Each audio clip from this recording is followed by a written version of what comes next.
bring the hype. I'm Persia, and of course I'm joined by the one, the only, L.I. Joe. Give it up for Joe real quick. Thank you very much, Persia. Guys, welcome back. It is the morning, but we are in droves out here to watch some Granblue Fantasy Versus nice and early in the morning, right? No better way to start the day. That sounds like, do me a favor, guys. I know it's early. I know it's just the first game of the day, but do me a favor. Set the tone for the rest of the day. Let me hear it. Are we here for some Granblue Fantasy Versus Top 6? That's right. That's right. This type of hype only Evo can bring, thanks to each and every one of you. But we're just getting started. We ready, Joe? I'm not going to make you wait any longer. You ready to roll the video? Let's roll the video.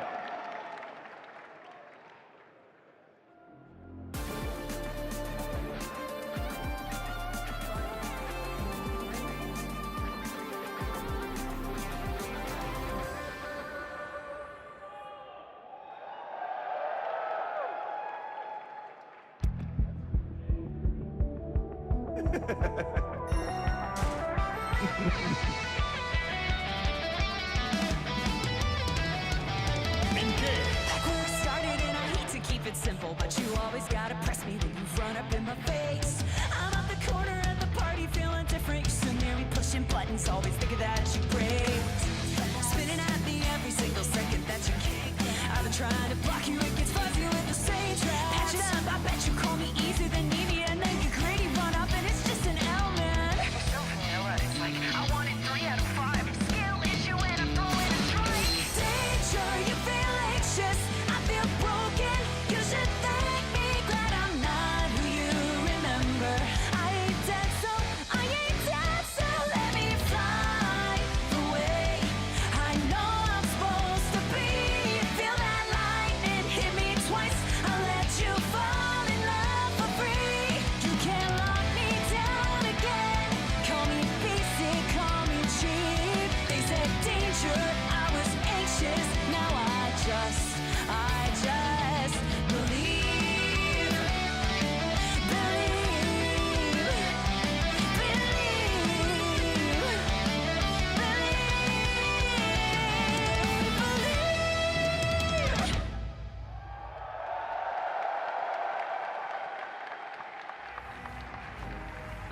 All right. It is time to give a warm welcome to our top 6, starting with Shinku.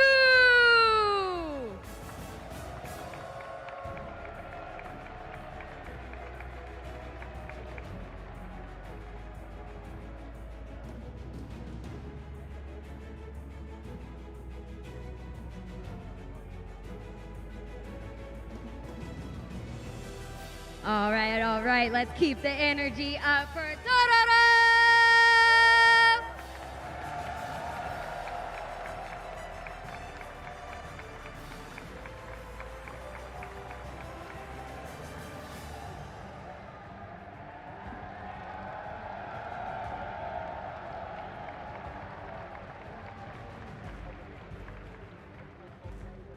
Coming out next for our top 6 is Vermilion!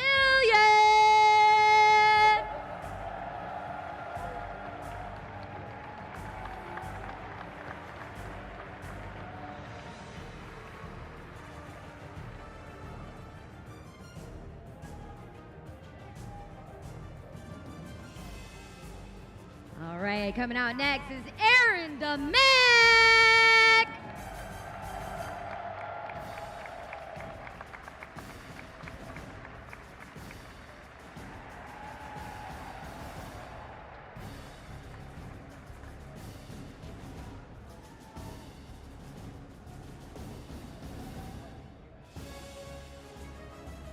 Up next, we've got Koji Coco!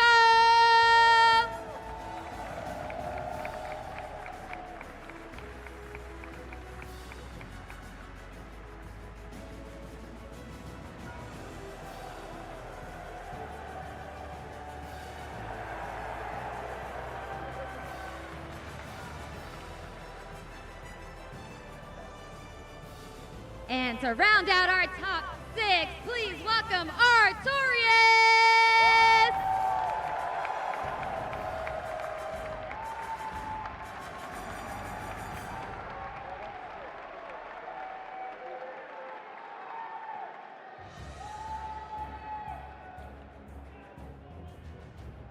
All right, everyone. One more time. Let me hear it for our top 6.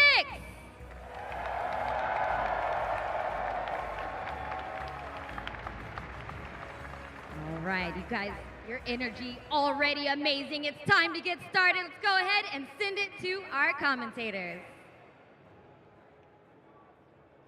Good morning, Las Vegas, and good morning, Skyfarers from around the world. We are here for Granblue Fantasy Versus Rising Top 6, 1,377 competitors down to our final 6. I am Viram, and with me is the legend himself, Ebonic Plague.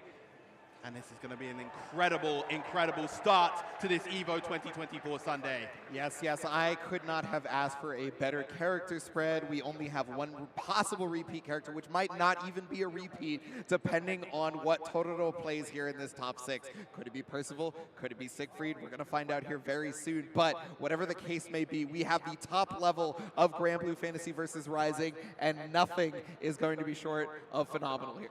Indeed, indeed. And there's so many interesting stories that we have here, of course, coming from the base game, very dominated by Japan in that top 8. But this finals, we're seeing a lot of American representation, only one Japanese player and only 2 of our initial top 6 seeds here. As we can see, of course, our first set is going to be Shinku versus Totoro. And then on the other side of winner semis, Vermilion versus Aaron Mack. Yes, and then over in the loser side, one of them is going to have the privilege of playing both Koji Koko or Artorias, depending. So we're either going to see Shinku or Totoro play Artorias, and then we're either going to see Vermilion or Aaron Mack play Koji Koko, depending on who goes down there. But yes, this is some of the strongest level of play. And one of my favorite stories here is that Gamera, because Gamera is out, we are crowning a completely new Evo champion for Granblue Fantasy Versus Rising. Indeed. That includes both Vanilla and Rising exhibition tournament that we had last year. Indeed we are, and what's especially fascinating is the fact that, you know, only Totoro is really part of that old guard. He was the only one out of this group to make top 6 back in the base game, so now we have a brand new, fresh set of players rising up through the ranks in Rising, and they have just been going from strength to strength throughout this bracket. And honestly, Totoro has always been the bridesmaid, except for Cygames Special Cup, right? Yes. Except for that one tournament, Totoro has either been 2nd or 3rd over and over. This is the time to change that, and the crowd seems very much behind Totoro going into this. Yeah, Totoro clearly a man of the people, the man trying to please the crowd and just make use of both the Percival and the Siegfried to an incredibly high level. We've been seeing him throughout the bracket, and in fact, he's the only player so far in this bracket that has yet to drop a single game. Yep, we were talking about a top 24 with my man's Maverick. Maverick and I were talking about how Totoro, honestly, the only person that looked like they couldn't even break a sweat. And we're in Vegas. It's hot out here, man. It's really hot. Very, very hot. Especially crazy when you consider that he's playing the Lord of Flames himself. Yes. So that is going to be the question this weekend for Totoro. What matchups are we going to see either Percival or Siegfried, right? And so we already look like we got a hover, and I think you got to be excited about this one, Viram, because it is the Dragon Knight. It is the Lord of Flames. We do have Percival versus Beatrix. The iconic blue Percival. Now, I know that Totoro has been practicing this matchup against a lot of the Japanese Beatrixes time and time again to feel as comfortable and acquainted with the character as possible. He wants to learn as much as he can, a true student of the game. So let's see how he deals with this here. Our first set of Evo 2024, top 6. Can we make some noise? All right, so a big thing they're going to be watching out for. Despite the nerfs to Beatrix, this character still does a great amount of damage, still has the ability to get in despite her stubby normals, thanks to things like riding free, right? And there's still more moves. It's not just riding free then. So Totoro really is going to have to watch out for that. This character, again, despite the fact that she got nerfed, she's not going anywhere. Yeah, she's surprisingly good at threatening mid-range thanks to that speed as well as that fantastic 6XL. She also has the big far heavy, but opening strong is Totoro with the far heavy into the Zoraisen. Yeah, the far heavy has been one of the stories of this character since the game came out, right? Kizzy K said it best. How are you whiffing this button? It's large. Large and in charge. See the punish from the 6-8, but there's the punish from Totoro again, keeping it right and simple. Yeah, great spacing right there, too, for Totoro getting away from the sweep of 5H. Yeah, going for the trauma rise stacks as quickly as possible, right? But remember now, the throw. Hey, got the raging strikes. It's going to go for full damage. Yeah, probably going to dump all 3. Is this going to be enough to get the KO? Even with the Zoraisen, not quite enough. But you're in check situation with Totoro having such a big life lead. You're going to have to make the right choice, and that was not the right one, as Totoro with an excellent anti-air off the Dragon Punch there. Yeah, superb reaction, conditioning the jump right there, and ready with that DP. Totoro looking very comfortable and strong in this first round. He gets the 5. Yeah, and that was already going to be able to stop the fireball. That was one of the things that they showed earlier. Is trying to go for fireball around round start, right, to make their will start going. But yes, you were draining life with that flame carbon on top of you. Ooh. Coming out. The match coming out from Totoro. This time he has enough resources to get the KO. Oh no, wait, they don't have meter. Okay, yeah, Zoraisen still working out. A very, very clean first game coming out from Totoro, the Japanese first of all. I mean, you were talking about it, man. Not dropping a single game all the way to top 6. Easily looking like the favorite in this whole thing right now. And, well, I mean, to start off the top 6, just solidifying that thought. Yeah. We are seeing shades of the dominant persona that he adopted back in base game. An incredibly consistent, honestly, the paragon of consistency back in base game and translating that here into Rising. I remember between the past couple of years, you'd rarely see him place outside of a top 3 of a tournament. So even though you mentioned, of course, that he is kind of the bridesmaid player, he is incredibly consistent within that area. Yeah, once he gets to these huge stages, right, it feels like this is where Totoro shines. So, I mean, and we're seeing it here, right? He just looks unstoppable right now. Already with the dashing M, but fighting back to Beatrix. DP coming out, just relieving that pressure immediately. That's first throw landed from Totoro. Yeah, not something that the Totoro has gone to just yet, right? So you're not really thinking about it. And also, you know, wake up TP, right? Not something that Totoro has had to go to. Has been on offense basically the entire time. You don't even think that you have to know the defensive options, and you guess wrong. Big bait, and there's the flame carpet once again, but the Thunderbirds to relieve that pressure. Yeah, Thunderbird, another excellent way for Beatrix to get plus range, but not going to matter as Totoro fighting defensively incredibly well, and already looking like set point here. Totoro's defense throughout this entire bracket has been one of the shining points of his gameplay, and we're seeing that even in this set. Again, beautiful stuff with the bar heavy into the Zoraisen. You cannot whip punish versus this character because he will destroy you for it. The amount of damage that he can get out of his stray hits is very important to note. And Flame Carpet, oh no, just got the hit. Steel wall, no too far to get the DP. Once again, Totoro looking so comfortable right now. It's pretty much playing at the perfect spacing. You have to note the spacing specifically that Totoro is playing at, right? We talked about the stubby normals, but there's the Thunderbird. That's going to allow Beatrix to get in, but fighting right back. There it is, right into the Raging Strike, and Totoro taking it utterly clean. Still has yet to drop a game, advancing all the way to winners finals. Totoro looking emphatically powerful right now.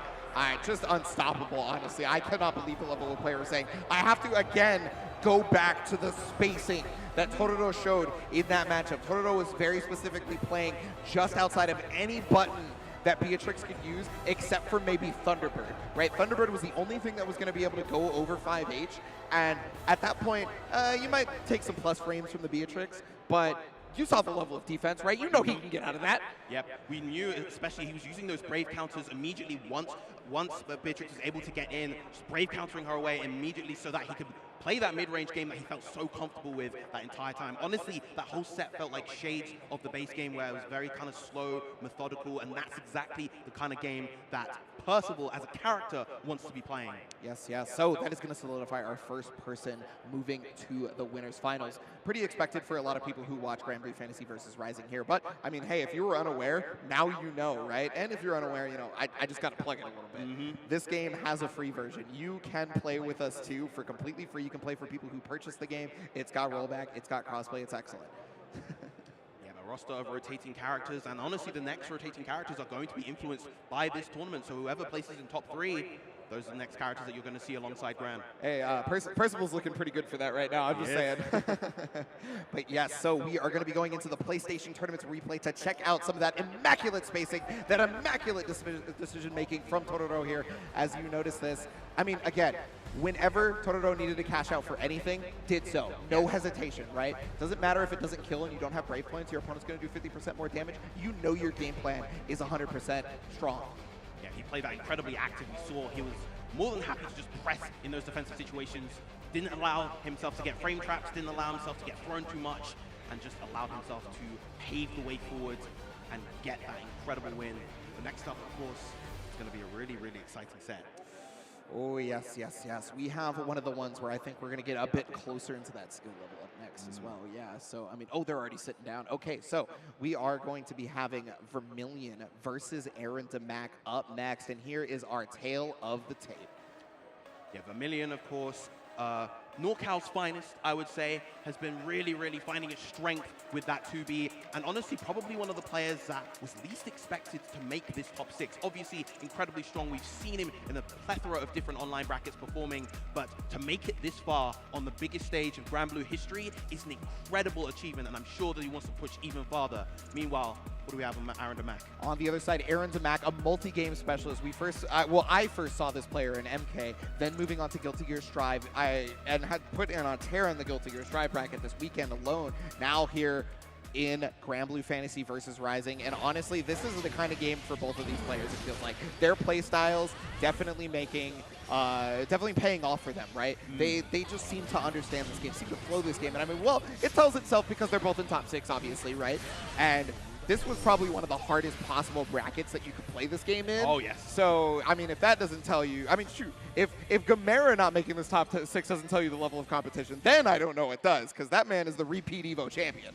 Repeat Evo champion, and of course, the Evo Japan 2023 champion. Second place at Evo Japan this year, falling short to rookies. Man, this has been quite the adventure so far. Everyone is leveling up in this game just to show that the repeat champion and somebody who is placing that highly was unable to make it to this top 6. That shows how much everyone is grinding thanks to the excellent online that we have, thanks to, you know, the regional help that you have. You can talk to your player mates, you know, and everything like that. And now because of that, we are here. And we are picking, yes! Yeah! I'm sorry, that's my... Someone's winning today. I'm winning today. It's me! It's not me. It's definitely Ebony. It's me! No. The thing is, you can pick pretty much any theme and I'm winning, so it's fine. Fair enough, fair enough. But yes, we are getting into our second game. We are going to solidify who makes it to the other side of Winners Finals to fight Tororo. It is Aaron DeMac. It is Vermilion. Game number 2 of the weekend. Who was the first to ask? Belial voicing the thoughts of many a fan.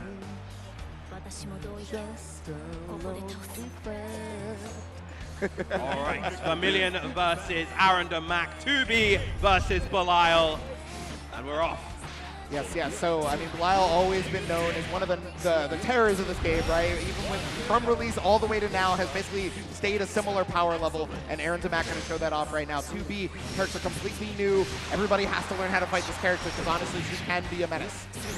So Aaron DeMac off to the races, looking incredibly strong at this start. Earlier, he actually set up a situation where he could have potentially gone to the unblockable 214U. Instead, chooses to keep the meter, and it worked out beautifully. 7 golden letters for Aaron DeMac to start things off. Just to start things off, too, that's going to send a message. But Vermilion cannot let that get to them. They have to keep that morale up because sometimes these things just happen, right? Indeed. In fighting games, you do just get mollywopped for a game. There we go. Vermilion now off to a much stronger start, getting the corner conversion, using all that skill, getting a little back. Yeah, not much of a skill meter left right now, so has to get it back with the throw. Very smart right there. He's going to go for the ultimate skill. Oh, yeah, so tried to brave counter right there, but because it wasn't a normal meaty, wasn't correct. Ultimate Dragon Punch is going to be able to get out. And that was such a smart decision to go for, to beat out the delayed options. That's something that we've been seeing in terms of the gameplay evolving for this game. Those delayed options to beat out those preemptive BCs and those delayed matches. Yes, we've seen it a lot in top 24, and no different here in top 6 as the next round then goes to Vermilion. It's starting to go down to the wire here already. And yeah, that is one of the strongest tools in the entire game versus any fireball. 2B is one of the few characters that can even stop Siegfried Flame Wall if you think about it. So, oh, but give Daddy some sugar to get out of the corner here. Very, very important side switch, gets the counter on the 2M. Gonna build a nice chunk of meter through this combo as Modius. What's the ender here? Normal double DP ender on this one. Trying to go for the throw with Aaron DeMac, but yeah, you do not want to let the 2B jump as many times. She may be able to float, but that's still in DP range. And I love how Aaron DeMac is playing offense right now. He's playing it beautifully reactive, not overextending ever.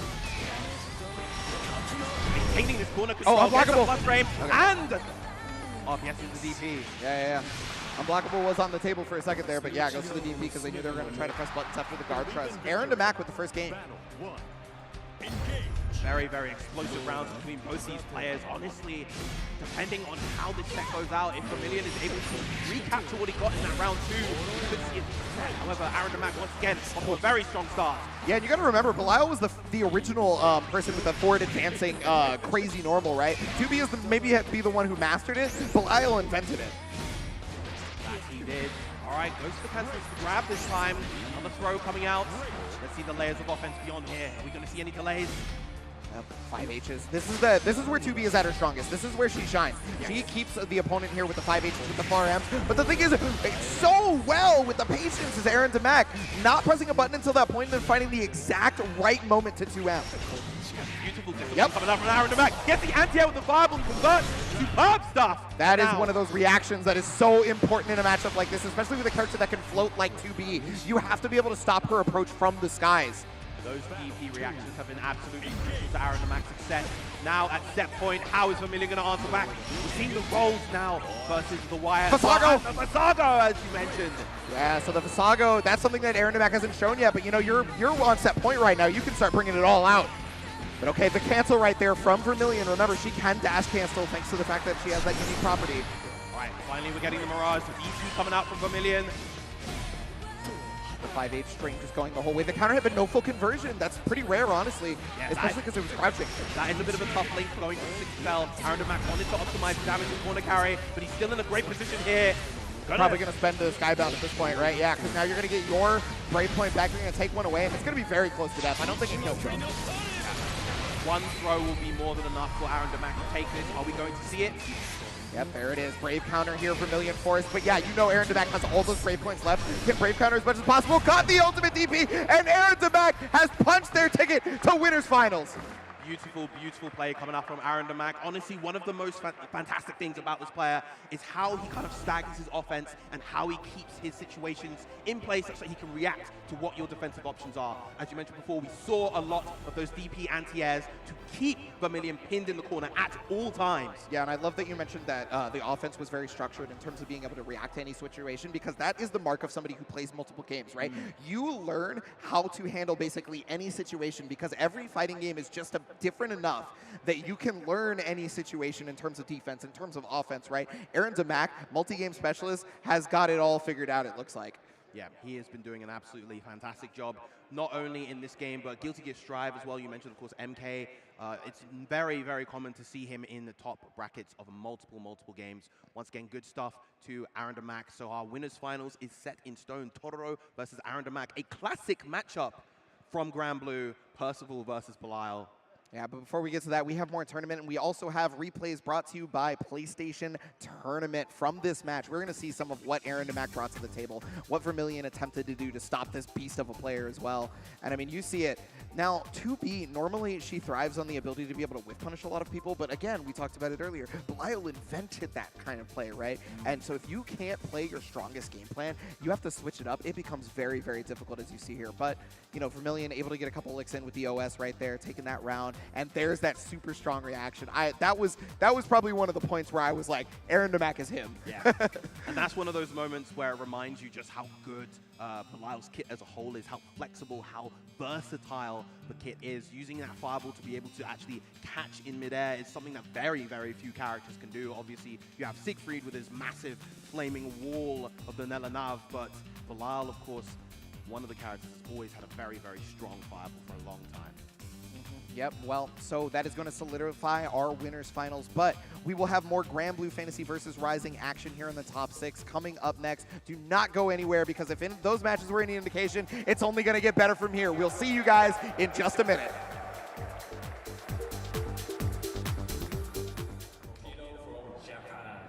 They're the legends of the FGC. The kings, the beasts, the champions. Next year, we celebrate the players that made Evo the most storied tournament in fighting games. Always is! Watch the greatest that ever played inducted into the inaugural Hall of Fame. Plus, vote on awards for the best players in the game today.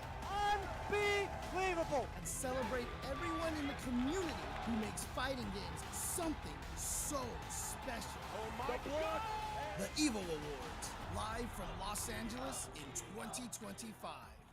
So how would you describe the chicken to someone who had never tasted it? Literally melt in your mouth tender. We don't have a freezer, you know? It's almost like a farmer's market. When you walk into the restaurant, you should hear the sizzle that you're hearing right now. Just sends all those waves up to your mouth. You're making me hungry.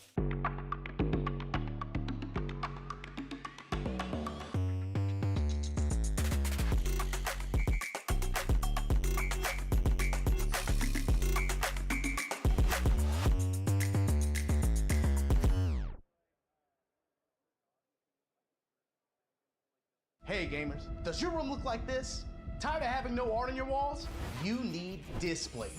Made with high-quality metal and customized finishes, with Displate, you can transform your room or office from lifeless walls into a stylish space. Check out the new texture finish. Flat is out. Come feel the difference of that sweet, subtle embossing. Say goodbye to hammers and nails with Displate's magnet lock technology. It never fails. It's as simple as snap and hang.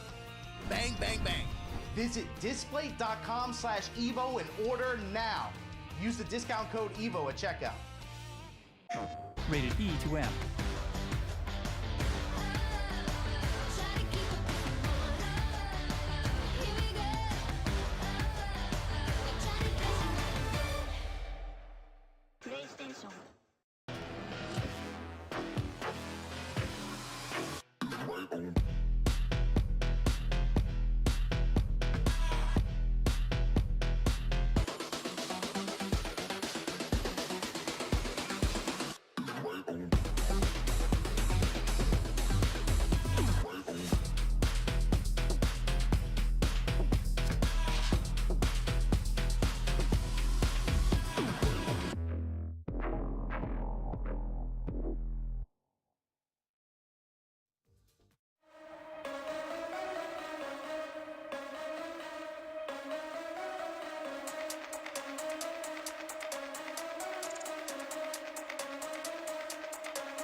And welcome back, Skyfarers. We are getting focused with Zenny over in the player green room right now. We can check out all the players. We can see one of those people that are up in Winners Finals right now. I see Aaron DeMack. I spot him right there. There's the Tororo. You can see Koji Koko, whom we're going to see play just a little bit later. This is how they get ready for the top 8. Indeed, indeed. And you guys at home can save 20% site-wide at zennygaming.com with code EVO24. The glasses they have in store are absolutely fantastic. Yes, yes, blue blockers. You can get sunglasses. You can get prescription glasses as well. So go ahead and make sure to check out Getting Focused with Zenny over on their website.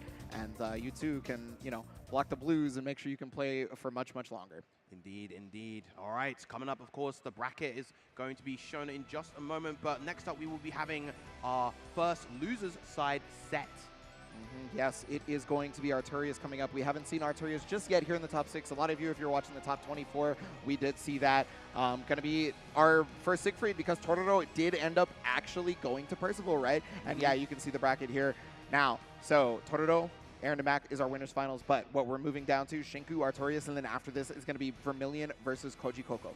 Indeed. Now, Arturius definitely a player, if you played online or entered any kind of online North American event, you are probably familiar with this guy. He has had so many fantastic results, and you can see the bracket path that he has paved so far. The only loss he's had so far was to Vermilion in winner's side.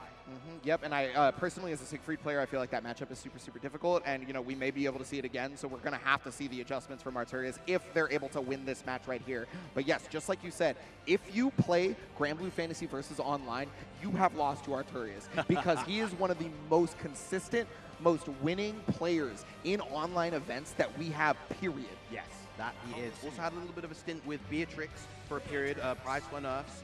So definitely very familiar with how this character operates, Siegfried. But he has been playing this tried and true Siegfried that he's been playing from the start of the game this whole way through. Yep, so we are getting into it. Looks like we have solidified our button checks already. Got to go into it. Here he is. That's my man's right there. Look at him. He's got the helmet on and everything.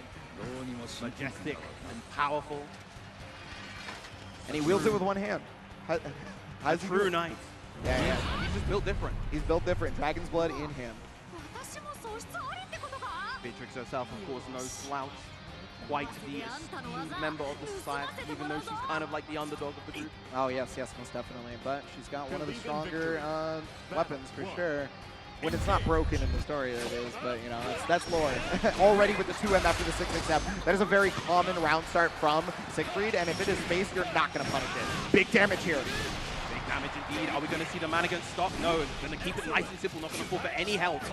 Yep.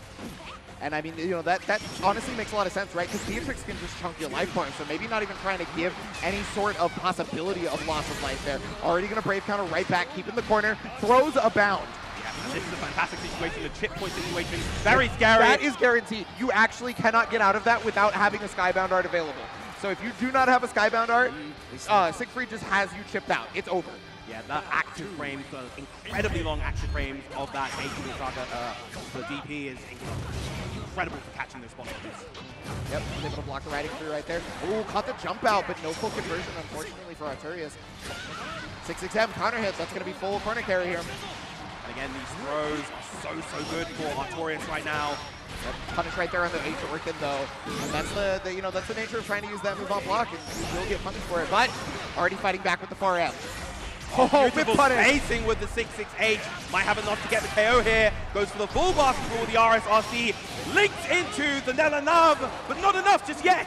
Okay, hold on a minute. Beatrix is not one to be out with the amount of damage output, but she can get chipped out here. And yeah, that is another one of those situations where you think you want to evade the firewall, but it's just not going to be that easy. When Siegfried is at a certain spacing, unfortunately, a lot of the time, you're just forced to block the firewall. Yeah. And in that time, when you're about to get chipped out, I understand trying to evade it, even if he's at that spacing.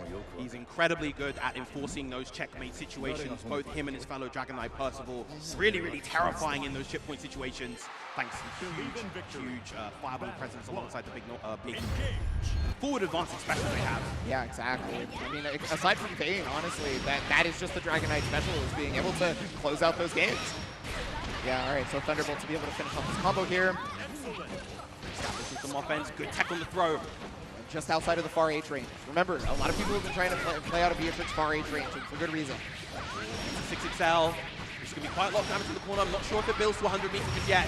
Yeah, it's going to be close if it does. Yeah, not quite. Be careful the next hit. Big jump, but a big anti-air. Oh no, dropping the combo there. And okay, Thunderbolt's still going to be able to catch the throw bait. That's going to be around. Had to be scared of the potential throw right there.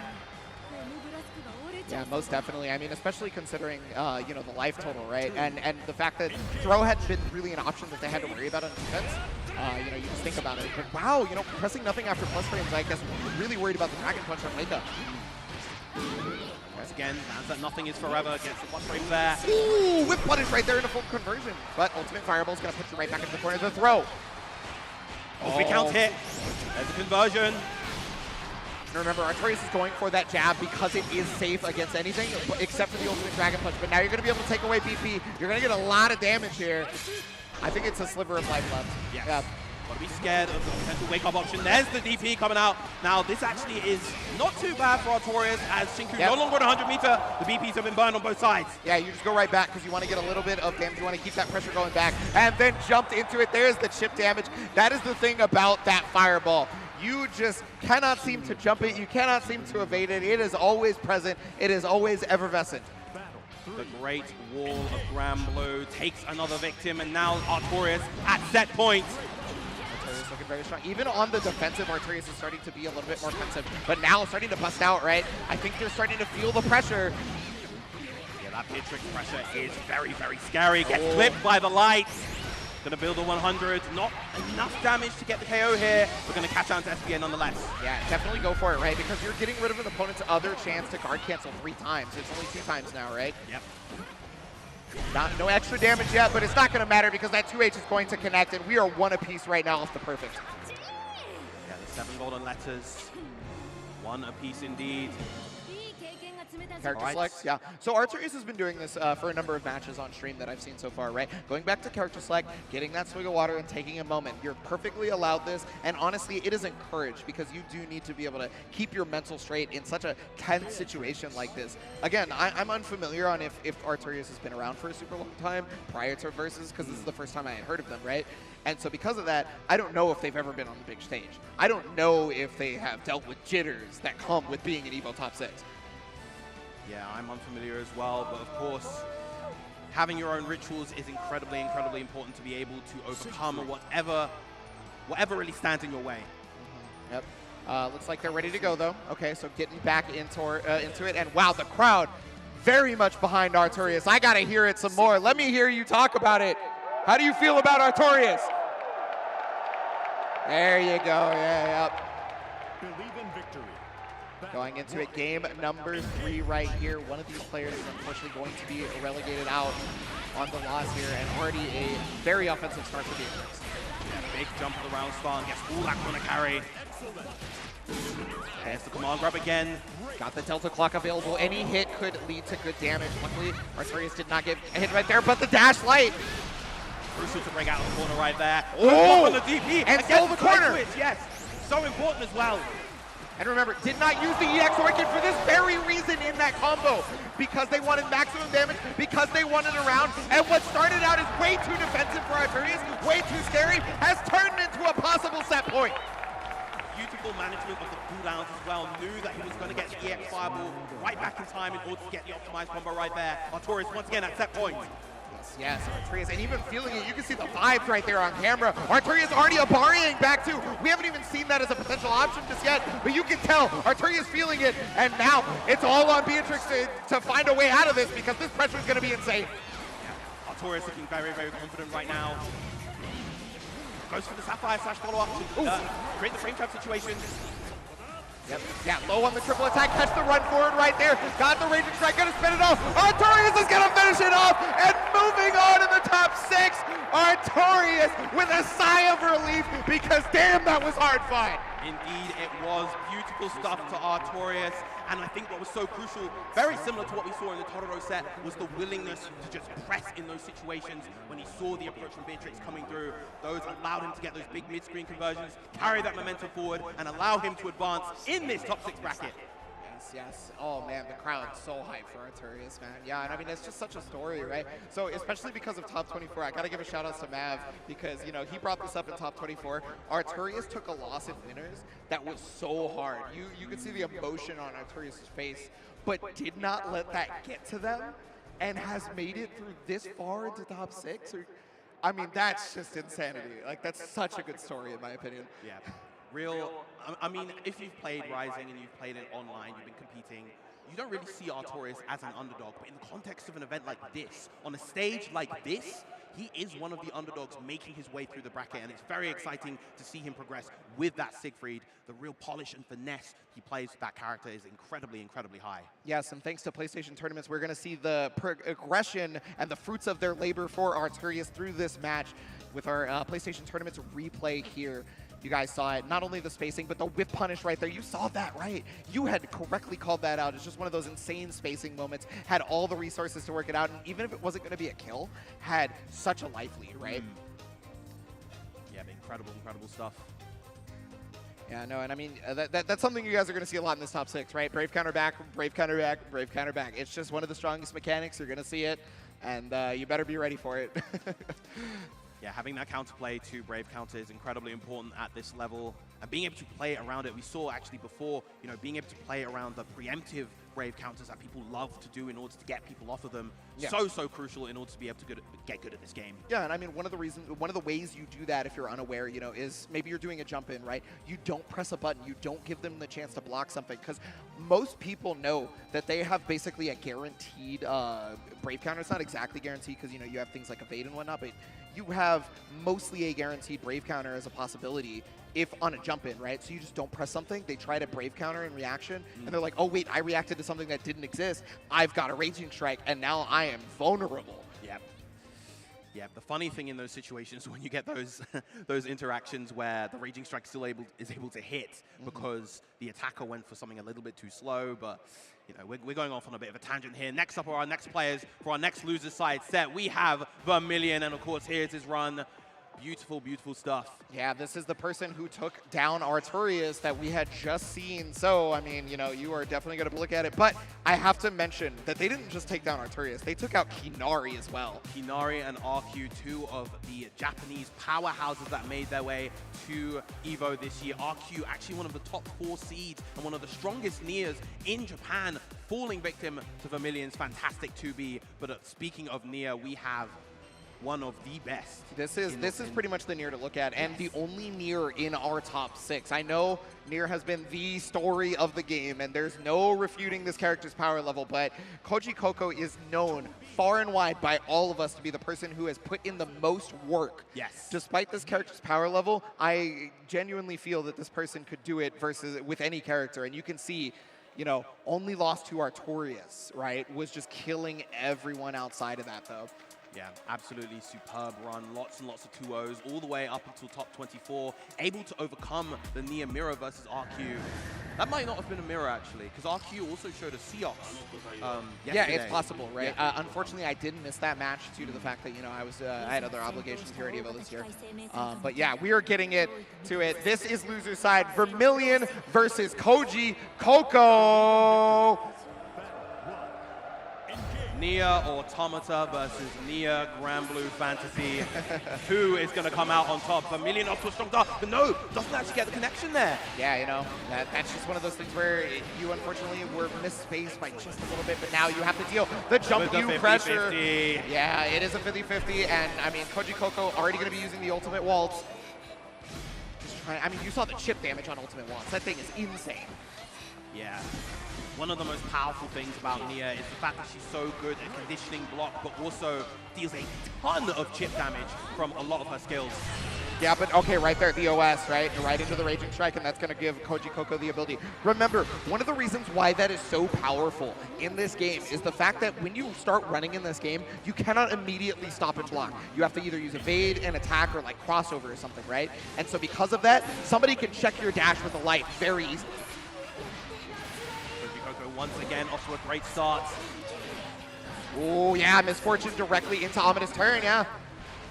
Yeah, that's such a powerful thing that Nia has access to. Of course, you want to try to challenge that, get rid of her for those crucial seconds. Oh, a huge whiff punish coming out with the 5H. Yeah, I do not think Koji Coco meant the 2H there, but Vermilion's going to take it all the way to the bank as they get the corner hit here. This is really important for Vermilion. And remember, Vermilion was the person who knocked out 90% of the Niers on the bracket run. Yeah. Going for the flow with the Oh, the single hit confirmed. Super Skybound Dart. Y'all saw Third Strike yesterday. We're seeing it again. Gets the KO. Just based on the reactions from these two faces, you can see just what happened. Koji Coco taking that first game. That seemed like it was going to be the hard fought for a moment there. Vermilion had quite the strong pressure after finally being able to get Koji Coco and go knockdown. But, you know, just because you have super strong offense does not mean you're lacking on the defense either. And Koji Coco showed that in both rounds that they won. Stuff with the throw. Pressure continues for Koji Coco. With the dash lines, keeping the pressure going as much as possible. Now, Koji Coco doesn't have access to death for a couple more seconds. Finally back. Yeah, okay, plus frames here. That's for the 8 series. And then cancels it, yeah. So there's about an 8-frame gap there, but you do have to react to it still. So, which is basically impossible if there's 4 or more options present, right? Yeah, incredibly difficult. We're going to see in the back and forth a uses the A-step reverse to burn that extra stock and get the KO with the max power Glagen Totentans. Yes. I didn't know you knew German. Okay. No, I'm just kidding. Well, my shout outs to the German FGC, making sure that I get those pronunciations correct. Awesome. Yes. No, I mean, EU putting in a lot of work this weekend here at Evo as well, just saying. But yes, as we go into it, ready to push to the corner. The full extension of it, but yeah, nice. Uses evade to be able to get away, and then catches the anti-air with the misfortune. That was superb awareness from Koji Coco right there. True young man reactions with that anti-air. Yeah, I mean, Koji Coco being, what, 17 or so? Like, coming out, goes for the full cancel, gets enough.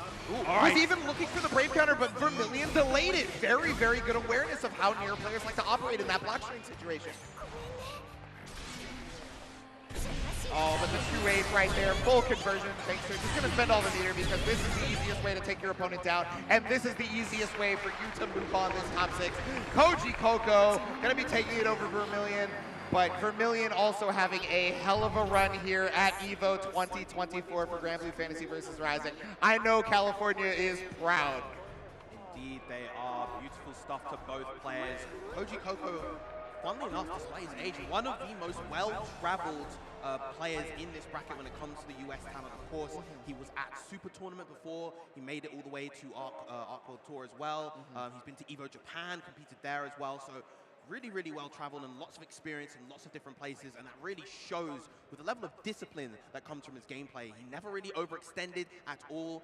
And he just played that beautifully throughout. Yeah, level of discipline on full display here in these PlayStation Tournament replays as well. We can see just, again, we talked about how the offense from near players is basically expected, right? Yes. But once Vermilion gets on top of you, 2B is really annoying to deal with in terms of guard shrink pressure. Koji Coco clearly had some of those things scouted because press buttons at the proper time when 2B might try to press a button or when 2B might try to have dash again, right? And just change the tide of battle almost every time on defense. The anti-air was on point, everything. Firing on full cylinders was Koji Coco this game.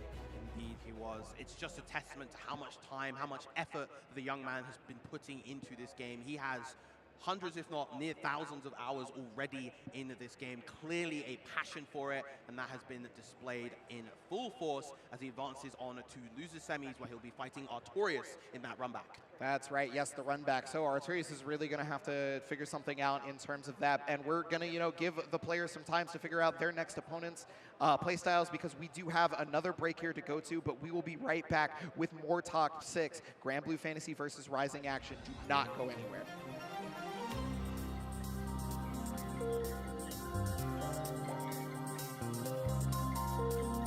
Making all of this by hand. Oh yeah, the avocados are hand mashed, the chips are hand tossed, and everything is made fresh. You make it fresh every day. Yes, every day. The Chipotle way is we make it fresh every day. Sounds delicious. Dude, why'd you put your new rig in the basement? Didn't you hear? Bill's a gagillionaire now. Basically, my new connection is so strong I can game anywhere. Check it out. We've got Gamer Rocker, Gamer Floaty, Gamer Couch. Whoa. It's got wheels. Gamer Bench, Gamer Throne, and Gamer Mower. What's that? It's hard to game while walking downstairs. I get it. That's smart. Live like a gagillionaire with low latency everywhere. AT&T Fiber with All-Fi. Do you want okay FGC merchandise by okay FGC artists? Well, you're in the wrong ad if so, because here at 10-0, all we got's the best FGC merchandise by the best FGC artists. Just look at all this great merch. You can make this your whole wardrobe. I should know. I have. Our 10-0 merch booth will be open all 3 days at Evo 2024. If you're not here in person, visit us online at merch.10-0.gg. Stuff this cool won't be around for long.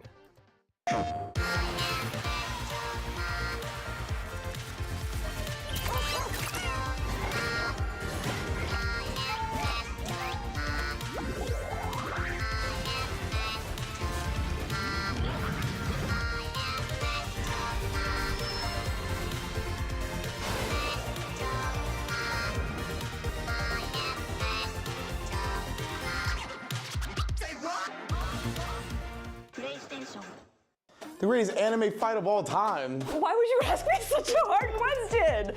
I'll do Aizen and Ichigo. Ken versus Raud to the North Star. Drumroll. Gaara versus Rock Lee, Naruto. Don't turn your head. I saw what you just did there. Here's the deal.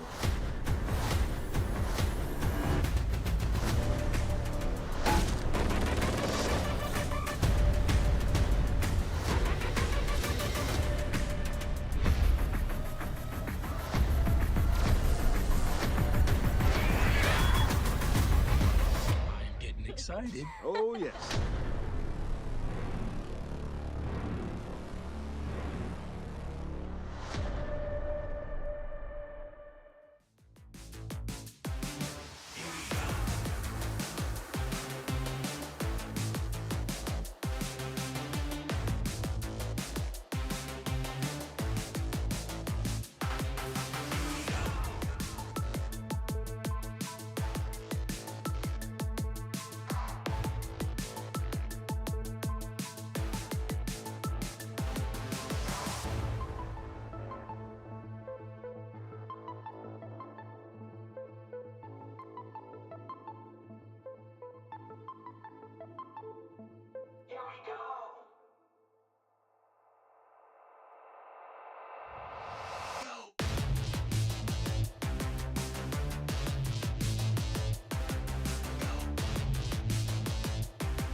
Welcome back to Evo 2024, everybody. And speaking of Evo, of course, the merch here available is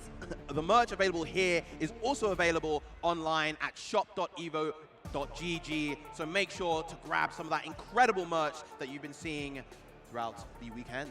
Yes, yes, I have the pleasure of getting to wear some the previous days. Not wearing some right now. You know, I got my button up. We're on our nice Gucci stuff, if you feel me. But yes, there is the crowd. Thank you all in the crowd joining us for these 10 a.m. finals for Granblue Fantasy Versus Rising. We love you guys so much. Thank you for being here as we get into more of it. So, winners finals is locked in. Tororo versus Aaron Damac, and losers semifinals, Koji Coco versus Arturius, the runback. Indeed, indeed. We will be having the winners finals first.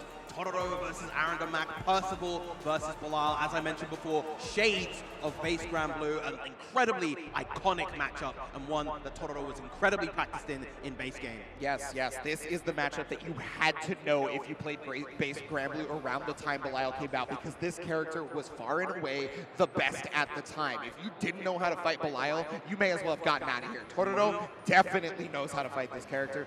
Aaron Damac as well, you know, not on the path, but this is Tororo's victory path. You have to check out all of the people taken out by Tororo just to get here. Zerom, Diaphone, Kevin Tang, you know. Wow, I didn't even know Guy Man entered. That's awesome. Indeed, indeed. What a run coming out from Tororo, but we cannot, of course, sleep on Aaron Damac. Also having quite the run himself, taking out Ryata, who was the one who put Gamera in losers earlier, and then taking out Have a Nice Day as well. Yeah, no, I mean, Aaron Damac, Tororo, I couldn't ask for a better winners finals. If you look at that tail of the tape, right? Like, if you look at that win path, you would be like, yes, this has to be winners finals, basically, because these two put down the giants of this game right now, and we saw it in their play in the previous sets as well. Tororo looking basically unstoppable. Aaron Damac putting on a similar show, honestly. Needed a little adjustment at first, but that's okay, because, you know, some people, sometimes you just need a slow start, and then you cannot be messed with. All right, moving on to winners finals. Who is going to prevail? The indomitable defense of Tororo or the structured offense of Aaron Damac? So Taylor's told us time, a song as old as rhyme. Coming in right there with the DP all ready to start the offense, and you're talking about this offense being structured. Let's see if you can get Tororo scared. Let's see if you can stop Tororo from reacting. Right, to get out the corner. Again, Aaron Damac very proactive and active on his own defense. Wants to keep this corner as long as possible. Yeah, I mean, shout out to the old guard anime heads. Active defense, always around, always something that you have to be worried about. But nice, 2M counter hit, full conversion here. It's going to be good damage, but mostly the setup is prevalent here because Skybound Art is on deck for Aaron Demac. So one hit could very well be it, depending on what it is. Finally goes to the VC, gets some breathing room thanks to that flame carpet as well. Yeah, the flame carpet forcing Aaron Demac to pack dash out, right? Because you do not want to take the extra damage that the flame carpet is presenting. Using the EX to push Aaron Demac as far as possible. Recognizing that, yeah, the stacks were on deck, so goes for the dash L. Uses it once more, this should do it. Very, very nice from Aaron Demac, closing out that first round. Aaron Demac first round, excuse me, that is really strong for the morale, right? Because honestly, Totoro, I wasn't even sure how many rounds could be taken off of the entire tournament, and now we're already seeing Aaron Demac locking in. Right, huge 60 cell gets the counter and able to confirm it to the far medium. Now, Totoro, the one with corner control, backs off to get that ideal spacing. Yeah, trying to stay away from as many of these fireballs as possible, but yeah, Totoro setting up the flame carpet in the absolute best spot. Give Daddy some sugar, ultimate edition. Yeah, that ultimate Sago coming out. Great decision from Aaron Demac, gets caught by the flame carpet. Yeah, a lot of counter hit, 5H, okay, you've got a lot of resources, and that means you are going to be able to set up a real strong mix here. Combo limit activated, but yeah, throws a bit getting tech left and right here for Totoro. Finally, the Brave counter to be able to get out of the corner, and this is that same situation we saw in the last round. Beautiful DP, able to time it immaculately through.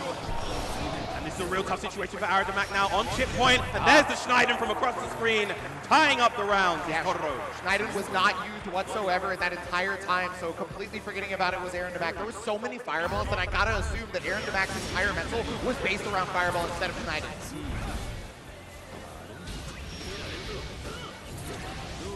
Yeah, very smartly just getting as many stacks where they can, right? Just far enough away, but EX Masago coming in with the command grab. Sometimes you're simply just not ready. Oh, finally Sammy! Beautiful stuff. He realized that Totoro was going for a lot of slow tech rather than mash tech, and as a result, gets that backdash shimmy and gets a nice chunk of damage. Yeah, you can kind of tell your opponent's defensive habits by the way they are attacking the throw. If you see the knockdown throw tech, that means they're, button teching, right? If they're not, there's a good chance they're stand teching, and you can start to shimmy them. Takes the plus frame from the marsh. Again, another BC. Yeah, keeping the break points down is Aaron Demac. The pressure is so much that Totoro is feeling like, yeah, starting to go for DP. That is the counterplay to this. Wow, incredible. 6-6L able to counterpoke the flame carpet. Aaron Demac getting the first game versus Totoro. Yeah, remember, this is winners finals too, so this is going to be 3 out of 5. This is not 2 out of 3. This does not put Aaron Demac on winning contention just yet. It's got to go the long haul here. Get hydrated, get your mental as straight as you can. I think we're going to be seeing a lot of adaptation between these two players. We already saw it just in that first game with how the offense and defense dynamics are working. Let's see how Totoro is able to respond when he's cornered, if he even gets back to the corner once again. Yeah, and I mean, you saw the adaptation that you were talking about already, actually. First the adaptation was on Aaron Demac to try to shimmy the stand tech over and over again. And then immediately after, Totoro said, no, we're going to go for Dragon Punch because that's going to catch your shimmy. And that got him out. Wasn't enough, but that just shows that whatever we're going into this next game, Totoro is still adapting their plan. Indeed. Looks like we're calling for the stagehand real quick. So something must be going on with Totoro, it looks like. We're just going to take a second to figure that out real quick. And yeah, again, I cannot stress enough to thank everybody who has not only been here online, but also everybody here in the arena for coming here. 10 a.m. Granblue Fantasy Versus Top 6. This was, it's an early one, but y'all still showed up in droves, so I'm really happy. Thank you so much. Yeah, give yourselves a round of applause. Everybody here, you have been great so far, and it's only going to get better as we continue throughout this bracket. Of course, shout outs, of course, to our wonderful production as well, keeping everything moving, keeping everything streamlined. Yeah, look at that crowd. Good Lord, there's just so many of you people here. Yeah. Once again, we are relatively early in the morning here in Las Vegas, coming up to, just gone 11 a.m. Yeah, so again, thank you so much. Yeah, but we were just going to get back into it as soon as the headphone situation was figured out. But yeah, this has just been a strong start, honestly, especially to this winners finals, right? Because again, this is the first game that Totoro has dropped the entire tournament, and it was to Aaron Demac. Aaron Demac played such a strong game. Like, we thought we had it figured out when Totoro wouldn't drop a game, but Aaron Demac said, no, not in my house. They can be my bumble, say no.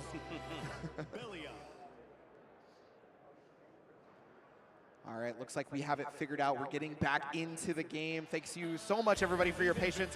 Game number 2 of Winners Finals. Remember, 3 out of 5, not 2 out of 3. This time going for a much more aggressive start, going for the 6XL to close the gap. Someone to be stuck in the corner and now gets the 5 stocks. Yeah, very important that 5 stocks because one Lord Strike could immediately be a life bar drain. I have the 15 for the Flame Carbon. There it is, you answer. Yeah, that Flame Carbon is going to make things real hard. Got the full conversion here from the almost max distance, honestly. So really good right there from Totoro to make things happen. The Aaron back is now on the defensive, and it's going to be a real hard fought time because of you got hit raw, so that's free full combo there. Yeah. Didn't even need a full combo, just needed the far heavy afterwards. A much more comfortable round from Totoro this time. And, oh, wow, yeah, saw the fireball, and that has always been the immediate response, right? They may have nerfed that just a little bit, but it is still the proper response. Got the anti-air confirmed, but switched sides, so wasn't ready for it. Not quite able to get the post light afterwards. Yep, 667 just far enough away that it's not a straight punish on that. Very good spacing right there from Totoro. But yeah, now you're seeing button teching more often, right? Because you know that Aaron Zamak was going for the shimmy. Yep. Once again, the Flame Puppet tries to go for the Yuvasago, runs up and DPs the boldness from this young man, Aaron Zamak. Yes, boldness is definitely the name of Aaron Zamak, but that boldness may not get you through it as Totoro answering back immediately with a swift 2-0 in rounds.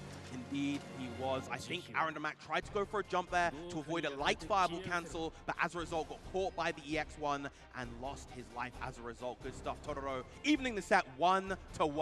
Yeah, I fully agree. I think that's exactly what ended up happening, but not that just that, but you called it out at the very beginning. Totoro had a completely different game plan going into game 2. Far more aggressive than defensive previously. Yeah, we saw the attempt at it again with 6XM, but Aaron Zamak was already there with the dash L. Yes. Being able to switch up your game plan just like that is truly the hallmark of a top-level player. Big bar heavy, not going to get too much of it though. Yeah, it was already buffering the fireball, right? Was trying to make this. Wow, what a reaction again! You just can't use fireballs against this man. Flame carpet up. He's just playing this mid-range game absolutely beautifully right now. Big 60 down coming up from Aaron Zamak though. How does he establish his offense now? Yeah, it's really hard to establish some offense against somebody who is figuring out the best times to press buttons. The flame wall, that's full combo again. The counter poke. Aaron Zamak tried to use his own new fireball, but it didn't work out. Totoro just a little bit faster on the trigger. Yes, and I mean, I think this is all the difference, right? You're meeting Aaron Zamak, you're literally playing fire with fire, right?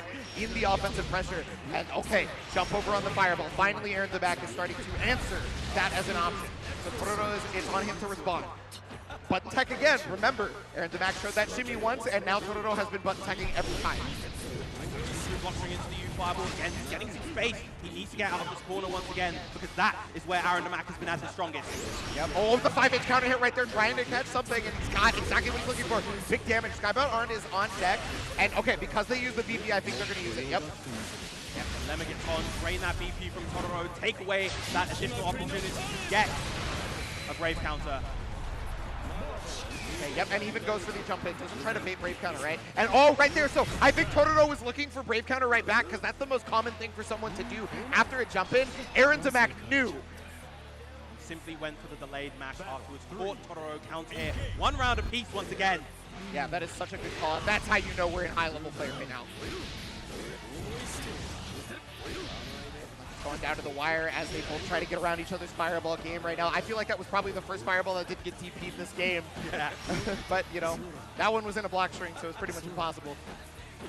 Yeah, already pushing through the corner. Such a strong offensive pressure, like you mentioned before, from Aaron Zamak. This time the whiff 6XL able to set up for a nice throw tech situation. Yeah, Brave counter right back after blocking the Brave counter. Got the counter hit on Totoro that forces it, and there it is again! The reactions are always on deck on these fireballs if they're able to be spaced out. Finally clipping Aaron Zamak toes with that, and that's a big 6XL. Able to get a combo in the corner. Drop the 2H though. Still gonna go for throw pressure on this one. Yeah, it's just backing off, right? Because you want the flame pressure. Yeah, exactly. Really smart for Totoro. And now 2-1 here. Not done yet though. Still needs to get 1 more game on the board if he wants to solidify that top 2 spot in the winner's side of Grand Finals. But we know that Aaron Zamak is not going to make it easy for him. Definitely not, especially after we watched that first game, right? The adaptations are here, just Totoro seems a little bit faster. Aaron Zamak, though, with all that multi-game knowledge, with all of that experience that they've had in such a short time, it's been condensed almost like gray matter, right? And so because of that, I definitely feel like it's not going to be easy for Totoro to continue this reign. Already off to the races, but Aaron Mack tried to go for the close heavy, to go for a little bit of a different reaction, but again, that steadfast defense of Totoro so strong.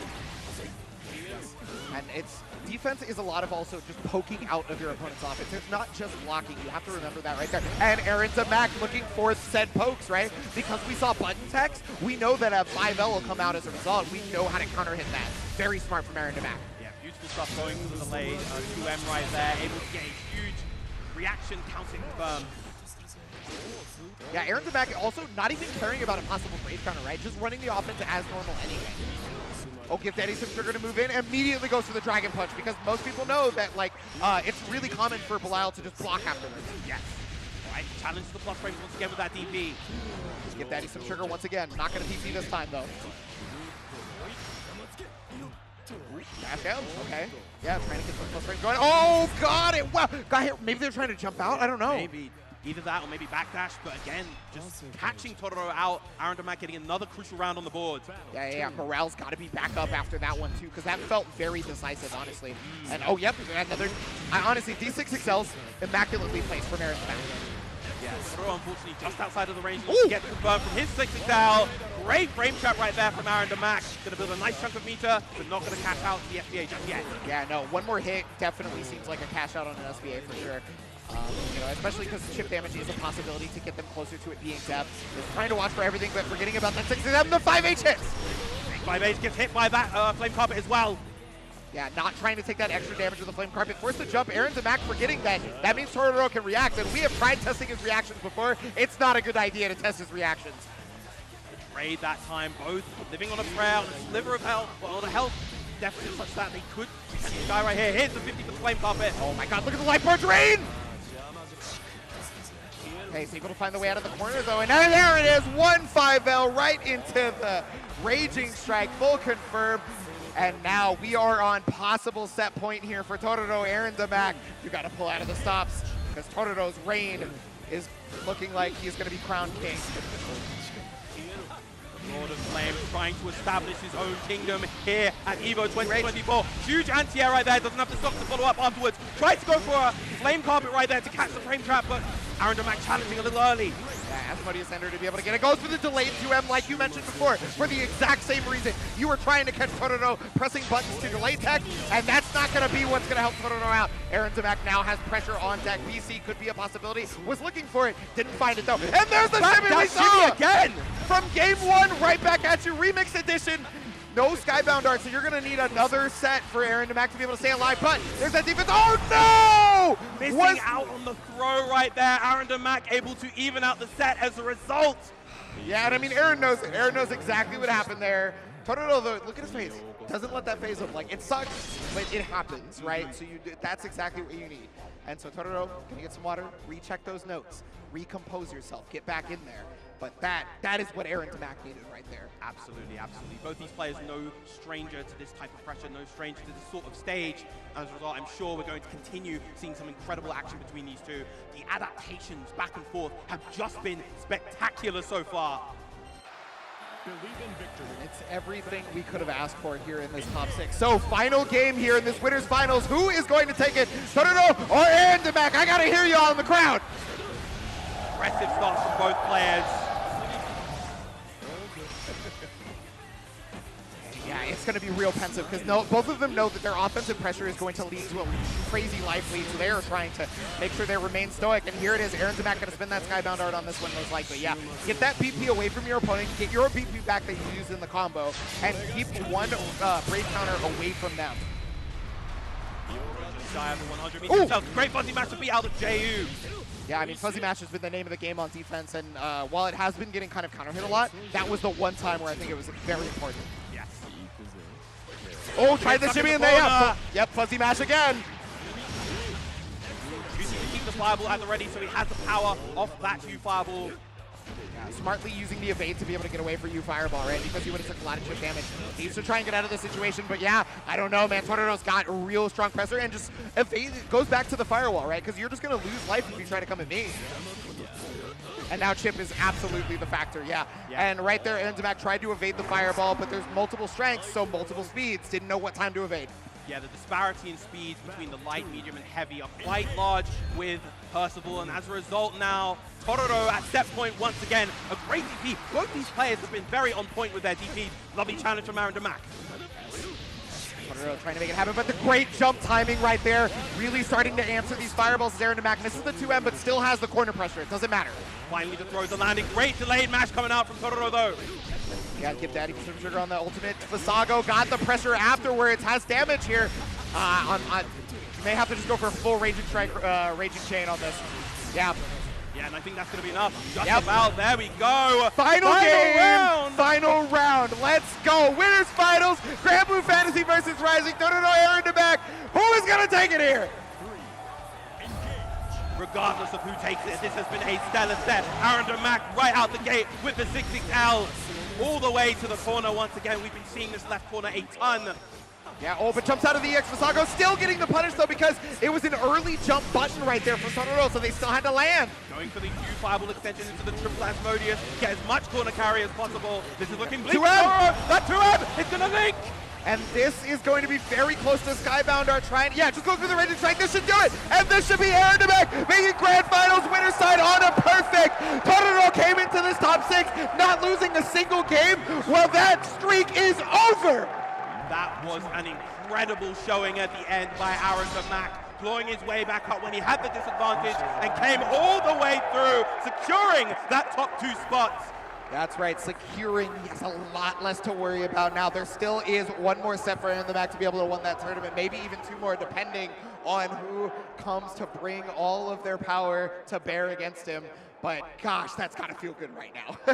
Very, very crucial win for Aaron Damac. Again, that gives him that safety net going into Grand Finals. Real heartbreak for Tororo, but he's still alive in this bracket. Gonna be waiting in losers finals for the winner of the next set. Yes, yes. And hey, you gotta remember, Gamera won Evo off of losers bracket side previously, right? So because of that, that does not mean whomever goes to losers is ever out. You still have to worry about them. Be careful about that. Indeed, indeed. We have some real sharks coming up, but of course, before we get into those sharks, we're going to have to go through the PlayStation replay. That's right. Yeah, so PlayStation Tournaments, thank you so much for bringing these replays. But yeah, so that match right there, that had to have been one of the better winners finals match I ever could have asked for. Like, Jesus. Yeah, again, I can't stress it enough. Tororo came into this top 6 not dropping anything, not dropping a game, nothing. And Aaron Damac came back saying, you know what? These gods can bleed. Yes. That they can. But we're going to be ready for our PlayStation replay presented by PlayStation Tournaments. Yeah, and here it is. This was just a barn burner of a match. I gotta say, I enjoyed this match so much, and I hope the crowd did as well. I hope everybody at home did in the stream as well, because this was exactly what I'm looking for Granblue, right? We saw all these adaptations that Piram was mentioning, and because of that, we really got to see what it takes to be a top player in this game. Yes, so much incredible back and forth, and that is really the root of top-level fighting game gameplay, when you see that constant back and forth between these incredible top-level players, and just so many adaptations create so much excitement for the crowd and for us as commentators, honestly. Yeah, it makes our job so easy when we get a match like that, right? Because all we gotta do is yap about it, and well, I love yapping about some good Granblue, let me tell you. Indeed, indeed. I'm taking a page out of Northern Lions book, you know, I'm a max yapper.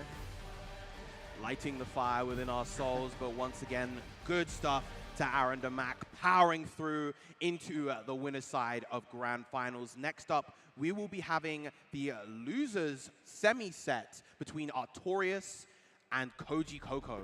Yes, Artorias versus Koji Coco. So this is a run back. Artorias was in Koji Coco was in losers bracket because of Artorias, excuse me. And so Koji Coco, you know, this is somebody that we have lauded as being one of the more studied players. Yes. And so if that means you beat them in winners, you best believe you are now going to be studied if they ever get that run back. So watch out, Artorias. You got to bring your A game. And this is especially important for Koji Coco because not only does he want to get his Evo run back versus Artorias here, he also wants to push forward to get his Super Tournament run back versus Totoro. Oh, that's right. He lost to Totoro back in Korea last month, and as a result, I know he's been working, particularly at the Percival matchup, in order to be able to fight Totoro again. Yeah, and quite a young bug matchup that we got here too. You know, I mean, Artorias is a little bit older, and I believe 23-ish, but you know, still showing the life of the new blood in FGC and how many of them there are. I mean, you know, I remember before we were in garages, we were in hotel ballrooms that were not even close to a third of the size of this arena, and now look at all of you in the stands. I don't know where y'all came from, but thank you so much. Yeah, honestly, it has been an incredible top 6 so far, and it's going to continue being incredible. Losers semis here, Koji Coco versus Artorias. That's right, game number 1 right now. So, I mean, again, these are the two talks of the game. Nier, Siegfried, definitely the two best. Yeah. I'm not going to refute that whatsoever, even as a Siegfried player, right? And so because of that, we know that these are two characters that can fight each other. Indeed, indeed. Although what has been quite fascinating as of late is that I know a lot of the Japanese players have been kind of falling off Siegfried in terms of overall perception, being placed lower than a number of other characters. Nier, however, seen incredibly high regard by everyone. Universally. Yeah. Universally is the character we're looking at. So, starting with the triple attack, you know, that's going to start something that's going to make Koji Coco have to think, what is the guard straight? And wow, Orkin follow up with the command grab. You almost never see that. Already introducing that deliverance command grab, knowing that Koji Coco likes to play that very patient, steadfast defense. Oh, goes to the shimmy immediately. And Artorias, I swear to goodness, his success rate on shimmy 2M is one of the highest in the book. He's going to be able to get a ton of damage on this one. It's probably death due to Nier's health. Oh, very close. Okay. Just barely alive, but you can't count Nier out here. There's so much power in that kit. Going to use the U-Death reverse to get this plus frame. Try to start something. And I mean, Artorias is looking to set up the chip situation, right? But hold on. So hasn't lost chip guts yet, so you can't DP to try to win the game yet. Artorias is going to have to, yeah, exactly. Looking for that Verdragon to try to, you know, start that. And that's why you see Koji Coco evading. And now they're making the comeback. They only have one stock too, so their Skybound, or Super Skybound art is going to do it all. Oh no, not going to do it, Artorias. Misjudging the fact that the chip guts still existed. Beautiful patience towards the end right there from Koji Coco, remaining steadfast, waiting for the option from Artorias, and just ready with the block and the punish to get that first round. Yeah, 6-6-7 round start, and Koji Coco ready for it with the back dash. Is able to whip punish using that. Okay, triple attack low this time. Got the counter hit, so that's working if you wanted. Okay, goes for it. And again, the corner extension, get that man against stock, get 2 up. The next hit may very well KO Nier. Artorias is able to find it. Yeah, I mean, man against stock being on the double is going to increase that damage, and Siegfried does so much, and Nier with the lowest life in the game. Okay, but there it is, ultimate. And look at how much damage that does by itself. The combo afterwards, even more brutal. Artorias losing out on those man against stock very, very soon. That damage buff no longer present. Yeah, okay, well, there's the triple attack over on the high again. You rarely see triple attacks, but Siegfried players don't really have a mix-up, so they have to go for it, right? So as a result, the throw is coming in. Big damage, possibility on the next hit, which means, I mean, Koji Coco has to guess correctly to be able to get out of this corner. And does so! Yeah, we talked about Koji Coco basically having it all. The defense, the offense, guessed right there, was able to get the full confirm. Koji Coco, first game. Very, very nice. Again, just seeing that steadfast, patient defense from Koji Coco, choosing just the correct time to challenge and taking that game. Beautiful. Absolutely beautiful. Small showing of consternation on the kid's face, but you know, gets it right back in, locks right back in, which is really good. Oh, but there it is. Yeah, that's one of the reasons why you can't exactly easily use Fame Wall, but Jump Light's going to work out. That's all that really matters. Goes for the M Orchid HM, right there. HM. Yeah. Oh, M Orchid, sorry. M Orchid, yeah. Right, sets up the 50-50, goes to the high, successfully blocked by Artorias. Yep. Looking for Brave counter, no dice, still gets the throw regardless. Trying to go for more throws, yeah. The defense with Koji Coco has basically just been, you know, only throws have really opened them up. Yeah. Big 2-on-4L, not gonna get too much. Okay, dash life, you know, one of the best dash lights in the business is this character right here. Yes. So. Sets up the flame wall and then blocks it. Yeah. Oh no! Yeah, because you go for the OS, that's the one weakness. Is if they're too far away for the raging strike, you open yourself up to death. Death delivered by Siegfried, even though she's on the side of Nia. 1 round for Artorias in the second game. You can command death, but I know it better than anyone, says Siegfried. The 2H is going to be able to stop that. You get a full combo here. That's going to be really good for Koji Coco's start. Artorias, though, remaining stoic, you know, not trying to let that stop him. Wow, the damage in the corner carry coming out from Koji Coco's Nia. Bold with the challenge is Artorias, though.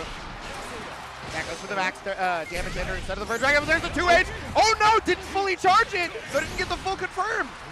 Yeah, you have to get that full charge after the count hit 2H. Oh, big Orkan right there. Death. That's death. If you get this whole thing, it's death. Yep, there it is, into the Schwarzerbanger.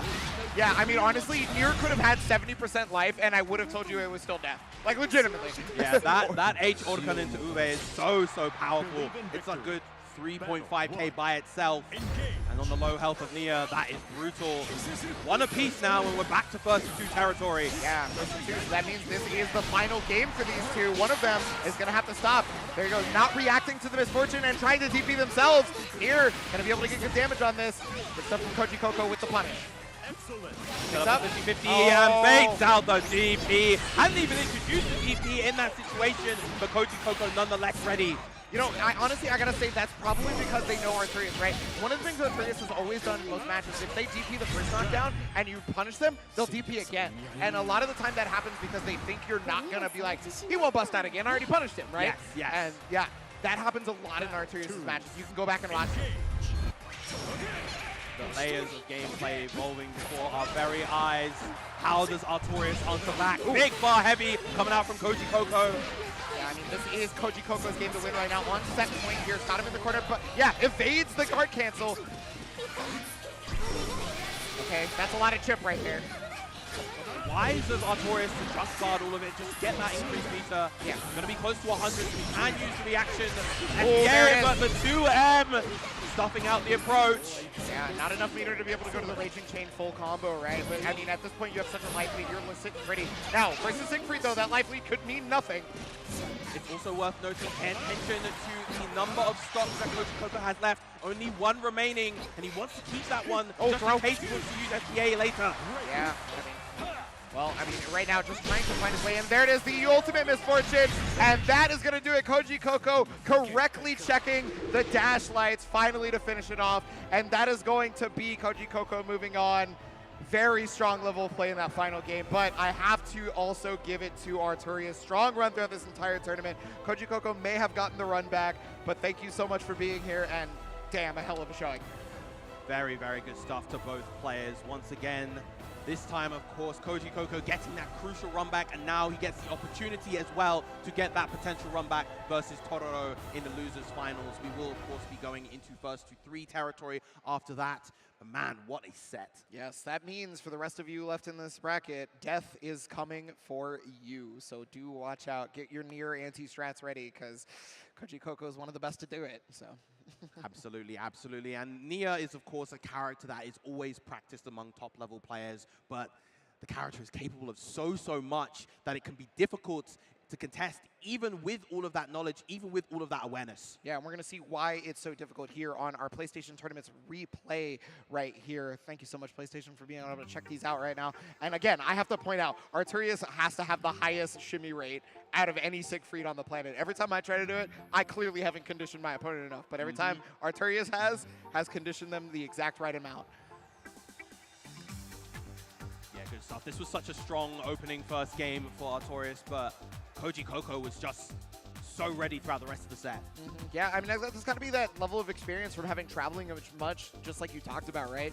So many events under Koji Coco's belt that are not just American ones, and because of that, you learn so many different playstyles. You learn so much about all these characters, but you also learn the stuff outside of the game, the mental. You learn how to make sure that you're not, dehydrated, too tired, how to make sure you're always locked in. Koji Coco showing that. Yeah, it is absolutely paramount that you have all of those components all together, lined up and perfected as a top-level player so that you can consistently perform on stages like this. Yes, yes. Well, I mean, I have to take a quick breather after that match because that was such a strong set. But we're going to have more Granblue Fantasy Versus Rising top 6 action right after this. Please do not go anywhere because we are going to crown a champion here very, very soon.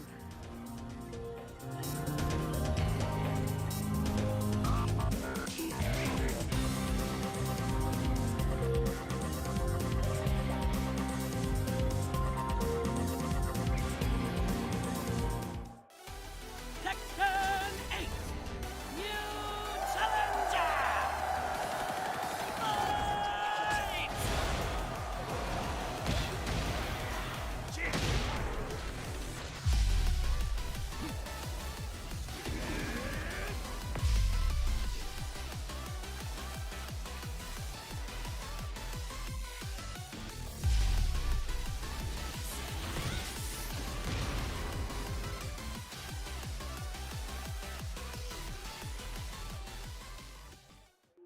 Sunglasses in the day, blue light glasses for the gaming at night.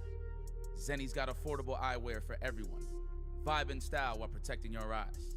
Evo sunglasses, available now.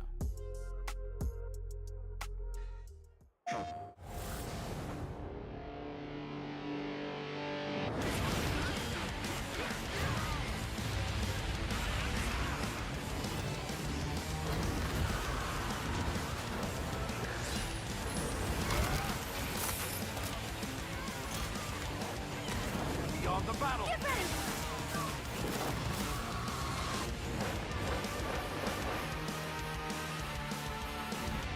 PlayStation.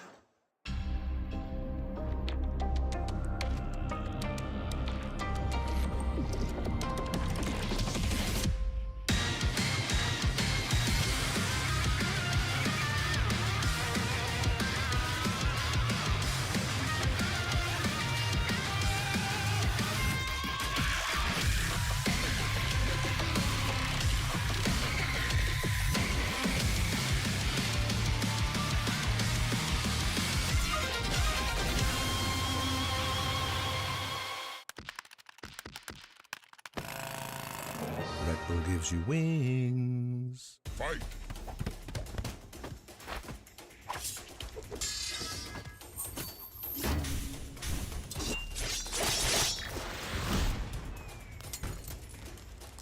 Fatality.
Welcome back, Skyfarers, to Evo 2024 here in beautiful Las Vegas here in America. Thank you so much for being here because we are ready and primed to crown a new Evo Granblue Fantasy Versus Rising champion. That's right, completely new.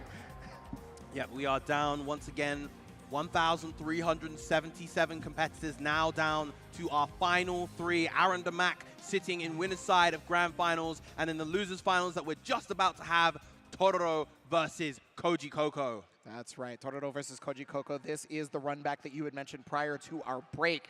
Now, Koji Coco had gone to Korea in attempts to, obviously just see all the competition and to get those points for the Arc World Tour and all that. And Tororo was the one to have destroyed them. And now, so we've seen one run back for Koji Coco. Can they do 2 run backs? On the other side, though, Tororo has always been the bridesmaid at these big events. Has either gotten 2nd or 3rd, never the bride. And so back in that possible situation again, I know they want this. Even though he got that win at Super Tournament earlier this year, I know that he wants to win something so much larger, something so much more prolific, and I don't think you can get much larger than this. Yes, this is our Arc Tour Platinum event and Evo 2024 at the same time. It is the biggest thing you can get for both sides of the spectrum. Yep, the winner of this will auto-qualify, auto-solidify their space in the Arc World Tour. All right. Here it is. So this is it. Losers finals. Koji Coco, Tororo, let me hear that crowd. Get that energy back in your veins. You guys are wonderful. Thank you.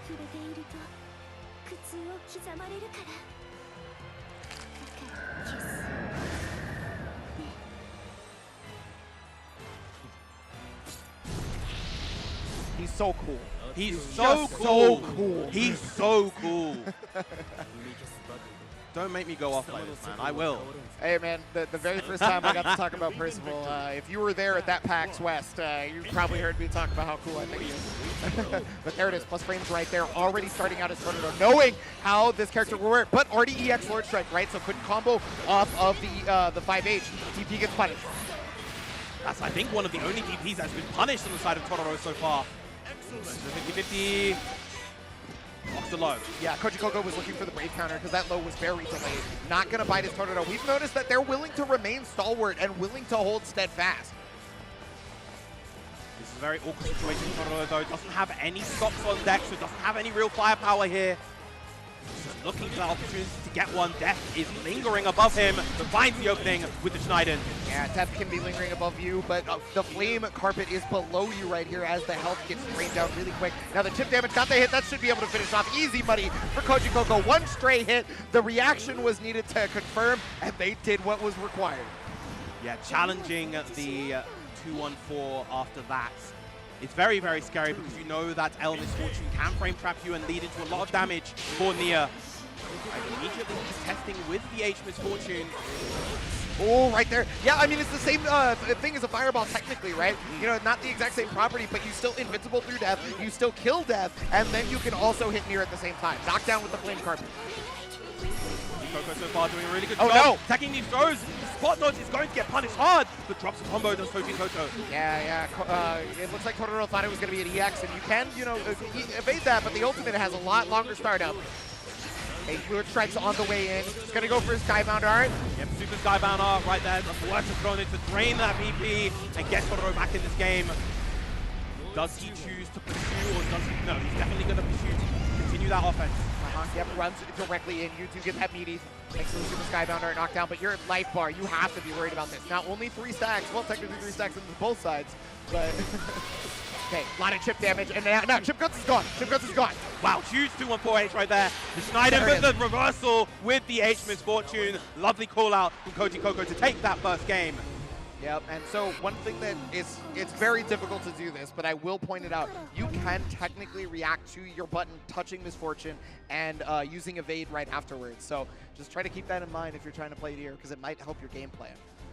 Yeah, very, very difficult considering how much this character overwhelms the mental stack, but as you mentioned, it is possible, and if there is a player capable of doing it, it is Ibushin's Tororo right here.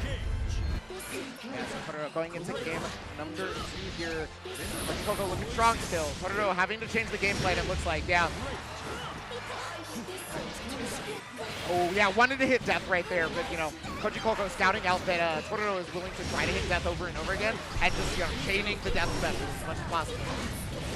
far to get that big count hit right there. That is going to be an easy KO. Keep it nice and simple with the basketball Raging Strike to Raging Chain. Yeah, shades of a Hokuto no Ken back in the day, and was able to get it. So first round right there to Tororo. Yeah, game change up for Tororo's mental, right? The paradigm shift was very important. Backed off, started throwing fireballs, waited for Death to show up, tried to kill Death, right?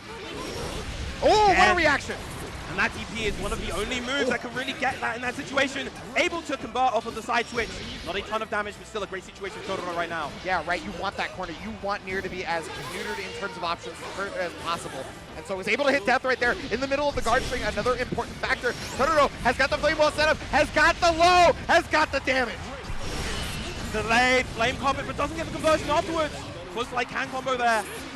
Yeah, really unfortunate for Tororo, but Koji Koko's got to be thanking their lucky stars that they're now going to be able to get out of the corner due to that fact. Still 8 stocks, so there's a lot of death options that can be presented to the table. That is gradually chipping away at Totoro's health, and this is going to be a big conversion. No, misses the connection. Yeah, definitely, you can tell the nerves are getting to the both of them. This is high stakes. Right away. Once again, Totoro not committing to getting any stocks. More than happy, more than content to play at this kind of range. Wants to gradually build that meter to 100. There's the flame carpet. What a misfortune. So clutch from Koji Koko right now. He is at chip point, but he's so scary for both players. Yeah, and to the exit. Oh my god, every single time Totoro had caught Death right before activation, and that was so important to be able to keep things going. We are one apiece. Evening up the set indeed. Again, we're going to see a lot of this rather slow measured gameplay from both players. They're trying to feel each other out because they know the risks associated with getting those crucial hits. Yes, the risk associated is mad damage or just a hellacious setup. Either way, both characters can do it. Tororo sticking it out with the Percival. We haven't even seen a secondary, the secondary of Siegfried whatsoever this entire time either. Beautiful backdash coming out from Koji Koko to avoid that throw, and now has full corner control. Yeah, remember, backdashes in the game, they may not be invincible, but they're a movement option to get away from things like throw, right? And you even get a punish. Oh, big 60 Bell as well. Doesn't have death available, though. Okay, here we go. Yeah, because that only hit the end, there's not a ton of chip damage. But, I mean, Tororo has taken so much damage regardless at this point. He's got to find a way out of this corner now. Oh, yep, good call out right there. And that's kind of been a game plan staple for Koji Koko in these situations, right? Wait for Flame Carps to go up, backdash, let Death do the rest of the work because they know a Percival player is going to want to chase down somebody getting away from Flame Carps. Big with punish on the far heavy right there. Back off, going to get the corner control again. But M Fatal wants the pressure. Yep. Oh, yeah, right there. Using that misfortune follow-up, right? Keep the pressure going because once more, Tororo has been very good at hitting Death on pretty much every guard string. So you want to try to make the guard strings a frame trap now. Both players are trying to find their comfort range, playing it slow and steady. Tororo knows the risks associated for overcommitting versus his character. Tries to get the Snyder. Again, the backdash is so crucial for Koji Koko in terms of maintaining this range. 3 stocks available after that, yeah. Really can't overextend. You're talking about it a second ago. Has to be pensive on this, but now one hit. Oh, and a dream right there. Koji Koko recognizing it with the far light. Beautiful stuff now. Koji Koko up 2-1 versus Tororo. Will he be able to complete this, get that run back he's been searching for over the past month and a bit, or will Tororo be able to answer back?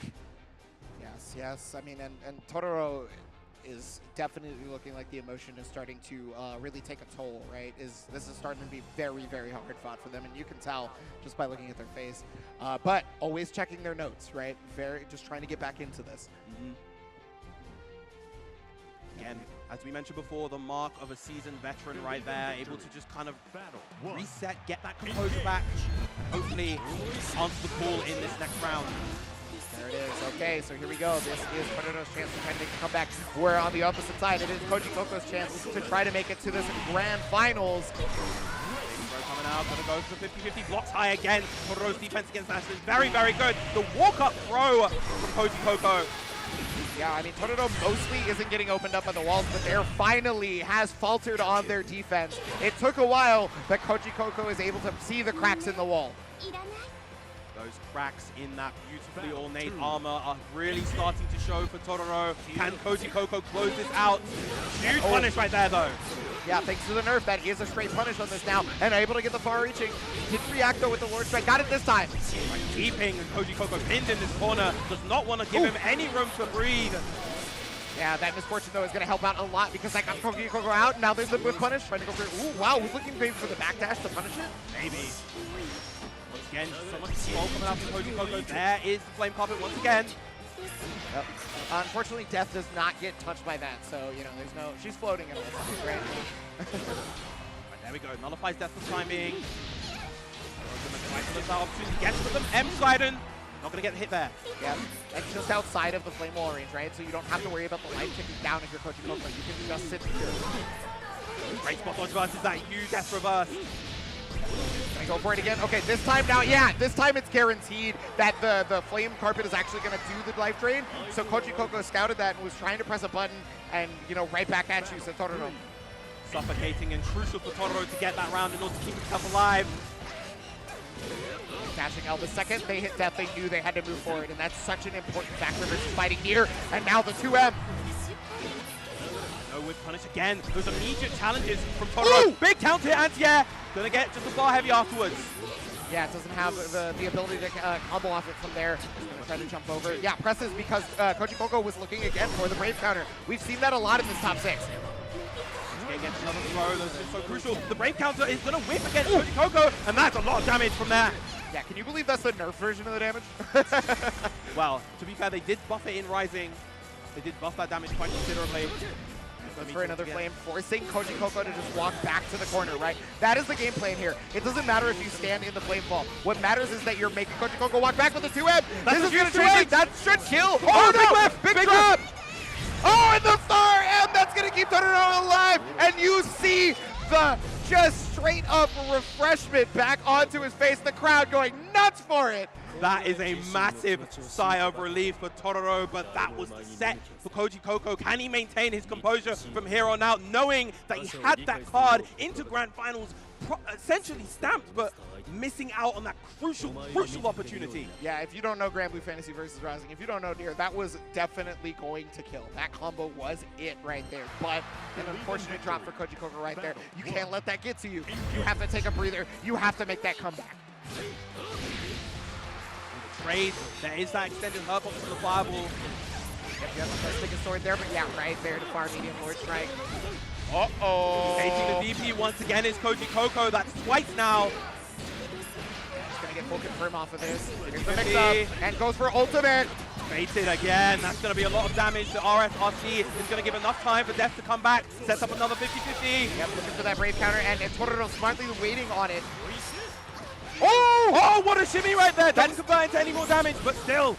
That was the first shimmy we've seen from Tororo versus Koji Coco, actually. He's trying to bring out as much new stuff as possibly can, because he knows that Koji Coco is zero slouch. All gas right now for Koji Coco. He's able to make it, but the far, oh my god, he might have the resources to kill here. Yes, the close heavy into Schneider, into the horizon. It's going to be enough. And now Tororo on set point. This has been a complete turnaround. Tororo has kept that composure and could maybe do it. Koji Coco is going to have to dig deep within. Could we possibly not see Nier in Grand Finals of Evo after the whole story? And instead, Percival, the one nobody was looking at until his buffs. And just creating this wall of fireballs. The Anston controlling the ground. The plus frames from the March forcing Koji Coco to DP. And there we go, another DP through the cancel. Yeah, that was such a great reaction. We know we cannot test Tororo's reactions. Koji Coco is going to have to find a new avenue to approach, and there it is. That is the new avenue right there. Is going to use the Raging Strike to be able to get Death back, just like last time, 50-50 setup. Here we go.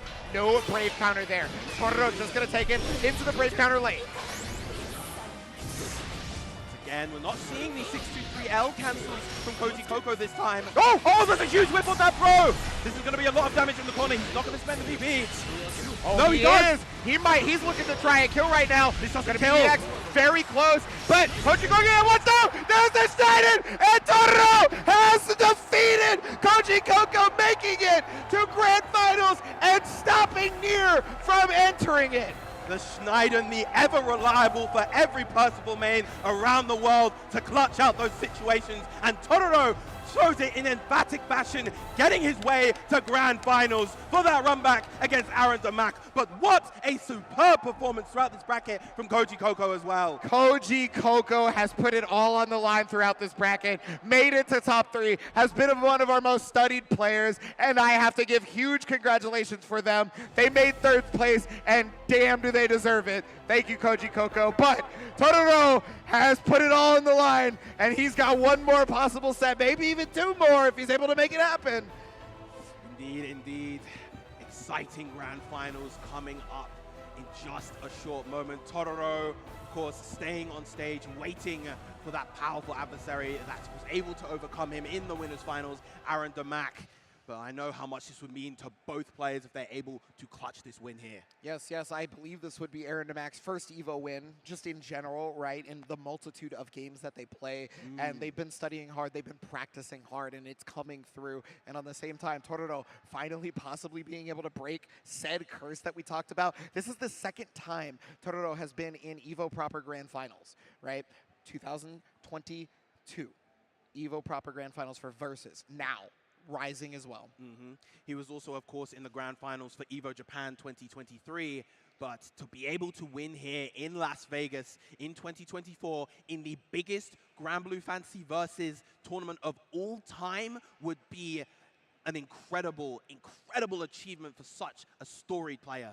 And then on top of that, whoever is going to be taking this Evo Grand Finals is also going to be taking their instant qualification into those ARC World Tour Finals. Do not forget that we are a Platinum event, and this Platinum event has some replays from PlayStation tournaments. We're going to go ahead and take a look at replay of that Losers Finals, and there he is, the crowd favorite. Clearly, they were going nuts for the man. Yeah, Totoro always a man to try to please the crowd, to try to work the crowd, and it is working beautifully here today.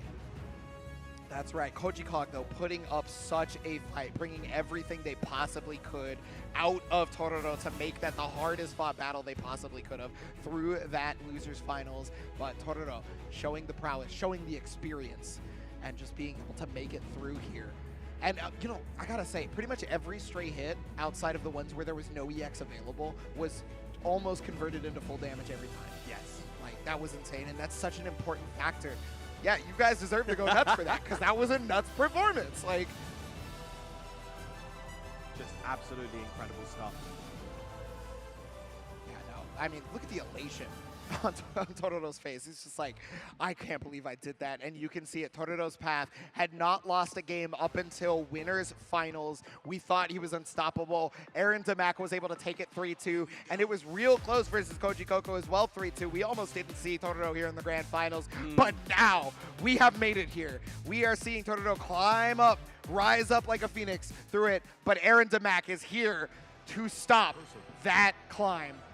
The true Lord of Flames rising up, as you said, like a phoenix from the ashes and ready to try to take out the Angel of Cunning in Aaron Damac. Honestly, the way that Aaron Damac plays Belial is so...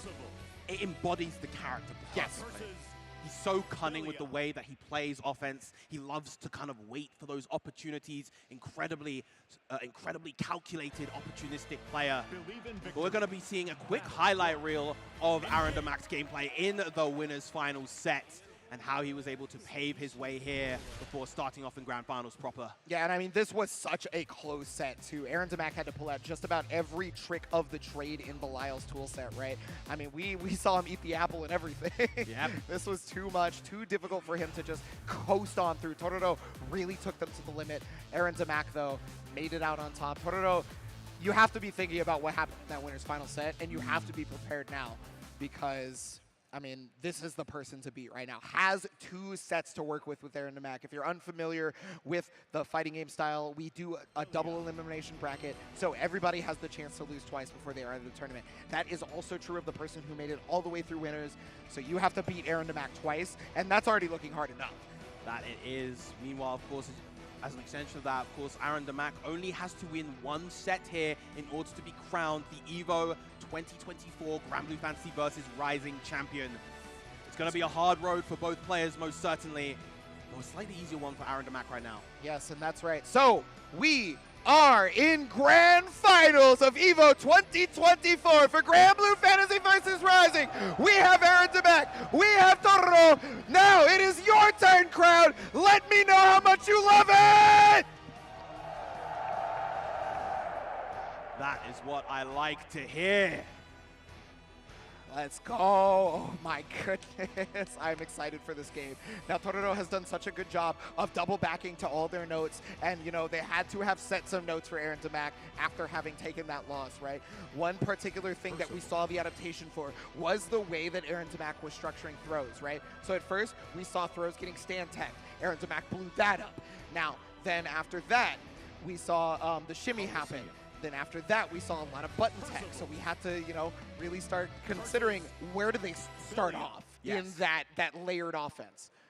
Yeah, so many layers have been established already between these two. It's going to be really fascinating to see just where we leave off right now. It's grand finals time, and we have Belial Scenes Parade's Lust. Letting the intros rock once again. Two of the coolest characters in Granblue. Agreed. Your venom is in your words. You will not hold your forked tongue. I'll cut it out. Game 1, Grand Finals, Evo 2024. Here we go. Tororo versus Aaron Demek. Percival versus Bilal. A tale as old as time. Great jump in, but no conversion afterwards. Yes, yeah, and not trying to overextend the pressure despite the fact that the dash L's are plus, right? Has just backed off and forced Aaron Demek to try to hang themselves. They know about that far range, and they know they do not want to mess with it. We're also seeing Aaron Demek jump a lot more versus Tororo's spacebar heavies, trying to anticipate those fireballs in order to get past. Yeah, and you know, okay, so what's interesting is in the previous set versus these two, all those fireballs would have been Dragon Punch through. Not a single one had happened. Not yet.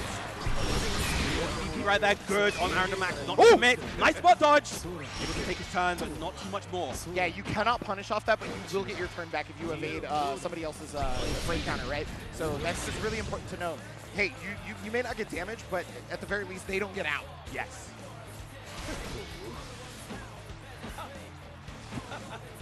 Again, remaining patient on defense is Tororo.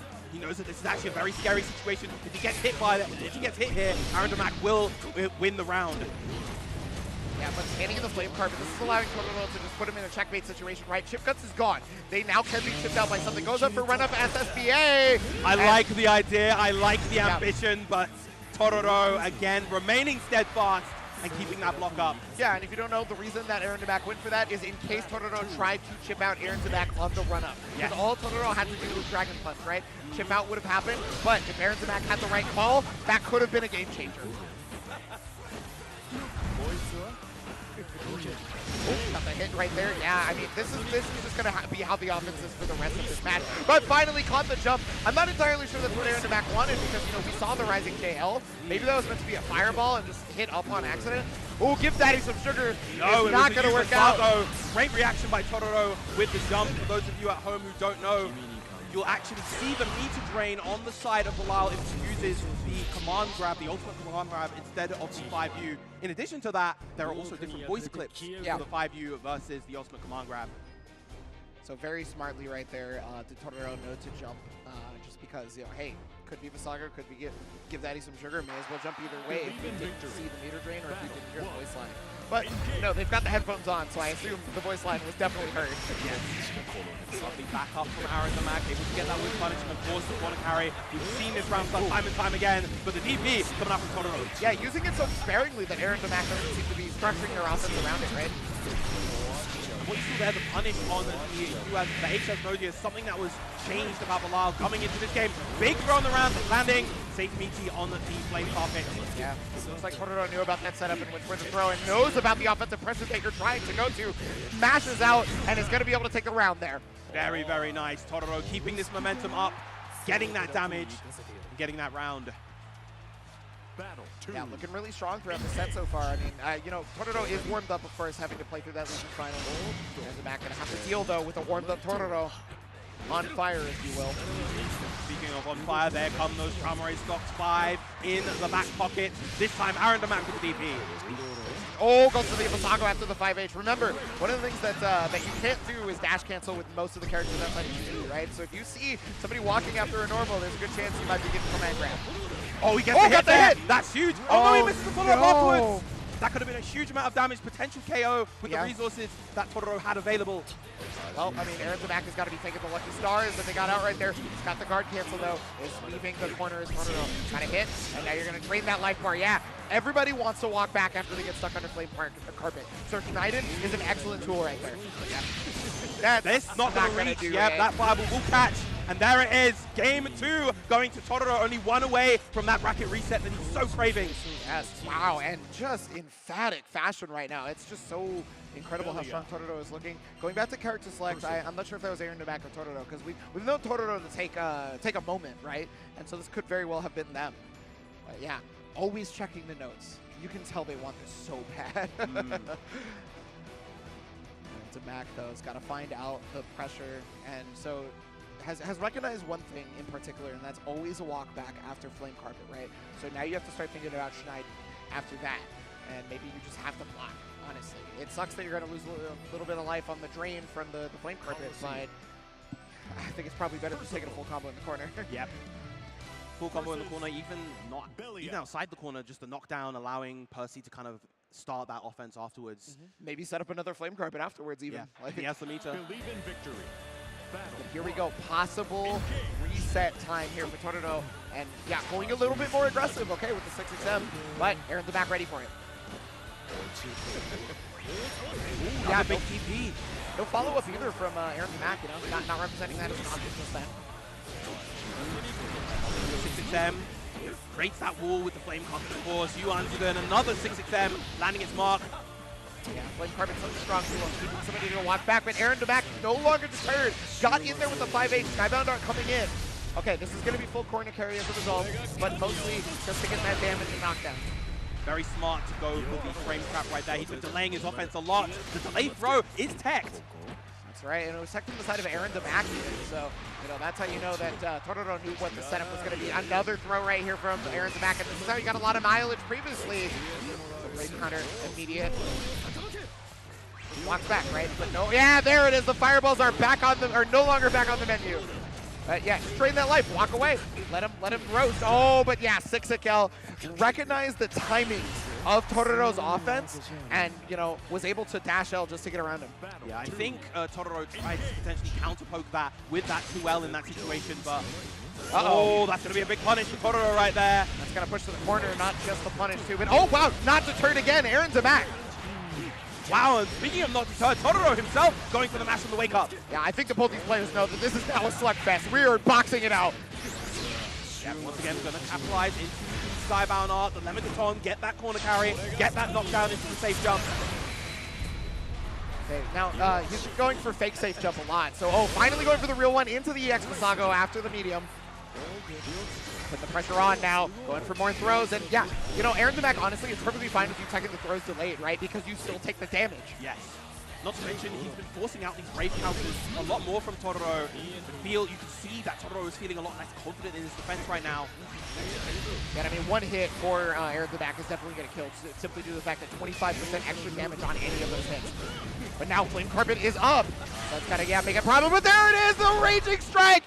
That is something that we normally laud as being reactable, but if nobody ever brings it up, and you have the mental stack brought up as well, you are just not ready for it sometimes. Yeah, and that's crazy against a player like Totoro, who's so good at reacting in so many other situations. We've seen the constant reactions to the fireballs. We've seen the reactions to a lot of the offense, and yet that one time, the 28-frame Raging Strike was just that little bit too fast for him. Yeah, don't let anybody tell you something is an unusable option. Even if it's bad, you have to bust it out sometimes so that your opponent then has to triple think about what their defense is. Indeed. Oh, yeah, jumps out. That's the first Masago that got jumped on reaction. Yeah. Okay, yeah, pressure's on right here, trying to go for the shimmy, but remember, Totoro has started to change the defensive habits because of it, and yeah, there's one of those changes, but Aaron Damac already scouting it despite that. Gets an air hit there, doesn't wait until Totoro lands, so not able to really get a bigger punish. Okay, but just outside of the range, right? And it's down backing, so Schneider doesn't catch them on the knockdown right here. Trying to put some pressure back on now that the flame carpet is over. And it's back to the Aaron to back show, thanks to being in the corner. Totoro having a hard time really finding his footing at mid-range. Not something that you're usually used to seeing when it comes to him. Stop time with the flame carpet again. Beautiful approach from Aaron to Max so far. There's the 6-6M to get that hit that he so needs. Might have the resources to get the kill here. It's not. I don't think it's gonna kill. But that's a link. Oh wait, no, I'm sorry. 25% meter. I'm so wrong. There it is. Aaron to Max getting another round. Yeah, I thought it was 2 BP instead of 1, but yeah, that increases your damage by 25% there. 3 BP is 50%. So your life bar is going to drain right there. Aaron to back making this comeback, was down 2-0 and is starting to make adjustments. Oh no! Wow, the DP actually missing right there. Not able to catch the far light from Totoro. Back on the tick throw. Yeah, dash L doesn't want to overextend pressure too much because of the changes to dash L. Oh yeah, tried it again. We've seen so much 2M walk up, press the late button, so that's why Totoro going towards the Dragon Punch there. But finally, 5H is going to find its mark, and finally we're going to get a knockdown for Aaron to back in this round. And again, this is where Aaron Damac has been at his strongest. Goes for the super jump right there. Nice challenge from Totoro. The crouching line is so crucial right there, and now he can start when he needs to. Gets us to kick them. He's got a very high success rate on his challenges, honestly, and that's what we talk about when we talk about the stoic defense, right? Got the Schneider right after the flame carpet, and again, that's the situation. You're in the corner, you're trying to walk back, and you're just going to get bodied for it. Oh! Over ambitious with that DP, and he's going to die for it as a result. Wanted to get the chip out, but didn't actually have the chip for it because there was chip guts left, and so because of that, Aaron Damac was able to prey upon how much BP there was left. In fact, there was 0, and so 50% extra damage on anything. We are now 2-2 in Grand Finals. Yeah, Totoro's so desperate to get Aaron Damac off him, to try to maintain that offense, and as a result, it came back to bite him. That is, of course, one of the key dynamics of this game. You know, the liberal usage of that Brave Points is a double-edged sword. Yes, yeah. So, I mean, you usually can either get really strong offense because of your Brave Point usage, or you can get out of really strong offense because of your Brave Point usage, right? But the double-edged sword comes in the fact that you, after the first Brave Point is gone, when the second one goes away, you are going to take more damage. Yes. The first one going away is inconsequential almost. And you can always get it back, too, with the Skybound Art activation. But here we go, 2-2. Are we going to see a reset, or is this tournament point for Aaron Damac? Big whiff on the throw right there. Aaron Damac able to capitalize. Gonna reach out with the fireball. Yeah, and set it up in such a way that the Dragon Punch was not a factor, right? Because the fireball would do the meaty, and then you could just walk back at the same time. Plus frames here. Oh, almost got that shimmy. That was real close. Oh, wasn't able to punish the HS Mosius that time. Yep, oh, with the flame carpet, that's going to help. Yeah, Totoro really having a hard time being able to get out. You mentioned the layered offense, the constructed offense of Aaron Damac, and it was just suffocating. Has not been able to get out of this left corner this entire time. Aaron Damac is piling on the pressure. 2 BP spent on the side of Totoro already. And Totoro does not have a lot of life left, so that BP usage is basically mandatory. But oh no! Tried to evade, so ended up getting counter hit by the Dragon Punch, and because of that, now Aaron Damac is on Evo Grand Finals point! A mere 1 round away is Aaron Damac starting off with the 6XL, but Totoro answers back. Finally lands a throw. Aaron Damac has been taking a lot of those. Yep, okay, but the Dragon Punch to be able to start that offense right back. The 5H got the counter hit. No cancel into Asmodeus, though. Oh! Pulls out the deep, pulls out the backdash with the DP.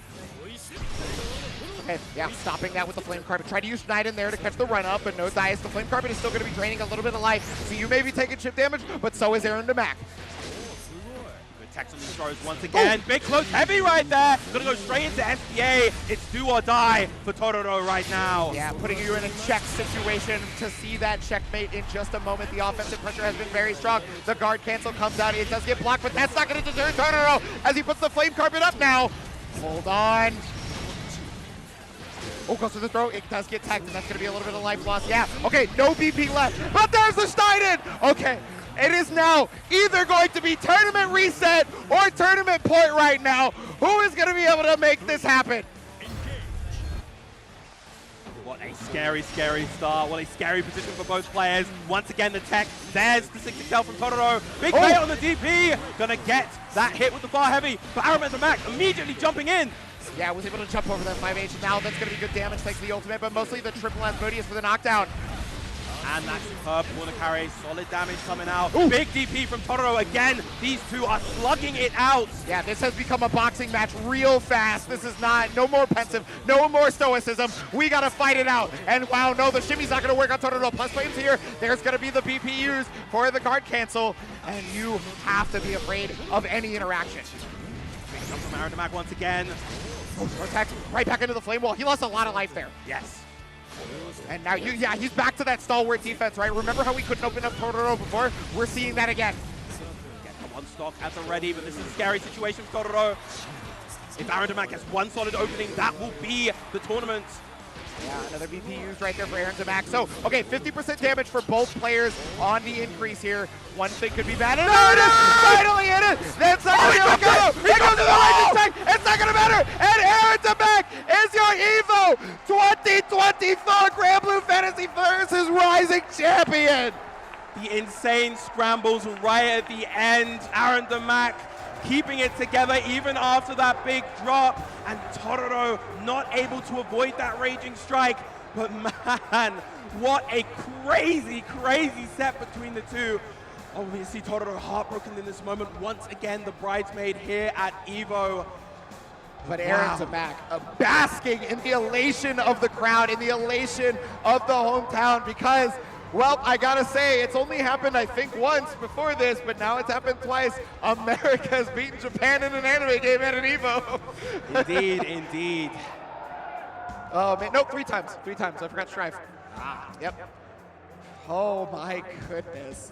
Wow, that game plan from Aaron Damac executed perfectly to that. Totoro had such a hard time getting around it. Even he started to give up on getting away from the flame carpet, and he was like, you know what, I can see that's gonna be damage to me. That's fine, but as long as I get the positioning, as long as I can get a counter hit afterwards, that's gonna be way more than the flame carpet ever did to me. Indeed, indeed. Now, of course, Aaron Damac just really paving that way for the younger generation of players here in Granblue Fantasy Versus Rising, your Evo 2024 champion. Relishing in the moment, the fully deserved moment. I even got a dab of the camera person. That's crazy right there. Yeah, everybody. Oh, there's Nitro. Nitro, Jake Ryan, I see. Yep, I think I saw Tempest for a second there. But yes, that is your Granblue Fantasy Versus Evo 2024 champion right there. And now the crowd giving Totoro their dues, yes, and this is so deserved. Totoro, you put up so much of a fight. We love you here in America. We can't wait to see you again, and the crowd loves you as well. Thank you so much. Absolutely, absolutely incredible showing. Just so much excitement filling the air, and it's so good to see the crowd having such a great time with everything, being so supportive of these players, especially in this grand final set. Wow, just, wow, what more can be said, really? I mean, that was just exactly what we needed out of a Granblue Fantasy Versus Top 6, right? We got to see the evolution of this game when we first saw it at Evo, all the way to now, and there has just been just such a stark contrast in playstyle, right? Not just because of the game difference, but also because we now know how to play the game as well as we do, right? Indeed. And you're seeing just all of that. And now, I mean, we're going to see a little bit more of that because we have a PlayStation replay brought to you by PlayStation Tournaments to check out that grand finals just one more time as the Vasago getting jumped right there. That would have allowed Totoro the first game, and it was looking real good for Totoro at the very beginning. But Aaron Damac able to bring back that composure, able to make it happen from a 2-0 deficit. Yeah, incredible, incredible stuff to Aaron Damac. We saw a lot more baits on those DPs, and as you saw, that really was a change of fate in that particular game. Totoro had such a lead, but the DP wasn't enough there. Unable to avoid that DP in that situation, and then we get the final scramble here into the RSRC to take the tournament for Aaron Damac. Yes, and I mean, just the elation on the face, like, yes, no, totally deserved. I'm just so proud, so happy for everybody in this top 6. Everybody brought their A game, and even further beyond that, honestly, there was some stuff that we weren't expecting to see because these people are just leagues above the rest. Wow, just, yeah, but honestly, excellent stuff to every every competitor here, not just in this top 6, but throughout this entire weekend. We're going to pass it back to our lovely hosts on stage, Persia, and then Joe, take it away. Thank you so much. Give it up one more time for our top 6. And of course, we have to give them their well-deserved medals. Coming in 5th place, tied for 5th place, is Shinku.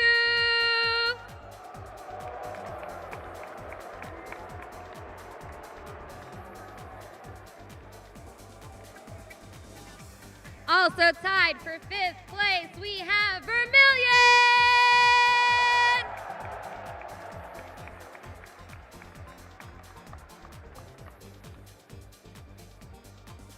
Coming in 4th place, we have Artorias.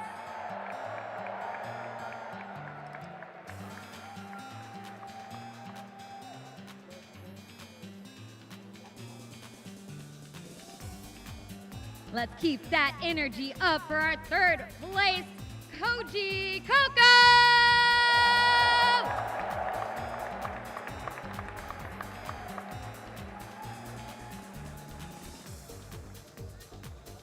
And in 2nd place with an amazing run, Totoro!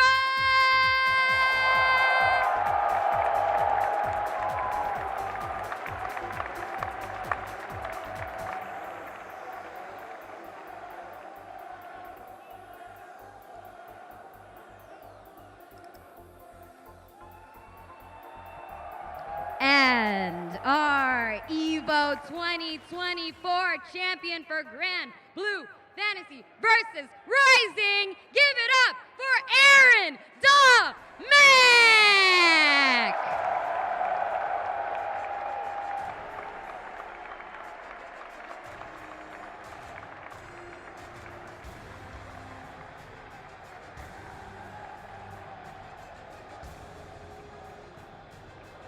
And you can't forget our beautiful Victrix trophy sticks for our top 3. Look how beautiful those are.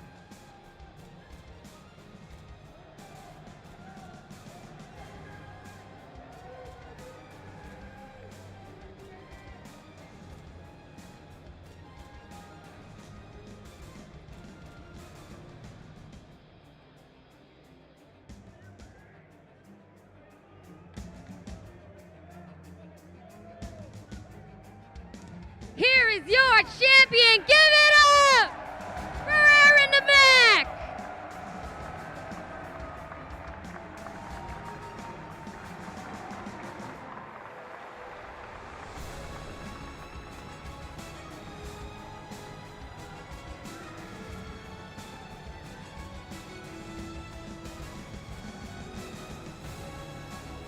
Congratulations again to Aaron, to our entire top 6.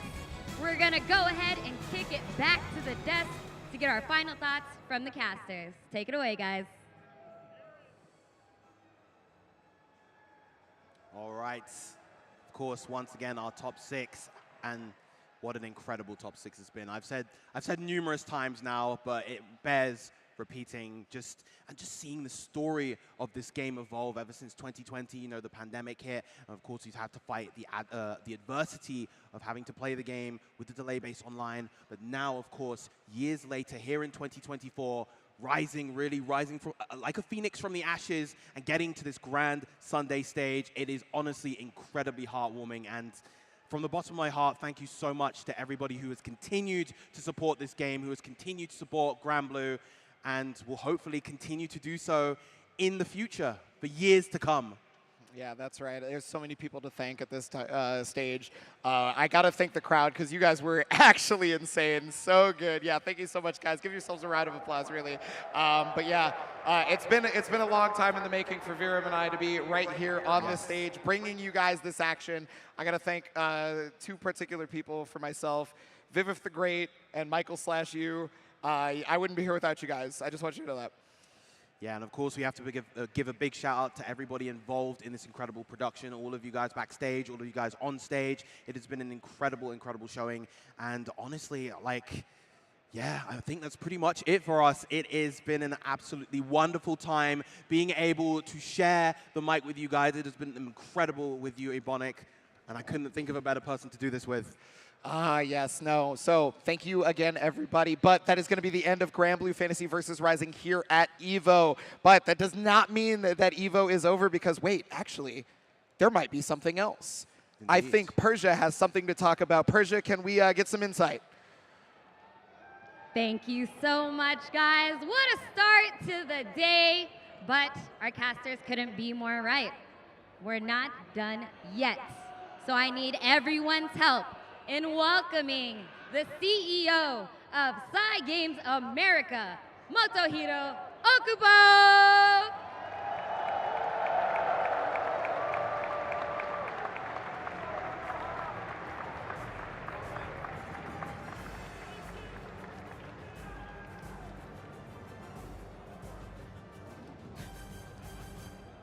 Hi everyone, my name is Motohiro Okubo, CEO of Cygames America. I am so glad to be here, back again at Evo Day 3 stage. Thank you. I appreciate all the Evo tournament organizer who's doing their great work. And of course, you guys coming from the morning and people watching on the stream. Thank you so much.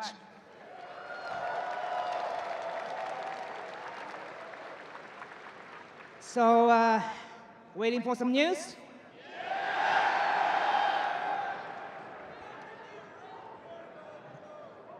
You guys waiting for some news? Okay, let me introduce our creative director, Tetsuya Fukuhara.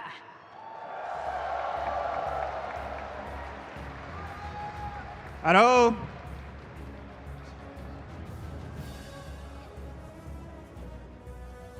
Hi, Cygames Creative Director の福原哲也です。Hello everyone, I'm Tetsuya Fukuhara. I'm the director of Granblue Fantasy Versus Rising.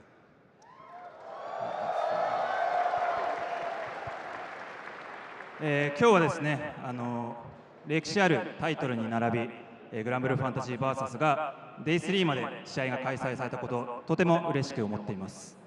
First, let me just say that I'm elated that Granblue Fantasy Versus Rising was featured amongst such beloved and storied series for the 3 days here at Evo. Thank you so much.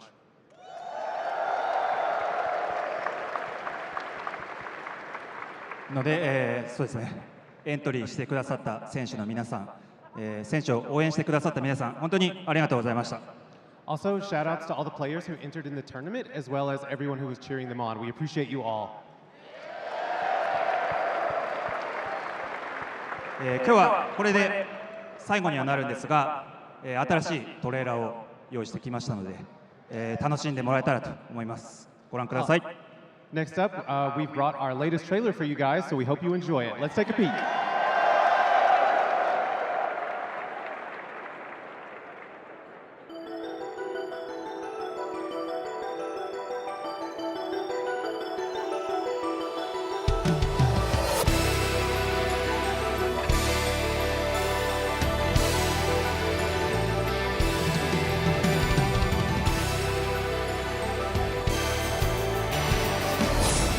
Justice is a mirage, a brief flash in eternal darkness.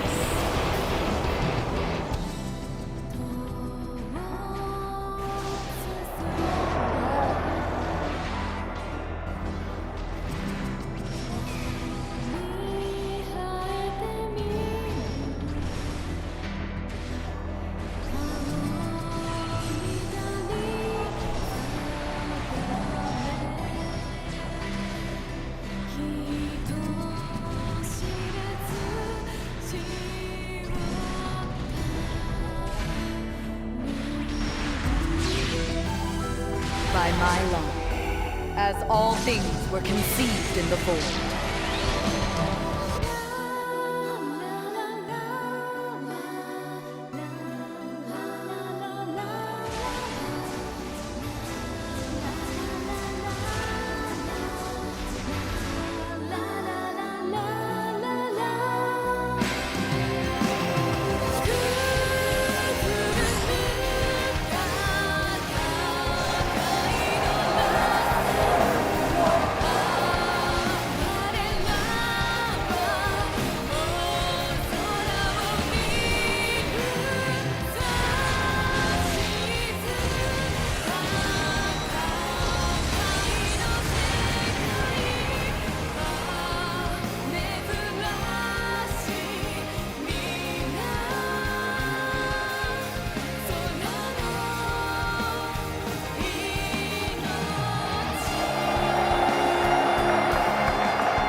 can't kill hope.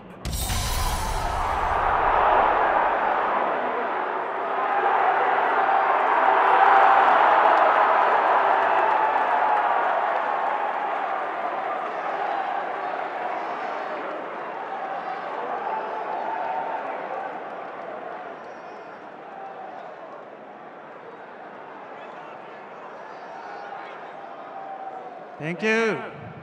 Thank you. Thank you so much. Thank you.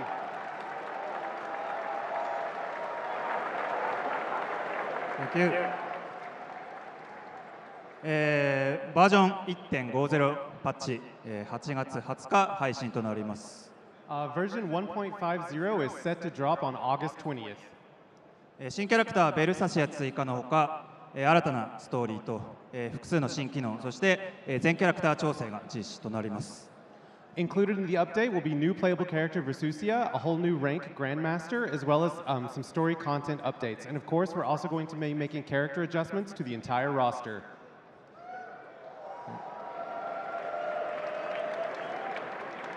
アップデート内容の詳細については、公式ウェブサイト X 等で今後順次公開していきますので、どうぞご期待ください。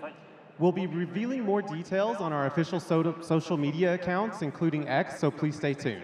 Next slide, please. そして、キャラクターパスパート1最後のキャラクターとしてビカラが登場します。Also, Vikala will be the last character to come out for Character Pass Season 1. とてもエキセントリックな戦い方をするキャラクターなので、こちらもぜひご期待ください。She has an extremely eccentric playstyle, so I can't wait for you guys to get your hands on her. Next slide, please.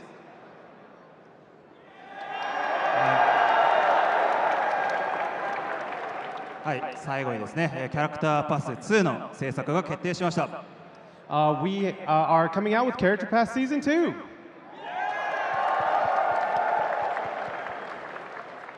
今後もですね、引き続き、多数のキャラクターが登場しますので、どんなキャラクターが出てくるのか、ぜひご注目いただければと思います。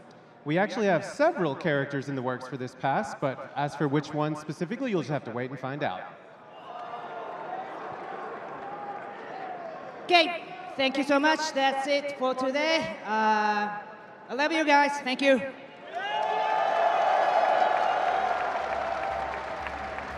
Thank you. See you next year. Thank you.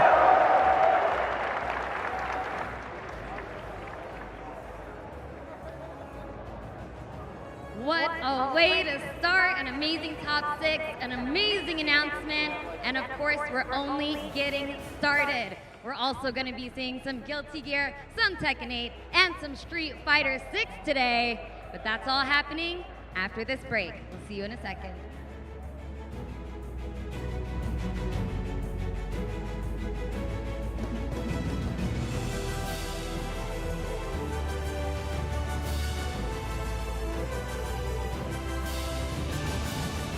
How would you describe the chicken to someone who had never tasted it? Literally melt in your mouth tender. We don't have a freezer, you know? It's almost like a farmer's market. When you walk into the restaurant, you should hear the sizzle that you're hearing right now. Just sends all those waves up to your mouth. You're making me hungry. Hey gamers, does your room look like this? Tired of having no art on your walls? You need Displate. Made with high-quality metal and customized finishes, with Displate, you can transform your room or office from lifeless walls into a stylish space, featuring officially licensed posters from your favorite IPs like Street Fighter, Tekken, Mortal Kombat, and more. Say goodbye to hammers and nails with Displate's magnet lock technology. It never fails. It's as simple as snap and hang. Bang, bang, bang. Visit displate.com/Evo and order now. Use the discount code EVO at checkout. Damkina! Go ahead, take a picture. Don't stare, darling. I love a good soirée.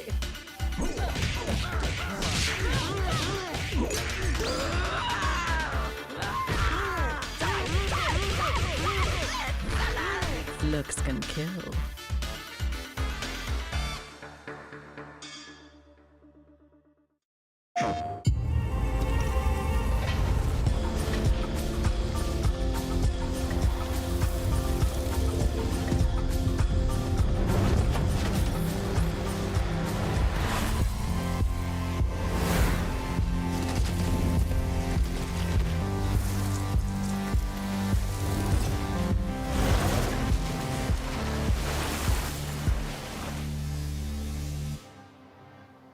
プレイステーション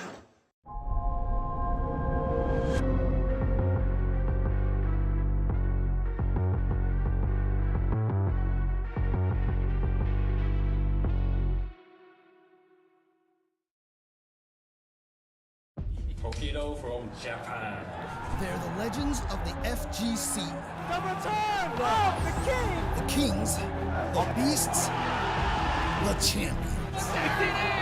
Next year, we celebrate the players that made Evo the most storied tournament in fighting games. Is this gonna be enough? Oh, it is! Watch the greatest that ever played inducted into the inaugural Hall of Fame. Plus, vote on awards for the best players in the game today. Unbelievable! And celebrate everyone in the community who makes fighting games something so special. Oh my God! The Evo Awards, live from Los Angeles in 2025.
Red Bull gives you wings.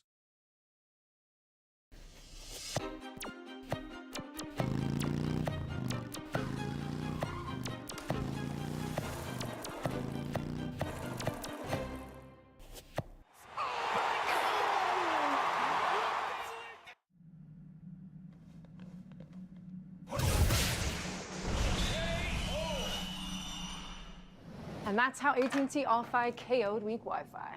Get low latency when you need it most. Live like a gagillionaire with AT&T All-Fi. Protect your eyes styling under the sun. Blue light glasses while you're gaming, having fun. Zenny's got affordable eyewear for all warriors and monsters alike. Evo sunglasses, available now.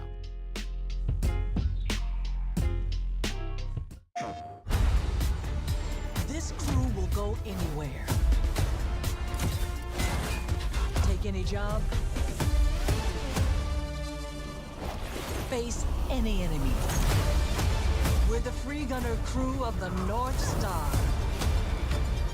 And together, we're going to make our mark on this galaxy.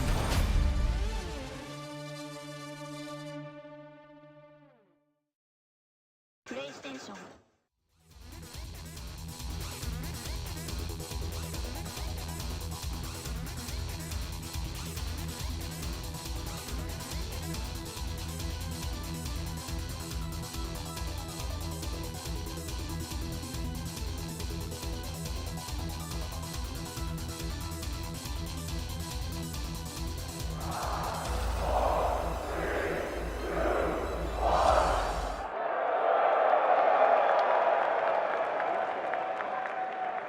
All right. Evo 2024, are you with me?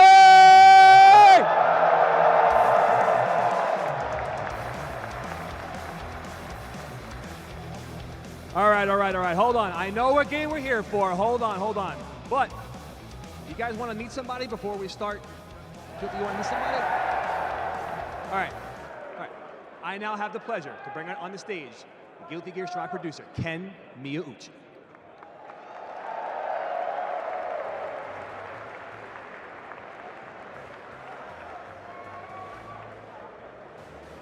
Hey, everyone! Oh my God. It's filled. All the seats are filled. I'm really surprised. You know what? Who were here for Guilty Gear Tournament?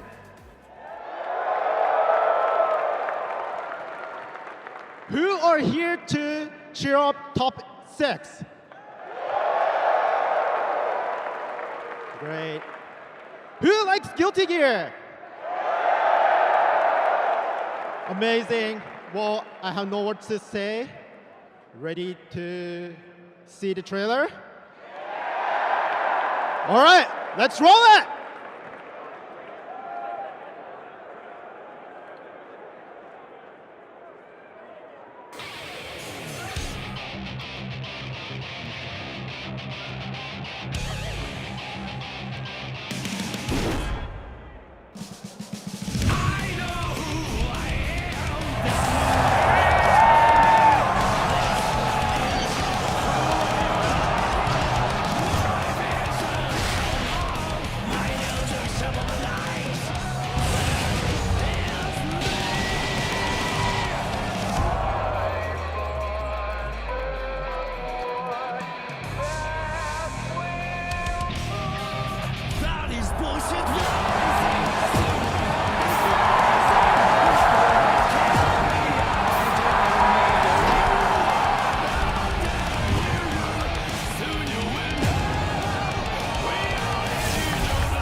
You know what?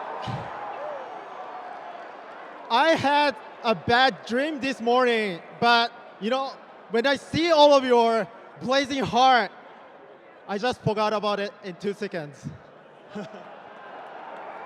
So there are so much details. I know you want to check out. I'll just quickly go over the details. The Season Pass 4 is releasing in July 22nd. Right? Yeah, tomorrow. And with the Season Pass, you'll be able to unlock the new color, and also we'll be able to get new 4 characters, which is Queen Lizzie, Venom, Unica from the Guilty Gear Strive Dual Rulers, the anime first-time adaptation, and also thanks to CD Projekt Red, we were able to bring Lucy from Cyberpunk Edge Runners.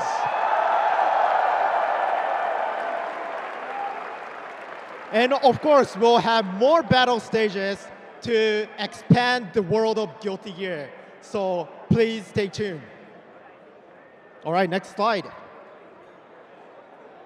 And don't forget, Team 3 Open Beta Test is gonna start on July 25th. It's gonna be free for all to join. Get your friend, team up, and play Team 3. All right, that's kind of it from me, but you don't want to forget, you are going to see the most exciting event today, the top 6 Guilty Gear Strive.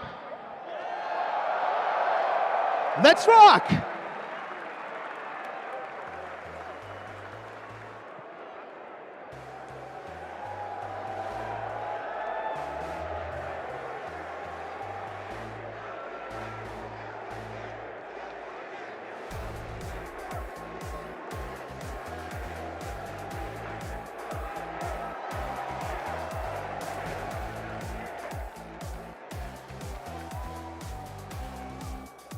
So you guys are ready for top 6, I guess, right? All right, let's roll this video and get it started.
All right, let's get this top 6 out now. Please, everybody, give it up for Jack!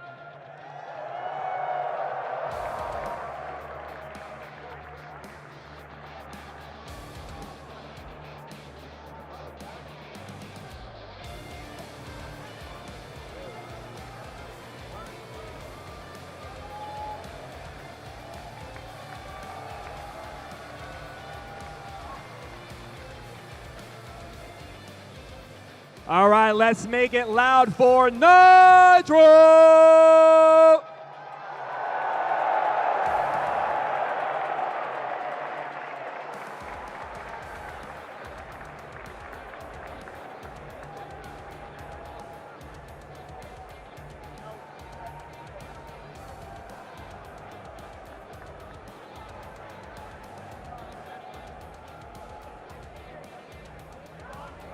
All right, keep it loud for Tatuma!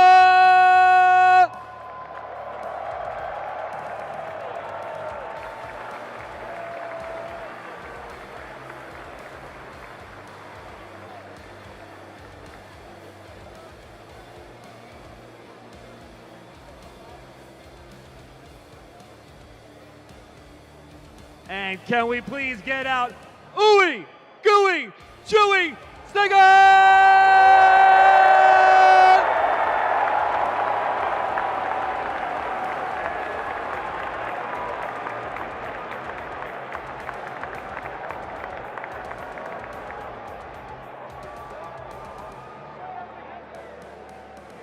All right, let's keep that energy high for Zando!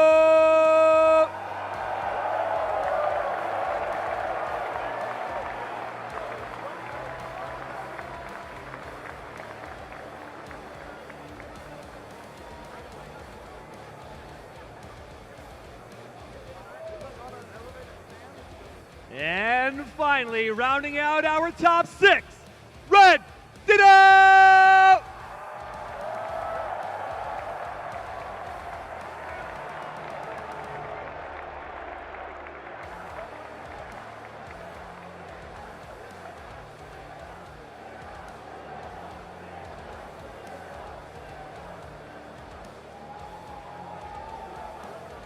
All right, one more time for your top 6. I want to hear that chant. Guilty Gear, Guilty Gear, Guilty Gear. Louder!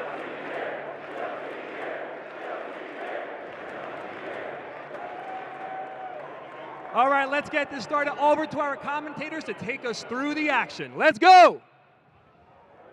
Oh my, thank you, Long Island Joe. We are here.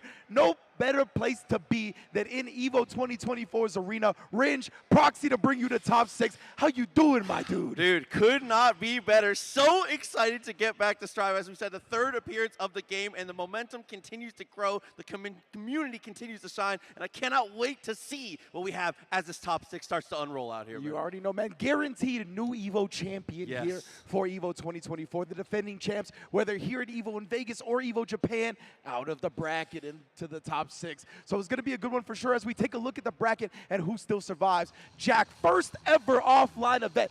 Yo, if it's your first ever Evo, can I get some noise real quick? Oh yeah. Jack joining y'all on the stage. We see Nitro in the building. Tatuma from Japan. It's going to be a star-studded event. Ooey gooey chewy snicker. I don't know how many times I'm going to have to say that. It's going to be a lot. Can't wait to get to say more. Zondo and Red Ditto to round out the loser side of things. Ooh wee. Dude, cannot wait to get to see how these things play out, starting out in the winner's side. A good character diversity coming through as well. And as you said, one of these matches that we got to see here, Nitro coming through, shattering expectations here in the winner's side of the affair, facing off against Jack, who, for anyone that has kept up with North American Guilty Gear, this is a name you're very familiar with. But as you've said, his first real test offline, we're passing with flying colors, Rich. Yeah, exactly, right? This is amazing stuff from Jack so far, coming through, getting top 6 winner's side for the event, and then on the other end, Nitro. It's a tale of contrasting spectrums, right? Because Nitro has been in grand finals at Evo before for Dragon Ball FighterZ. So he's a little bit familiar with this stage, despite being very young himself, only 22 years of age. You see only 3 Evos under his belt, but man, has he made those 3 Evos count. I was going to say, absolutely talented with the best of them for sure. Has played a spread of characters here, Giovanna and Jacko, the 2 selected characters for him. Jacko, obviously his mainstay in the beginning of the game, but as things developed, as patches rolled through, has settled in with the Giovanna, and now is doing a really good job of kind of utilizing them both depending on matchups here. Yeah, I'm interested to see what he goes with, because obviously opposite him is the gunslinger of Jack. Very reminiscent of our first Guilty Gear Strive Evo champion. First offline event, first Evo, took home the whole thing with Umisho on the Happy Chaos. Now we got Jack, who, as you mentioned, has been terrorizing the online streets with with Happy Chaos for quite some time. So it's going to be up to Nitro to put a stop to it, whether that be with the Giovanna, if he's got confidence in the mobility, the dash blocks, the spiral arrows to get through some of the shots, the forward advancing hitboxes, or if it's going to be the Jacko where he tries to fill the screen and make Jack have to kind of play around him a little bit more. I was going to say, you might as well call the character Jack at this point with the way he's representing it, man. I think the most standout thing when I watched back some of Jack's matches from Top 24, Jack's defense is genuinely unbelievable. He has probably the best use of like IBFD to be able to create space. Happy Chaos obviously dominant at those like two character type of length ranges. He is ridiculous at being able to create that space for himself using the defensive mechanics. It's unreal to watch. And with characters like a Happy Chaos, right, that can get mauled, that is what you need to succeed at this level. To get top 6 winners at Evo, that's the type of characteristics you gotta have to make up for the shortcomings of the character, right? That's why it's all about balance when choosing a character in the first place. You wanna go with something that matches your style, but if they do have a weakness, if your strength lies in that same spot, you can really go further with the character than most. Yeah, covering the matchup holds for sure. I'm so excited to get to see how those two play it out. And like you said, which character we do get to see. I would expect, personally, probably the Giovanna, because it can be a little annoying sometimes to get set up as Jacko, especially because of how fragile the minions can be if you're not able to get that defensive super up to be able to get there. You would much rather want to use your meter to be able to potentially make more aggressive choices or be able to break out of the potential mix from Happy Chaos that we know and love so well when he is able to put buttons on you. Yeah, 100%. I definitely think that Giovanna a valid pick in this instance. I think Jacko has some merits as well, considering like getting the minions out there. I don't think Happy Chaos is that great at like hitting it and then canceling into something, right? He's got the shots, he can go into the steady aim and whatnot, but that's still gonna give Jacko a moment to kind of approach, gain ground, make up that difference in space that Happy Chaos is looking to establish, of course. But look at all the beautiful people in the Evo audience. Can I get some noise, y'all? Beautiful people, man. Everybody rocking Evo merch, that old merch, everything in the building. Yeah, could not be more excited to bring that Guilty Gear action. I respect that. Oh, yes, sir! That was the super dab. That dab costed 50 tension. I'll say, making it to this point, though, you might as well live it up. Enjoy yourself. Winner's side for good reason. Two of the best in the business right now, about to battle it out for a seat potentially atop the throne. We are about to begin, Rich. Yes, indeed. Oh, my goodness. Game 1, top 6 Evo for Guilty Gear Strive 2024. Yo, crowd, y'all have been doing a great job. Let me get it one more time for the beginning of top 6. Oh, yeah. Just making sure they're awake. That's what I like to hear. Game 1, about to begin. I need that electricity flowing in my veins, where that was selfish of me, but I need it. Jack and Nitro already with the wild assault. You see the tech throw. Nitro is going with the Giovanna, as you mentioned. Okay. Actually uses spiral arrow there to get over the attempt at using Curse. It's really, really good here. It closes the distance. Nice on the slide. Yeah, you see the dash bar buttons. They slide her in the DMs real quick, real fast. And now the wild assault for the hard knockdown. Yep, saving the 50 meter for the next big stuff here. Definitely smart. Ooh, good blocks, but you recognize the blocks. Gonna throw him up. Jack disciplined about this. Gonna hold on to the burst. Still live through the wall slab because, oh! No, sir. My bad. No, sir. My fault. Thinking maybe he was trying to save something there. Hold on to the rest of his burst. Big situation there. Nitro with the counter hit on the top. You had to burst. Indeed, right? Doesn't want to surrender any more damage. We already see the type of flow that Nitro has when he gains the momentum. Right, Duty disjointed, is able to get the connection there. His confirmed so far with the command dash have just been stellar. Bro, look at this. He's gonna not even the breakdance fighting. He's holding the meter. We saw the fuzzy setup before. He's gonna go with something like that again. BRC, good block again. What a block from Jack. Recognizing that, going for the throw. Nitro, game 1 with a perfect. Yeah, the situation can get out of your control. It doesn't matter how good your defense is. There is the ancient proverb: you cannot block forever. Everyone is human. 100%, bro. Throw beats block at the end of the day, right? And look at the activity that Fares has been a menace of a button since the launch of the game. No different now. Oh, trying to make something there. Good patience from Nitro. Ends up having to spend the burst after the cross-up there. Oh, just the jab out and the conversion as well with the 2K. in the corner. This man Nitro, the guard break up as well. Already got him wall splat, breakdance fighting. Absolutely, send it through. Hard knockdown once again. See what we get for the setup. Last time it was throw. This time, same situation. Back to the well. Ooh, look at the guard breaks of the spiral arrows, just opening him up afterwards. Nitro taking the most advantage of Jack being so willing to block it out. And look at that, he keeps running into moves. His reactions are so good that he's actually catching, advancing during the active frames. This is close, tap dust, very nice. Not the first time we're gonna see that one, not gonna last for sure. Deus Ex, the full reload and a hard knockdown. Party time here for Jack. Indeed, hard knockdown, full clips. Extendos on deck, nice blocks. Look at this from both sides, man. The defense has been so stellar, but the BRC overhead, my goodness. Yeah, a pure guess situation. Unfortunately, we put the wrong side of the coin there. Full reload once again, run the situation back. Bless the forehead. We're gonna see if that goes again. You can see Nitro already started looking for the funky blocks, but press back with the H. That is a hell of a starter. Yeah, has a lot of meter too. Oh my. In your face, what a throw tech right there. Jack's trying to catch on BRC. Fade away with the Mamba curse. Back there goes it with the DP. Risky situation. And I love that PRC from Jack, but he's still alive. Jack was trying to be super safe with the combo to bait the burst. Nitro never gave it to him. He left some damage on the table because of that. No whiff punish. I thought the slowdown would have been enough. Wild Assault. Let me get that. Do not enough to kill. Throw potentially at this point. Wild Assault once again finds the throw. OTG doesn't even need it. He builds the meter and he takes the game. The Nitro suffocating pressure in the corner, right? He's gonna make you block and block and block until you're conditioned that way, and the throw sneaks in once again. Yeah, strike throw with the best of them. 2K2 to start, taps the dust, not quite gonna find the mark though. Nitro up a backdash, forces the burst again. Bro, Nitro, look at that double jump, so good. Jack still though was able to cover that. Both of these players playing some of the best Guilty Gear I've ever seen though. Yeah, there we go. Definitely the correct situation here. Doesn't want to try and go for the slump instead, just the wall break.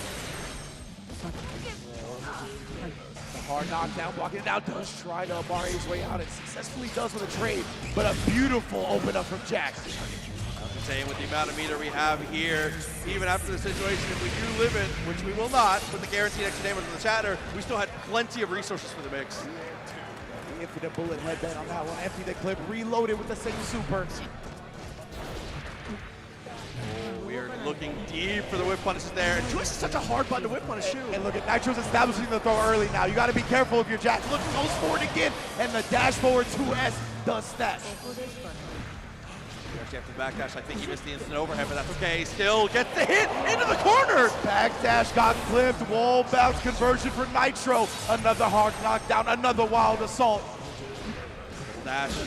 Good. Oh, the FD was good to get some room, but it's not enough. Exactly, Nitro was able to take into account the FD, go cancel into the far heavy. Super smart, taking into account what Jack was looking for defensively. Ooh, and recognize there was going to be a confirm there. Headbanger's ball to be able to get the interrupt and keeps the juggle. Dude, precision accuracy as we get that to the wall. Love seeing it from Jack so far, right? Not going quietly into the night whatsoever. Shots ringing out. Ooh. Left in a little space to make something happen. Air throw tag, but beautiful scapegoat. Jack Perry, holla at your boy. Ex Machina for the corner knockdown.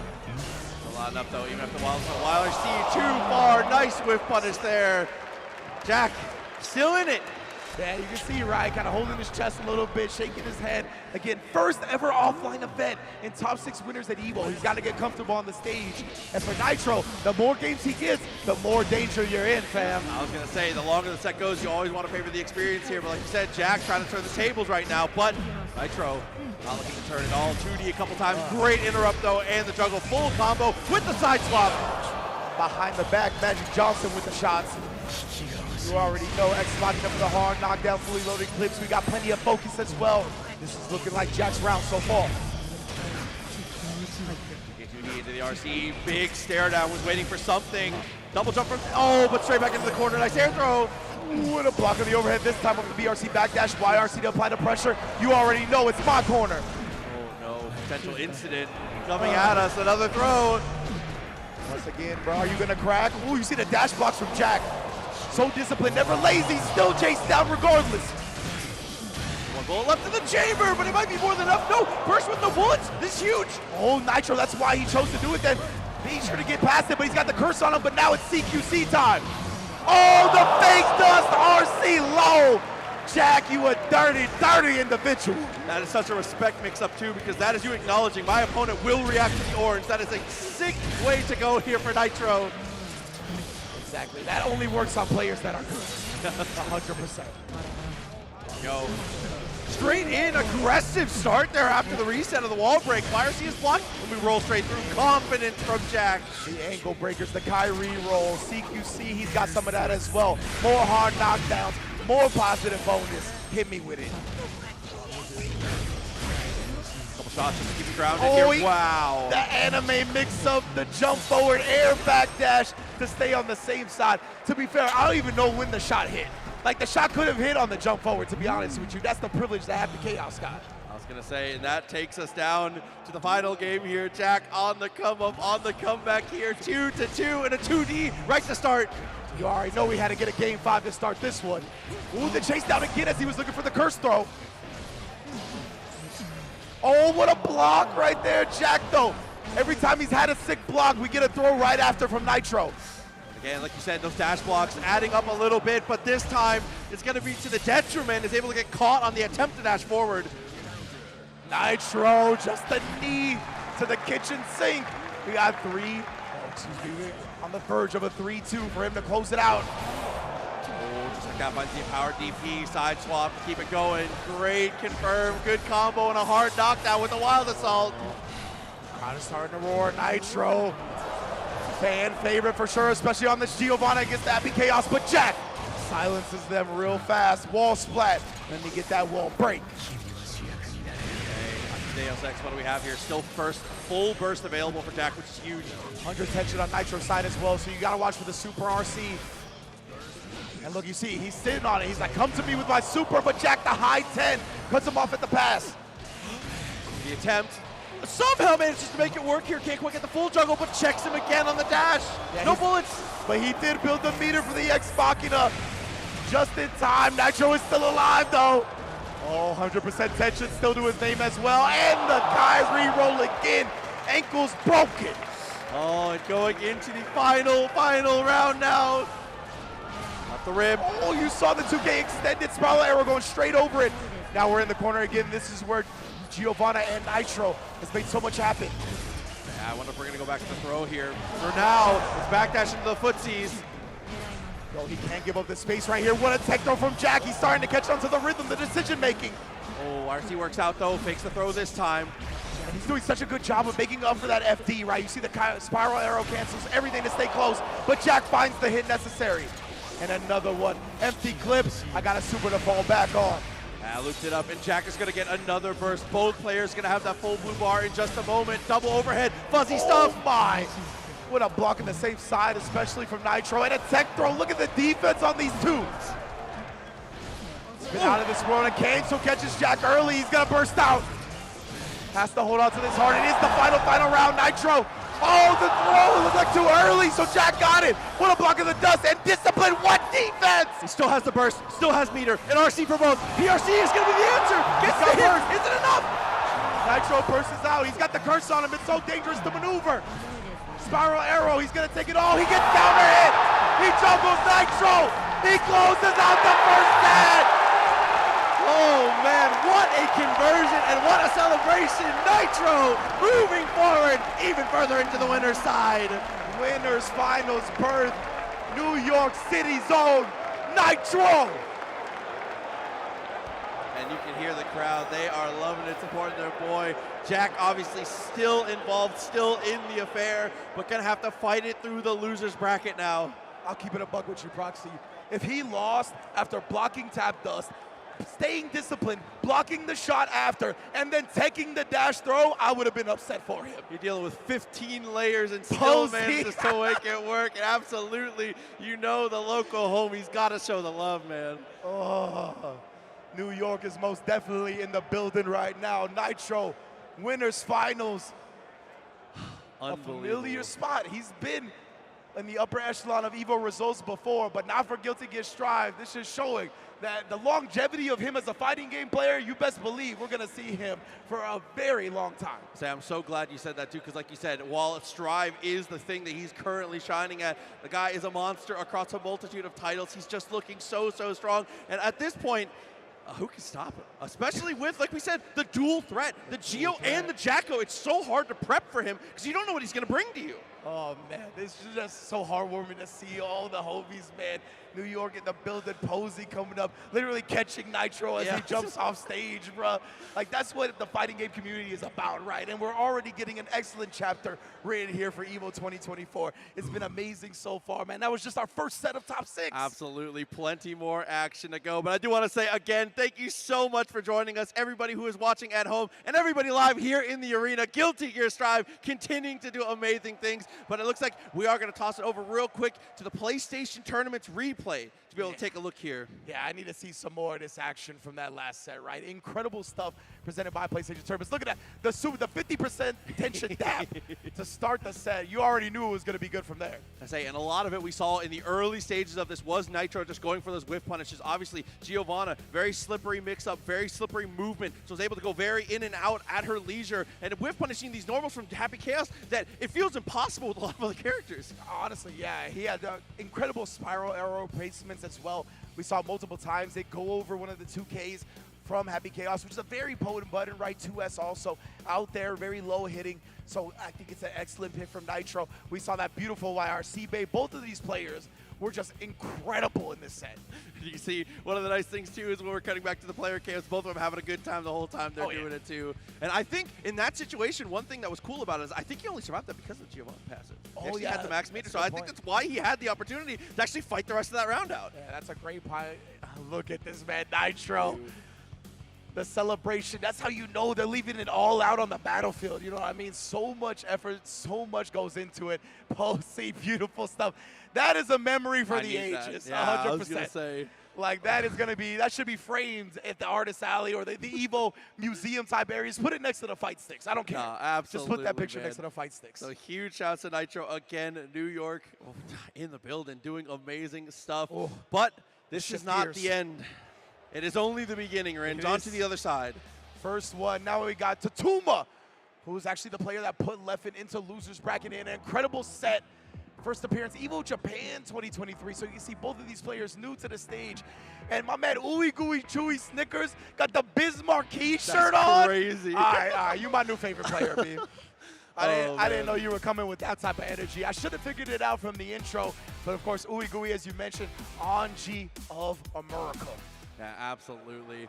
Like we said, Tatuma coming through. I got 13th at Evo Japan. That was the strongest placement we have so far. But we've exceeded all expectations, and he has a very a play style that is difficult to adapt to because he makes incredibly aggressive choices on offense and on defense. Yeah, 100% right. He plays Soul Bad Guy, balls to the wall, straight up, like how you would imagine a Soul Bad Guy player plays, right? But he's just harnessed that to the point where he knows how to manage the wild side, right? Yes. And he is really able to pick his spots, and he's honed in on when the wild decisions are going to work out. And players like that, I mean, they're some of the most difficult to overcome. While on the other side, as I said before, Ooey Gooey doing amazing things with Anji so far, using the twirl to great effect. Wild Assault to close some distance here and crank the wrist gauge, but a great press there. And I was going to say, it is a little scary playing that style up against Anji, though, right? Because of the spin, because of the ability to absorb hits, and just in general, the damage output on some of the starters is ridiculous. Seen here at 50 meter now, dashes up, close slash, nice DP, as we said, channeling the inner wild side. Oh, and baits the burst out. Clean punish, let me get that hard knockdown. You will not escape this hole. Yeah, I like that a lot. Great decision from both players with the 6P into the Fujin. Nice confirm and a backdash. Yeah, Ooey Gooey with so much tension, right? Willing to spin it. Tatuma connects with the 6S. Oh, from long distance as well, all the way to the wall. Anji, lots of health, no wall splat either. The tap doesn't finish the job, but you never want to headbutt a gear. Yeah, tap us, run straight in. Great follow through here. Both players coming in with just about a full burst. Falls victim to the fish here, straight into the butterfly, but another DP. Already the damage, even on Anji. Added up real quick. Night Raid, forward sex under the butterfly. Yeah, and then we'll follow up the Tyrant Rave. Follow through after the hard knockdown, dashes up, close slash, and open up. Ooh, the delay on the bandit revolver cancel. Catches Uwe trying to take his turn. That was something we saw really work out up against Leffen as well. The way he plays around the bandit revolver and kind of cycles his decision making really frustrates the opponent. We see the delay there. He'll let the first hit rock in the throw. After the throw, he'll do the first hit into low. Like, definitely a very confusing way to approach. Right here, look at the 2K2D and the revolver that time. Close the distance just a bit. Vicious militant. You know, Tatuma, right? We're going to really need that fish in this set because Tatuma's going to be aggressive. He's not going to get outright punished. He's going to be trying something else. I love this, harassing with a 6S right outside the range. Anji says, get close to me, brother. It's trying to dance. Yeah, overhead, blocked all of that. Great defense from Tatuma. Again, on the other side, but still. Gui looking for significant hit. Gains some ground, but ends up trying to press. And again, the timings on Tatuma just really blowing up his opponent's defense. For the 2K afterwards, revolver into the PRC, still, it'll reign supreme with the koi. Max meter now, how do we spend it? RC here to be able to convert, should be able to take the round. Yeah, with 100% tension, I have to imagine that will be the case. Ooh-wee, gooey. Putting a heart on the board. Crowd loving it too. Oh yeah, oh yeah. Okay, right off, straight again with the spin at round start. He's continuing to be successful here. Looks for the jump in and throws the reversal. Okay. Oh, the Volcanic Vipers is really supposed to be the gaps with it, and what a well-timed throw. Speaking of which, right back at you, fam. Volcanic Viper baited out with a safe setup. Yeah, waits for Kotu, good burst point. Fujin from max distance just barely connects. Tip of the boot there, nice air throw to maintain core position 2. Exactly right, even on the tech throw, that's still Uwe's spot. Flips the backdash, we ride it all the way to a game 1. Tied up set, just like that. Ooey gooey, still in there. Rocking the headband in full attire. We're in uniform. 100%. This man loves his character. You got to, man. That's honestly a key component with fighting games. Oh, wow, the self-confirm there off the standing heavy. Forces the burst out there. It's going to be a ton of damage. And straight away, the gut punch on the close slash. Too close, Mark. Tatuma again getting the knockdown. Oh, backdash, you ain't going nowhere. I know it's on a button in this game, and we like to do it, but yeah. Backdash is such a volatile tool in the current metagame right now, but Soul is so good at destroying people for it if you can get that far slash out. Exactly. And nice shot from Uwe, though, spitting through all the nonsense presented to him so far. Let me get that again. Let me get that again. All positive vibes all the time. Oh, so much damage on it as well. Again, Volcanic Viper answers straight through. Turns that into pressure. Good FD to get some room. He's really not deterred from using it, right? We just see it again, and look at that. The aggression once more. We saw him get counter hit in a similar situation. Oh. Another burst, another bait, another game for Tatuma. Wow, I mean, that's the sequence there. That's just an unfortunate timing on the burst there from Uwe Gui. Good presence of mind for Takuma to recognize how that was going to go through. Tatuma setting up once again. Tries to go for the 2S. Again, round start spin has been supreme. And look, he woke up with the Volcanic Viper twice in a row. The first one was thrown. That's why we didn't see the animation.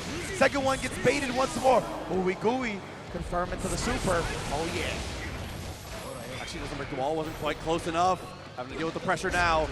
Oh, 6P rearing its head that time. Yeah, Uwe Gui starting to make some good adjustments. You see it pay off in this round. Another 6P, another bait on the DP. I think in the first game, Uwe Gui had that mentality of, he won't do it again. Yeah, 100%. We're starting to recognize he's more than willing whenever you leave the gap. He's learned, right? He's like, all right, I see what you're about now. You had to know, man, the Volcanic Viper at every gap. You're going to have to teach him with a whole trip to the loser's bracket, because he is not going to be conditioned. Oh, 6S, masterful stuff there to catch the backdash attempt. Oh, wow, the assault. Holding it onto the meter. How do we use it here? A new type of RC setup. No, just straight into the gut. The 6-pack of Anji not going to be able to protect him from this damage. Titan. Hey. Dude, that falling dust was so sick to be able to stabilize that confirm as well. Around a piece now, Tatuma threatening the set, but again. Oh yeah, see the Volcanic Viper came out instead, keeping his distance, baiting him out with it. Wiggly, he's gotta stay strong. What a 6P on the Bandit Bringer, not an easy thing to do. Wow, and just commits to the overhead here. Ko for the full confirm. Lots of damage, but not quite enough. Go for the mix because they confirm! The alley-oop from the butterfly, that was OD. Oh my goodness, looking like LeBron and Bronny next season.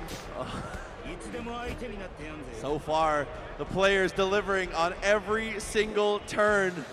Game 5 once again. Gooey, forcing a final round here. Incredible adjustments in that last game, honestly. We saw so many Volcanic Vipers get baited out, but the first one successful again from Tatuma, and the Night Raid.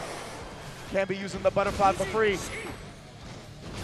Fan there, but it's really reserved afterwards. Doesn't want to try and overextend, and this is why, but drop combo has to RC. Leaving a lot of damage on the table, but still finds a counter hit and a beautiful clean hit conversion. He buys you a lot of room, but it can't get you away from him forever. Mr. Bad Guy knocking on the door once again. And he picked up on that, right? He's like, okay, he's looking for the FDs. We just saw one far S and a dash throw. Incredible recognition from Tatuma. That's an important thing you always have to remember in Guilty Gear. That green FD! Again! The Night Raid under the butterfly! My goodness, he's not letting you make a point, Proxy. He's like, I get this damage on the table. Don't worry about the point. Afterlife still on the table. 2K, 2D into the revolver. RC up, trying to make the burst. Oh my, the delay on that combo. It went so far, and he's still baiting it. Are you kidding me? All assault, setting up for it here. Anything will do it now. Dashes up, wild throw into the PRC. Full confirm. And Tatuma is going to be able to set themselves up for the other side of winners finals. The way he controlled the end of that game was ridiculous, man. Oh my, the wild throw PRC to make sure he OS, just in case there was a jump out, he would have been able to take clean advantage immediately. The moment before that as well, Tatuma, what a set for both of our players again. Absolutely, I mean, showing off that, and that is one of those matches that can be incredibly fast and furious, if only just because of how the two characters kind of brawl out between each other. The CQC of Soul and Anji, both to clash in the jungle. Slugging it out. 100%. You love seeing it, though. I love seeing that time with Guilty Gear and the adjustments that were made from both sides, right? The Volcanic Viper bait outs in Game 4 and, of course, in Game 5 in the first place. And we saw Tatuma, though. Like I said, he's not going to be conditioned, fam. He's good with his hair the way it is. Like, we don't need to make it any better. We're perfect. And the Volcanic Vipers still were letting him fly, but he did manage to kind of pull the reins back a little bit, right, in Game 5, just as much as he needed to. Yeah, as well as kind of pulling back the reins on his mix-up game as well. When we check things out, you see he goes for the throw a lot more often in the later stages, like you said, finally leaning into that wild throw, the final kitchen sink toss to be able to close out the set. 100%. So let's take a look at the replays presented by PlayStation Tournaments, and a beautiful, beautiful set to cap off our winter semifinals. See Tatuma, man. And so many clean conversions as well. That was actually the point I forgot about. The combo beforehand at the end of Game 5, there were so many burst safe points, right? Yes. Like he was just sitting there letting the character fall, waiting for the burst to come out, and then still continued the combo somehow, still baited out the burst. Ridiculous play. And Uigui had a lot of nice stuff of themselves, was able to use the meter very well. The twirl generally was mostly just used for round start gambits. Didn't see as much play in the later stages of things, but was doing a great job of using Fujin cancels as well as just Fujin itself to be able to steal turns with the fan throw and all the different types of follow-ups. Absolutely, and then look, the quick RC low off the bandit revolver, and that's what we talked about before, covering all his bases right there. Just in case he went with something like a jump, he would have been safe. And I like the wild throw too, because we saw the 50% tension from Anji, right? Yes. So the counter super could have been a threat, which also the throw would have beat the counter super as well. So very, very smart. Yeah, just layers on layers of stuff between these two, looking so, so good. Honestly, couldn't have been a better start here to get us rolling with Guilty Gear Strive. Top 6, absolutely incredible so far. Yes, indeed, Proxy. Couldn't have said it better myself. Look at that. I'm never going to get over that moment. Beautiful stuff between Nitro and Posey. And let's go to a quick break on that image. From Japan. They're the legends of the FGC. The return of the king. The kings, the beasts, the champions. Next year, we celebrate the players that made Evo the most storied tournament in fighting games. Is this gonna be enough? Oh, it is! Watch the greatest that ever played inducted into the inaugural Hall of Fame. Plus, vote on awards for the best players in the game today. Unbelievable! And celebrate everyone in the community who makes fighting games something so special. Oh my God! The Evo Awards, live from Los Angeles in 2025. So how would you describe the chicken to someone who had never tasted it? Literally melt in your mouth tender. We don't have a freezer, you know? It's almost like a farmer's market. When you walk into the restaurant, you should hear the sizzle that you're hearing right now. Just sends all those waves up to your mouth. You're making me hungry.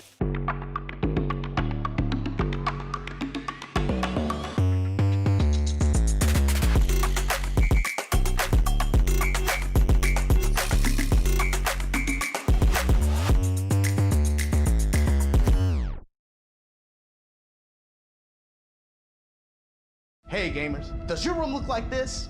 Tired of having no art on your walls? You need Displate. Made with high quality metal and customized finishes, with Displate, you can transform your room or office from lifeless walls into a stylish space. Check out the new texture finish. Flat is out. Come feel the difference of that sweet, subtle embossing. Say goodbye to hammers and nails with Displate's magnet lock technology. It never fails. It's as simple as snap and hang. Bang, bang, bang. Visit displate.com/Evo and order now. Use the discount code EVO at checkout.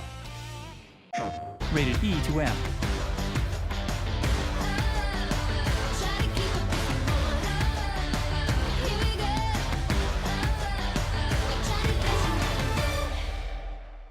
PlayStation.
Evo 2024. This is the green room getting focused with Zenny. Big ups to Zenny Gaming, who has been providing us codes Evo 24 for 20% off site-wide on all the merch. We got Jonathan Tenney in the back, Nitro, everybody preparing for what's going down very soon, right? Tempest obviously as well, one of the most decorated players of Guilty Gear Strive. A very key, important mind to have back there, honestly. Yeah, getting the rest, getting their warm-ups, getting everything settled to be able to get on that stage and stay in the, stay in the zone, stay focused. So important. So excited to get to see them roll through as we see them on their way out.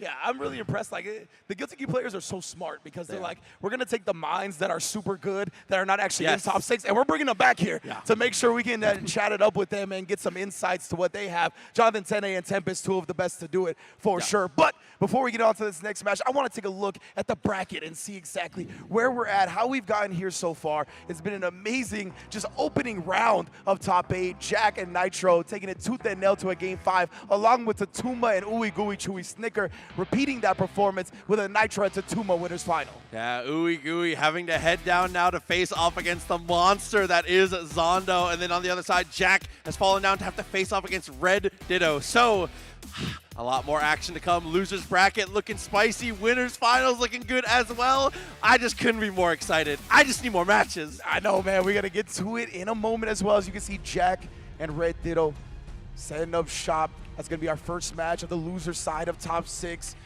It's going to be a great one for sure. Ramlethal versus the Happy Chaos, right?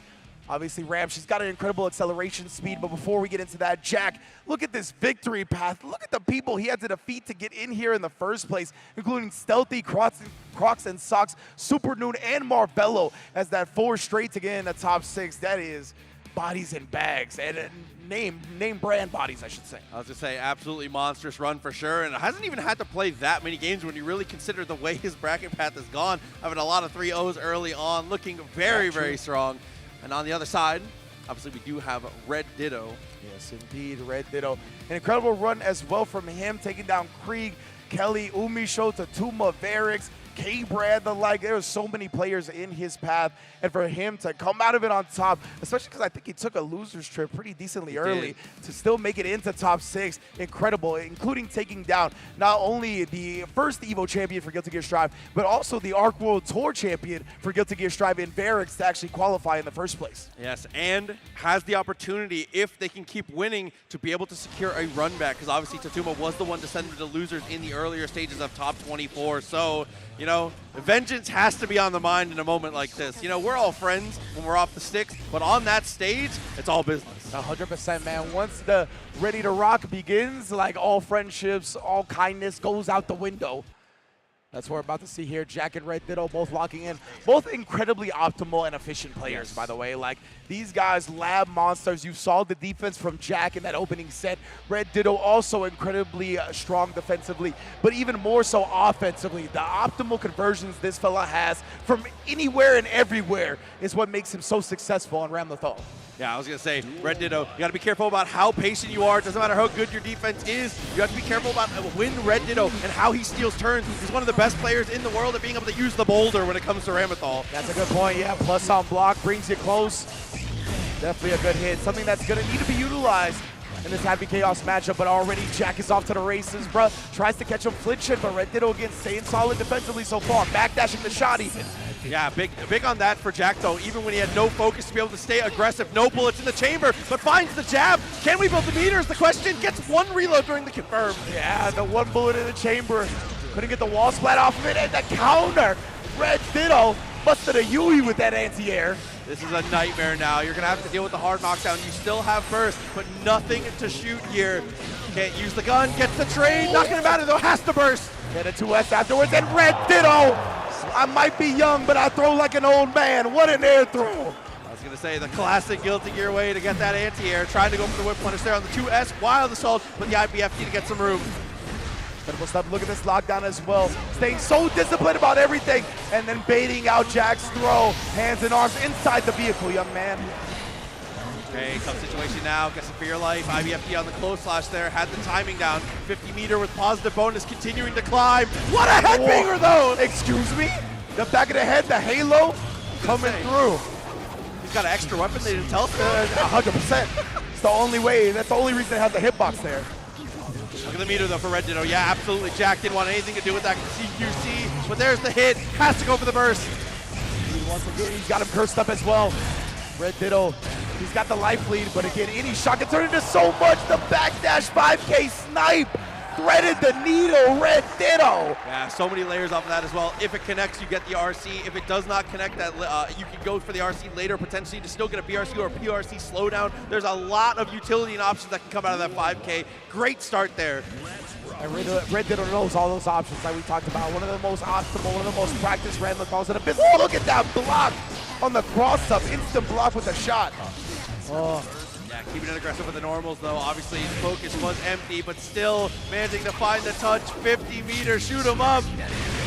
You already know. No cinema here, just what you're seeing in game.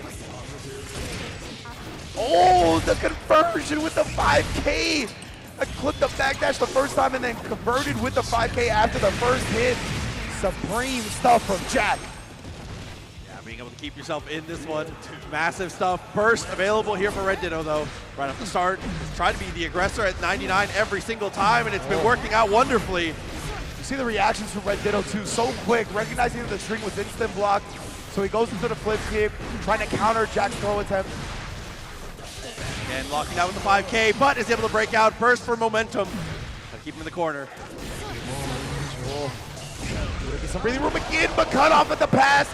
Try to bring him close with the rocks, as you mentioned before, but now that backdash getting clipped, and we going all the way to the Kona. Yeah, and that was a panic backdash after a whiffed 2D. That's such an unfortunate situation to find yourself in after the guaranteed chatter. The hard knockdown, 50-meter Mortal Bottle on the table. What do? We chill. Yeah, Red Ditto being very disciplined right now. Backdash, he actually traded, but still Jack taking advantage of it and baiting out the burst expertly. Wow, so another one on the board here, evening things up. Both of them looking calm and collected here. You would not think, with the age of our competitors, that they were the veteran status between these two. Exactly right. Both of them handling it so composed, like they're seasoned veterans. And you can see the way they cover each other's backdashes too. Red Ditto immediately with the 2K after the successful one from Jack. Duty doesn't find much. Kicks the clone, but doesn't get the hit afterwards. No focus here, so you got to keep it pedal to the metal. Mortal Bottle for the break. And the hard knockdown and a positive bonus and all the rewards that come with it. YRC, let me get some breathing room. Look at that, the discipline again, but finally the tap dust able to open Ditto up. Oh, trying to get up with Taco. Jumping jab, gets the confirm, all the way to the wall, yes sir! The 6K conversion right there was nasty with it. Jack, the timing on the shots and the normal conversion after. Red Ditto, he was holstering that Mortabato and finally was let loose. Then a clean out space from Jack. Oh man, I was well informed too, because look at the amount of meter Ramathal had. If that actually connects, I think you build the bar for the RC. That was a good call there from Red Ditto, but missed space. Oh man, drops the ball. The long assault just get in the face. Make Red Ditto deal with this pressure. The shot's always clipping. No focus available now though. That's why Red Ditto is pushing the issue. 2K Duty pulls the gun, runs it all the way down. Every single touch at mid-screen, you know where it ends up. We've seen the movie before. And Jack, he recognized the thirst from Red Ditto, right? Trying to make the most out of that focus expiring time. So he just cut him off with the 2K. Now we got the corner pressure going. Recognizes the defensive habits, gets the throw in, and we already running it right back. And that conversion was extra good because he locked him out of the burst, and now you have no opportunity to spend it. Yeah, good luck. He still gets it off the table, but nonetheless, right, he's going to have to spend any meter to, make sure he doesn't get chipped out with the FD. It's going to be damn near insurmountable for Red Ditto right now, but that's a good starter. Didn't get anything to convert off of it. FD in for his life right now. He's still living on a pixel, and that's why Jack goes for the throw. And that was the point I was going to make a couple matches ago, is the FD is just a big green light that says, please throw me. Yeah. So in situations like that, while you have to avoid the chip, you're in such a dastardly position. But now, to character select, potentially considering there was another character played. Red Ditto, yeah. See if he thinks to it. It's definitely one that we'll explore a little bit. I know the business handler has been Ramlethal. It sounds like he locked into it again. So I think that is what we are going to see. But yeah, when it comes to the FD and the throw array, as you mentioned, a big green light. And a lot of time when you have life, you can kind of tap FD to make sure that you still can take the throw when that happens, right? He didn't have the life available to tap FD. He had to hold it because anything was going to chip him out. So great recognition from Jack to go up and throw. Right away, gets the burst out of him immediately with the 2S. Situation here with the empty jump, keeping it real classic. Players. Not trying to get too overzealous, not trying to be the ones to make the first move and make the first mistake. Beautiful just hesitation on the approach right there from Jack. Throwing off Red Ditto's timings, and again the tap dust starting to slow down. Whiffed, but it's all right, we go low. The shot covers the whiff. Slump got into the wall break. Jack is rolling right now. Oh, looks for the push, not quite there. Wild assault, IBFD again forces Red Ditto to make a hasty decision. That IBFD forces him to go for the jump. The second you jump, Jack has breathing room, and that is just the worst possible scenario. That's the thing, right? As the offenser, when you get IBFD'd, you got to do something to make up that distance. As a defender, you got to know what they're going to do to make up that distance. So Jack perfectly countered once again. 5K. Turn seal not really following too much. Gets the throw. Oh, the beautiful corner lockdown right now. You on probation, fam. Talk to me with the double beam dream. go, break it through, still alive, but guessing for your life now. Throw potentially, just a close slash. Put that man on house arrest for that round. Jack and Red Ditto. Still tournament point for Jack. Red Ditto trying to force a game 5 yet again. Wow, incredible air throw there. Just block, trying to get the punish, rolls on through, very nice. Protect your neck, where's Wu-Tang when I need them? Oh my, the toe tap. It looked like it stayed on the same side, I don't even know. Nasty mix-ups. Afterwards, Wild Assault fires the gun, taps the dust, everything coming up our way. Doesn't get the slump though. Yeah, the Wild Assault did not connect, recovered in time. Now Red Ditto's got a huge chance here. Pointed for himself. Jack doesn't have any defensive resources either. He did just get 50% tension, so YRC is available. Yeah, also has a deflect shield potentially. YRC is going to be the choice though. 2K gets the confirm. Burst is not going to make it. Red Ditto going to push us to another. Woo! Another game 5 proxy. This round 1 of top 6. You can't avoid those bad boys. And yes, indeed, as you mentioned, the deflect shield got built back after the wall break as well. He had some defensive choices. Red Ditto played around them perfectly. We're going to a final game yet again. Yeah, going the distance once again. Finds a connection, spends the burst right away. That's a little touch there, trying to go for the back dash. Trying to stay active there to keep the reticle off, but Jack with the lockdown now. And remember, unlike the game 5s we saw previously, this is in loser's bracket. No more second chances. This is both of their last attempts. Ooh, the rock catches and we get the 5K. So aware, and the side swap, nice routing. The throw, take the 2K, just rearing its head to cut off the pass. And Red Ditto, the instant block on the cross-up shot.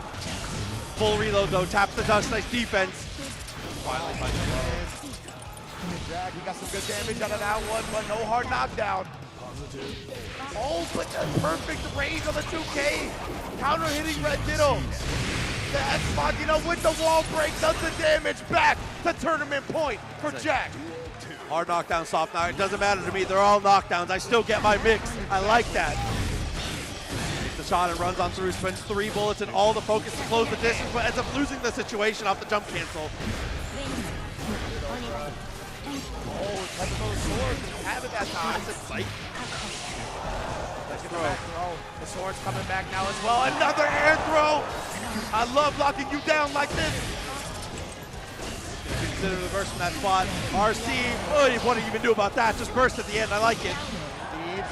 Moset's trying to get him to put his hand in the cookie jar. Jack forced to a final round. Red Ditto. An incredible set once again here on top 6. Momentum built up now, burst spent. Last real defensive option off the table here for Jack. Gets the cross up, but it's not defense, it's all offense. Pedal to the metal, locks him down, continues the pressure, but there's the punish. Red Ditto hard calls out the dash throw attempt. Able to counter that perfectly. Now we're back to the neutral at mid-screen. Who's gonna get the advantage? Jack, he's got no bullets, I didn't even notice. Red Ditto just running him down right now. He's got the hard knockdown. Still no bullets to his name. How do you spend it? Oh, it's a connect. Press back. BRC for the lockdown. Oh my goodness. Still alive though. Burst available now, even after this wall break. So hard knockdown, terrible situation. But look at the meter, look at the bar. Red Ditto, plenty to play with. How hard do you have to call this man out to get past this? That's why Jack's keeping his distance. Long distance, no conversion. Air throw actually decked. We gotta keep going. He takes out the sword into the throw. Red Ditto. Wow, unbelievable sequence. The tech comes through, but we still make it work. Oh my God, Red Ditto survives in a heartbreaker. What a nail biter to get us to our first match of losers. Dude, Jack is so damn good, Jack is ridiculous. Like, the air throws were plaguing him when he needed to tech the air throw the most. He did it. Incredible stuff. Of course, Red Ditto's gonna be moving on. But y'all, can we give it up for Jack? Remember, first offline event. First ever offline event. This man came through, made top 6 at Guilty Gear Strive. World-class performance, the first of many, I would assume. As we've said, doing incredible things online consistently through the life of the game, and now being able to show that it translates offline. And I think that's such an important thing. Jack is another piece of the puzzle of this very important story that we tell, is that people who win online continue to do well offline. That is what the marketplace of becoming better. It's where you get that experience a lot of the times. Offline is a magical thing, and it's so good to be outside. But you cannot discount these players that get that experience playing on that netcode. 100%. I want to keep building on that point. As we take a look at the replays presented by PlayStation Tournaments, it's been an amazing set so far. And to build upon your point, right, thank goodness that Rollbackia has really come through heavy for every game, right? Because now we saw it even before. All these games had great online netcode. Some of the online monsters would come and they would translate to offline. Now we see it more and more with the likes of Jack getting top 6 at his first ever offline event. We saw Umisho take the entire tournament in her first ever Evo. So you can see the payoff that really happens when these netcodes are able to be as great as they are, so we can get proper practice. So when we do come to these offline atmospheres, these environments that are so incredibly special, we can perform at the highest level. And with Jack's elimination, we will not have a happy Chaos victor. Oh, you're correct, yeah. It is the first Evo for this game that the gun will not be present in Grand Finals, which I know they're excited for. Listen, I like watching the character. I know I like happy Chaos too. We'll keep it on the low though. But anyway, despite that, as incredible stuff, once again, we got another half of Losers Quarterfinals to go. That's going to be Zondo and Ooey Gooey Chewy Snickers as we see his path as well. Incredible stuff going through Flying Bacon, Frijoles Guapo, Bean, MJ Karase. Frijoles Guapo is an incredible name. I was going to say, how you fight him back-to-back? Yeah, for real. Fantastic. Well, like you said, an incredible run for him, being able to make it all the way through, the win on MJ. And like we've said, another one of those players that has not had to play that many games, has done a great job getting these 3-0s most of the way through, looking so strong. I didn't realize what you meant by back-to-back, but literally. The handsome Bean and then the regular Bean. Hey, you got to respect it. Ooey gooey. It doesn't matter what kind of bean you put in front of him. Yeah. The man's moving forward. Incredible. But one of the toughest competitors you could possibly pull in Zondo on the other side. As you can see, Leffen, Daru Ino, Hotashi, Tiger Pop, Latif, Marvello, Kurt. What an unbelievable run. Goodness gracious, Zondo. I don't know who didn't like you with this bracket, but you had to go through hell and fire to get through the top 6, and boy, did he ever do it, defeating the reigning defending champion in the process. So I can't wait to see how he brings to the table here. And of course, he's going to be bringing the Oscar, right? Yes. Which I want to talk a little bit about Oscar for the people that, don't watch Guilty Gear Strive all the time. This is a very complicated character, right? He's got 3 different decks with 30 spells in them total. And because of that, he's going to be shuffling through the decks, and he's got to manage mana to make sure he has it available to actually make sure those spells come out in the first place. We'll get into it as we go along the game, but keep in mind that little bar you see at the bottom beneath Oscar's meter. Absolutely. And it's difficult to keep track of, even just as a spectator. Zondo, the master of being able to manage it on the fly here, but now caught out with not too many spells. Only teleport to his name here, getting destroyed, especially with the mana this low. The shield is broken, so extra damage acquired. Exactly, and when he doesn't have any mana, the defense is not the same. Oh, cuts him off in the path, and the normals, there's a couple of them that work well for Oscar, but his strength really lies in the spells, of course, as we see now. He's got the auto import, so every spell comes, they will just fill a regular slot, but right now he's not even able to do that. But yeah, taking him into geometry though, everything in between, gets the teleport, nice use of that after the dash forward. He's got another teleport available to him, tried the 6K, that's a low-hitting move, and the overhead blocked in the flex shield, and wow. Look at this, a 30-second block string. Ooey Gooey, after taking that lead, needs to find one more touch, but how do you close the distance? Stuck in the gravity stab. Oh my. Yo, Ooey Gooey still coming out. BRC backdash, the 2D, he's disciplined about it, and spins through. The paper cut, max distance, the fan just barely connects. Wow. And there, good use of the spells. Look at the knockdown, reloads. To shoot off the screen. Yeah, and he has to manually make sure all those slots are filled himself, right? He can cancel the different spells into the import, but it is all managed by Zondo manually. See here. Teleport on deck. Yep, holding on to it here. Distance close, finds the touch. Pressure continues. Double teleport layout coming up with plenty of meter to spend. Yeah, he's got the bigger cubes as well. The staircase cubes if he wants them. Oh, just let it all go. Yep, instead we're gonna tutor up. Switching things out, auto-populating. Look at the damage. Look at the chip. FDing for your life here. What can you do? That's the thing. When you find yourself in that position against Asuka, something is getting surrendered. Either your life or your attention. A resource has to be given up. Say equivalent exchange. Yeah, facts. Oh, he's got the wrong. I was gonna say that's a low hit. He did it from the sky. Very nice from Zondo right there. That's not a spell you see too often. And another staff available, charging up that mana. Finds low with the 2D, gets the connection, and a great confirm. What a way to wait. And another resource to manage when playing Asuka is your health, because the quickest way to regen mana is sacrificing your health. Oh, but no time for that now. RC's down. Okay, little 8-way dash action. For real, my man's in the wrong game. Bringing it out again and just staying at a nice distance away from the spinning fish. Yeah, coming up empty, no bait here. Twirl is definitely a good idea when you get against a lot of those slower moving cubes there, but with the wall behind it to be able to get that coverage, not much to really be done. Even when you do break through, 6P a good start, but at first immediately back to full screen.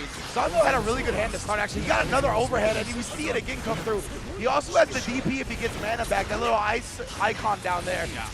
That is the DP that Zondo has available. Yeah, keeping that loaded up. And auto import. And while I'm taking a look at all the spells he's keeping, just so much life erased from Ooey Gooey. OTG on the super, send him away. My goodness, good luck, brother.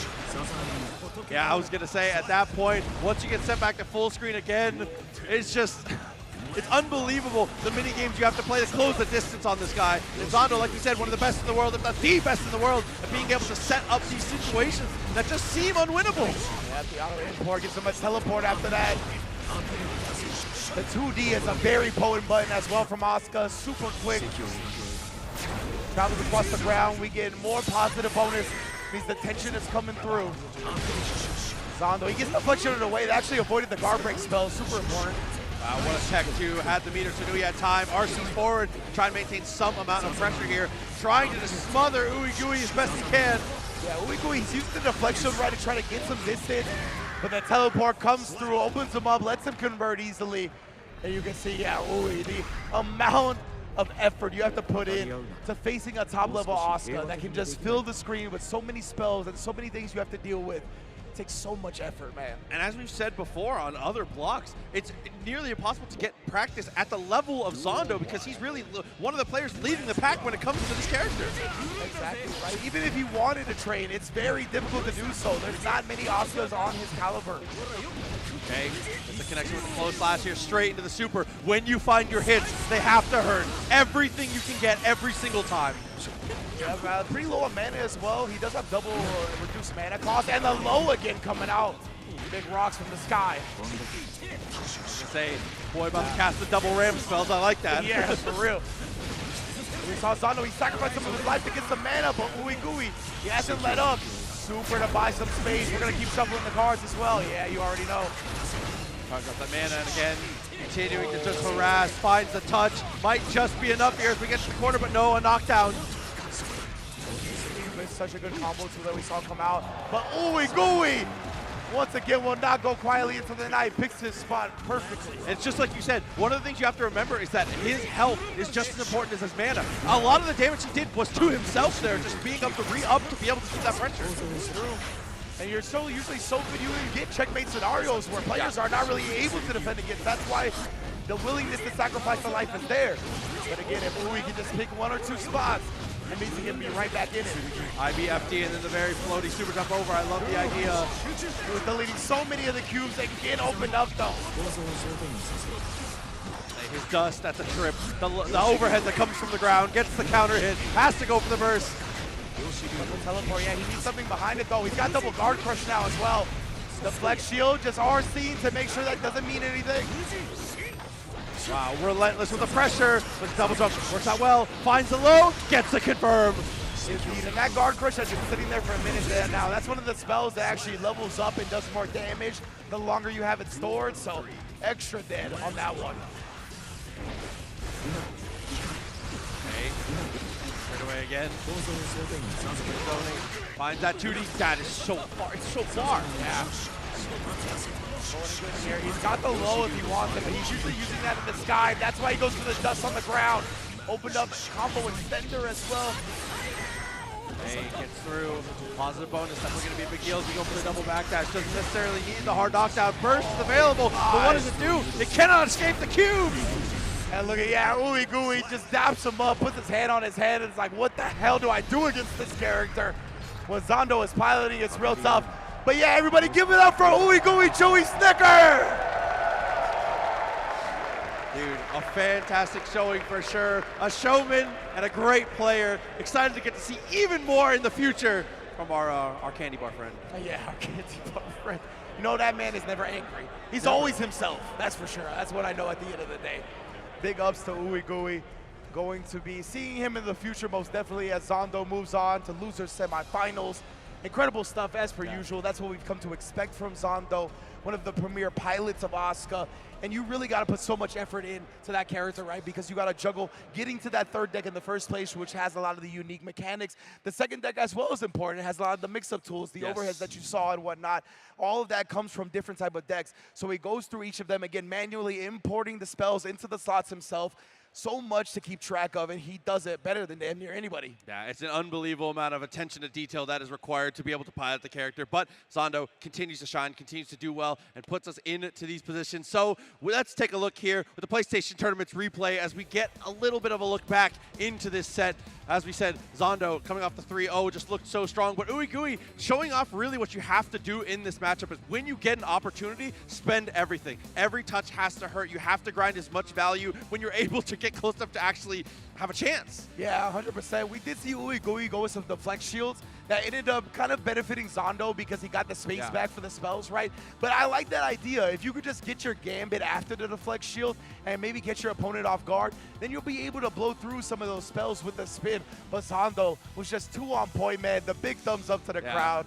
Big ups to Ooey Gooey, making top 6 at Guilty Gear Strive with the RNG. Definitely a crowd and fan favorite. Yeah, repping the character very well and repping themselves very well. It's very exciting to get to see players like that, like we said, showing off their personality here on the stage. Because in the end, when it comes to Evo, when it comes to FGC, that's really what it's all about. 100%, man. And of course, we are going to take a quick break, but before we head to break, we've got some good news. If you're watching at home, you have a chance to win some awesome prizes like PlayStation Plus Premium subs and Evo just by playing some trivia thanks to AT&T. If you're in the US and watching on Twitch, just click your answer, and if you're on mobile, tap the red button on the chat pop out. It's as easy as that, and we're going to get y'all some prizes just for answering questions from the comfort of your own home. So do that while we take a quick break, and we'll be right back with more Strive Top 6. Everybody to Evo Connections, brought to you by AT&T. I'm with a man who needs no introductions, nor figuring out where he's from, because it's literally in the name. But just in case you hadn't known, is one of our biggest champions yet. Tempest NYC, fresh from his W from both Evo Japan, Combo Breaker. Actually, you with the 3P, you've been absolutely undefeated. Going with this streak right now, how are you feeling today? Oh, I'm feeling absolutely fantastic. What would it mean for you to win it here in home soil, especially after a dominant run over at Evo Japan? Winning in Japan and here for 2 Evo titles would be insane for just, the same year. So it would mean a lot to me for sure. Are there any significant demons that you're looking forward to facing, but also at the same time kind of nervous about in terms of the matchups for Guilty Gear Strive? The 2 people I would probably not want to play against the most are Umisho and Varix. Honestly, for both of them, not only are they both very strong players, but they both also play characters I really do not like fighting. Umisho plays Soul and Varix plays Nagoriyuki, so I don't want to play either of them. You're really making all of this by hand. Oh yeah. The avocados are hand mashed, the chips are hand tossed, and everything is made fresh. You make it fresh every day. Yes, every day. The Chipotle way is we make it fresh every day. Sounds delicious. Dude, why'd you put your new rig in the basement? Didn't you hear? Bill's a gagillionaire now. Basically, my new connection is so strong I can game anywhere. Check it out. We've got Gamer Rocker, Gamer Floaty, Gamer Couch. Whoa. It's got wheels. Gamer Bench, Gamer Throne, and Gamer Mower. What's that? It's hard to game while walking downstairs. I get it. That's smart. Live like a gagillionaire with low latency everywhere. AT&T Fiber with All-Fi. Do you want okay FGC merchandise by okay FGC artists? Well, you're on the wrong ad if so, cause here at 10-0, all we got's the best FGC merchandise by the best FGC artists. Just look at all this great merch. You can make this your whole wardrobe. I should know. I have. Our 10-0 merch booth will be open all 3 days at EVO 2024. If you're not here in person, visit us online at merch.10-0.gg. Stuff this cool won't be around for long.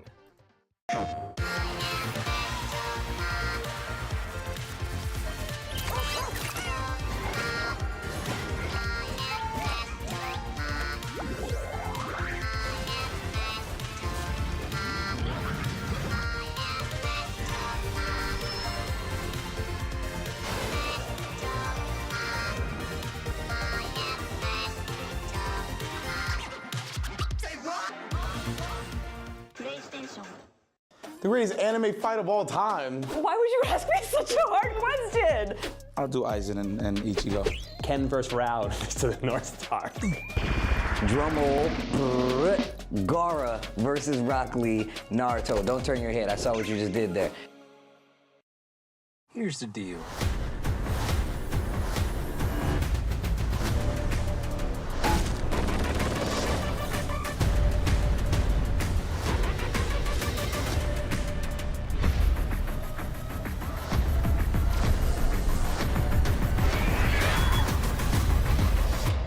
Excited. Oh, yes.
Welcome back to Evo 2024. But before we get back into the action here, we gotta let you guys know the merch is now available online. So whether you're watching at home right now or you're here in the venue and you don't want to wait in the lines at the booth, you can check it out at shop.evo.gg.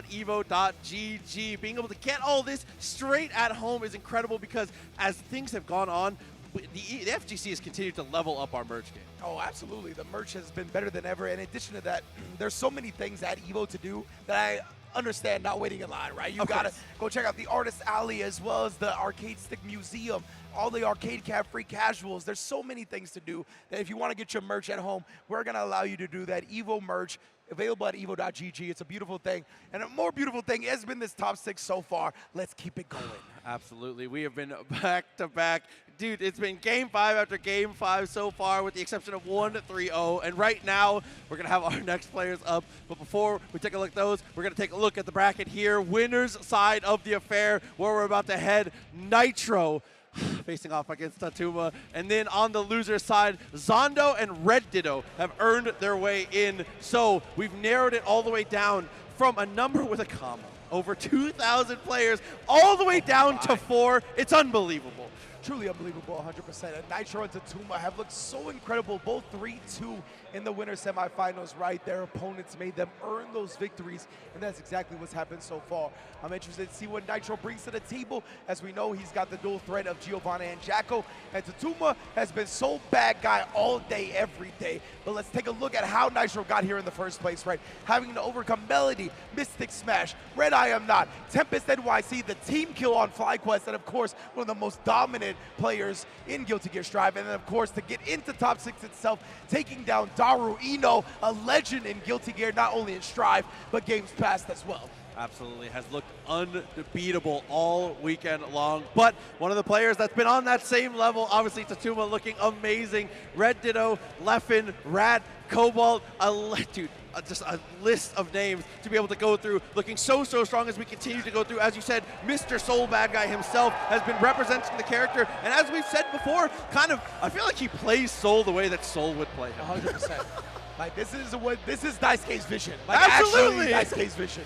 All right, but it's about that time. The Eagles fly, and it's time to go winners finals. Let's get it. Let's go, baby. Guilty Gear Strive Top 6 Evo 2024. Got Jacko to bring out the play. Just try to overwhelm. But I want to see how Tatuma picks his spots, right? His Volcanic Vipers have been so on point beforehand. How does Nitro structure his offense? We already got bursts being baited early on. The Elysium Driver, not quite enough, but still a great amount of damage here. Plenty of time to pull out a minion, and now can play it low and slow. Vortex is blocked. Good backdash. Absolutely tremendous backdash. Now we're picking it up. You can see the Bandit Revolver games, like I said before. He'll let the first hit rock just go into throw, go into low, first hit rock right there. Try to sneak in something more damaging. Nitro was having none of it. Yeah, I mean, as far as reaction times go, the guy is definitely on the next level here. Is able to get the punish once again, not falling for any of the shenanigans, but 2K, 2D, tried to steal the turn with the minion. Not gonna happen. 100%, bro, and I like that. Just a slight hit on the minion, making sure there's something in Tatuma's way so he can't approach for free. Look at that, though. Great defense, just knocking the minions out left and right. But again, Revolver is starting to get him in trouble here, as well as the Volcanic Viper. Nitro, he saw the last game. Another burst, another bait, more damage. I think you should ask for more pressure and more damage and more positive bonus. One more time, anything will do it now. Drops the minion, goes to the jump away. Vortex connects into the clean. Good with the DP, plenty of meter. Tatuma's got a real chance now. We got RC, the clean hit. That's hurting, bro. OTG, what's the defense looking like? Bandit Revolver again, catching Nitro trying to take his turn. When it ain't your turn, up. Like I said, Revolver getting in a little trouble early, but now kind of being, it plants the tombstone with the 6H. Wild Assault for the optimal confirm. 50% of your life straight off the table. Here lies Jacko's first half of her life bar. Straight up on the tombstone. Like that, goes to the jump, Industrial Trust when it comes to the confirm, very nice. But once again, it gets the finish. Doesn't get to generate a hard knockdown, but still, big situation. Indeed, Olu actually low profiling the Bandit that time. Great block. Oh my goodness, nasty mix-ups in the corner from Nitro. I couldn't tell you which side that hit on, Proxy. I'll tell you that much right now. Yarcy trying to go for the low, nice throw. Drops the combo, 2K2D. Oh, in the mixtape, plenty of meter now, but drops again. The fade back, he does get a successful burst nonetheless. Breakdance fighting, setting up the minion. Bandit Bringer and hit Jacko as well. Tatuma powering through everything. Consistency is key in those types of situations when the chips are down, how you handle those, especially against a character that can scramble like that with Jacko. When Jacko gets that one minion pulled, you feel so much pressure to do something. Yeah, man. And really, Nitro has been doing a really good job of it to this point, playing around that pressure, knowing how the opponent is going to go about dealing with the minions. But right now, Tatuma, throw after throw. Oh my goodness, the wild one to finish the job with the OS behind it. Every base covered. Just hit after hit, everything coming up his way. And is able to find the jump in there. Clean touch. Yeah, burst. I was 70% of your life right there. Get off, man. Volcanic Vipers, he's so on point with it. Even when they get baited out, even when they get punished, he does not get deterred. Like I said, no conditioning this man. Bar slash through, OTG. The pressure going, Revolver into the quick low. First time we send it out. Very nice stuff at 50 meter now. And he did the quick RC low as well, right? He has been switching up not only the options, but the timings after the Bandit Revolver. It's making everybody extremely uncomfortable. Be a little uncomfortable. That's what I'm saying. I'm like, yo, what are you about to do, fam? 2 games straight. Nitro, do we consider a swap is the question here. I think that's kind of the same answer he's looking for himself, but no, we're going to stick with Wifey. Indeed. May's going to bring it home. The OG trying to stay loyal. We'll see if it pays off. I heard the crowd starting to chant for Nitro as well. He's down 2-0. Y'all got support for him. Show him now. Good check there. The crowd, of course, he's got the hometown advantage. Tatuma being from Japan. Nitro, we already know New York's in the building, but Tatuma, he's got a strong Japanese contingent as well that he's looking to make proud. Nice use of the parry there. But again, masterclass on being able to answer all these minions without being too overcommittal. Tapping the FT for a little bit of an FT break. Goes in with the low though. What a press of Bare! Tatuma so aggressive, so willing to press at every instant, especially when he established the Volcanic Viper. He knows that builds hesitation. He can still turn with normals off of that. Forward, sets up the minion 5K. If I had that button, I'd press it too. Very nice. RC into the 2H. And Tatuma, just like that, is on set point of Grand Finals. Ooh! 5K straight away. Finds that low. Some momentum here for Nitro. This is what we need. Taps the dust. He gets the connection as well. Nitro, he's now trying to let Tatuma get into that Grand so easily. Let's go, gonna put up a fight. Adverse, you want to be a hero here. Oh, the delay, throwing off Tatuma's timings now. Oh! Volcanic Viper baited, but not very heavily punished. Picks up the minion, he just needs one more pixel and finds just that. When you're in a situation to get chipped against Jacko and she has a minion out and she's able to pull the second one, it's almost checkmate. It's just like a win condition type of situation as the burst comes out from Nitro very early in the round. B-Right doesn't want to surrender any momentum with damage to Tatuma. Catches him, he's starting to figure out how Tatuma's taking his turns back. This is big for Jacko and Nitro. And offense all the time. What a press though! Look at how much life she lost. It's immediately in Tatuma's favor after 2 moves. Just like that, it doesn't just again. Wild Soul barely hits the tip of the boots. Look at the meter though. Resources for Nitro. Deflection as well, he spins the burst. RC doesn't want to stick his hand in the cookie jar. Oh, the Night Raid backdash. Oh, puts the minion out. Gets the throw just in case the Volcanic Viper was coming. Nitro stays alive. And you can see, oh, still in it. 2-1 now. I mean, just the way he ramped up his offense, whether it's the timing or just the general structure, he's looking ridiculous in the corner. You're looking so ridiculous in the corner, man. Nitro, you can see talking to himself a little bit as well. Calm, cool, collected. He's been on this stage before, and an air throw, he's starting to feel it. To him, second place is not good enough now. Back catches the FAP here, but catches the revolver for the trouble. And look at just how erratic Tatuma is this round. The banner revolver into the Volcanic Viper, the backdashes, the banner revolvers again. So many ways to try to throw Nitro off his game. Or playing neutral like Renus do. Yeah. Again, really aggressive. Tries to go for the wild though. 6P, what a stop! And that is exactly why we see him OS that every single time, right? We see the wild throw in all these game-ending scenarios immediately go OS. Just in case they jump out, it's covered. Get off me, another Volcanic Viper. He didn't even need RC for that one, just believed. Revolver this time, no punish. 2K 2D actually stops the attempt to run backwards to the minion into the throw. Pressure now. Again. One more time. No. Oh, the switch up and the baited of the burst. Tatuma in Grand Finals. Dude, incredible performance there, earning the spot incredibly well. That last strike throw sequence, what a way to suffocate out the end of that life bar. That's the bad guy, bro. That's the Boxar boy for a reason, bro. Soul, once again, rearing his head and gonna be taking his rightful spot in Grand Finals winner side. Yeah, pro tag power 4 sure looking incredible the entire way through. Tatuma, I mean, what can you say? The gameplay, and I think the most important thing coming into that was able to really dial it back a little bit on how aggressive he was playing, at least on Wake Up. In neutral, he stayed at that same pace, stayed very scrambly. He tries to make you take an up-tempo situation that he knows he excels in.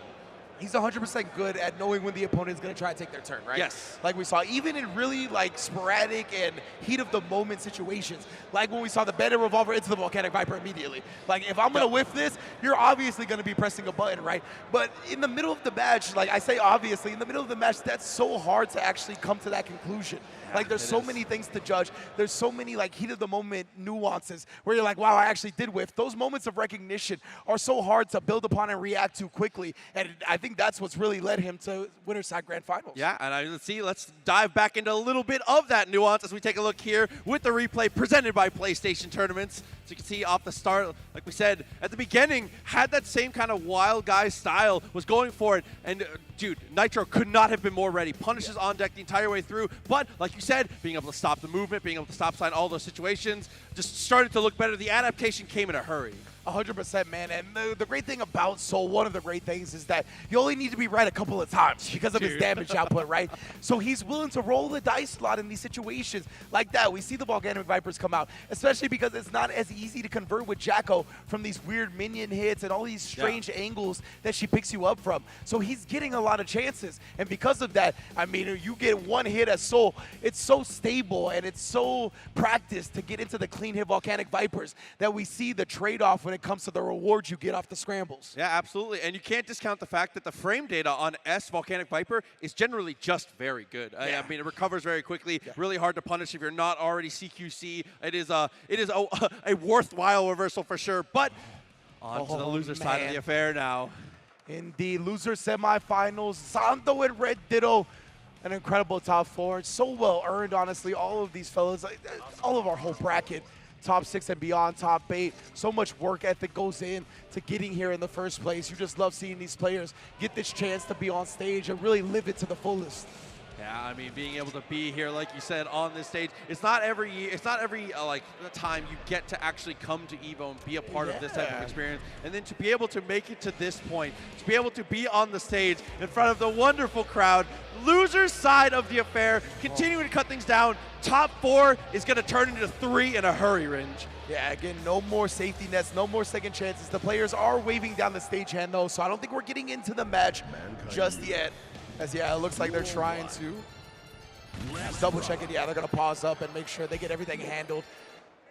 Because, of course, this is top 4 of Evo 2024, right? You want to make sure everything is prim and proper for the stage.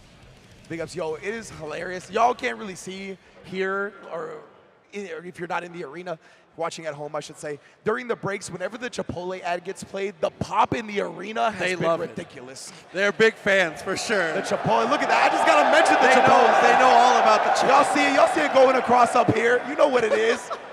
The pop has been immaculate, to say the least. It definitely has been. We got to say that, man. That's one thing we talked about earlier on different comms, but the FGC continues to be undefeated when it comes to the crowd. So I just want to say again, huge shouts to everybody in the arena. Thank you so much for being so incredible all weekend long. And the craziest thing is, we're not even done yet. Guilty Gear is delivering unbelievably. We still have even more after this. Indeed, Tekken 8 and Street Fighter 6 to follow. You ain't going nowhere, locked and loaded. Whether you're in the venue, whether you're watching at home, the elite level of fighting game action is not stopping for hours.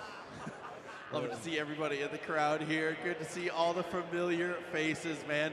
As we, the SIG flag.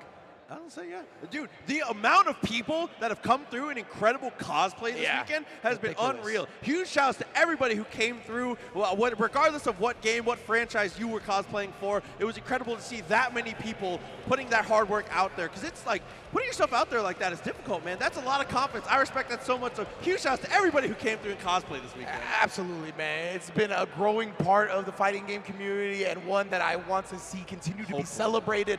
We even got a John Cena cosplayer in the building. I see you. Maybe I don't. Yeah, you know what? You're right. I don't know how I spotted him in the first place. Ugh. Got light shows, we got hype, we got everything in the building. I love seeing all the Evo merch as well. I seen the pre-registration tees, the throwbacks. That's one right there. Shouts to my man Drew Face with the pre-reg tee design. You already know what it is. Oh, had it already on design. Man, like I said, man, just incredible crowd, incredible people. Evo, we're still in the middle, and I can't wait to do it again. Indeed, and we're just getting some audio issues sorted out on the stage before we jump back into the match. So we're getting some time to shine with our lovely folks, our lovely cosplayers. Mario hats going. Luigi is flying on the hat. That was nuts. I didn't notice that till the end. I was like, what? Deception. Plushies, all kinds of great merch available here at Evo as well. Yes. Booths upon booths for all your favorite FGC apparel, Evo and otherwise. That's the pre-reg shirt I was talking about. Man, showing it off heavy. Big ups, man. Everybody is happy to be here.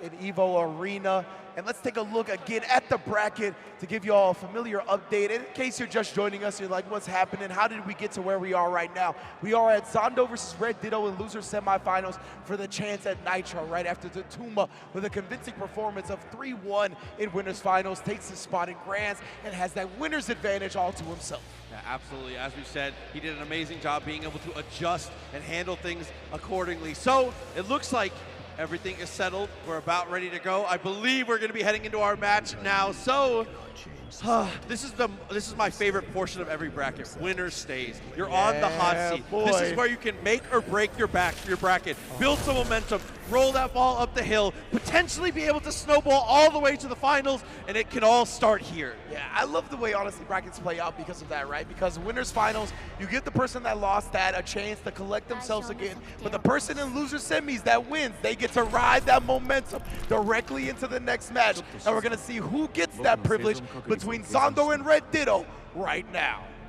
Let's see what the chances of survival are here. Asuka potentially in trouble here at 99, right off the rip. He's able to go for the backdash and gets the whip punish. That's a huge start. He's got the overhead locked and loaded as well. We gotta watch out for that. But he's just locked down on the ground. He can sneak that in at any moment. But right now, the gravity staff just doing mad work. What a block on the overhead from Red Ditto, bro. Trying to hit him with the rules. Goes in for the super instead. Plus frames on the switch. Teleports away. Finds that 2D once again. Oh no, bro. You in the tornado now. The staff caught in the middle of everything with the cubes. It was only a matter of time. But to a point you've been making, oh, never mind. I'll save that for another time. I was going to say, you see how much life Zondo has sacrificed, right, to get to this point. If Red Ditto can get one hit, he'll put him on life support, but that one hit did not come. Another difficult thing about it too is that even when you do find that hit, you find yourself spending a lot of your meter just FDing, so you don't have as many resources as you would expect to be able to cash out here. But now corner pressure, 50 meter, make it 100, gets the air there and sends the RC. Yeah, Zondo got caught trying to flinch, trying to wiggle out. Red Ditto though staying tight with the pressure, able to get the hard knockdown on the Mortabato. Give me that. No mana as well. We going to the next round. Zondo locked out of any and all options. Yeah, not much to be done in a spot like that. Right away, it goes for the jump. Able to get that jump jab for the lockdown here. Super jumps out and is able to get the confirm there with the fireball to be able to get some room. Indeed, make him juggle. That big cube is so good for combos. Just juggles the opponent right there. Doesn't make them go far away either. Yeah. Okay, tutor up. Swap here. Gets the poke, but can't get confirmed from Max. This is air throw once again. Red Ditto, like you said, with throws behind his age. Yeah, most definitely, man. Well beyond his years when it comes to the air throw game and gear. Oh, no meter here. That defense is going to be exposed. The BRC overhead, but he didn't convert off of it. That's a lot of damage left on the table due to no mana. Gets the close slash, uses the wild assault. Great way to manage your resources to be able to find that touch. The first game going here in favor of Red Ditto. Double beam dream, Red Ditto. The crowd is behind him. Might be the first time I've heard a crowd cheer for a Ramnico. It's been a while. Keep it a book. It's been a minute. See if we can keep that momentum up though. Right off the rip, is able to get the counter hit. Yeah, did not want to have to deal with the pressure there. 5K to break some of these fireballs, but unrelenting is Zondo. Full confirm into the corner. Yeah, Zondo had the low rocks again, right? So you can't really thwart that with a normal like we saw Red Ditto do with the cubes. Oh, whoa, that ended up landing really funky. I don't think Red Ditto expected him to be on that side after storing a spell in the air. Got that FD to be able to get a little more momentum as we get across. Finds the low, teleports away. Nice jump timing. You see Zondo now trying to fuzzy mark himself, get up and out of there, but instead locked down again and opened up. Give me that. Mortabato in the corner, 50 meters still available. Zondo spends the deflect shield right away. Whip punishes with the super. That was beast, man. He got so much mana back off of that. So we see letting the cubes fly again. The teleport on the other side. Red Ditto still ready for everything. And Mortabato, but blocked and punished. Zondo not the one to be asleep at the wheel. Yeah, good way to be able to fully convert off of that. Now, see how we manage our things here at the start. Is able to get the ACR with the cube. Can't quite close the distance there. You know, spellcasters, we're not the speediest. Yeah. Walk away though, to the rock. Nice jump, but again, gets caught in an anti-air situation. It's huge for Red Ditto right now. Zondo only has a mana card as well as the auto import.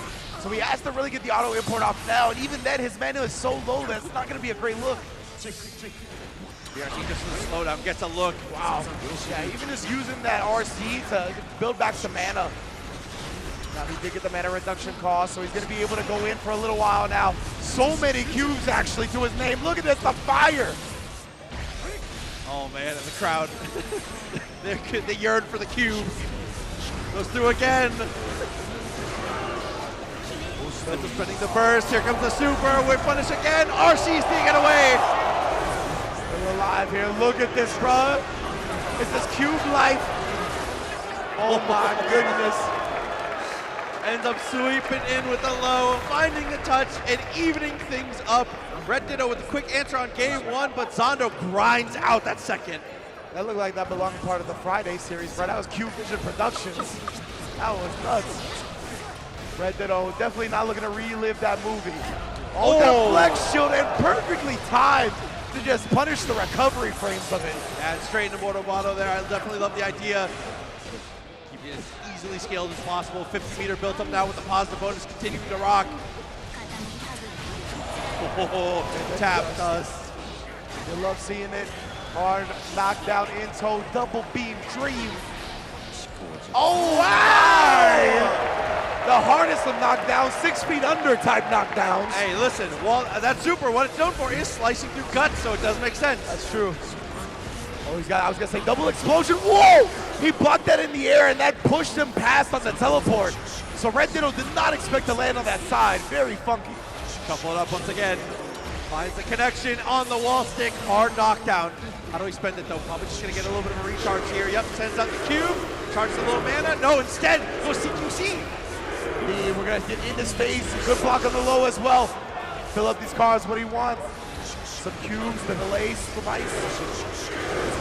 Look at the cubes all day, the crowd. Into it.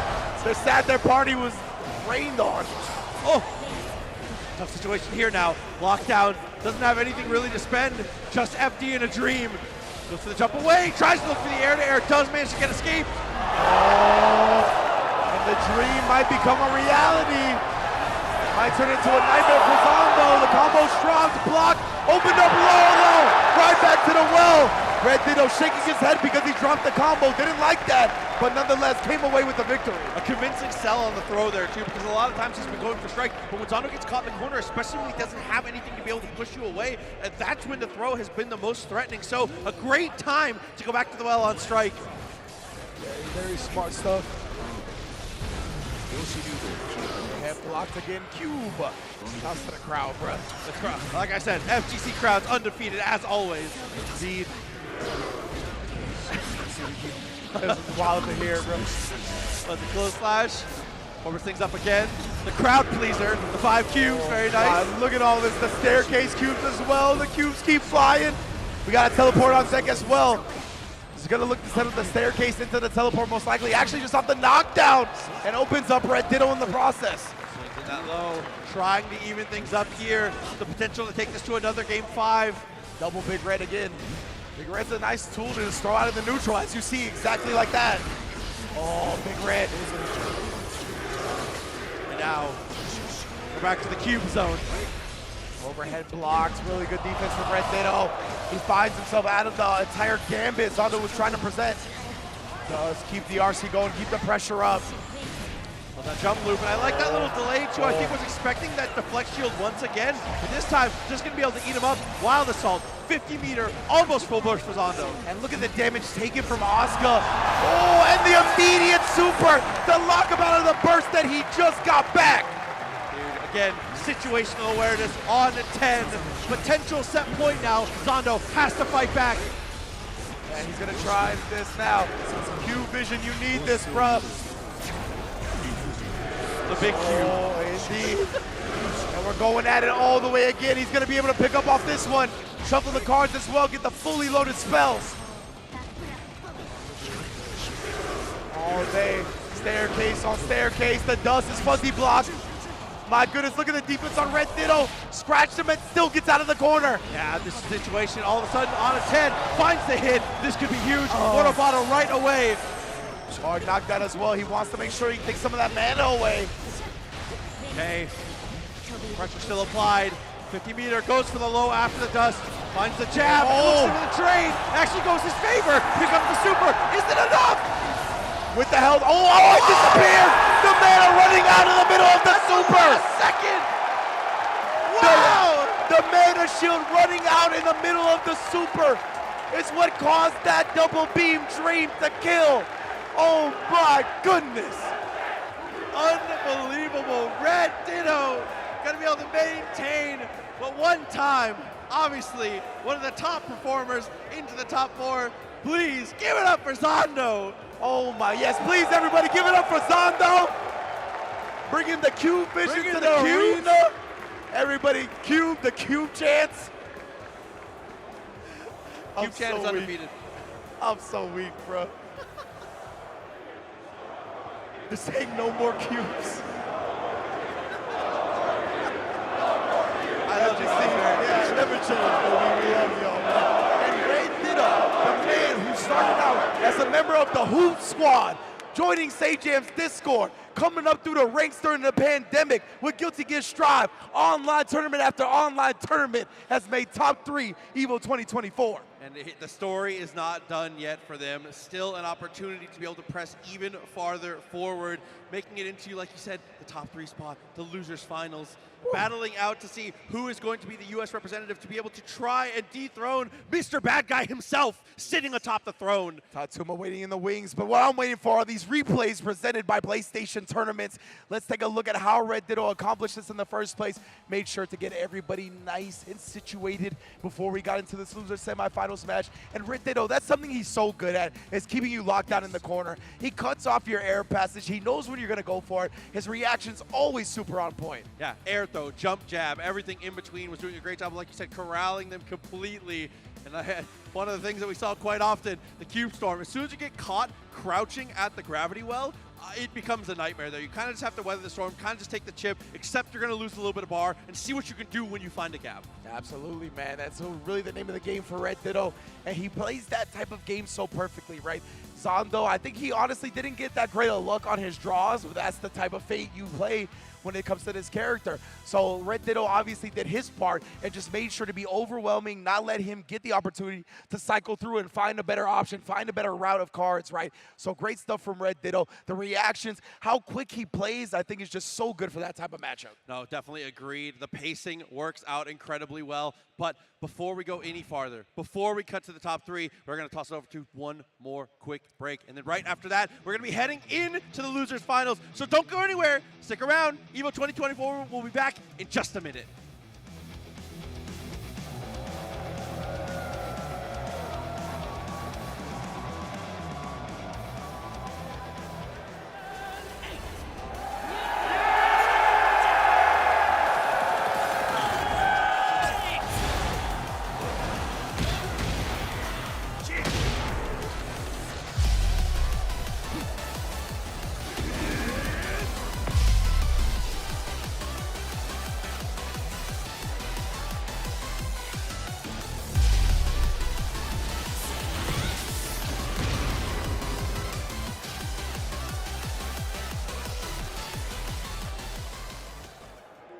Sunglasses in the day, blue light glasses for the gaming at night. Zenny's got affordable eyewear for everyone. Vibe in style while protecting your eyes. Evo sunglasses, available now.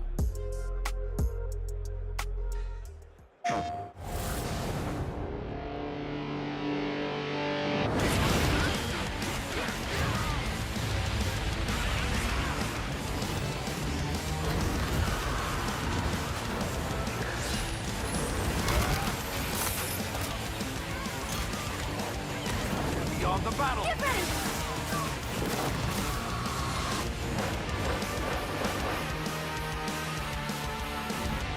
PlayStation.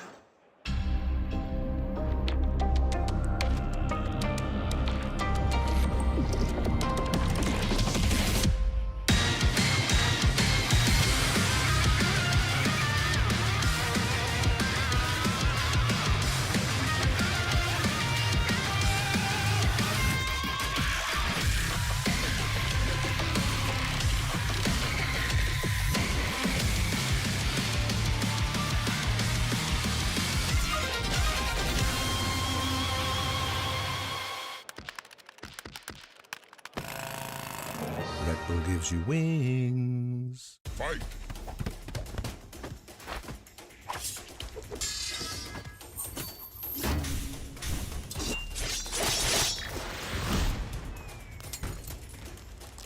Fatality.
The crowd serenading us back in with the countdown.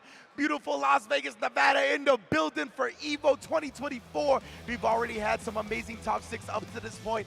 Now we are at Losers Finals for Guilty Gear in Tribe 2024. I am Ringe, along with Proxy. How you doing, fam? Dude, things could not be better. The matches continue to be amazing. So many different nail-biting Game 5s. As we take a look at this bracket here, take a look how we got here. Tatuma obviously waiting in the winner's side of the affair in Grand Finals. And in the losers, Nitro gonna have to face off against Red Ditto. Seeing their pass here, Red Ditto obviously coming just off of a sweat against Zondo. It's been actually unreal. Yeah, and absolutely. I like that you highlighted it was an international affair before we went to break, right? Which one of these U.S. participants is going to get a chance to go up against Tatuma from Japan? And honestly, when it comes to the U.S. battling it out, it doesn't get more legendary than New York versus Los Angeles. And that's what we got right here. Nitro NY, Red Ditto hailing from Southern California. This is going to be a classic, best believe. Dude, listen. Nothing better than having the East Coast, West Coast. We'll see how it goes, though. One of the questions I was going to highlight has been answered immediately, though, as we saw that little flyby. It looks like Giovanna is going to be the pick here, so we're going to stick it out with Giovanna for now, at least in the beginning. As we get started, it is time for Losers Finals! Let's get it!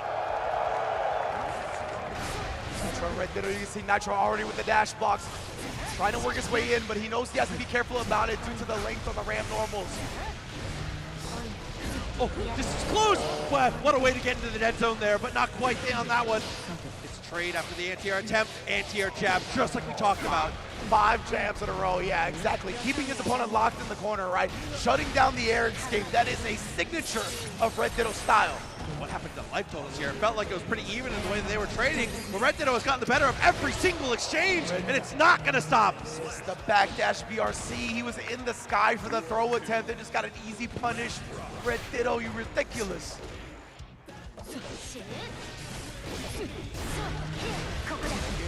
The flip kick instant blocks for the punish. Good stuff from Nitro.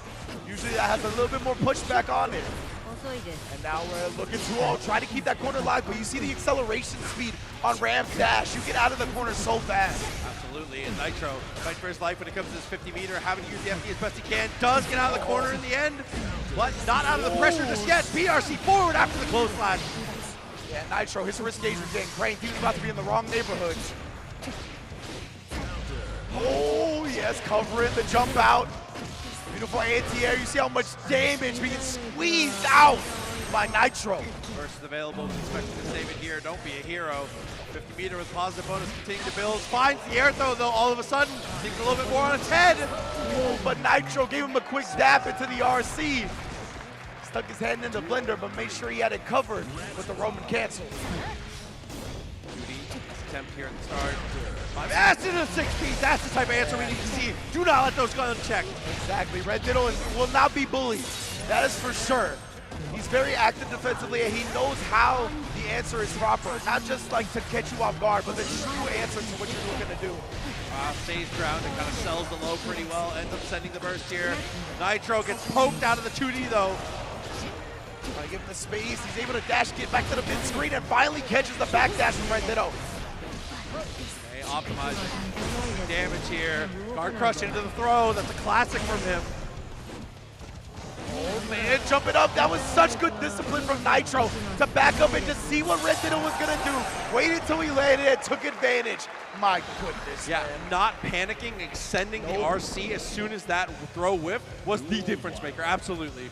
And a lot of times you see Red Ditto do this all the time, where the ascending buttons can hit people. You can react to jumps and dashes with jump up buttons. So Nitro was just lying in wait to see if Red Ditto was gonna advance forward in the air.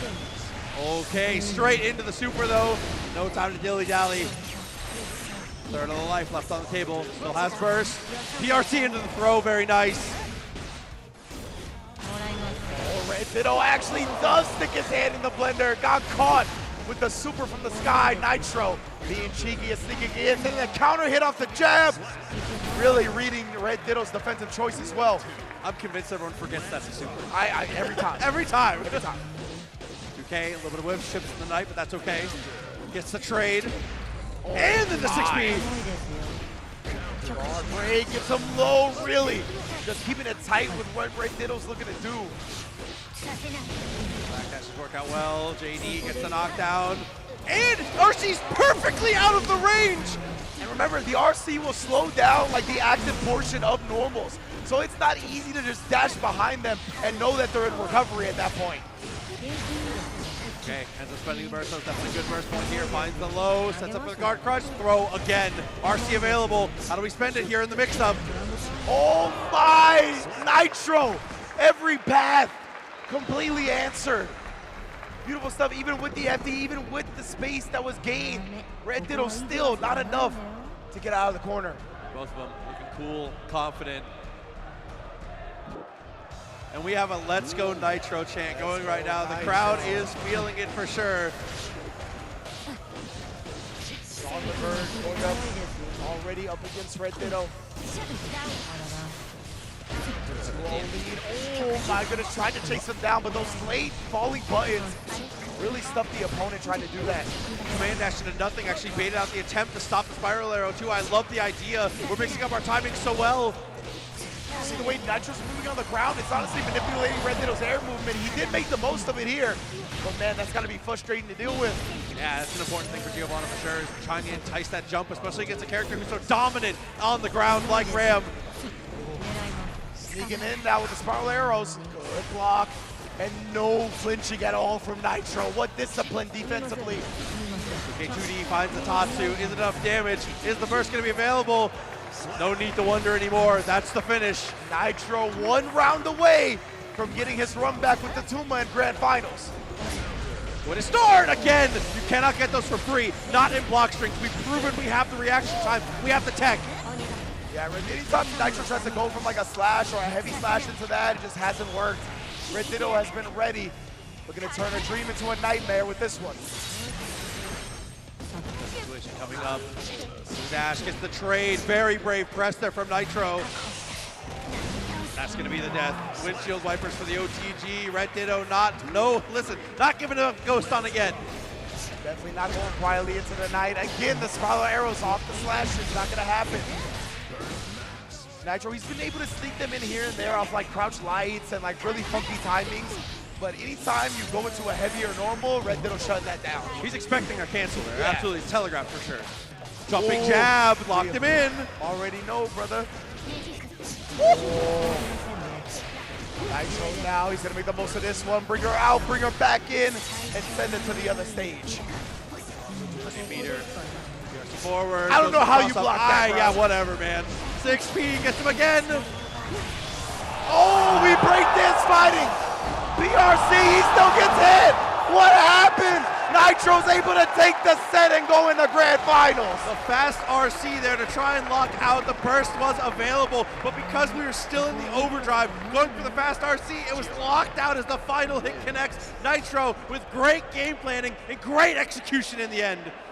Incredible stuff from Nitro, able to hold on a very convincing victory over his opponent, Red Ditto. But before we move on to anything else, audience, can y'all give it up for Red Ditto? One of the finest to do it. Definitely doing amazing things with Ram. Third place on the podium.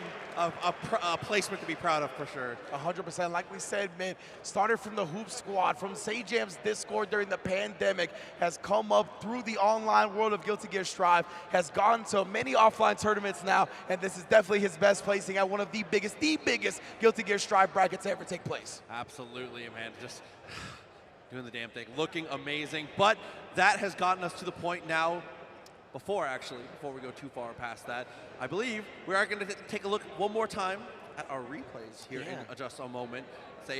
But yeah, before we get into that, it's just important to see seeing Ramathal get to this point. I feel like the character,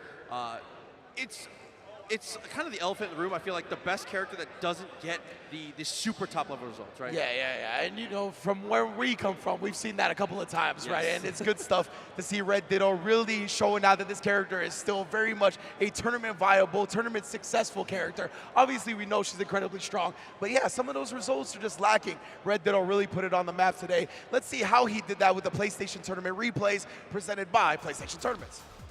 Yep, so getting them started off strong. Yeah, using that super for the jump scare, definitely good. The using of meter has been incredible, and the way that Nitro has been able to kind of temper his offense and decide when to kind of flip that switch has been incredible, as you can see even the footsies and spots like that. Yeah, exactly, right? Like, his manipulation on the ground with Giovanna is one of my favorite parts about the way he plays the character. His ability to weave in and out. I mean, that's kind of what we said her strength was from the beginning, right? But being able to master that at a level where it's effective at the highest competition, that is definitely not easy, right? That's not something that is easily obtained. So because of that, I'm really impressed with the way Nitro manipulates his opponent when they're in the air. He's not even on the screen, right? The camera doesn't even show Giovanna, but he knows where he's going, where he is. And you saw multiple times he made Red Ditto dash back into the corner when Red Ditto was looking to kind of get out of it just because of the way Giovanna was underneath. Yeah, enticing whiffs, enticing committal movement. It's really, really important, especially like we said, with the way that Giovanna kind of plays it.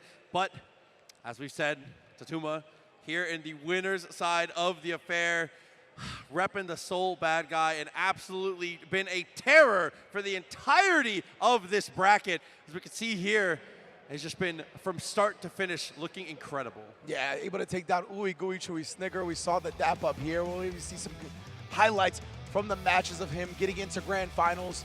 Dust loops all day, every day. Whatever route he has with Soul Bad Guy that he needs to implement, he's going to make sure the execution is nice and proper. And that was one of the things you pointed out about the way he plays it, is he is pretty incredible being able to obviously set up for the burst baits, as you see right there, but being able to keep the optimal damage while still being able to maintain that knockdown. Obviously the most important thing here in just pretty much anything for Guilty Gear Strive, as long as they are on their back right in front of you, you're able to run that mix, able to set up those situations. And again, whether it is the opponent's mix up and he's going for some kind of reversal to take back the momentum, or it's him kind of trying to press forward himself on defense, the guy's just incredible, man. Yeah, man, he's really taking so many things into account. The way he's been cycling through options and timings. It's not even just cycling through the options, but the way he's been able to manipulate different timings off the Bandit Revolver. Sometimes letting the extension rock a little bit after you're expecting it to. Sometimes going into the quick RC. But now it is time for grand finals. Crowd Evo 2024. Let's get it! Oh man, they told me button check. Man. I'm blaming that one on you, Bucks. What do you mean? That's fine. You got me high. I'll take that one. I'll take that one. Listen, I tend to have that. The mannerisms, you were like, oh, they about to go into the match. Hey, I was like, oh, listen, you're right. I was as ready as you were. Oh, man. But it's it okay. looks like from the way that we're warming up, I expect that actually Jacko is going to be the pick here, so he's going to stick with it. Okay. Proxy, you gotta ask them this time, okay? But wait for it. It's my turn. Wait for it. As they both, as you said, it looks like the Jacko is gonna be the character that we see at the beginning, which is the character Nitro played in the winner's final side of things. Maybe he's figured something out. Maybe he wants to give Jacko another game before getting into the Giovanna bag. We're gonna find out here momentarily. Oh, I cannot wait to get to see. It looks like it is going to be the Jacko locked in. The handshake and the respect. Evo 2024, are you ready? Oh, bruh. The electricity, the atmosphere in the crowd. This is what I live for, man. There's no better spot to be than here in the arena for the 2024 finals. We still got Tekken, we still got Street Fighter after this, but now is the time to crown a Guilty Gear Strive champion. Heaven or hell, you best believe we're gonna find out. Also, being able to live the rest of the year knowing that you're not gonna have to fight for your qualifying spot with Arc World Tour is massive. So here we go. Grand Finals begins here. Nitro versus the Tumba. Let's get it popping. Already getting back a little bit. Oh, the 5K. Taking down the minion in the process, but immediately Nitro being active defensively in his own right. Yeah. That's a 5K for the anti-air. Jumps in with the slash, forces the burst. Didn't want to take the damage, didn't want to lose the screen positioning. With punish, absolutely. Oh, the success coming through as he tries to break out a minion. Both of these players just suffocating pressure after the Bandit Revolver, the Volcanic Viper.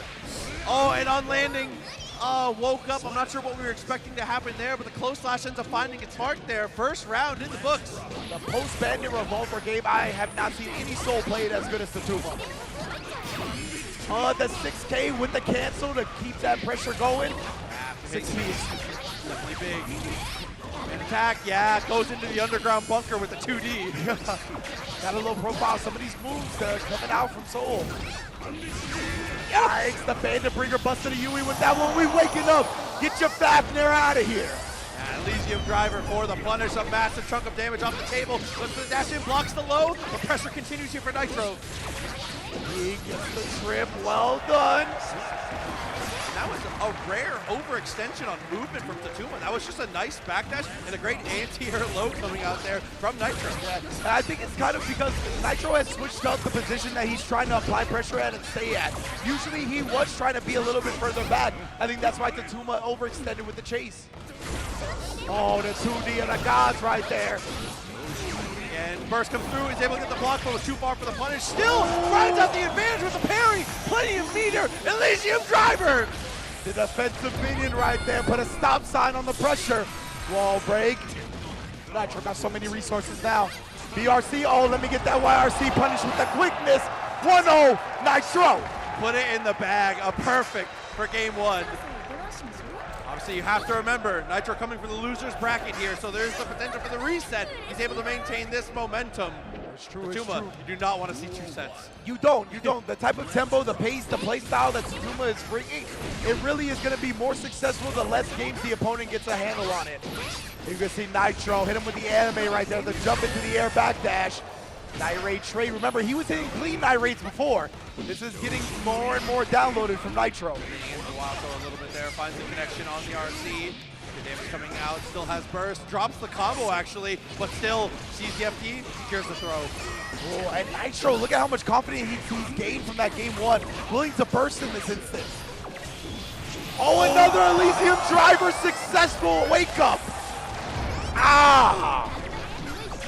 The minion, 50 meters still available, looks for the low, pressure continues, fuzzy stuff. Oh my, that was another fuzzy. Ended up opening him up, but no combo off of it. Cuts him off with the Bandit Revolver. Nitro!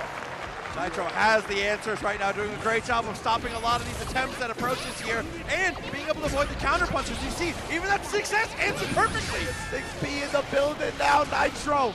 He's really finding answers. See the fuzzy block, his timings are looking better, but just as I say that, the Tatuma blows up with a counter hit. And now the tick throw. Yeah, strike though working out in his favor. Tyrant Rave! And that was such an important round for Tatuma to get, right? He needed to stem the bleeding, stop the momentum. Nitro started running away with it. Now maybe some hesitation comes back. That's okay, keeps the minion out of the air. Great anti-air again. Nitro has a download on the tempo of this movement right now. He does, bro. You can see he's way more comfortable. His Corner FD in. It's a Tuma. Oh, picks a spot to trade. At least the minion was still on top of him. Night Raid somehow, some way. Nitro forcing the issue with the burst. Oh, just find the hit. Crosses up, sends it back to the minion. Burst is good, but he gets the block. He blocks out Night Raid, the back. Beautiful movement outside of the base on the Volcanic Viper. And just like that, Nitro with a 2-1 lead. The fortitude of Nitro to stay present in those situations. The mental fortitude of Tatuma to stay active on defense like that. The TPs, the Vortex, everything in between. Nitro is feeling it now. You can see the lightning starting to come out of his eyes. Volcanic Viper going through all that. Again, look at this crowd. Oh my goodness, the wrist gauge getting cranked right now.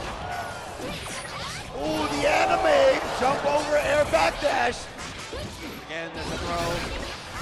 Gets that little bit of a juggle. Good damage off of it. Counter hit to get out of the corner, though. Side swap, that's big. That's my corner. Now Tatuma trying to get his Marlo Stanfield on. Jump takes a little bit of first. Under bar, how do we spend it? Gonna hold on to it for a little bit here. Intent to block, believes in the defense, and it actually works out. There's a broken whip, right? Oh no, the Volcanic Viper! The invincibility was gone! Nitro, how did you do it? Snatches him out of the air, sends him back to earth. He air blocked the first Volcanic Viper, immediately went into it again. Nitro reversal super and actually beat the Viper. Ridiculous. Finds a knockdown. Base it out again. Burst available this time. Nitro, right now the momentum is out of control, bro. Oh, big hit, big hit. Tatuma needs to stop this. He needs to get some damage, some momentum for himself. For the wall break. Almost has the ball built up. 2D finds it. That 2D is outside, bro. The activity on that is ridiculous. Jumps the wild though, but there's an RC. Does it again. Why not? Now turn the minion. The goons are on the block. Oh, beautiful from Tatuma though. Staying strong. Oh my goodness. Whipping everything right there with a 2K. Speaking of being outside. Yeah. Activity at its finest. Full burst for Nitro. Not too far from his own. DP blocked again. Cannot believe how often we've gone for these aggressive choices. It's continued to pay off though. The minions once more juggling off of it as well. Look at Nitro, he's rolling right now. Oh, the fuzzy stomp breaks the wall, the instant overhead. Still alive, PRC's forward, finds the low, has to burst. Tatuma goes down to the dust. Nitro has reset the bracket. And the craziest thing from Nitro, not a sign of emotion. No. Job's not done. The job is not done, Proxy. The mission is yet to be accomplished. New York, brother. New York is in the building right now. Oh man, East Coast, New York, Northeast going crazy right now as we're back to character select for a little bit of a slowdown. Thank you to Rick, the entire Evo team, for bringing the pit back, baby. The pit is out here. We are on the floor. And the crowd is feeling it right now. If there was ever a time to feel their energy, this is it. The Let's Go Nitro chants shaking the building right now. We are on the floor. The pit is out here. East Coast is feeling it. Look at they bobbing right now. The rhythm is through the building. The electricity out here. You can feel it even in your seats at home. I know it. When we get back to this player cam, doesn't look deterred. Honestly, truly, has still looked in it. You know, took a drink of water, still back in it. There's high potential here. As we said, this longer set, we have to think, favors Nitro a tiny bit, but it's time for the reset. Indeed, Tatuma. We got a whole set of intel now, right? How can he apply those adjustments to bring this back, to make sure what happened in the first set did not happen in this one? Doing the low, looking for the shimmy, patient on defense until he's not, looks to the far side, twice in a row he gets in trouble, hand in the cookie jar. Indeed, bro, got caught by Nitro, you know, that's Mama Jacko. She's not gonna let you have that for free. Overtime, nice block, finds the low. Oh, the Volcanic Viper came out this time. Nitro was trying to switch it up and use the cross up instead of the air backdash from the same side. Tatuma though, stuffing that all. Oh, the PRC, Tatuma tried to take his turn a bit early. Night Raid blocked. You gotta stay safe with the RC yourself. keeping the difference makers here. They look at the anti-air straight off the rip. He's kind of dealt with, gets him again. That delay, that change of timing has been ridiculous, and the burst gets eaten up. Beautiful from Tatuma right there. As you mentioned, that bandit bringer really pausing him in the air right there, was able to counter hit the 2D. Nitro was trying to snipe the landing. Unfortunately for him, the bandit bringer put a stop to that. Wahlberg, half the life off the table, so bad guy damage obviously coming through. 5K. Drops the minion. You said you and your boy straight through with the DP. Actually jumps backwards there, maybe an execution error. It ends up letting Nitro kind of get up for free here, and this is the symptom of that. Indeed, and now going again, away from the Night Raid, but wild throws whatever Nitro tried to do. Oh my! Was that an air throw on the backdash? Are you serious? You cannot be serious. That was disgusting. That rarely do you see that. He might have been jumping. It was very hard to tell for me. It was just too quick. Yeah, it was either backdash or right as he jumped. Like literally just a few frames off the ground. Right, Tatuma, like we said, still maintaining that pressure, still doing well, staying present, finds the knockdown with the revolver, pressure in the corner, cranking the wrist gauge a little bit, and finally punches her for sticking that leg out. Tatuma, he's getting comfortable right now. The crowd is not facing him as the 80% Volcanic Viper deletes the first round. What happened to your life, brother? Tatuma ramping up the pressure now, looks for the low, is Nitro, steps away, blocks the vortex. Yeah, he didn't have any meter to make the Night Raid safe that time. And Nitro gonna do some raiding of his own, raid the health bar, that's mine now. Oh, 6P conversion as well. Barb again, dude. Bringer has been ridiculous in this set. It's been one of the best adjustments so far. 100% Bandit Bringer has thrown off a lot of what Nitro is looking for to respond with Soul Takes to the Sky.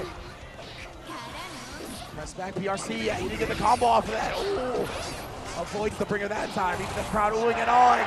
2D coming through, Nitro beginning to build back that momentum.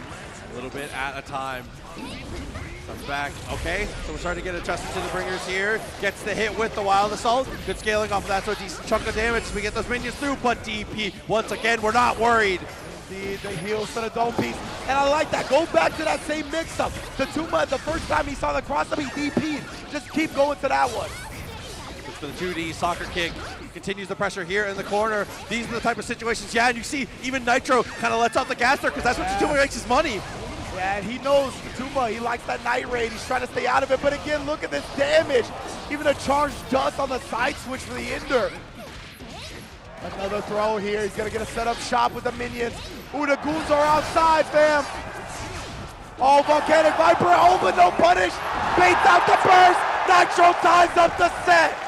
Yeah, a little too preemptive on his defensive mechanics there to try and get away. And as you can see, like we said, the pit, the crowd is going absolutely bonkers right now. Evens things up. We might go the distance, Rich. We definitely might. Oh no, straight away it goes for the DP, gets the punish, forces the burst. Versus timing to pull out the minion, looks for the jump S once again, pushes him away with the burst. He's able to get that knockdown again, 50 bar, how do we spend it? Nitro is holstering it for now, he knows. Anytime Tatuma gets close, he'll be able to use it to slow down the neutral or just hold on to it for a super perhaps. We've seen a lot of reversal supers. The PRC backdash overhead, tagging him for some damage. The minion coming through to finish it off. Minion number 2, working overtime, paying the bills here, looking great. Nitro taking the lead for the first time here in this set. Oh, the 2D, that was great backdash. Perfect spacing from Tatuma. He's starting to adjust to the own things that has been hitting him. Top gears block, we do get out of the corner. Revolver almost catches the backdash with a 5K. And there we go, like you said, initiating some of those extra mix-ups here. Wild Assault, he actually flubbed up a conversion a little bit to allow Nitro to play this round a little bit more fairly than he would have otherwise. The instant block into the back throw, and then again the minion mix. Oh my goodness, Nitro with 100% tension. Full minion bar as well. Oh, Bandit Revolver. The burst, it's gone. He's not gonna use it yet. He tries the Elysium driver, Tatuma's ready. Oh, but he PRC's it into the throw. Gold burst, it's dealt with, he jumps away. Minion doesn't get the hit. Vortex away. The backdash! What a punish! The backdash right before the Night Raid. He knew it was coming. Oh my goodness. Nitro takes a 2-1 lead in Grand Finals. Nitro on the verge, being able to cash out, become an Evo champion, join so many of his friends and colleagues on the wall of champions here. And continue an incredible New York legacy of fighting games. Adding another Evo champion to their roster, but we can't get ahead of ourselves. Tatuma comes from a star-studded region as well. Let's see it here, Volcanic Viper to end it. Great damage into the Tyrant. Rave. Send them through. Hard knockdown. Opportunity to kill on one interaction. RC up, trades. Doing all we can to survive right now. You already know the bed, the revolver is huge. ODG with the 6H. Yeah, Keeping it nice and simple. Plants the tombstone. Realize wifey, but that's okay. DP, what an answer. Fafnir in response. Headbutt, you never want to headbutt a gear, fam. One more again. One more again. Trying to break this mask right now. Tatuma looking to really condition him, but a back throw incident. We've seen a whole lot of rounds lost because of that. But man, the 2S coverage after the backdash is a Fafnir. This man knew the answer and ties up the set in an instant. And just like that, it comes down to this. It couldn't be better. The stories write themselves. Evo's Guilty Gear Strive comes down to one final game. Let's get it, bro. Nitro again, striking first blood significantly here. That Volcanic Viper is so tough to punish. Night Raid, though, much more easy. Yep, 50 meter. Secured here, gets the hit. Closer to the wall. Elysium Driver potentially, depending on the touch here, finds the throw. Nitro just overwhelming him with the minions, sneaks in the 3-frame normal. Tap does, oh my goodness, the blocks, but not, you can't block forever, Tatuma. What a burst too. If this doesn't go your way, this could be devastating here.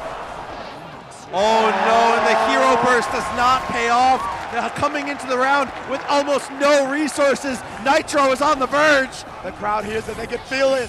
Everybody is thirsty for him to bring home the Evo title. But Tatuma already got the corner, already got the big counter hit, and Nitro surrenders his burst and still can't escape the corner regardless. 6S finds its mark though. Tatuma is finding a lot of success at these mid-range situations, takes the kill, and puts us down to the final situation. Final round, crowd, let me hear you. Minions right off the rip, trying to be the aggressor here. Nice anti-air, trying to get himself to a lead. Pushes away in the wild zone, is backdash. That was such a clean backdash, Fafnir though, and we got the trade afterwards. Nitro making some adjustments to the post-Fafnir game. Oh, kicking the minion at him as well. Recognize the FD and gets the dash throw. What a block with the counter hit is there. He wants the corner back. We scrambling. There's a dash, I'm not sure. He blocks it RC immediately. Not enough to kill, but that's okay. Still, setting up for the situation. Takes the kill. That's going to be Nitro. He's going to be your champion for Guilty Gear Strive. What a performance. New York embraces their own, embraces their most beloved son. Nitro, straight out of the city, brings home the Evo Championship. Oh my God. An unbelievable scene. An unbelievable scene. My head is spinning right now, man. Incredible performance, Nitro. Once again held up, literally crowd surfing as he's able to bring home the Strive Evo Championship to New York. Posey front and center, so many of the Guilty Gear Strive contingent, the fighting game contingent here. See Damascus in the building as well. So much love being shown to this man who has constantly put in work every single day of his life to come home, to bring this title home. This is what we all work for. This is what we all dream of. Oh, dude, and again, being able to do it with your friends, your family, right in front of you, an incredible feeling. And Nitro, unbelievably well-deserved, back to the stage, and you can see him here, your champion once again, Nitro!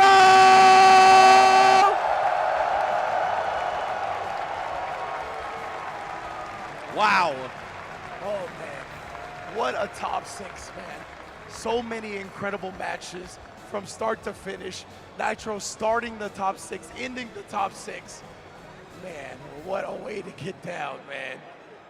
Actually unbelievable. And again, just seeing him take in that moment, seeing him have it, dude, getting his flowers, so well deserved. As you said, an Evo finalist in his own right across a different title, but being able to stake his claim here in Guilty Gear Strive. I mean, to be able to be here, Sunday finals, make your mark, become a part of the Hall of Champions. Unbelievable. Yeah, man, like we said, we celebrate all of our Evo champions every Evo, right? The banners are decorated around the stadium, around the arena, around the convention center, showing off our legacy champions. Nitro is joining that list for 2024 Guilty Gear Strive. Incredible stuff right here. Him and Tatuma still, the sportsmanship, you'll love to see that as well. I was going to say, give it up. Obviously, second place, Tatuma played in an unbelievable bracket the entire way through. Yes, indeed. It's all about celebrating. It's all about giving these players their flowers. We're about to celebrate each of them here as the top 6 ceremony is upon us. Dude, unbelievable to see these players, like we said, fight through this bracket. One of the most stacked brackets of all time, especially here for Guilty Gear Strive as the game continues to develop, crowning a new champion. What a feeling, man. With the Jacko and the Giovanna, two characters that I feel even now are a bit underrepresented. So the fact that Nitro has been putting in so much work, overcome whatever matchup he had to, doing the hard work to where he made sure to pick up a secondary character for the matchups that the first character just wasn't getting the job done in, right? He explored and exercised every option to be a success, and this is how it paid off, I should say. And it even came off of him in the beginning. I feel like a lot of it came from him not believing in Jacko as much, and that ends up being the character that gets him to this position here, looking amazing, man. Man, amazing for sure. That just barely begins to describe it. But for now, we need a quick break. I know my voice is cooked. Let's go to the stage with our host to celebrate our players. Let's hear the hype one more time for our top 6. Tied for 5th place. Ooey, gooey, chewy, Snickers!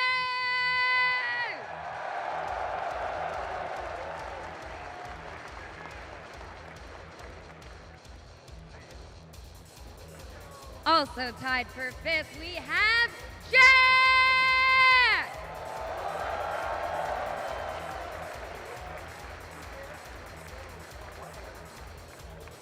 Coming in 4th place, Sando!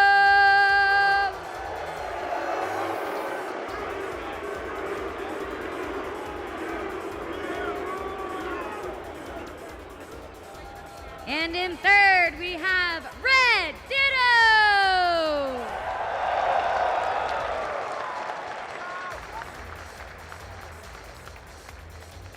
Taking 2nd place is gonna be Tatuma!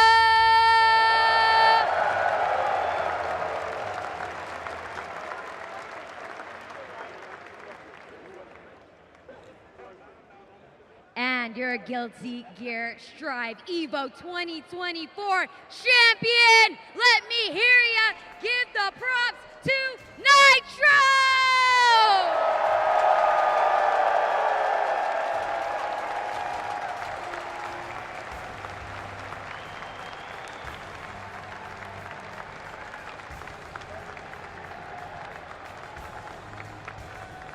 And you can't forget our beautiful trophy Victrix sticks going to the top 3.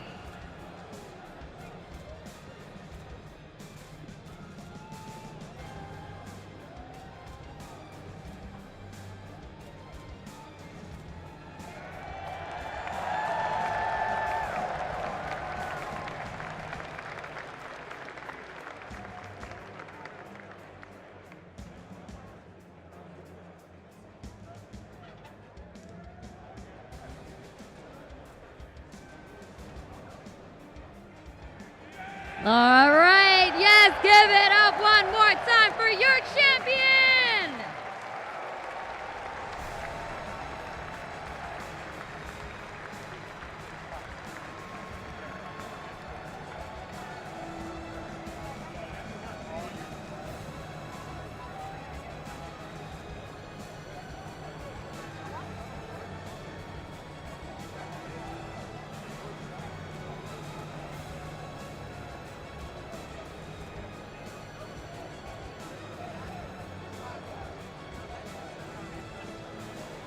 Congratulations once again to our entire top 6.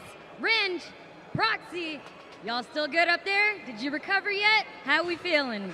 Absolutely. I mean, a beautiful end for a beautiful game here. And honestly, if anything, just the beginning. Still plenty more stories to be written, plenty more things to happen. Guilty Gear Strive, we continue to thrive, we continue to do amazing, and what an incredible tournament to get to see, man. Just genuinely unbelievable. I was gonna say, we're getting teary-eyed up here because the way Nitro held the trophy, like you can see the blood, sweat, and tears that have gone into getting that trophy. He held it like it was his child, bro, clinging it to his heart. Like that just said so much of what you need to know about this community, about the effort that the players put in, about the sacrifices that they make to become as good as they are. That was all on display here tonight. Absolutely, and like we said, it's the ending here for Evo, for Guilty Gear Strive, but a new beginning as there's plenty more tournaments to be played, as well as plenty more tournaments to be played tonight, obviously. Guilty Gear Strive as a wrap-up here. Nitro, your amazing grand champion, and Ringe, dude, unbelievable, man. A pleasure to get to sit across from a legend, brother. Thank you, bro. I appreciate the love a lot. It's always an amazing place to be here at Evo. We have the best seats in the house. I couldn't ask for anything more. This is what I live for. Love seeing stuff like this. Let's go down to the host and wrap up Guilty Gear Strive. Thank you, everybody. Evo, how are we feeling right now? We are halfway through day number 3. And you know what's coming up next? It's gonna be Tekken 8. So don't go anywhere. Gonna hop to a quick break, and we'll be right back.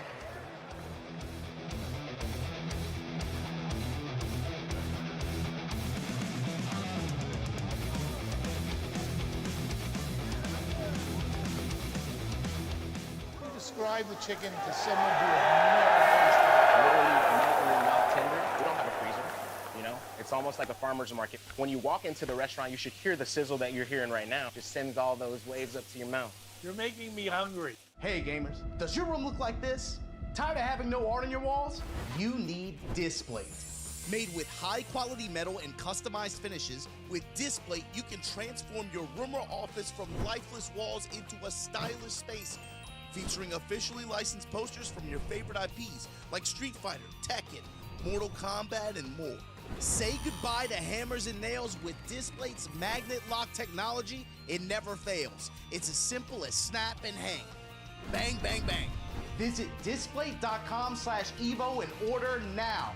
Use the discount code EVO at checkout. Damkina! Go ahead, take a picture. Don't stare, darling. I love a good soirée.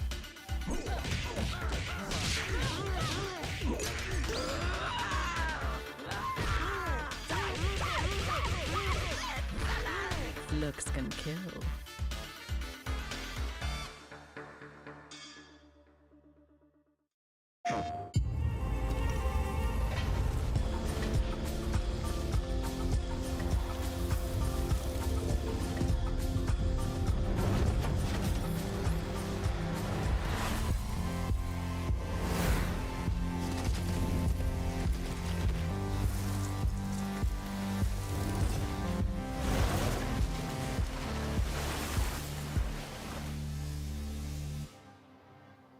PlayStation.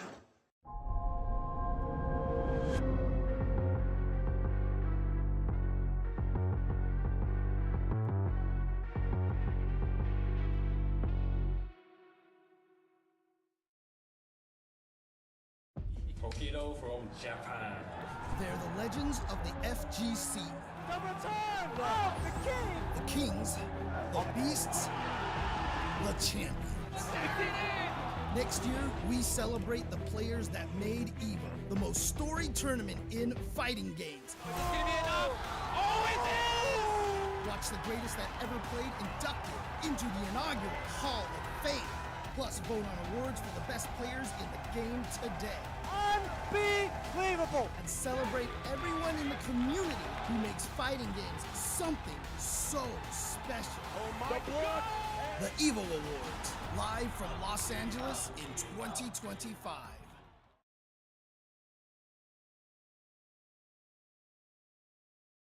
Pressure is just the sky. Like the sky. All free.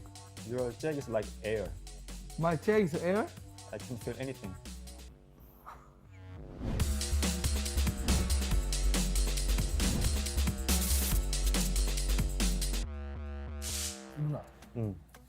Oh my god, I'm young. Oh my god, I'm not bad. I'm young and he also young. Yes, look, yeah, very young. Wow, almost 7 years ago. 7? Yeah, 6. Ah, 17. 6 years ago. 17. 6 years ago. Wow, I'm so bad now. Why use PH? My main character. Huh? Main character. Your main character, Dragunov, right? Oh shit. I've never seen before. First time see Heihachi versus Jack matchup. I'm thinking about before the matchup. Thinking about Joey Fury, American player, because he beat final round. He beat Jack versus Heihachi, and it's also I can imagine Joey Fury win the tournament, and he using a lot of downpour this pole. I remember that, and okay, I can win. Mind setup. I was. Oh, super cheap. Oh, Boom. I was good. Yeah, super cheap. I was good, not bad. Oh shit. 오, 나이스. 오, 오. 잘하는데? Oh, I'm so good. He's good. He's good. He's good. Better than now. Better than now. Why? I win. Win. 오, 씨! Why? 나 처음 보는데. 여기 레이지 드라이브 있나? 드라고. No. 드라고. No change. Change? No change. 3 time lose, right? 2 time 해야지, 1 time 드라이브. No. 2 time 해야지. Really? no 해야지. 2 Why? time I can't focusing all myself, you know? I don't care. Huh? And when I losing that time, really confusing. My feel is very weird. Oh, fucking broken. Because I can win your Heihachi or your Dragunov easy, you know? Easy? But I'm lose. You know, you can't feel that, right? I don't know. I'm really want to 2017 Evo 1, Grand Final 1, but I made this double time second. And then next year's my result. Heihachi is good for Jack, but your Heihachi is kind of.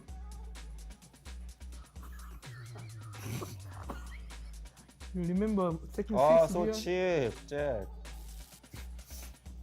Oh, You stupid.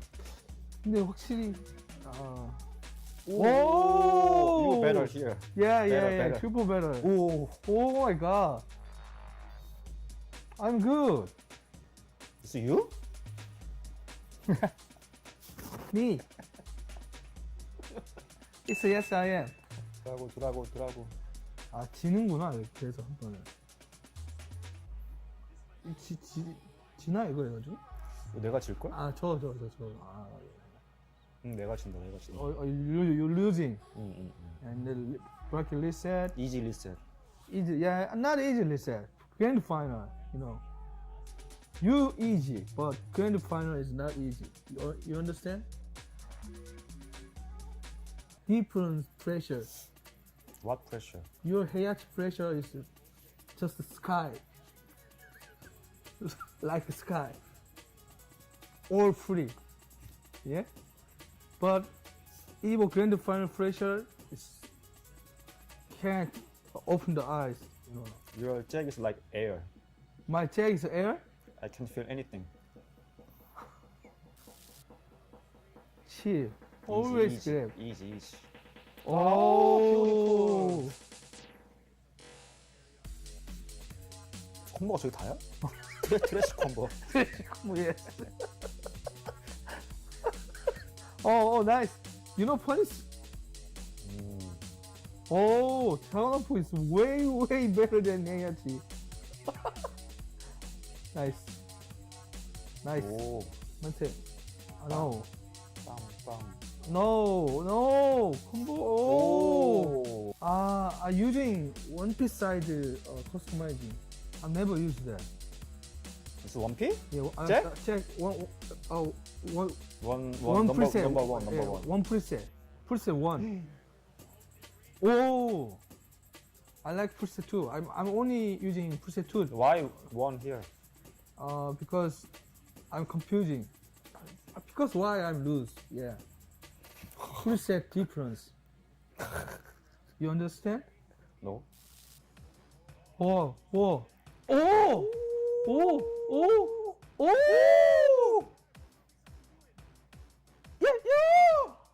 Super lucky. 오! How? Lucky. 와, 나 잘해. 오우, 씨. 나 잘한다. 와. I'm good. Oh, nice. Oh! 로페리 빡! And also, I'm using headset. I don't like using headset. Why? I don't remember. It's first time Mandalay Bay. Super big stage. I can using my Tinder profile then. It's okay. Tinder 나쁜가? 몰라. Tinder is bad. 와. 그렇지. 오. 오, 씨. 이지. 저거 왜 쓴 거지? 이유인데 저거 왜 한 거야? Why I lose? Because you use headset. And preset number one. 오.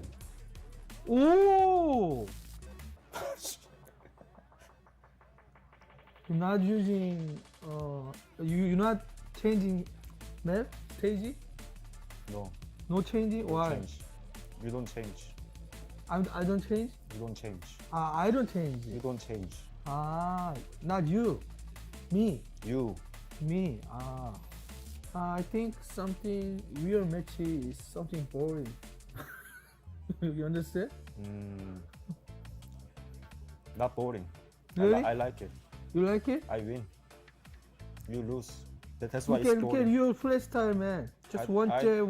I don't care. I win. One it's chair, good. one chair. You lose. That's why boring. I'm using so much no, attack. you lose and boring. I win. You just practice, man. I don't care. I win. Look at this. I'm using so many skills. 레일 드라이브? You only using down 2 and forward 2 and lazy drive. easy. 번째. I'm using this one, and that, right? Press button. Same glasses. Press button. What? You don't press button. Rematch. Really? Okay. Your same glasses. No. 6 years ago. Your face not same. I'm bad now. This is bad. Wow. 트래쉬 콤보 드랍. The game is very similar. Tekken 7 6 years ago and now very similar. Jack is the same. Jack is same? Jack no difference? Same. Thank you very much. Wow. I'm still pain. Oh my god. 안돼. Mom. I'm still pain. Your combo sucks. 드라곤 오프 콤보 sucks. 드라곤 오프 sucks. Your combo style really bad. 레이자츠. Really bad. Oh! Thank you very much. Press button, you noob. I win. Go die. One hit. Boom. Lucky. Thank you. Yeah, go die. Oh, nice. Beautiful. One more. Nice. One more. Oh. You're lucky. You're very lucky. You don't change stage. I don't change because angry, man. Thank you. Angry Thank you. because you not change your style. just jab and backdash. And you lose. So angry and try again. Same thing. And you lose. I'm using down forward 4. That is very good against the Dragunov, right? Down forward 4? Yes. Wow. Oh. You don't have a mix-up, right? Dragunov. You just using down 2, forward 2. This game mix-up very good. Gambling? Yes. This is casino? huh? Why gambling? 2-1. 한 판 이겼네. 2-1.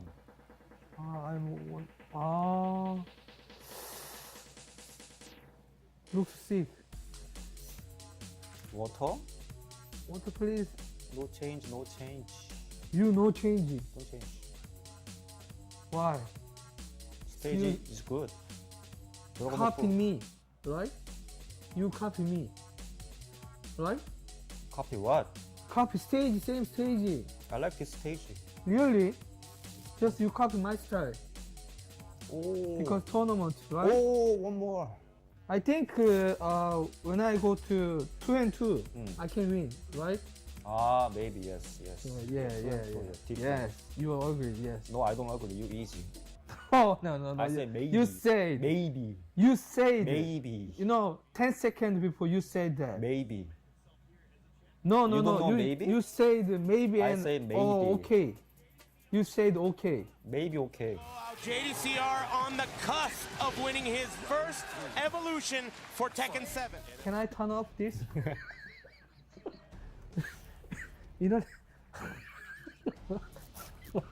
I don't want to watch it. Wow, nice Dragunov. Oh my god, I'm paying. Shit. No. Very, very close. Down 2. Go for down 2. Down 2. This is grand final. Down 2. Oh, nice Dragunov. If you lose, you're not coming here, okay? If you lose, you're not coming here. I win. You're lucky. Lucky. When you lose, Easy check. I win 2016. Easy, okay? easy. When you lose, you're not coming here. I win. You just home stay now. Who win? I win. You lose. Okay, congratulations. Thank you. He can be champion in 5 seconds. He's got the lead. He's gonna do it. In 3, 2, 1. Lee is your Tekken 7 champion at Evo 2022.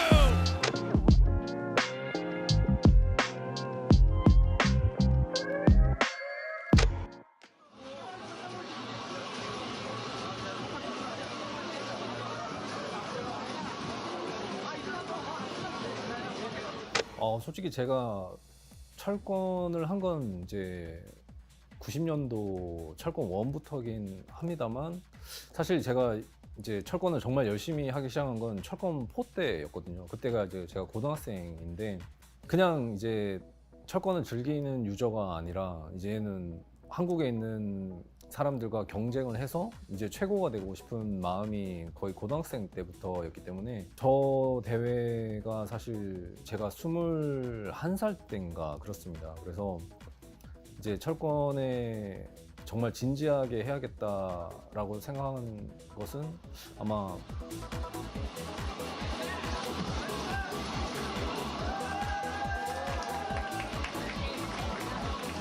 저 영상은 이제 제가 철권 5 때 이제 우승이라는 걸 처음으로 해본 대회인데요. 이제 그 대회가 사실 저라는 이름을 굉장히 이제 알려지게 된 대회입니다. 왜냐면 사실 그전에는 그냥 제가 그냥 브라이언 퓨리를 잘하는 선수였지만 이제 대회 우승을 하면서 이제 한국의 고수 중에 한 명으로 좀 알려지게 되었고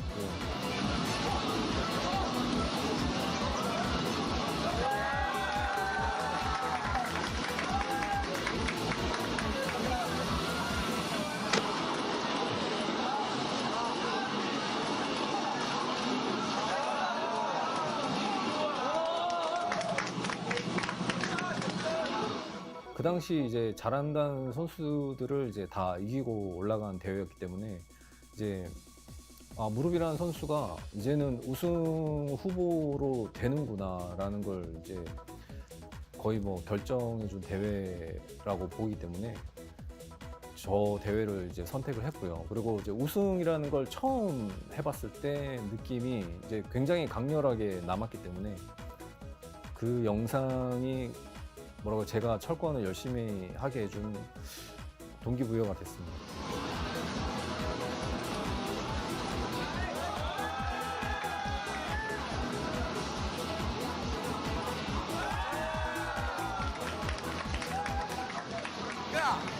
철권 열전 내일은 어디냐? That's right. It's a grand final of the Tekken 6 tournament here at the World Cyber Games. It's actually going to be amazing. We're going to have a great time here. We do have Ao going head-to-head versus Knee right now.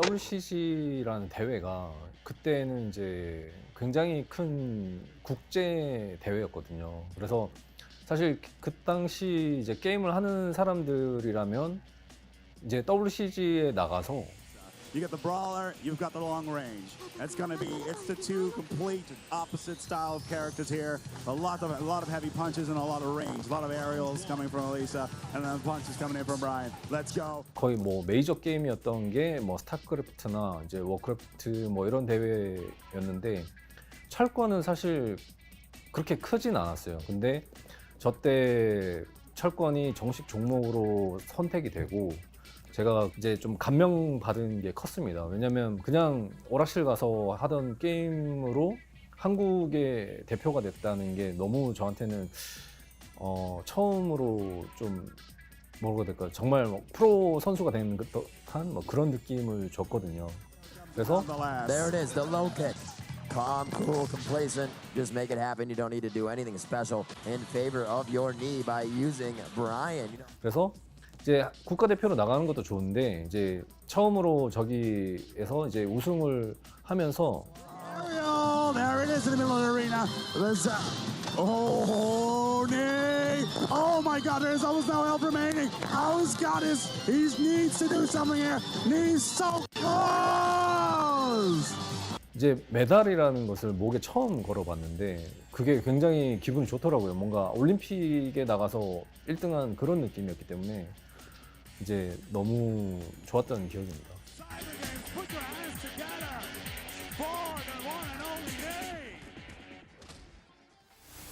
The biggest Adam's apple. I just wanted to point that out.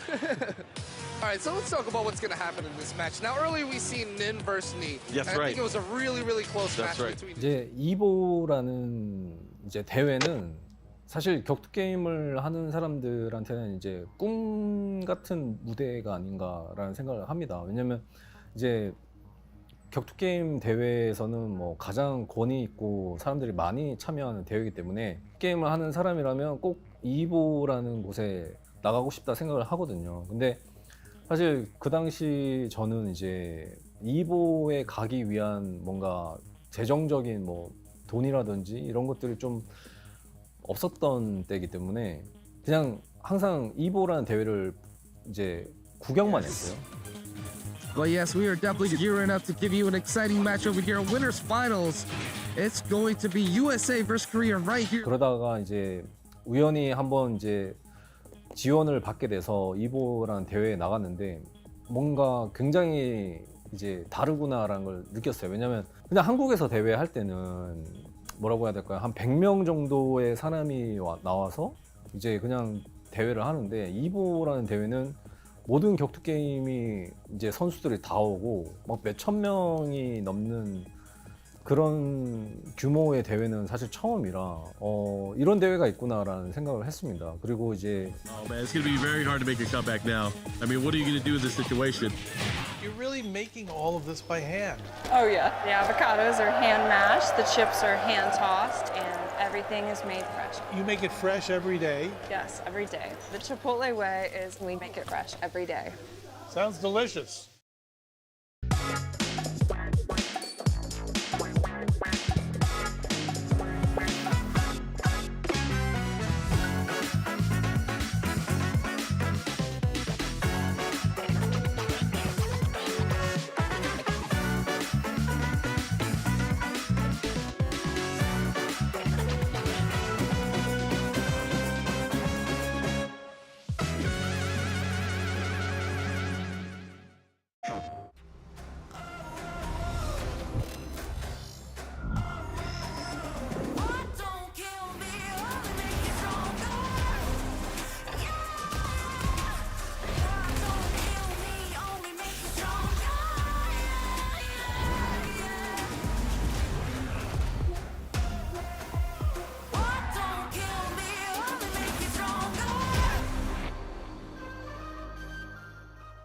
ンション Fighting game playing style and an anime character. Damn, Bleach, we're gonna go Ichimaru again. Yeah, fast speed. So personally, I would say I'm some type of Uchiha clan, you know what I'm saying? Sasuke, Itachi, somebody with a Sharingan. I would probably be like the most evil character you could think of.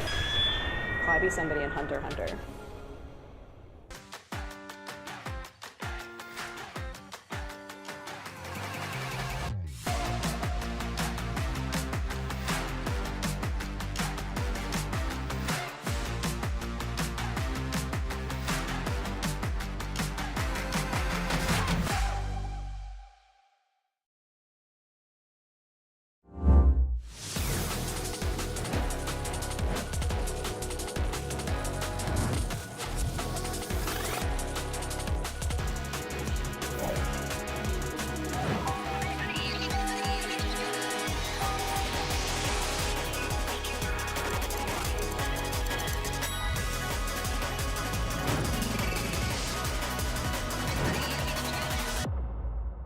Dude, why'd you put your new rig in the basement? Didn't you hear? Bill's a gagillionaire now. Basically, my new connection is so strong I can game anywhere.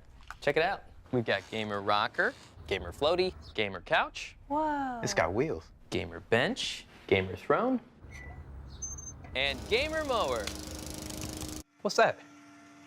It's hard to game while walking downstairs. I get it. That's smart. Live like a gagillionaire with low latency everywhere. AT&T Fiber with All-Fi.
Welcome back to Evo 2024, presented by Chipotle, and the time has almost come for us to watch Tekken 8 Top 6. Are you excited?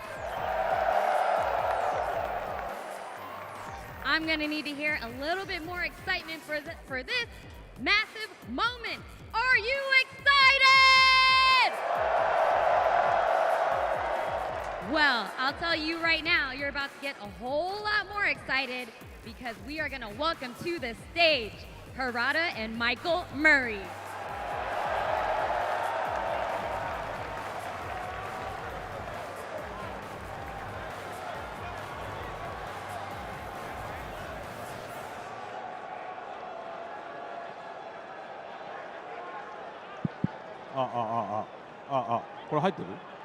Can you hear me? Can you hear me, guys?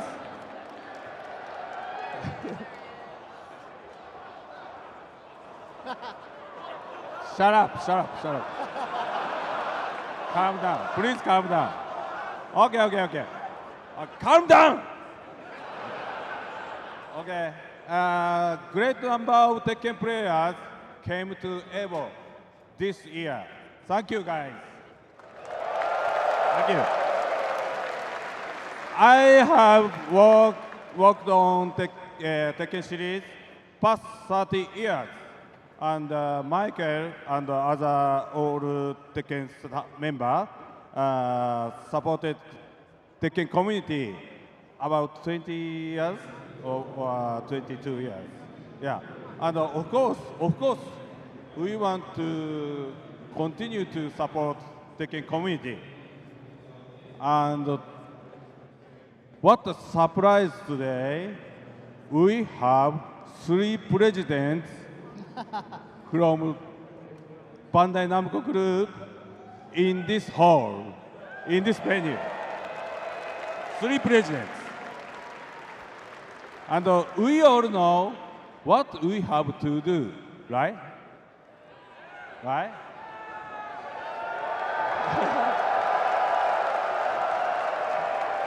Okay, all right. All right. Yeah, like this.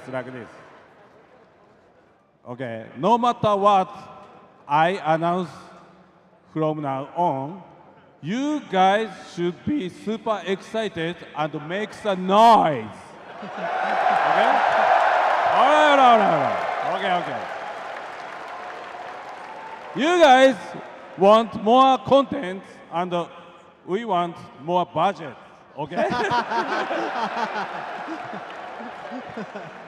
Yeah, let's show the community power of Tekken. Okay. Any comment, Michael? Yeah, go ahead. Yeah, thank you, everyone, for coming out today. Pretty impressive for Harada-san. I've never seen him speak this much English in past 20 years or so. Little bit. Also, you know, it's the 30th anniversary of the Tekken series he was talking about. And we've been showing a lot of cool stuff here at Evo. And, you know, Lydia has been playable at our booth. But also, we have announced some cool stuff with Chipotle. So when you get back home... Yeah, Chipotle! Thank you, Chipotle. Thank you. So starting next week, if you go into the Fight Lounge and look for the Chipotle King, defeat him to get some really cool items for Tekken. So I hope you'll check it out.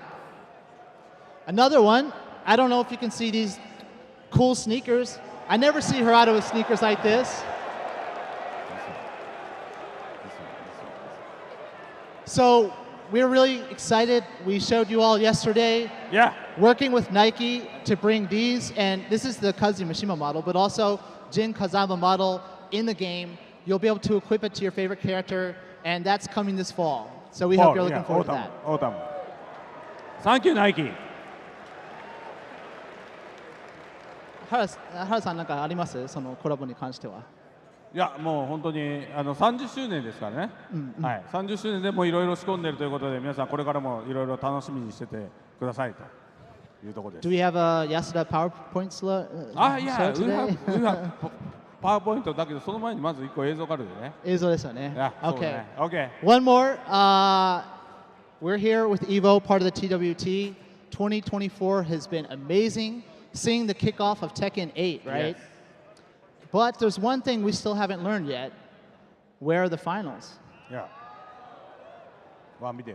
Okay, I think we have something to show you then. Yeah.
Thank you, everyone.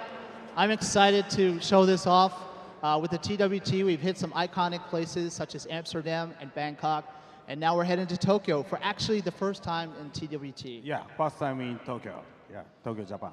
Other cool things to note are it's actually going to take place over 4 days, and that's allowed a lot of competition, including the LCQ.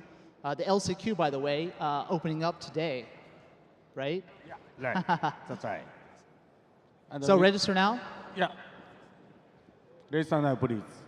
もう日本向けに言うと、登録始まりますんで、サイトにアクセスしてみてください。はい。And so we can't wait to see you in Tokyo. Yeah.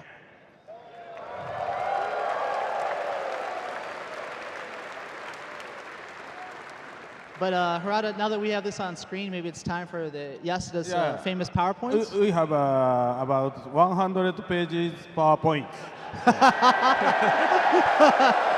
Just kidding. Okay. Okay, let's check out the next topic. Slide, please. Slide. Okay. Slide. Okay, Harada and I were quite aware that you can't wait to get your hands on Lydia. Obviously, people here at Evo have had a chance if you've been to our booth.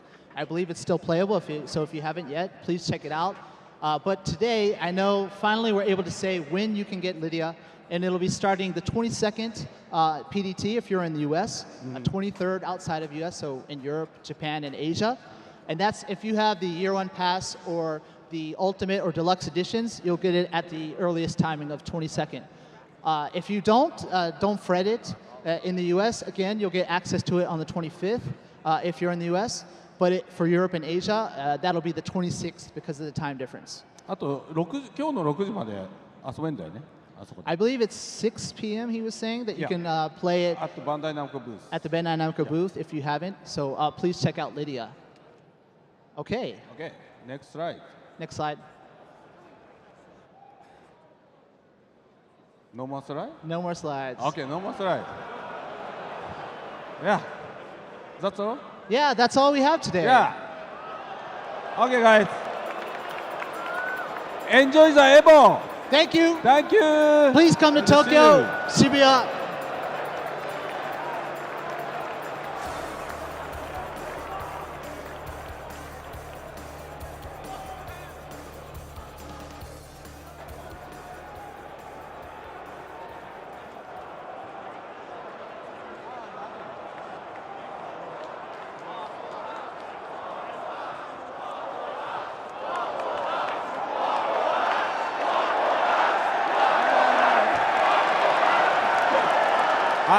I'm so tired doing every year. I'm so tired. Oh, okay. What else do we have? Yeah. Lydia. So along with Lydia, you'll also, everyone, regardless if you have the character pass or not, you'll get access to the cool photo mode that we're talking about during the Tekken Talk Live. Yeah? And the Seaside Resort stage, you saw the transition from day to night. Looks amazing. All this stuff is coming 1.06, coming soon. Yeah. So free for everyone. Okay? Okay. All right? はい。帰ろうか。OK。in Japanese。じゃあ、30周年ということでね、鉄拳シリーズも、もうここでね、ちょっとそれにふさわしい、ダウンロードコンテンツというか、次のあれを皆さんに見せないといけないかなと思って一つ映像を持ってきました。So as part of the 30th anniversary, as you've seen, the Chipotle, the Nike collaborations, all these cool things, but we still have one more left to show you today. All right. Are you ready? Are you ready? Okay, let's go.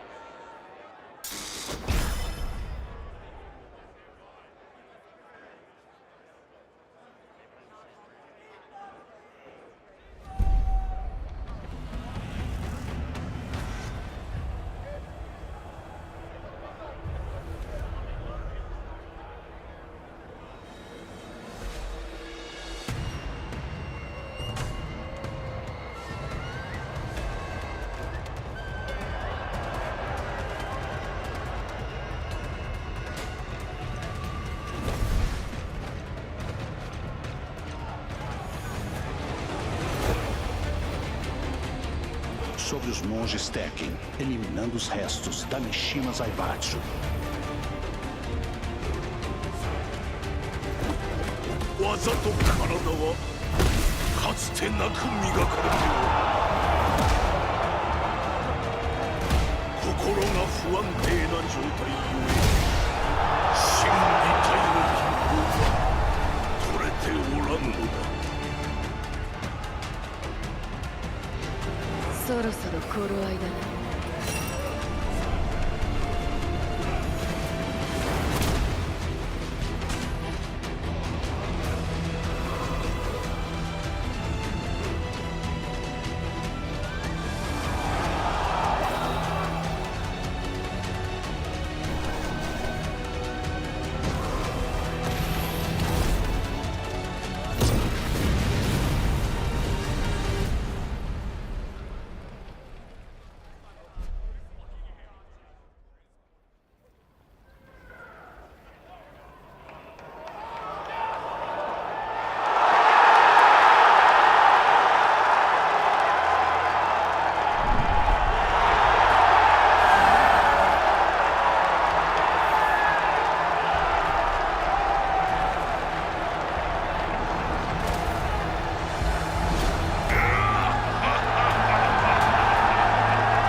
Heihachi Mishima is dead.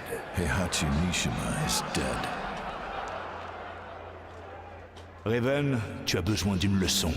Heihachi Mishima is completely dead.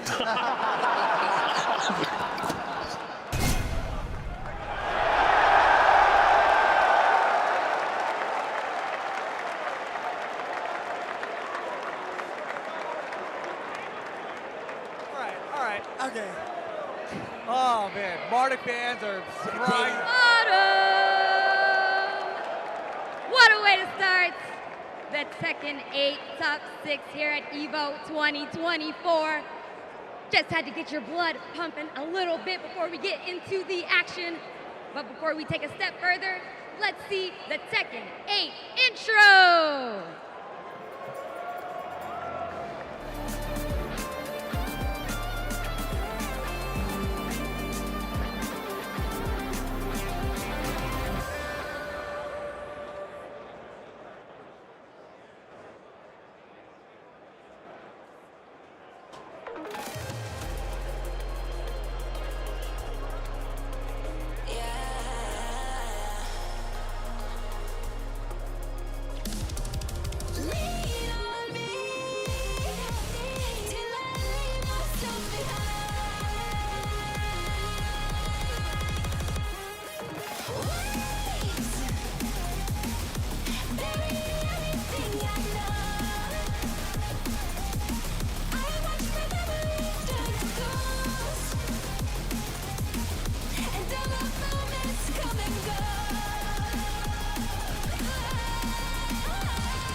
Till I'm grounded, I know I'm surrounded. I sing through the floor like I break it. Heat on my skin and it burns like a sin. I know that the times are a-changing. Like it's dangerous, don't you feel anxious? Strings on your heart when you demons in danger. Tell me the truth if it's ugly. You live by rules, there and nobody saves you. Ashes to ashes, start over, move backwards. My future, my past is, and I leave myself behind.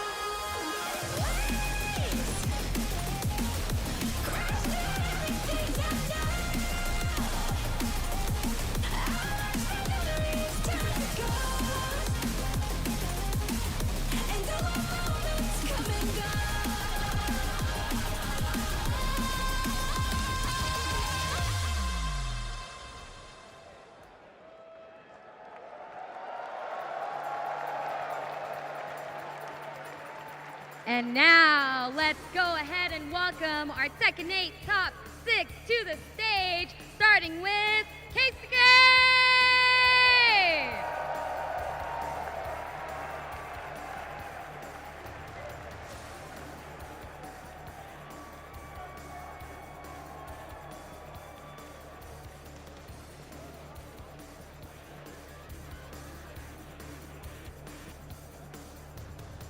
Coming up next is Ati!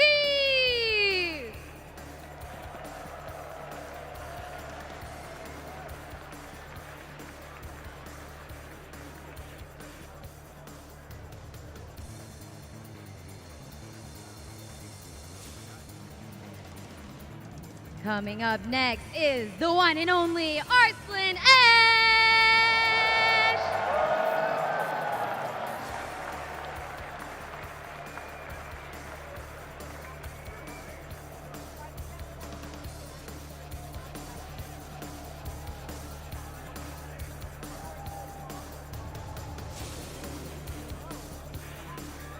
Let's keep the energy up. Coming up next is Raif!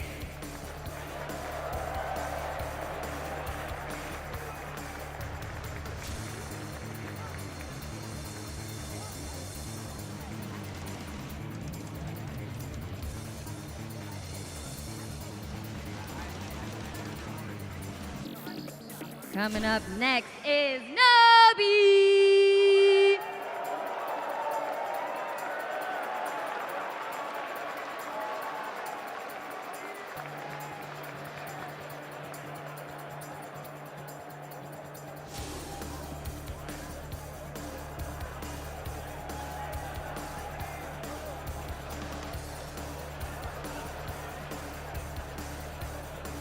And to complete our Tekken 8 top 6, it's gonna be Ulsan!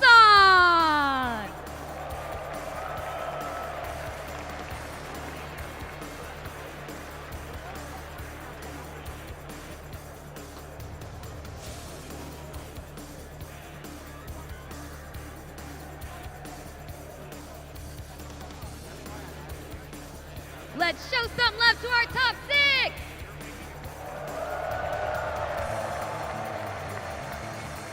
All right, you guys, it is time to get started, and I must tell you, I have been hearing Rip and Tasty Steve geeking out this entire time in my ear, so no better way to move forward than to send it right on over to them. Take it away, guys. Evo 2024 Tekken 8 top 6. It's It is about to go down. I think it's going to be a good time. It's going to be a good time? It's going to be a good time. Maybe a lot of it a good time. Maybe a lot of it a good time. But first and foremost, just in case you don't know, my name is Tasty Steve. I like the pose. And my name is Rip. Yo, make some noise. Las Vegas, Nevada, Evo 2024 top 6. Tekken 8, it's about to go down. It's about to be a big one.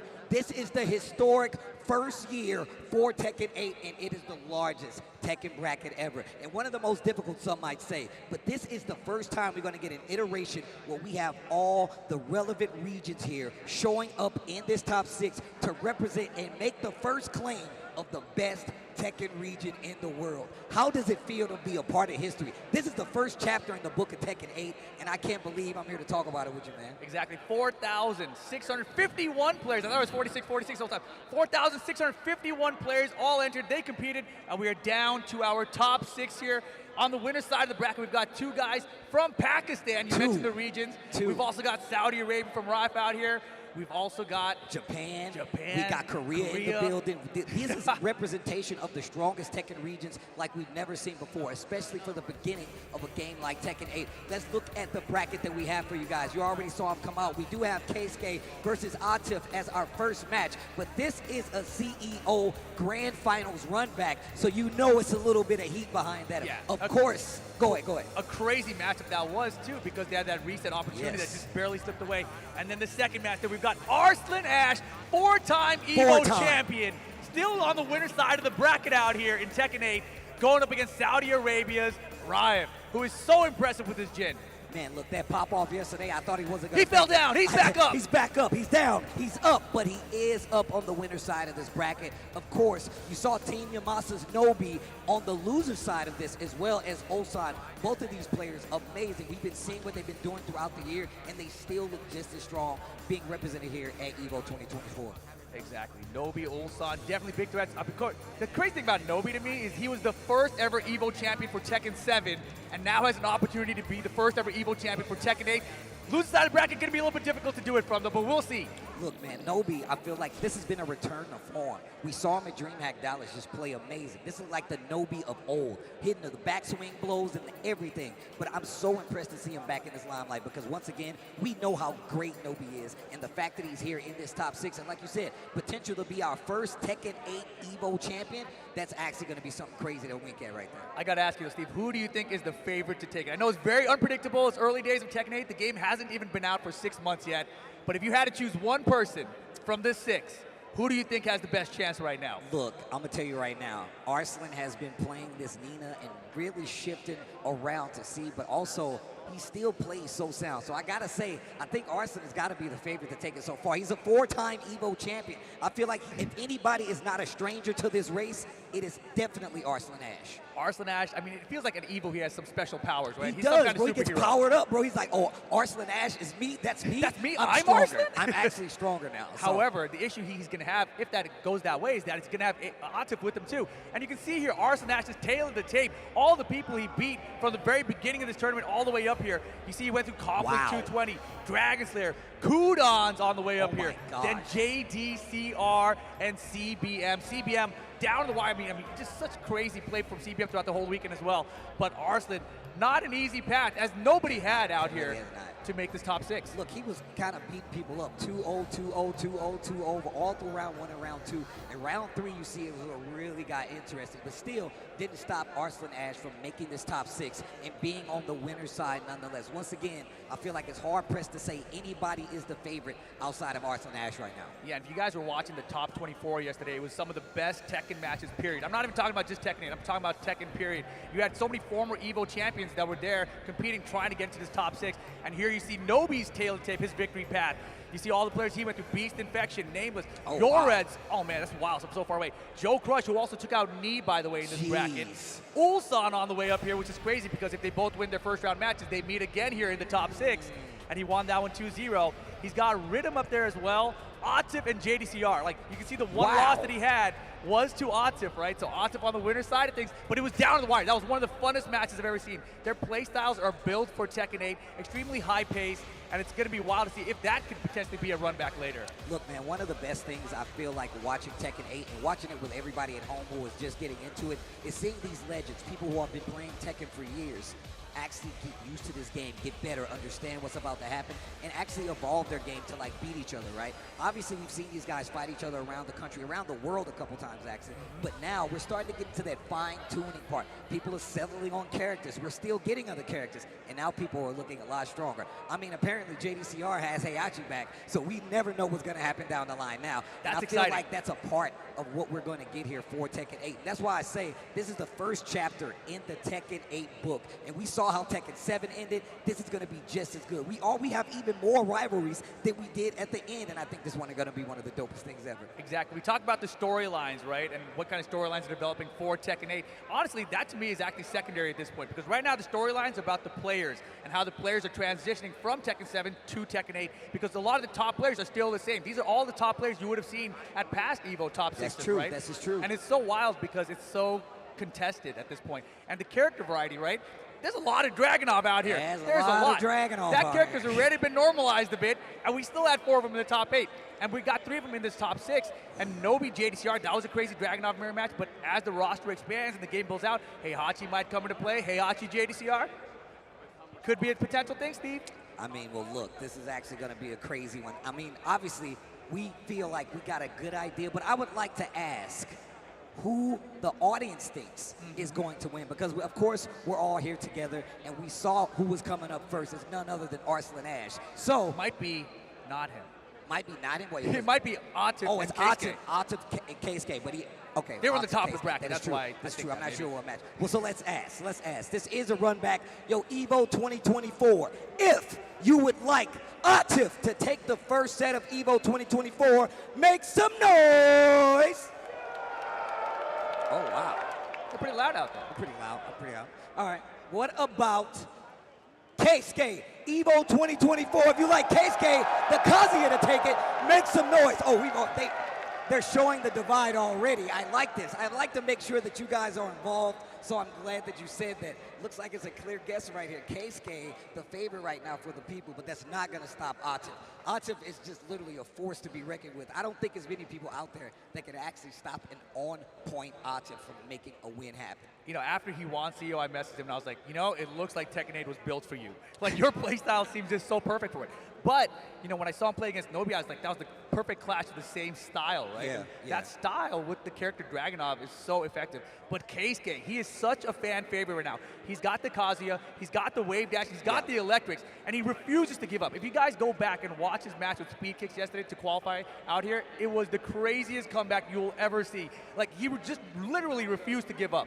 It was amazing. Look, man, I'm just a big fan of Keisuke because we don't get many Mishimas. The only Mishima that we have up here, I know a lot of people, we have the Devil Jin. I'm sorry, Kudans is not up here. Look, we don't have Heihachi back yet, so, I mean, I'm happy that we got the Kazuya. And like you said before, he's got the movement, he's got the execution, he's got the combos. I feel like that alone puts him in a class of his own because, once again, that is a Mishima like none other. And Kazuya just recently got touched for the best. He's got buffed overall. But as you can see right now, best results, 17th on the side of Keisuke, coming all the way from Japan. But, of course, Atif we just saw, as well as CEO with lots of traveling. And, of course, only total appearances one here at Evo. But the first appearance was Evo 2024, and look at all the strides that was made since then. And of course, you see Keisuke, first appearance Evo Japan 2019, but still out there on the campaign trail, not only trying to get these Tekken World Tour points, but trying to be the champion here for Evo 2024 Tekken 8. Exactly. Let's not forget Atif is a Tekken World Tour champion. This is his first time at Evo. A huge opportunity for him, and this is going to be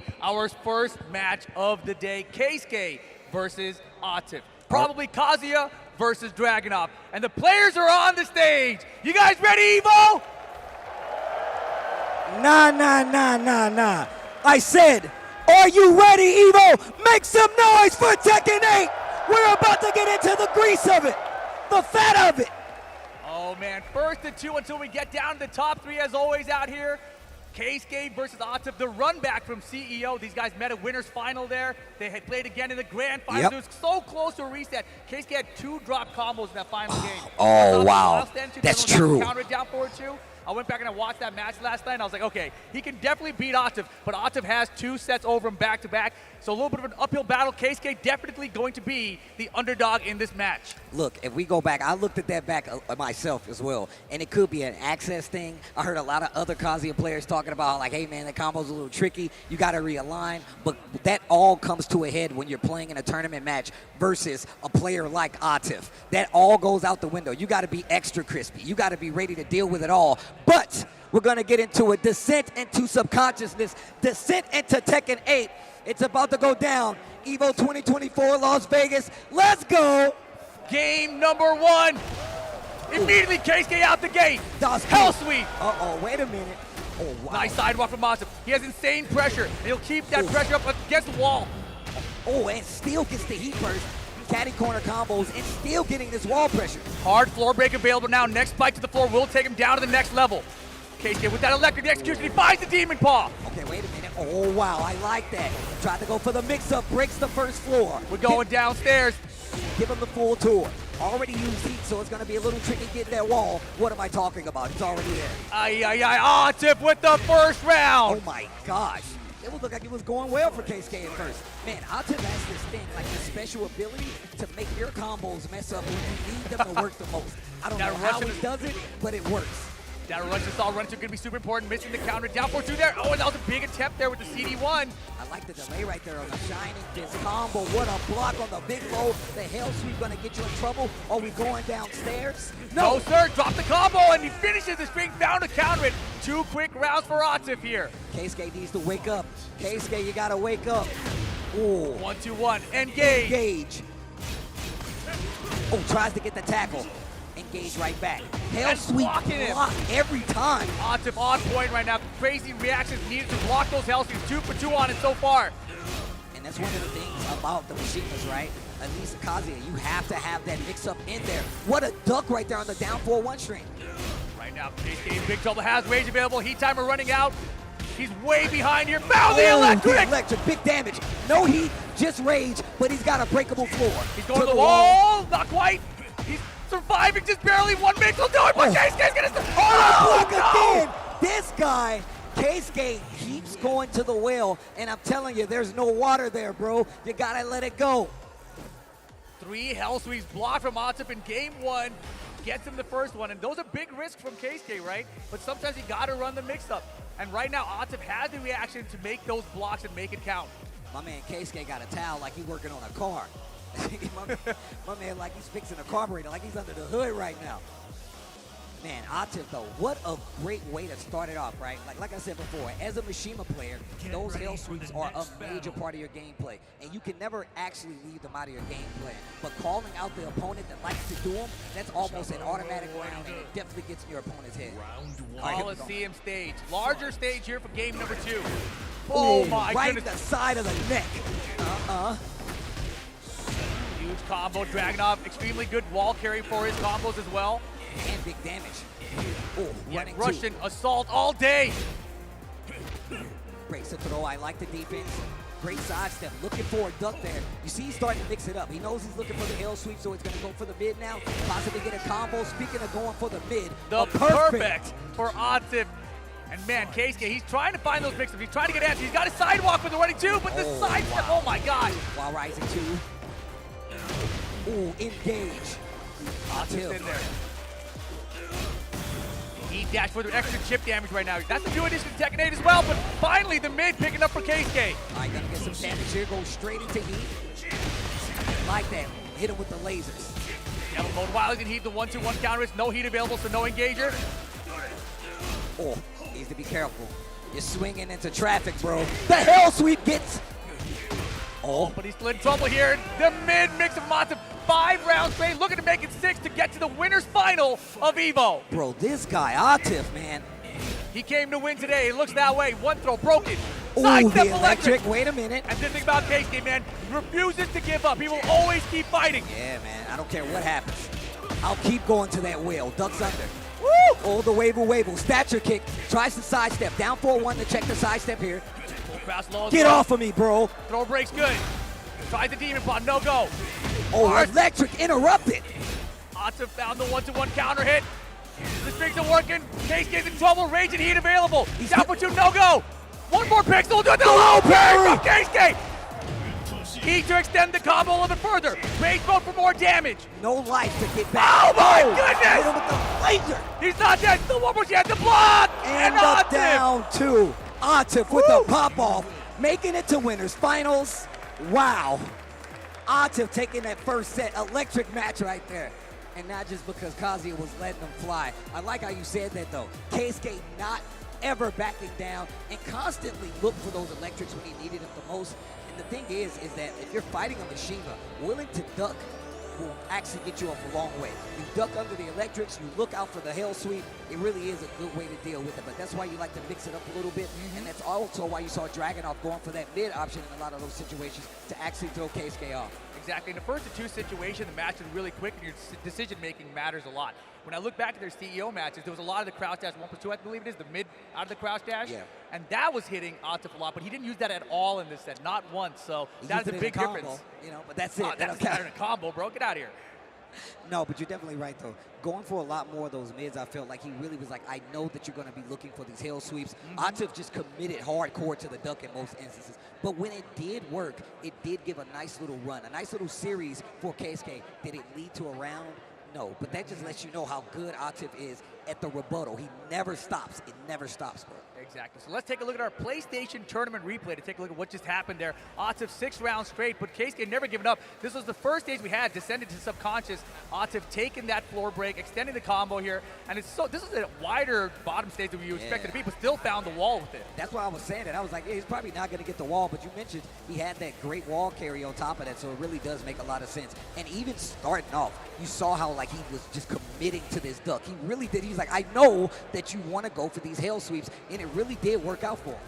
Yeah, exactly. And so it's 3 rounds straight there. We came into the second game, and Atif with the perfect there, and the full crouch mix at the end, going to the mid, really paid off for him. Oh no, that's 100% true. The pop off here by Atif, moving into winners Double finals, pop-off. one step closer to that grand final showing, especially if he's trying to be the first Tekken 8 Evo 2024 champion here, especially, I mean, we already had Evo Japan, but this one's a little different. It's a little different here, especially this being like the hometown, the home area, the home region for Evo. And it's his first time here at Evo, and he's made a top 3 finish. You know, 4,600 plus entrants, and making top 3.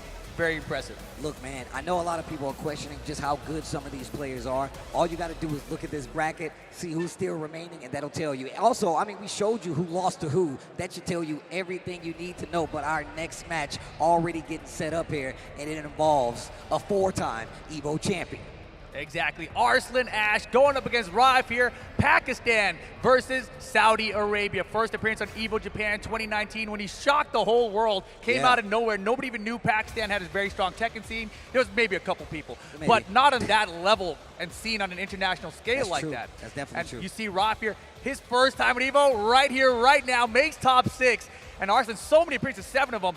4 of them are resulting in championship finishes, which is crazy, right? So he is like the Evo king of Tekken in a sense, and here he's back on the winner's side in a brand new Tekken game. It's exciting times for him. Yo, Raif is definitely a player that has been traveling so much, especially since the tail end of Tekken 7, where I felt like we really got to see, especially what kind of player he is, but also his determination. He continues to travel, he continues to compete with some of the best players in the world, and even placing and winning these big tournaments, especially for the TWT 2024. He's definitely been out there traveling a lot, and that's how you know, because once again, there's some heavy hitters that have already taken the lead on that global leaderboard, on that regional leaderboard, and he's still out there fighting tooth and nail to stay up there. Yeah, the interesting thing to me about this matchup, though, right? Arslan, when he won and he came from Pakistan, he's like, dude, I'm not even the best player out there. Yeah, that's facts. And that's facts. you need people in your region to make you get to that level. Raif from Saudi Arabia at this level, Saudi Arabia is another one of those regions that we haven't really seen fully represented on the international stage just yet. But of course, the winner of this match, Arslan Ash versus Raif, will be headed to the winner's final to go up against Atif later on today. So we could have Pakistan versus Pakistan in the winner's finals, depending on how this goes. But still, we got an entire lower bracket that you got to think about. Nobi is down there waiting in the rafters. Ulsan down there waiting in the rafters. And those are 2 heavy competitors. And one of those guys will be playing up against Keisuke too. Yeah, so we don't know which one true. yet, right? I mean, it would be interesting to see the Japan matchup, Nobi and Keisuke, or you could have Japan versus Korea, Keisuke versus Ulsan. Either way, it'd be fun. Either way is going to be very interesting. But I love the dynamic that we have here. Korea, for the longest time, considered one of the strongest regions, especially up until the end of Tekken 7, where Pakistan really did take the lead. And now you have representation from 2 players from that region. But you still got Korea, you still got Japan. And it really does make a fine triangle of Tekken competition. I think the interesting thing in this event, too, is that in Tekken 8 so far, Korea's really had the higher placements overall out of everyone. That's true. But here at Evo, they're on the lower half of the bracket, so it's crazy. Well, Evo, I would like to get your opinion about a couple things, namely these 2 players. So I'm going to start with the first-time visitor coming all the way from Saudi Arabia. Evo, if you would like Raif to take the set, make some noise. First time here, first time showing. But of course, we got a veteran over here, a 4-time Evo champion. If you would like Arslan Ash to take the set, make some noise. Oh my gosh. It is some fans out there, bro. It is some fans out there, bro. Thank you guys so much. You look amazing. Yo, Evo, make some noise for yourselves, man. Thank you guys for hanging out with us, man. And we still got games after this, so thank you guys for hanging out with us. Doubling up on the water. You drink that water. Drink that water. Oh, man. And also, just to point out the fact that I'm a big fan of Raif because he legit sticks to the gym. Exactly. The fact that he commits to the gym, you know, I'm a character loyalist. I love when players do that because it feels like the most mastery of a character because you're sticking to it through the bad matchups and the good. And I feel like that makes you such a strong competitor. But on the other side, Arslan Ash kind of doing like a search, a feel to see what character is going to fit for him. But here we go. The Nina versus the Jin. Game 2 of this top 6 for Tekken 8. Let's get into it. The Nina. Raif versus Arslan Ash. Game number 1. Let's get it. Evil Arena, Steve, you know it. Where all the bad guys hang out. They're making plans. They're going to rob a bank, a heist or 2. Little 4-4. He's trying to find some counter hits here. Raif's got the sidestep. Nina, very poke-heavy character. She's going to have that down forward 1-2 little checks, mid-checks all day. But you see that Ryan has the side-step rights. He's trying to avoid it. Has pressure now with Arslan backed up against the wall. Nice throw break. I like that up forward 2 right there to hit Nina. Back 4, nice side step into the 3rd dimension. Arslan Ash can take it, pending no drop. First round, first game, Arslan Ash. And because of Nina's pressure and just the speed of her pokes, she's able to control the game at a much slower pace even, so you can kind of slow it down in Tekken 7 style if you wanted to. Yeah, and that's the thing, man. Jin kind of already plays that style already. He's got the 2-1, he's got the 4-4, up forward 2 to kind of interrupt. And I feel like Arslan Ash is definitely thinking about that in the approach. Blonde bomb, engage. Down forward 4, engage. Wait a minute, the heat burst. Blonde bomb, do it again. In trouble. The low and the low to close out. Riot on the walls, on the ropes. Arslan Ash with the lead. Yeah, fast start right now for Arslan. Ryan trying to find some matches. Has some early signs of success, but the low parry from Arslan. Oh my gosh. Is that stage hazard going to be there? No. Down back 2, not going to be able to do anything there. A little 2-1 to try to get it started. Heat burst. Gets him through it. Arslan with the poke. Blonde bomb with the heat dash. Sides of arrive. Doesn't get it. But finds the engage. 1-2-4. Counter hit. Little wave-a. Yeah, poking him down though. Taking back that health. Bends the heat smash. Oh Guts the high. My gosh. The perfect spacing by Arslan Ash. No drop means that's going to be the first game on the side of the 4-time Evo champion. Jeez. Yeah, dominant first game for Arslan Ash. 3 rounds straight. And Raf, though, a master of adaptation here. Takes a good second to think about things, and let's see what he decides to do here going forward. A real-life martial artist up there, man. Yes, that guy, right? actually. One of the reasons he really likes Jin is because he's a fellow karate practitioner. So he's a big fan of the character. And wow, Joker coming up on the stage. And a lot of people don't understand this, but these guys definitely help each other out a lot. Joker definitely one of the smartest players out there. And on top of that, these guys are good friends and training partners. Yeah. Definitely teammates as well, so we'll see what happens here.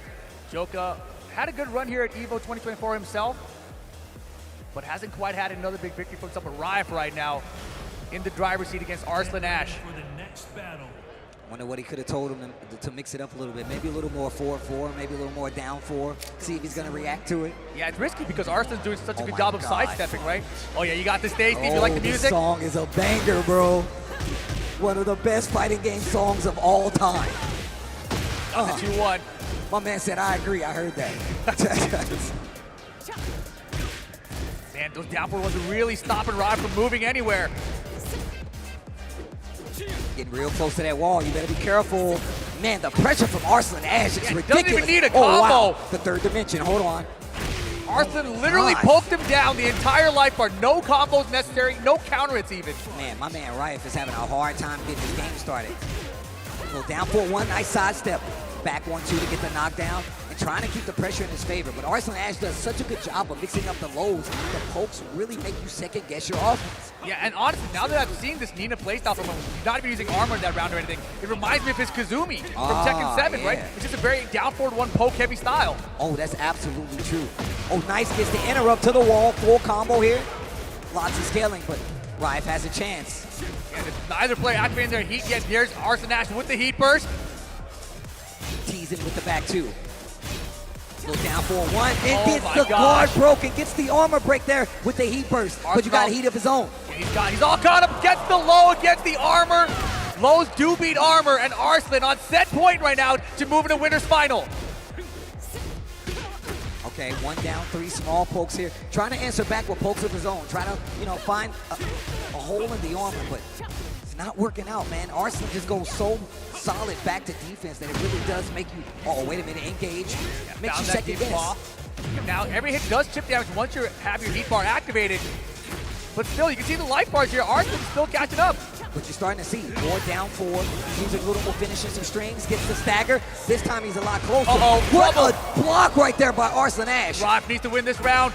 Double rage. Wiping the floor with them. And Arslan Ash going to sweep it 6 rounds straight. Wow.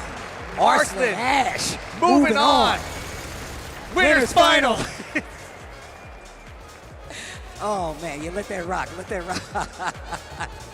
You guys didn't see it. We made eye contact on that one. That was crazy. We were trying to wait for each other to He's trying to make out with me. Arslan, though, into the top 3 to go up against Atif later on today. Oh, man. Pakistan versus Pakistan winners finals. That's what we're gonna get. And once again, I feel like it's crazy because I've seen these guys go up on the stage and coach each other when the other one was in para versus any other region. But now all of that goes out the window because now you're my opponent. And these guys are gonna be fighting for a grand final showing. It's gonna be great. I mean, the interesting thing to me here is, right, Arslan, 4-time Evo champion.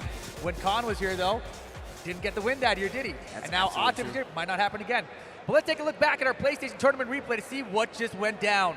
And it seems like it was going to the point already where Arslan was just going to sweep it. But you also saw Rife really trying to commit and stick to this pressure. But it's so much harder, especially considering Nina's a tricky character. She has a lot of stance cancel. She's got just really quick pokes like you pointed out before, and like blonde bomb just to like get some distance between you. The spacing on that is perfect because a lot of times you see people use that heat smash with that forward extender, put you in a stagger on the wall, and use that kick to keep even more pressure. He backdashed, launched it. That let you know how prepared he was for it. Exactly, and there's the beautiful low to beat out the armor. He knew that Raf wanted to activate the heat and went for it again in that situation there. Arslan just really good decision making and choosing the right attacks at the right times to secure the victory. And Arslan again now, a top 3 finish guaranteed for another Evo. I really wanted to see a little more 4-4 in there, but Arslan sidesteps a lot. Sidestepping a lot. 4-4 is pretty linear for Jan. It's a move that you can get around. And I like that he was doing a little 4-4-2 in there sometimes just to kind of like mix it up a bit, but it still becomes so much harder, especially with the movement that Arslan Ash does. It really does make it so much harder to be sure on your offense facing up against a player like that, man. Shout outs to Arslan Ash going to that winners finals up against Atif. Exactly, guys, but we do have to take a short break. Don't go anywhere. Evo Top 6 will continue after this.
Red Bull gives you wings.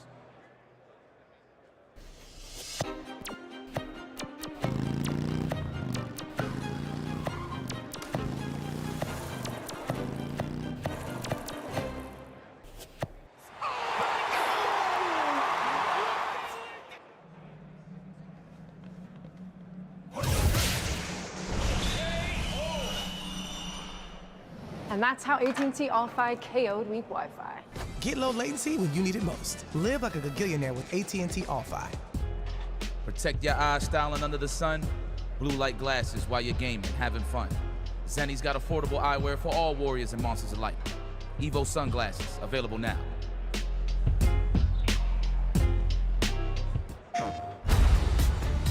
This crew will go anywhere. Take any job. Face any enemy. We're the free gunner crew of the North Star. And together, we're going to make our mark on this galaxy.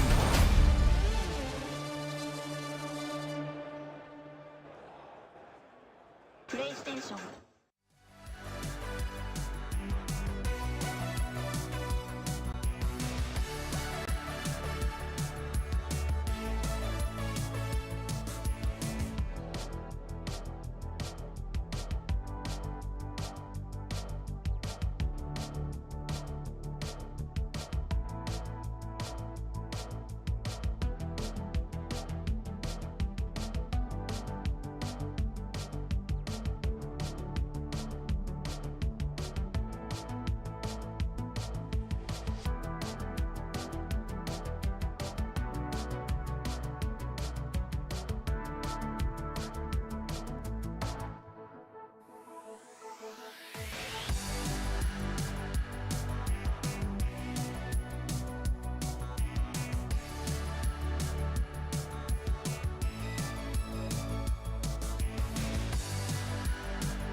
Evo returns. But first off, Zenny, get focused. RPS for size, bro. The real battle begins. Ulsan and Keisuke, what is it, 1-0 for Keisuke right now? Oh, man, they're that's just scissoring like crazy.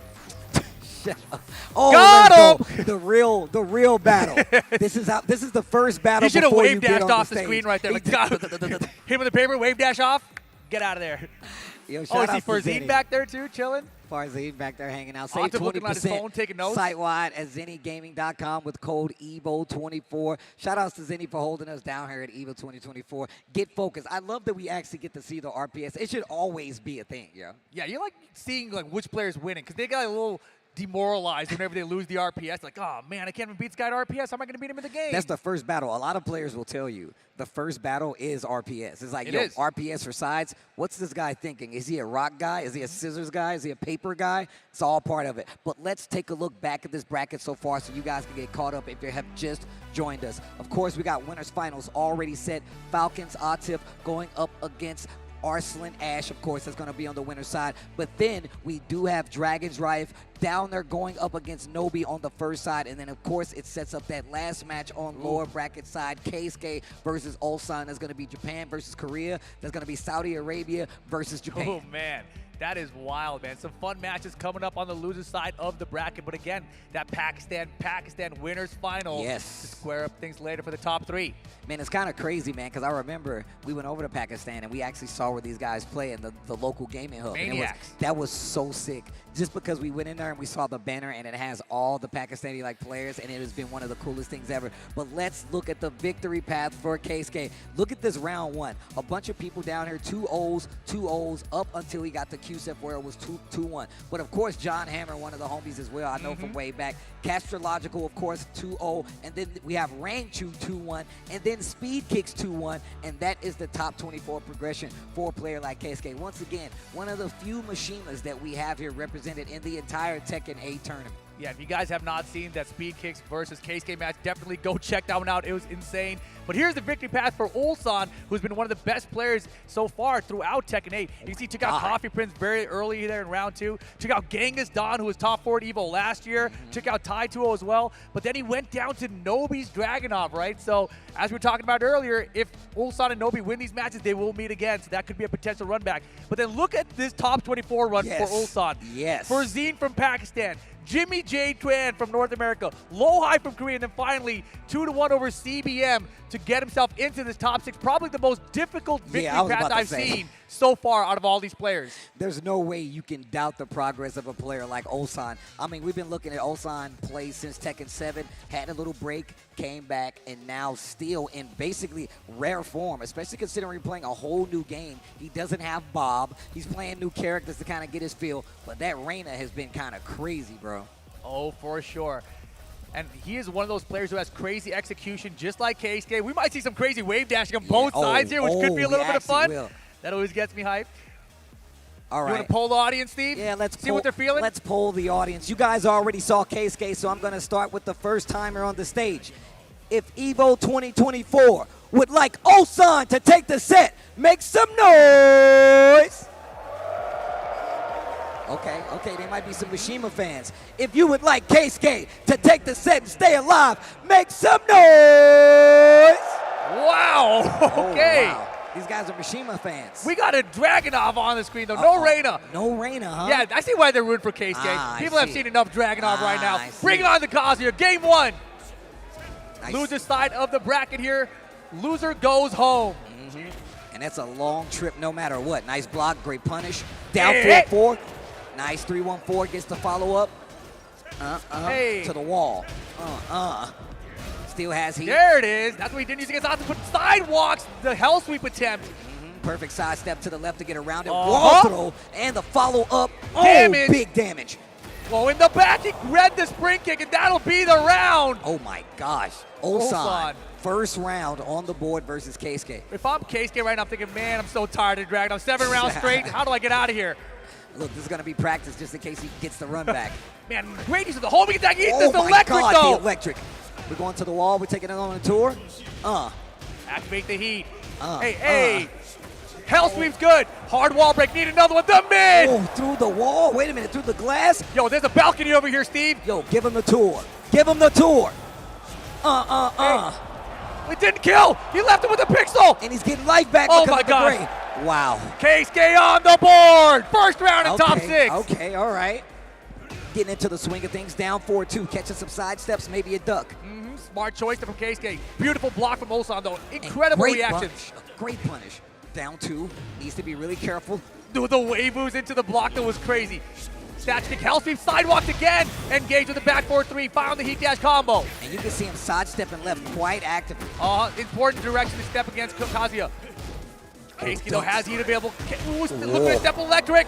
Needs to be careful. Ulsan closes out with the down 4. It's going to be 2 rounds to 1 here. Keisuke needs to make something happen. Running to pressure, Russian assault. Keisuke taking his time here, but Ulsan putting the pressure on. Starting to predict those lows a lot more from Keisuke, and they're starting to get blocked and punished consistently. Yeah, one of the big changes in this game. You can't slice up the heat burst. All right, going for the mids. I like this. Oh, electric. Wait a minute. Yo, give him the tour. Take him off the balcony. He's thinking of buying the place. No, just going to keep that pressure on the wall. I actually really like that. The mid. Toe kick keeps Ulsan in there. Pressure. Got to punish. Keisuke trying to close out. Spring kick's good. Oh my God, get off me. Devil denial, devil deflection, whatever you want to call it. Get him out of here. I like Final devil round. Denial. I like devil denial. Oh my God, the electrics. Keisuke waking up. Hey. Okay. Ulsan, a little bit of trouble. Recovering some of that gray health, though. Heat burst activation. I don't think so. Oh my God. He hit him anyway. Keisuke gonna take the balcony. Oh, through the floor. Right into the laboratory. To the other wall. Keisuke, you got those? Keisuke takes the first set. Excuse me, that first game. Oh boy, pressure is on. He's sick and tired of these Dragunovs, man. I'm sick and tired of these Dragunovs in this top 6. Oh. You guys know.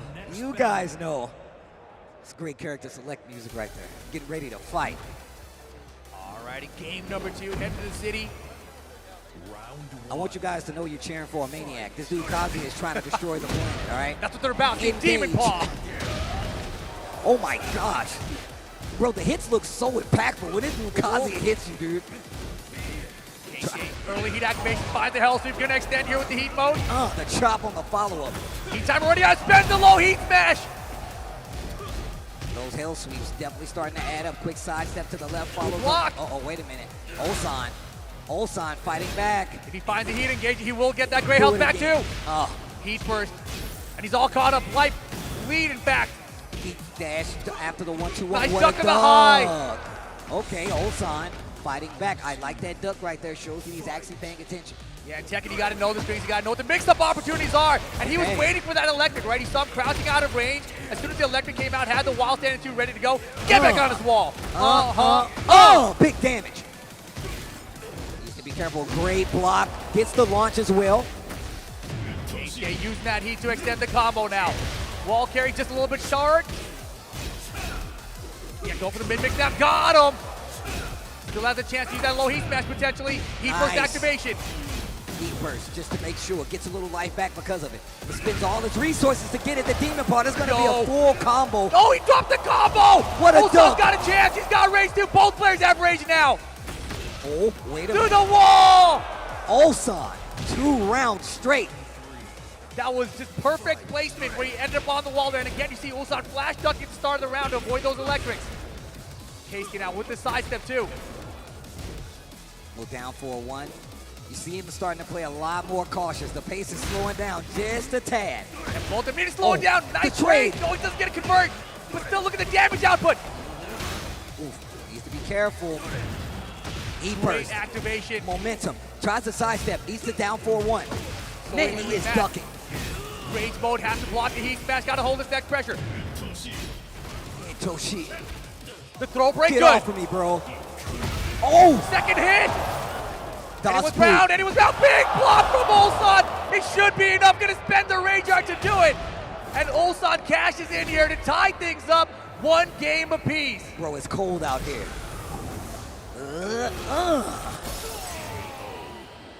Ulsan didn't like that. Look how he's looking at the screen. He's like, how dare you, bro.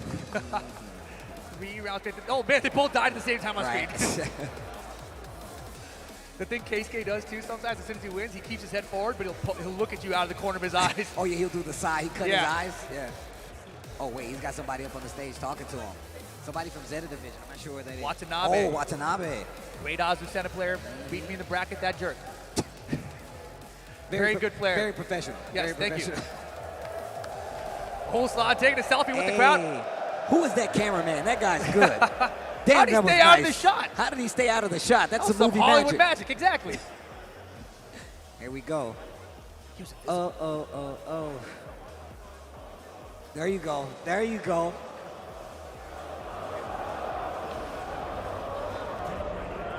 Back to the house. Yo, you guys sound amazing, by the way.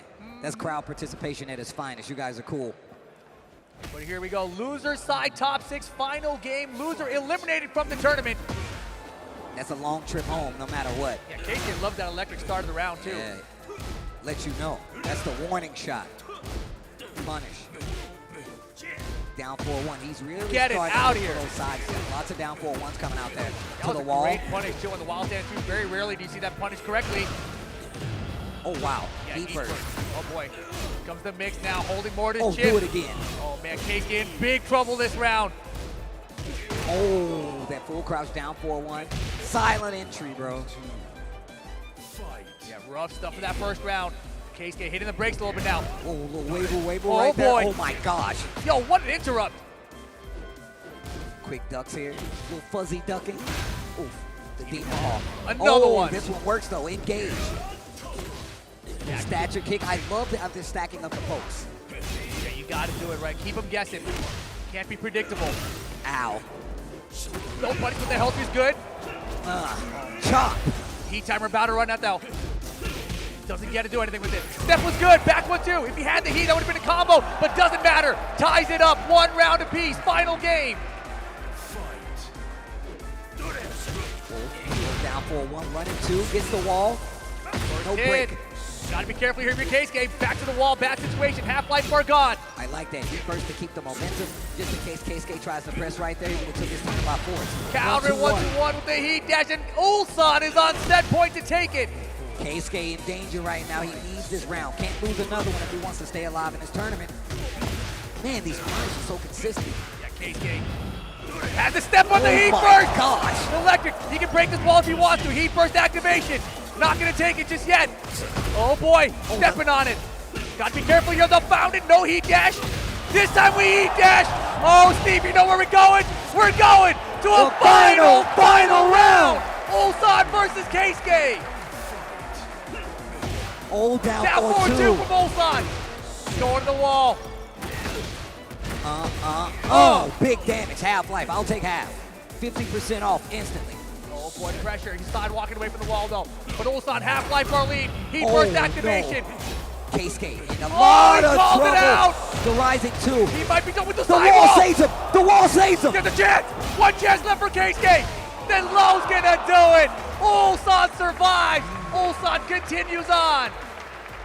Ulsan gonna continue on. I love the camaraderie between the two. Yo, guys, do me a favor. Please make some noise for Keisuke. I know you guys like him. He's cool. So fun to watch with that Kazuya. Goes out here at 5th place at Evo 2024. Once again, not an easy battle, man. I love the fact that we have their paths to victory here, especially to show people just how difficult of a victory it is, especially coming over any one of these other guys, too. Even the rest of these players in this top 6. Exactly. Took it down to the wire, final round situation. But Ulsan, you know, he was really calling out those early electrics, and he did a great job of calling out the electrics or the hell in general, just with the sidestep lefts he was doing. So he really kept Keisuke guessing. Yeah, man, that's the thing, man. We were talking about how the fact that, like, you know, these guys actually have to call out that sidestep early. You got to look for the hell sweep. The fact that both of these players that he fought against already came out of the gate doing that lets you know everything. But let's take a look back at this RPS. I want to see who's fighting for sides right now. Oh, the real RPS. This is the first round of the match right here. Nobi versus Rive. Oh, first game Nobi. He's a rock guy. He's staring him down. He's a rock guy. Eye contact. He's a rock guy. You got to think about that. Man, Rife is thinking about it crazy adaptation hard. important here. Oh, get bodied. Okay. Dang, Easy, hit him so with the easy. switch up. He's like, I knew you were going to swap on me. I knew what so you were gonna do. predictable. I put that idea in your head. I did rock, so you go rock next time. The clash. Inception. Got him. He's in there. That was my idea, not yours. I put that there. I suppose it could have been. Oh, man. Thank you guys for tuning in. Thank you guys for hanging out with us in person. Yo, Evo 2024. Are you guys enjoying yourself? Is this some good-ass Tekken or what, guys?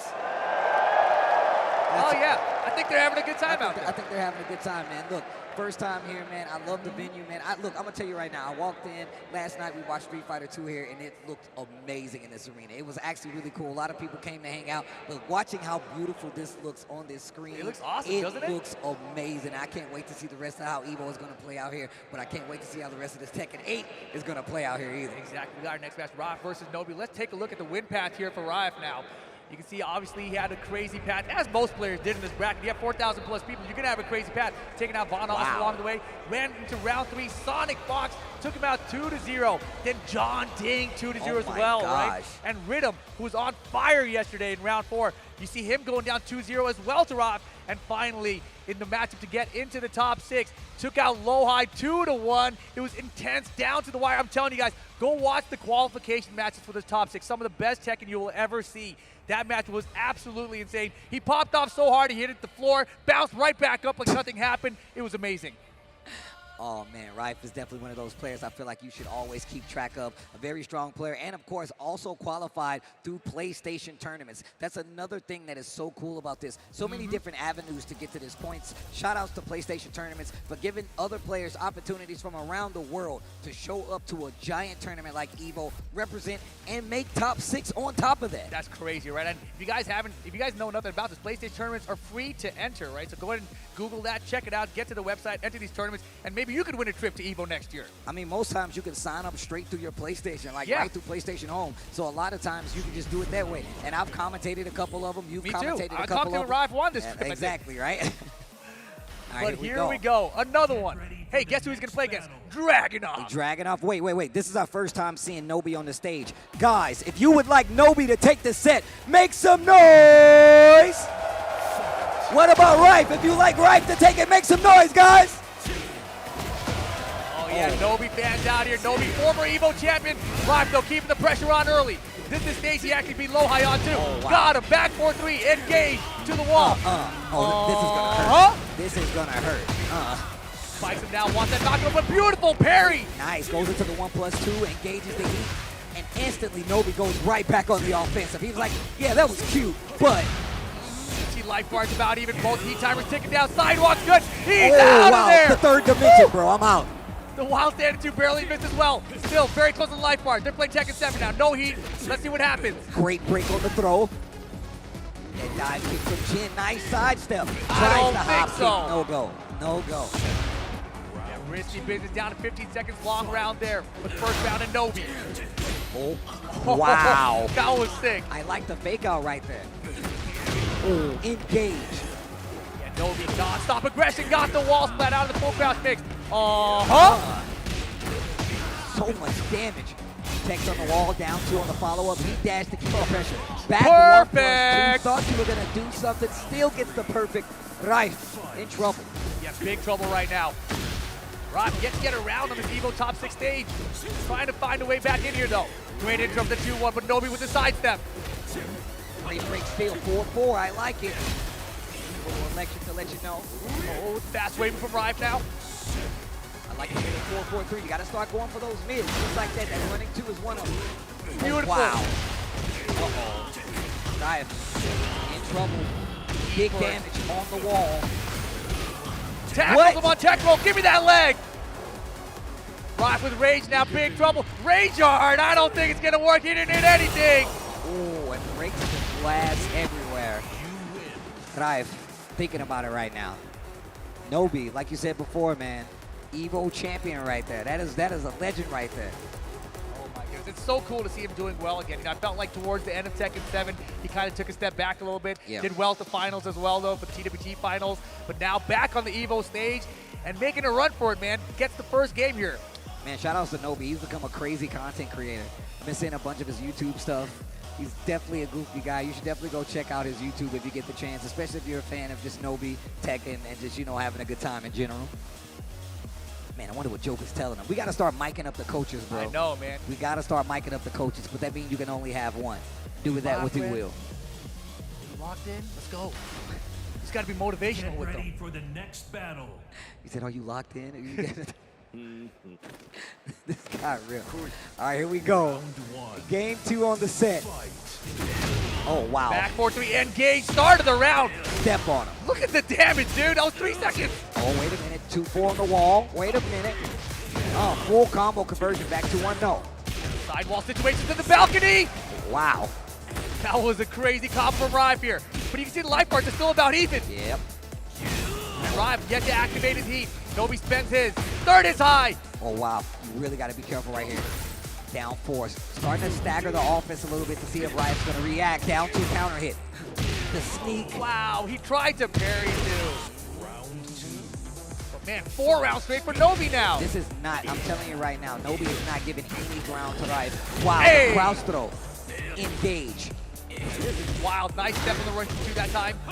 I like that. 2-1. 4 quick pokes. And Beautiful. Wow, commits to the stand. 4. Ducks it, gets the launch. Nobi in control. That was a really good call from Nobi to duck that magic forward attempt. He hadn't really been doing standing here. So he might have been Damn! Oh my gosh. The punish is crazy, and just like that, Nobi is on set point right now. Riot in trouble right now. Demon Paul, wait a minute. As soon as I say that, wow, block and punish. Yeah, Nobi forces you to play at his pace. And the counter on the low and half life bar's gone from Rive. Has heat have activated. Here we go. Nobi activates back. Oh. Down 2 side step good. That's a little mini mix up after the down 2-1 hit. I like that. The 2-1. Trying to get it started. Quick sidestep. Didn't make anything happen. Riot has a chance. Wow. Third hit. Finishes the string. Toe kick to stop the pressure. Nobi's got rage. Got to be careful. That might be enough, and it is. Nobi. 6 rounds straight on Rive, and Nobi moves on to the top 4. Riot's going to be going home, but Evo 2024, do me a favor, make him feel welcome. This is his first time here, first time on the stage. Make some noise for Riot! That's a good friend of mine, a good homie, man. Ever since I messed up his name, bro, he never let me live it down. Nobi gonna stay alive. Exactly, and Rive, you know, very new to Tekken, only started playing in Tekken 7 Season 2, I believe. So you can see his progression has been incredibly fast here as a competitor. He's one of those players that after being introduced to the scene and traveling a lot, very actively got introduced and was like, you know what, I want to get TWT points. I'm going to go to every tournament I can. And that has literally shown how his progression has worked. It has worked him up until this point to be able to compete with all the best in the world here at Evo. And the wildest thing now, Nobi and Ulsan will get that run back in the losers bracket in the top 4. Nobi into the top 4 of Evo 2024 is pretty crazy too. Well, look, before we go any further, let's take a look at this replay presented by PlayStation Tournaments. Oh, we start with the RPS. Oh, and he just looked away so far. He's like, yeah, I know exactly what you're going to do. Damn, he beat him 2-0 with the RPS and 6-0 round? That's crazy. Shut up, Not acting crazy. He's in his head. Inception, He bro. was definitely in his head. He was definitely in his head there. And you can see how Nobi was really ready to any exchange. He was ready to fight back, whether it was the low, whether it's the 4-4, whether he needs to sidestep up close. Even that tech on the wall where he got the tackle after, Nobi just seemed so prepared. No, it's absolutely wild. Yeah, and just in general, right? Nobi forces you to play at his pace with that Dragunov. And Dragunov's such a good character at dictating that pace. And you can see the damage output still crazy good for him there. And Nobi with the pop-off and the victory to stay alive and move on to the top 4. Look, Nobi, one of those very prideful players, man. He said a while ago, man, he believes Tekken is a Japanese game. I'm never going to let him forget it because it was one of the dopest things ever. It was one of the dopest things he's ever said. But even more so, he's been one of the main competitors out there for years representing Japan and Tekken just in general. Team Yamasa has been one of the strongest representations out there when it comes to Tekken. I'm happy that Nobi is still here and fighting, and once again, still in the running to be our first Tekken 8 champion. Exactly, guys, but we are down to our top 4 now. But we got to take a short break. Don't go anywhere. Top 4 coming in after this.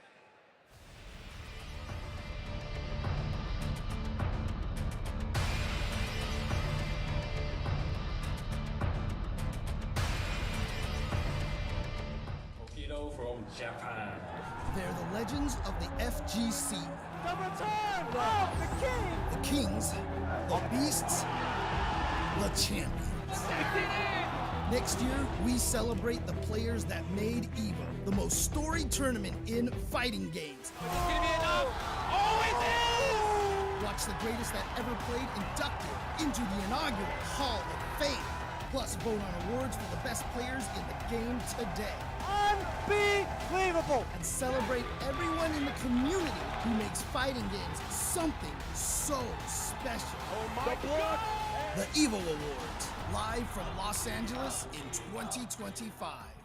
So how would you describe the chicken to someone who had never tasted it? Literally melt in your mouth tender. We don't have a freezer, you know? It's almost like a farmer's market. When you walk into the restaurant, you should hear the sizzle that you're hearing right now. Just sends all those waves up to your mouth. You're making me hungry.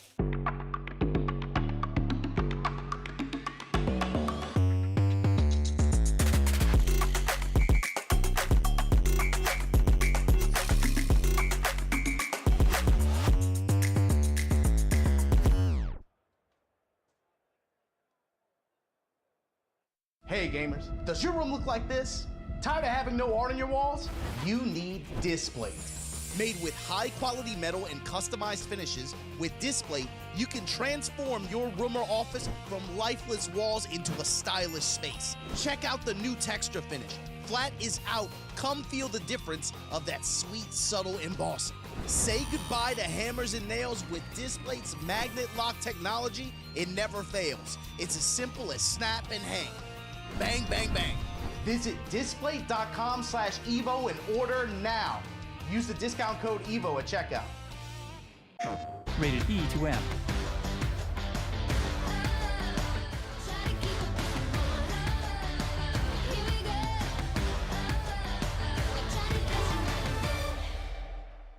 PlayStation.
know you guys are here and you might not have the opportunity to go outside and get it, but it's cool if you're watching from home. Shop.evo.gg if you would like to get any of the merch. It is all available online, and there's a lot of cool stuff there. Make sure you check it out. Let them know that I sent you, and I'll see you guys next year with a lot of your cool Evo merch. Exactly. If you guys are in the arena, you might want to head there too because the line is crazy. The arena is at capacity. More people here than we had at the Mandalay Bay Arena. So shout outs to you guys watching live with us right now. I appreciate you guys coming to hang out, because we definitely have at capacity in the arena here, so you know it's been a good time so far. But look, if you can't get any of the clothes now, you can get them online. So we've thought about all these things when making up all this play, the tournament, everything. It's all for you guys. That's what we try to do out here. But the match coming up next, Steve, you have any idea what it's going to be? Oh, man, I'm looking at this name right here. Yeah, you want to refresh yourself with the bracket a little bit, maybe? Yeah, actually, let's take a look at the bracket before we do anything. I mean, we know that the guys from Pakistan have been winning their matches in convincing fashion out here. Yeah, winners finals has already been set. We got Arslan Ash going up against Atif. I'm curious to see how this is going to play out, especially considering, like I said, these guys are countrymen. These guys have a lot of respect for each other. And, of course, let's look at their first two matches. Of course, Keisuke versus Atif, 2-0 in favor of Atif. And then Arslan Ash versus Raif goes 2-0 to Arslan Ash. Very dominant, which sets up our winners finals, which is best of 5, if I'm not mistaken. Best of 5 for the winners final. First to 3 games in the winner final there. But of course, through the loser side, you see Nobi 2-0 over Raif a second ago, and Ulsan edging out Keisuke 2-1, which sets up our loser semifinal, Ulsan versus Nobi. The run back from the path to get here into this top 6. Speaking of the path, let's check out the victory path of Falcons Atif, and you can see all the way up until we got Subdog, we got Nimrod. These are all round 1 matches, but then you get to round 2. You see King J in there, Liquid Snake Eater, Gambini, and then round 3, Jasandi, Edge, Jimmy J Tran, 2-1, and then of course 2-1 over Nobi, who is also here in this top 6. So once again, no path to victory is easy here, especially for Tekken 8. Yeah, absolutely wild path for Atif, and still on the winner's side of things as he makes his way into this winner's final. Says a lot about how strong he is, man. A lot of people was looking at Atif late last year, seeing like, hey, just how strong is he, especially after watching Arslan Ash. Like Arslan said, man, not even the best person there, and even still, so many more players coming out of that region to represent in such a strong fashion. Atif, definitely one of the players at the top of that list. Exactly, and it's his first time out here at Evo even, and he's here in the winter final, so top 3 finish guaranteed. And of course, this is also a Tekken World Tour Master Plus event, so tons of points available for whoever wins this event as well. Look, man, Tekken World Tour, we just found out is going to be in Japan for the first time, the Tekken World Tour Finals, so that's a good thing. And this is one of the largest TWT final days we've ever had. It says it's going to be 4 days this time around. 4 days of an We're event. going to have a crazy LCQ, and I don't know if you guys know this, but Tekken LCQs for the last like 10 years have been some of the craziest tournaments I have ever seen in my life. Yeah, I'm not sure. Oh, wait, we got the RPS coming up here, though. Oh, here we Arslan go. and Atif on the stage. They're pointing, they're thinking about it. I've never seen him RPS. Oh, Arslan's a rock guy. Nice. 1-0 Arslan. Oh, they're rocking it up. Avalanche from Arslan. 3 rocks in a row, Steve. Ah, there it goes. Was that a scissors? He did. I think he did scissors to paper, yeah. That was scissors, right? Maybe they just do Strange one hand. scissors from Pakistan. Maybe the scissors are broken. Who Pakistani knows? scissors beats paper. Well, here we go. Oh, wow, this is interesting. Yeah, this is a big moment here. So I think historically, Atif might have a small edge over Arslan. Right, and I was talking to Spag about this potential matchup yesterday, and he says sometimes Arslan will actually pick a totally crazy character to throw Atif off in a set. And in this kind of a set where it's best of 5 situation, first to 3, you kind of have one game to play with in a sense. But honestly, with the pace that Atif forces you at, those 3 games could go really quick. Well, look, I want to know what Evo thinks about this next match, this winners finals match here for Tekken 8. So let's get it started. If you guys would like the 4-time Evo champion to take the set and move on to grand finals, make some noise. Oh my gosh. And if you guys would like the newcomer out here, Atif, to take it, make some noise! A little in between there. Okay, all right, all right. Well, this is going to be interesting, especially for these two. They both countrymen here, both world-class talent between these guys. Yeah, extremely competitive out here, right? Look at that, 4-time Evo champion. That is such a crazy thing to have under your name. I mean, look, there's not many people that even go that far. I mean, we you got can't even Sonic get one Fox, for most people. Right? We got Sonic Fox, we got Justin. It ain't too many people that got both. We got John Choi. It ain't too many people to get multiple, you know? I think the crazier thing about it, though, is obviously, you know, you have multi-time Evo champions, but Evo back in, like, the early 2000s was like a couple hundred people for a bracket. Now we're talking about thousands of people per bracket, and Arslan's getting the multi-time champion. That's crazy. Only 4 people have more Evo championships than Arslan Ash. Oh, man. So I'm curious to see, do we get this crazy character pick? Yeah, I want to know what characters are going. It looks like it's going to be the Nina versus the Dragunov. The main characters coming out here for the winner final. Game number 1 setting up, Arslan Ash versus Atif. We're going back to the mansion. Back to this guy's house that we're gonna destroy with our fight. This Lee guy. He's got enough money, he's okay. Yeah, I hate rich people, gosh. Game number 1. Get that camera out of my face. Round 1. Fight. Yeah, Arslan believing in the Nina, I love to see it. Once again, and he goes for these characters I feel like that typically we don't see. We saw it with the Kasumi, we saw it with the Safina, and now we're looking at it with the Nina. Yeah, great defense there from Atif. Taking to his wall. We're gonna break it here too. Heat burst activation. Keeping the wall there, pressure's on. Oh. Blonde bomb. Engage. Goes for the low, staggering the pressure. Heat dash on the follow-up. Interrupt right here by Arslan Ash. No resources left besides rage, and Atif has the lowest life. Man, look at just crouch dashing in his face. Down for the one, down 4-1. Gonna get Arslan on the board first. That's how he won that first round versus Keisuke, just the same. Yeah, he keeps it so simple with Nina. Nothing too crazy. Use the blonde bombs to get out of pressure when he needs to.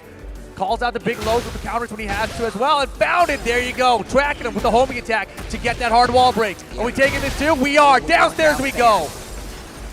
Okay, wait a minute. Go to the other wall. Atif, please. Heat burst. Oh my gosh. Oh, big brother. damage. Nice blocking. Great punish. Pulling out the guns. Heat dash on the follow-up. Atif running away with the second round. Yo, the wall carry. Oh my gosh. And the down jab to stop the pressure. Atif answers back 1 round instantly. Yeah, really back and forth for the winner final here, as we would expect out of these two. Good punish here. And that down two causes minigames. Like, will you attack back? Will you sidestep? Will I sidestep your retaliation? And you can see those sidesteps starting to catch up with him. Atif now starting to track him a little bit. No break on the throw. Give me that great help. Get up. Arslan with the pressure now. Stuffs out the down 4-2. The down back 3 closes it out. Arslan's poke game is ridiculous. It's so effective, man. It's like he doesn't even give you enough space to get like these big launches or these big moves, right? Exactly, yeah, that's what I'm saying. It reminds me so much of the Kazumi. And Atif, obviously, we know he likes to keep the pressure on, using all the strings right now. Great defense as well. A little slow to that punish right there, though. Yeah, but Arslan doing a great job of slowing down Atif. Okay, heat first. Thought Arslan was going to try to press.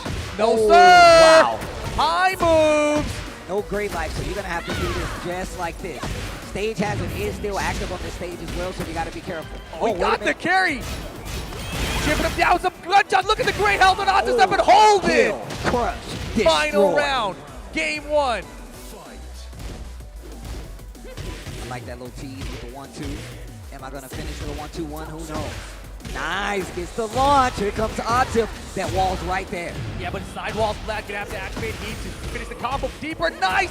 Time to get up so that he would get up and avoid the tackle and get the full launcher. Yo, stage hazard. Boom! Off the wall. You're finished. Big combo. Atif spend the heat vest. Last thing gets back to health. Still has waves. Down back deep and forward. Pressure at the wall. Arslan trying to find his way out of here. How Out did the corner. he sidestep that? Blonde bomb. Heat extension. Pixel. Oh, he tried. He tried the backswing blow. Oh, wow. I legit was about to get hyped, and then I saw the down forward one. Yeah, that's the thing. Arslan knew it was coming. He dashed up deep to do that down forward one just to make sure. Smart choice. That was so smart. Knows. Like I said before, it's like he plays at this range where you can't get out any of your bigger moves. Down 4-1 gonna stuff a lot of the stuff that comes out at that range. And even so, even mixing in some of the lows to keep you on your toes. Here we go. Into game number 2 now. Back and forth first game, but Arslan getting the first one. Homing move. Stopping Atif from sidestepping. Warzone here in the background. Warzone here between these two players. The wall's right there. Arslan finishing swing here. Catching Atif off guard. The big lead he's got right now. Is that a perfect? A perfect for Arslan Ash in game number 2 of this winner's finals. Man, he's on a mission. I did not expect him to go to space so far. Back 4-3 to engage at the start of the round for Atif. Oh yeah, he's stepping on the gas right now. Oh, heel crush. Yo, give me that perfect B right for back. B. One for you, one for me. And that's the speed you got to play to stop Arslan, really. Well, down 2. Wow, my gosh. All those hits. Heat burst. Arslan not trying to do anything. Bro. Gets clipped out of the armor right there. Yeah, the chip damage here was adding up for a second until he got the hit. Heat dash off the 1-2-1 to get more damage. The back 4 strings are adding up, and Atif 2-1 now with the lead. Okay, wait a minute. Atif trying to take a round back, take a game back. Counter hits the run into the Russian assault. To the wall we go. Oh, into heat burst. Bro, look at the damage. Yeah. And look the at gray chip light. damage. Oh my god. And the strings are add up another perfect. Oh my Another gosh. one. Yo. Atif answering back. He was like, you think I'm going to let you get away with one? I'm going to come back with 2 perfects. Oh my gosh, they are fighting. 1 game each right now. And this is close. So I kind of expected this to go this way, you know, with more pressure from Atif, you know, shutting down Arslan being forced to use more power crush, more sidestep. Haven't seen that quite yet, but here we are, all tied up 1 apiece. Game number 3. Bro, the way these alpacas just jump out of the way, bro, it cracks me up every time. Go down 4-1. Look at that, once again, just staying close enough to make sure that Atif can't get a big offensive start. Down 2 once again. Bomb follow-up. And the armor. Get out of the way, Alpaca. The slap. Oof. Yo, heat smash right out of the gate, and Atif in trouble in this 3rd game. We got to finish some strings out here, catch him off guard. Yo, Mahi's doing strings. You got to do him sometimes. Dash him down for 2, doesn't get the launch. Ooh, 1, 2, 1. Engage. Oh, getting closer and closer to that breakable wall right there. Oh, the low. Blind bomb again. Every time Atif goes for something too big. The armor, the blind bomb, the heat dash. Arslan Ash answers back with 2 rounds straight. Didn't like the perfects, I don't think. No, sir. You got 2 perfects in 1 game? I don't think so. Oh, wow. He just ducked. He stayed ducking. You're finished. The alpaca just hopped out. Holy crap, the combo. Double resplat, triple resplat. Wow. Oh, there's that movement. Oh, got him with the perfect to seal the game. Think you're nice with your 2 perfects? I'm going to win the match and get another perfect back. 2-1. Arslan in the lead, but this is winner's final, 1st to 3 in this situation. You think Atif switches to any character, Steve? Nah. Dragunov all the way. Dragunov all the way, bro. He's playing so well with this character, man. I feel like it really fits his style, like you said before, man. Just his game in general. He's so offensive. Oh, God, I love your stage, man. The music's going to hit. The saxophone's coming through later. I promise. Russian assault. What a block on a low there. Atif's starting to pay a little more attention to some of the choices that Arslan Ash likes to go for. And Arslan definitely opening up the movements a little bit deeper as the set progresses. Casts him with the back 4-3. To the wall, down 2. Duck it, What yes, a duck. sir! Hits the launch. Wait a minute. Atif awake. She's got really bad aim. Got him. Oh, kill, crush, destroy. Shout out to L.I. Joe. Down 2, and look at how he's really pushing Arslan Ash back to this wall. Starting to sway back a little bit more this time around. Oof. Wow, good trade there for Atif. Okay. Good punish. Ducks Calling this out. time. There we go. High moves? I know about those. Hey. To the wall. Heat burst. Wait a minute. Big damage. The low this time. Quick sidestep. Rage Art! Oh, he's dead! Didn't have enough health to survive. Oh, man. I really thought that was going to make it. I thought he would have enough, but here we go. Arslan 2 rounds away from closing out the set and moving to grand finals. All rising 4. I like that. Oh, nice. Yo, we doing strings? We doing strings? Atif knows about those ones. Should have known better than that, bro. Not in my house. Hey. Oh, damage. Bro. Ow. Yo, Dragunov, chill. Nice block. Hesitates on the punish. Because Arslan was falling, goes block bomb, gets the tackle. Give me that leg. Okay, wait a minute. Atif trying to take us to another game here. Oh, my God. It's so good. Low parry. Atif's waking up. He's starting to see through the matrix, Steve. He's beginning to believe. He might be. Hey. Going for the low. Wow, Ivan's second whip. Back 4-3 heat dash combo. Small combo with the wall. Oh Never my mind. Gosh. Oh my goodness. Oh, jeez. The low jab interrupt. He got a combo off of that. Yo, Rage is gonna get some health back through this combo as well. Gonna cash it with the Rage Art. Okay, so this is gonna do a ton of damage, right? But it's gonna recover some health. That's more important. Die in silence. And takes away Atif's great health as well. A lot of work to do, but you can see Atif And Arslan's health about. The blonde bomb. Look at this offense from Arslan Ash. Atif trying to close out and take us to a final game of this winner's finals. The 1-2. Oh, Arslan with the pressure. The down 4-1. The slide. Arslan wants to contend now. He doesn't want this to continue. Oh. The block. Wipe the floor. Arslan sends it to final round. Here we go. Set point to move to grand finals for Arslan Ash. The music is going crazy right now. Oh man, pressure's on. Low parry! Atif stepping up to the plate, trying to get him here. Knee burst activation, extends the combo. Ow. Big lead, huge lead. Give me another game.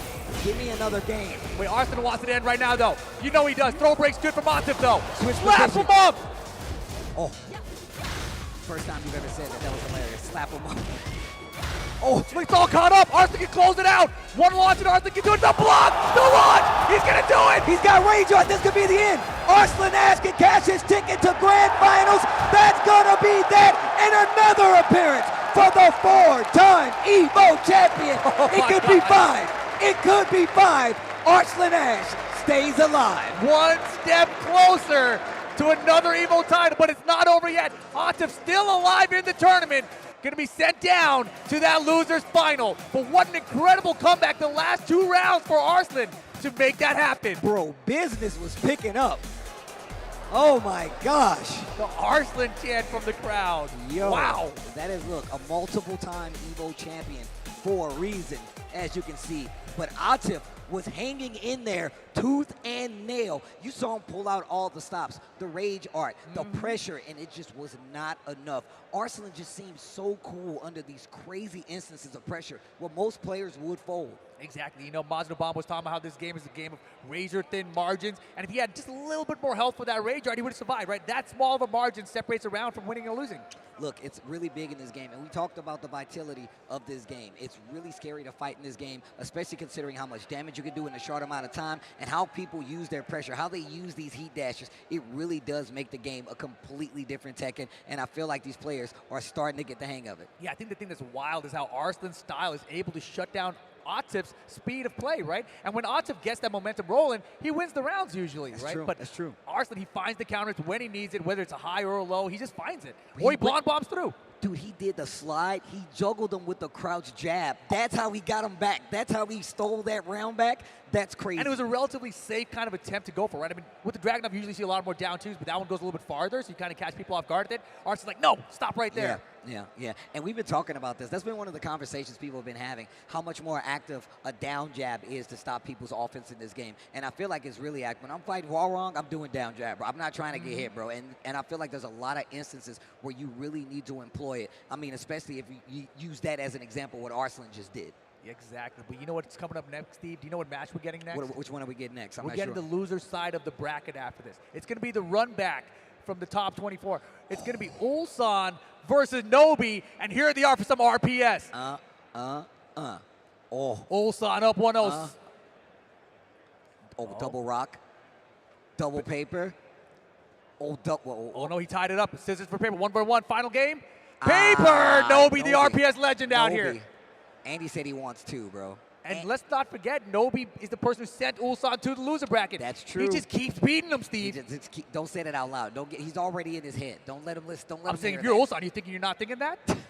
He's definitely thinking it. He's definitely God, he beat me at RPS 2. He beat me at RPS 2, and he put me on losers. Come on, bro. Yeah, this most likely could be a Dragunov rematch. This is his Evo trophy from last year. That's true. All right, Evo, before these guys put on those headsets, I want to know who you think is going to take it. If you would like Nobi to take the set here, make some noise, Evo. Oh, wow. But what about the young gun? What about Ulsan? If you think Ulsan is going to take the set to stay alive, make some noise, Las Vegas. Oh, wow. Kind of even there. Kind of even, man. Great players all around this top 6. So it's actually, look, I understand. You might have your personal favorite. We all got him. Exactly. Nobi, former Evo champion, has been a Dragunov main throughout the majority of his Tekken lifespan, essentially. But Ulsan, you know, he's been bouncing around a few characters. He had the Azucena early in Tekken 8, went to the Reina as well, now on the Dragunov, had some Fang Wei for a little bit as well. But the Dragunov here seems to be his pick. But I got to assume that that was the mirror match they ran in the first place that put him into the loser bracket. So now in the run back, maybe he goes to a different character. Maybe the Reina comes out. It could be. You never know. I miss seeing the Reina, bro. I want to see it because he's got the craziest wave dashes. He's covering Steve Fox right now. Oh, wow. He's doing that. You never know. He's doing that for Nobi. No, but let me think. I mean, Nobi is also a Steve Fox That's player. what I'm saying. He's doing that for Nobi. Nobi looked at him like, oh, word? He's like, oh, yeah? He like, pointed at Reina. Nobi pointed at the Reina. He's like, go right here, kid. He's like, look, dude, I got you. I know what you're thinking. You want to do this. And it could be. It could be the Reina for Ulsan. Ulsan chugging that water. Chugging that water. All right, Evo, here we go. Elimination match is underway. And the crowd is chanting Reina for a second. The energy's getting high, guys. The energy's getting high. We're getting closer to crowning a champion, but it's getting harder for these guys to be a champion. I can tell you that right now. They dap it up. Good games, good fights. Man, Tekken is sick. All right. It's gonna be the Reina. Get ready for the next battle. Losers semifinal. First to 2 games here. Reina for Ulsan. Dragunov for Nobi. Game on. Oh, this song goes crazy. Oh, wow, great down jab into him against the back 4-3. And look at how active they're both playing right now. Gets the back. Korea versus Japan is what you're watching right now. Ulsan versus Nobi. Heat burst. Stop what you're doing. Great use of the armor there. You can sidestep the heat burst now with the latest patch of Tekken. Okay, wait a minute. Speaking of heat burst, stops the approach from Nobi with his. Ulsan on the ropes, closer to that wall, goes for the low. Heat still there, blocks the low. A little slow to the punish. Could have worked out for the better, but Nobi completely aware, working it fast forward. Yeah, Ulsan wanted to get baited there, didn't quite get it. Bro, Nobi just standing there. It's like, yeah, you think I'm gonna press buttons? I might not. Gets the throw out of stance. You really gotta be cautious of that stance. Yeah, great lead for Ulsan right now, but Nobi fighting back. Nobi, no gray health right now though, so even if he finds a heat engagement, won't get it back any health. Oh, wow. First, stop the approach. Got him! Full string. Ulsan with the ring. You see the wave away. You can hear the electricity. The God Fist. Step left, found the electric. Wall carry combo here. Hard wall break. It requires you need 2 hits on the wall. Oh, wow. Finishes the string, tries to sidestep, gets caught by the mid. Floats him out of the air. Ulsan, big damage with the re-wall splat. Big mids. Spikes him down the hell sweep for the perfect! Oh, wow. With the armor to get through and the blue stuff on top of it. Uh-oh. Yeah, Ulsan controlling the page right now. Goes for the twin piston, doesn't get it. Nobi having a hard time getting away from this wall. Ooh. Switch sides, great opportunity. Right, tries to go for the 2-throw break. Those 2 throws a lot of times switch position even on the break, so it's always good to go for him in a defensive situation. Nice heat burst. Yeah, great sidestep with it. Finishing string down 2 is good. Heat dash here from Ulsan. 1-2-1 engage. Heat dash combo is going to be enough. Final round, game 1. Oh my gosh. And again, only first to 2 this time around. Every game matters way more in this situation. Every round matters way more. Here we go. That War God kick. No break the throw, but breaks the leg. Hey. Do it again. Ooh. Pressure like again. That. Going for the low option. Man. Counter low. Smart choice to go underneath there from Nobi. Full crouch, no adding up. What a sidestep. Unbreakable throw. That's why you got to be careful of that stance. That throw is unbreakable. Heat burst. No hit, but still gets the pressure. Breaking the glass. Oh my God. Nobi calls out the armor, cashes in with the heat smash, and Nobi gets game 1. What are you thinking right now for Ulsan? You're going. Do you want to play the mirror match? Do you want to play the Dragunov versus Dragunov? I don't know how the first set went, but that was pretty close. Final round situation. Reina looked like she's warmed up, right? I don't know, man. Hard decision here, but I think he's going to stick it out with the Reina. It's going to be Reina. All right, here we go. The fans like it, man. They want the Reina. Everybody likes Reina, bro. She's definitely a crowd favorite. I got questions if you don't like Reina. Running 2, pressure still working out. I like that Shining Fist combo to answer back. Nobi doing such a great job of just staggering his offense. The lows, the mids, simple jabs just to keep that high pressure. Also, you got to be careful of this wall. stage hazard is active. Check with the back too as well. Gets the Tackle tackle, good, but the not mix. gonna get the throw. Oh, wow. Maybe trying to go to the armor and sidestep left right there by Nobi. And ready to punish that heat first attempt. That is a big change that players haven't had a lot of time to adjust to. Hell sweep's good. Oh, engage. Gets the running 3 to the wall. Up for 4. Wait a minute. Ooh. And there we go. Engage, give him the health back. Now pressure from Nobi against the wall against Ulsan. Ulsan, gotta be careful. The wall blast is there. Back to the wall. Oh my God. Oh my God. T-dash. Oh. Hell of damage. Oh my God. And Nobi is on set point. Ulsan needs your help, guys. If you guys want to see more Randy, you better cheer for Ulsan right now. Noise for Ulsan, bro. This is the only chance he's got. Oh, they're loud for him. God. And here we go, the 4-4-2.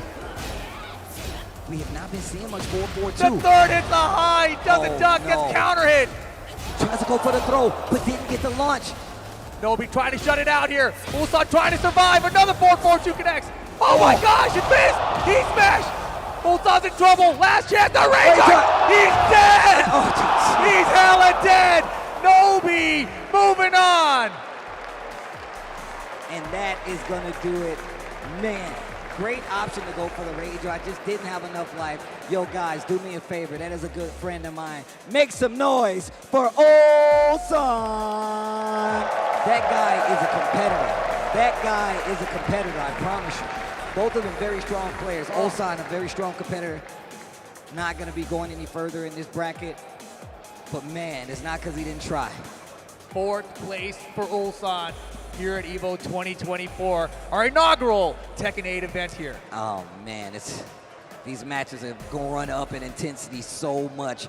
Nobi looking like he's just out of it right there on the stage, but also looks so locked in, ready for the match. Pointed out the character like this is exactly what character you want, and still beat him to the punch. I just realized that means our losers final is going to be Atif versus Nobi. The run back from yesterday's top 6 qualifier, which is one of the craziest matches we've ever seen, and they're going to do it again.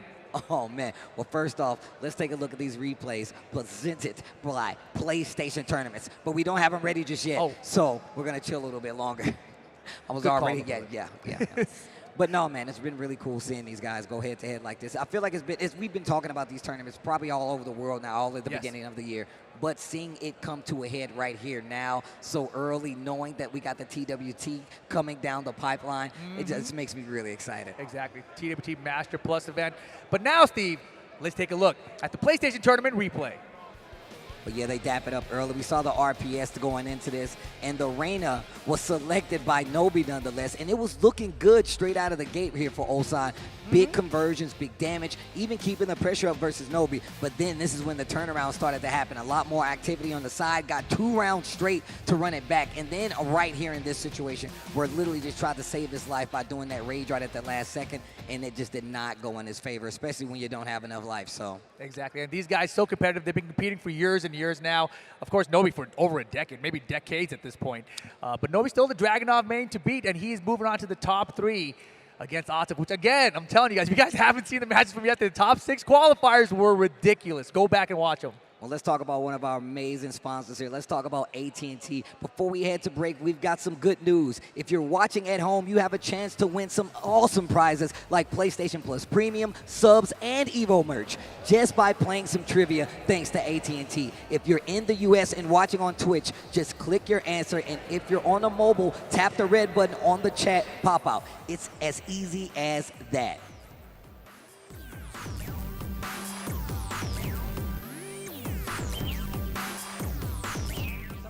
Told me you have to win this tournament, Evo USA, to become the best. Evo Japan is good and all, but you have to win this one as well. Survive the range drive attempt. It seems inevitable. There it is. Arslan Ash is your Tekken 7 champion. Out of nowhere, able to defeat the best in the world almost easily. After winning Evo Japan, my life changed a lot. Yeah, I was trending in Pakistan and in Japan, and I didn't know what trending means. So, but later I know that. So, I grew up in a very religious family. They taught that everything is possible if God wills. Such an unlikely warrior out of nowhere. And you know, of course. If you had done something which you have dreamed of for a long time, and that feeling was like, I couldn't believe that I have done this, I have won Evo. This by hand. Oh yeah. Yeah, the avocados are hand mashed, the chips are hand tossed, and everything is made fresh. You make it fresh every day. Yes, every day. The Chipotle way is we make it fresh every day. Sounds delicious. Dude, why'd you put your new rig in the basement? Didn't you hear? Bill's a gagillionaire now. Basically, my new connection is so strong I can game anywhere.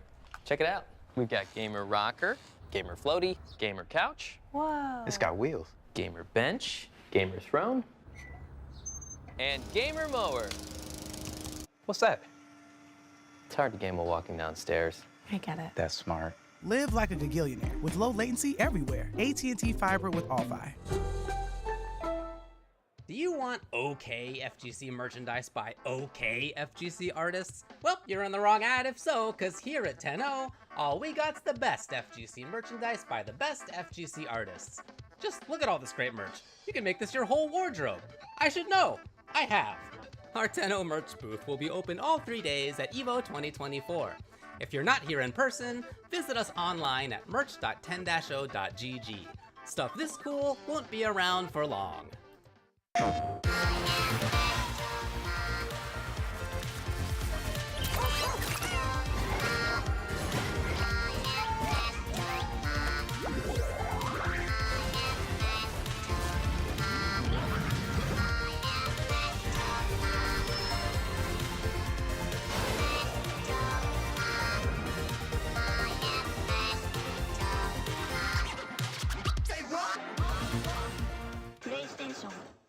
The greatest anime fight of all time. Why would you ask me such a hard question?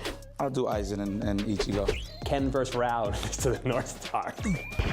Drumroll. Gaara versus Rock Lee, Naruto. Don't turn your head. I saw what you just did there. Here's the deal.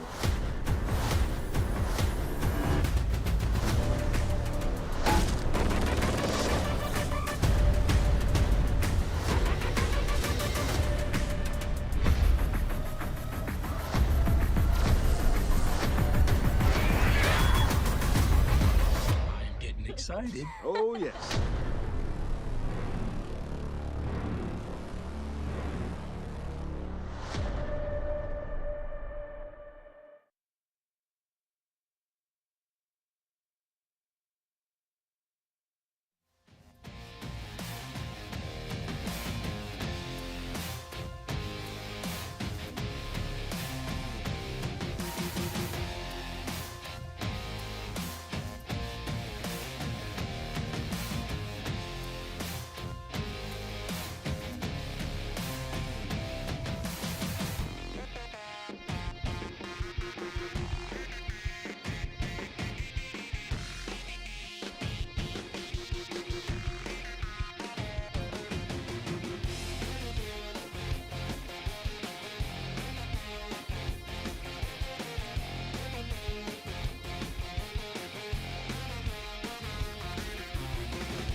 Evo Las Vegas is down to the top 3 for Tekken 8 here at Evo 2024.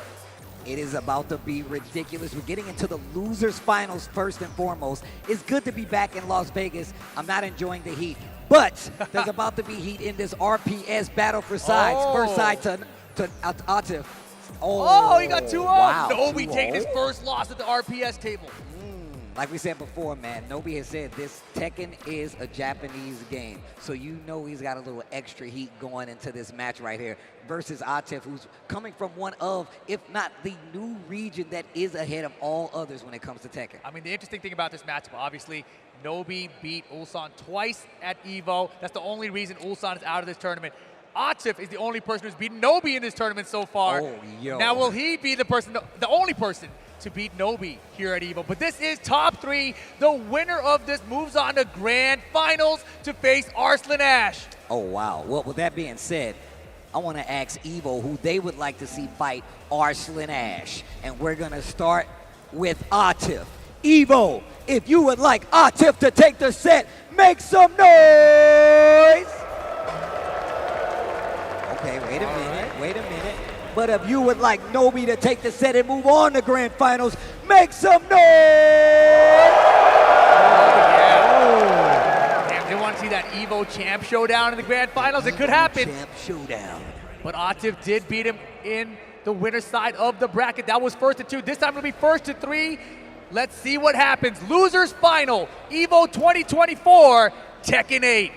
Atif versus Nobi. Asteroid headed to Earth. And you know what happens on the third round. Things get Bruce Willis? explosive. Bruce Willis, he's going to save us. Down to, oh, they trade. Oh, the mirror match, and it's in full effect. Atif gets first blood here. Big damage as well. Spins the heat burst. Big damage. Yeah, Atif in the blue this time. Gets the heat dash combo. Huge lead. Misses the final hit, but doesn't matter. The backboard there to cover him. Wow, that first round. You talked about how Atif likes to keep the momentum in his favor. That first round is an exact example of what you were talking about. Yeah, Nobi played much lower than yesterday. Gets thrown here. Counter throw even. Hold it back. Oh my goodness. The counter off the get up. Oh, parry. This guy, Atif, is ready. Yeah, he has been on fire today. Aside from the Arslan match, of course.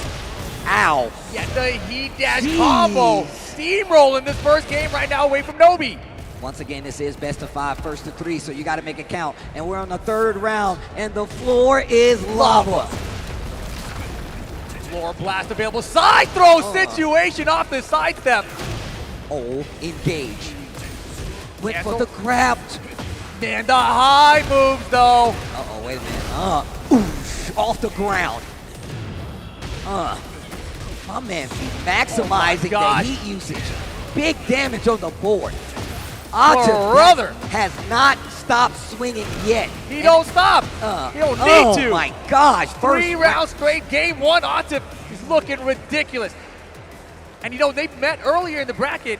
Nobi was kind of matching his pace and was going back and forth. They were both doing a lot of strings and kind of getting away with it. This time, Atif seems defensively ready for Nobi to keep pressing back at him. I mean, look, if you see how I thought he was going to be a little more active in that sense, but he's playing a little more defensively. He just really can't keep his turn long enough to make a round his, and I feel like Atif is playing with that in mind. Exactly. Secluded training ground now for the next stage. Multiple wall breaks available on the stage. Dragunov, incredible wall carry could be a factor here in this match. All right. Once again, it is first to 3. Atif has that first game, so all he needs is a trade. Crazy trade there, too. Down 2.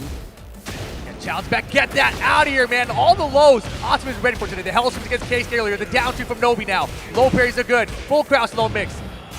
Okay, he first trying to take the turn back, and my man Atif said no. You don't get to play. Bro, when he slides up for the camera, okay, Nobi's got a breakable wall behind Atif. He's got a chance now to make a comeback, but Atif with the defense. And the low does it again. Bro, this defense from Atif is ridiculous. 4 rounds straight Atif right now over Nobi. 1-2-1. Okay, running 2. Also, you got to remember, this is a mirror match, so these guys have definitely fought this before. And on top of that, they're familiar with the matchup. Back 4-3, man. That heat dash, that move is so good, so effective. Hard to duck and punish correctly. Ow. Oh my gosh, and Nobi defensively incorrect multiple times in a row. On to 5 rounds straight. Damn. Nobi hesitating just a little bit now.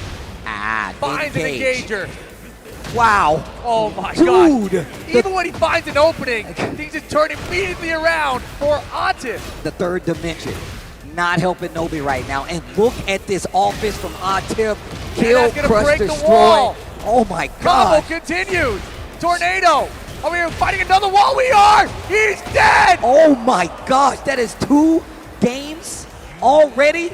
You got 1 game to make it count. You can't lose another match. Nobi, what are you going to do? Completely different from the earlier set. 6 rounds straight for Atif, looking to make his way back to grand finals. Nobi now has to win 3 games straight against them, and the way this started, it seems like it's going to be near impossible, Steve. Nobi. You can hear the crowd. You know where their allegiances are. They want Nobi to run it back, sticking to the Dragon off. It's going to be a mirror match. Evil Arena, here we come. Where all the bad guys hang. Yeah, bro, I just kicked the dog the other day. It was sick. What? Yeah, dude. I just robbed the bank and got away with it. It was great. Unbelievable. Well, here we go. Atif needs 1 more game to take it and make his way back to the grand finals now.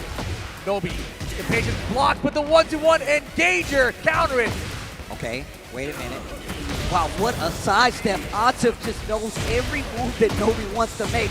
And you get the stage hazard. Oh, off the wall. We're going this way. Atif is playing so fast right now. Nobi in trouble. He had the flash to put later throw, gets thrown back for the armor. Oh my goodness, that's the round. 7 straight rounds for Atif. Oh my God, you got to go back to the lab after this one, man. Down 2 once and a sidestep. That's the minigame. Bro. That's the minigame after down 1 hit. You can sidestep if they try to retaliate after it. Stage hazard is there. Gonna fall slightly off the wall. My man hit him turning back turn. Jesus. And he's still ready to. This is off crazy. the wall. Oh my God, this dude, Nobi. You gotta fight back. It's like it's impractical right now to lose the final of Evo. To the other wall. Oh my gosh. All he can do is laugh. It's set point for Atif here. That was, jeez. What time is it? What time is it? It's the grand finals. That was almost there. Nobi's got to wake up. Another sidestep launch for Atif. The crowd hasn't let go. The crowd has not given up, and neither is Nobi, but he is in trouble right now. Back 4-3, heat dash, chipping him down. Nobi, half-life gone. He's got to find a way back in this. Switch side off the throw break. Okay. Down 2 once again. The staggered pressure is so good. We've seen it versus Arslan. So much more effective, it seems, here versus Nobi. Look at this. It's over. 9 quick rounds. Atif Bud. Look at the over pop-off. Nobi. He was like, what is this? Oh my God. Yo. No, he's like, he's not ready. My man said he's not ready. Guys, Nobi is going home with 3rd place. Make some noise for Nobi. Oh my gosh. Oh my God, yo. He said that won't be enough. That hurt my feelings. Damn. I'm in disbelief right now. I like how both of us just looked. We both pog champed each other right there. Oh my goodness, Atif, what a dominant performance right there in that loser final. Speed run through Nobi. And now, because of that win, we get a Pakistan versus Pakistan grand finals for Evo 2024. Well, at least now I'm looking at the Nina as like, how is he going to stop the Nina? Like, how are you going to look at this? Have you seen the trail? The murder trail Arslan Ash has been on. 2-0, then 3-1 versus Atif, and he's getting the run back after this. And as you can see right here, Atif had a great run as well, man.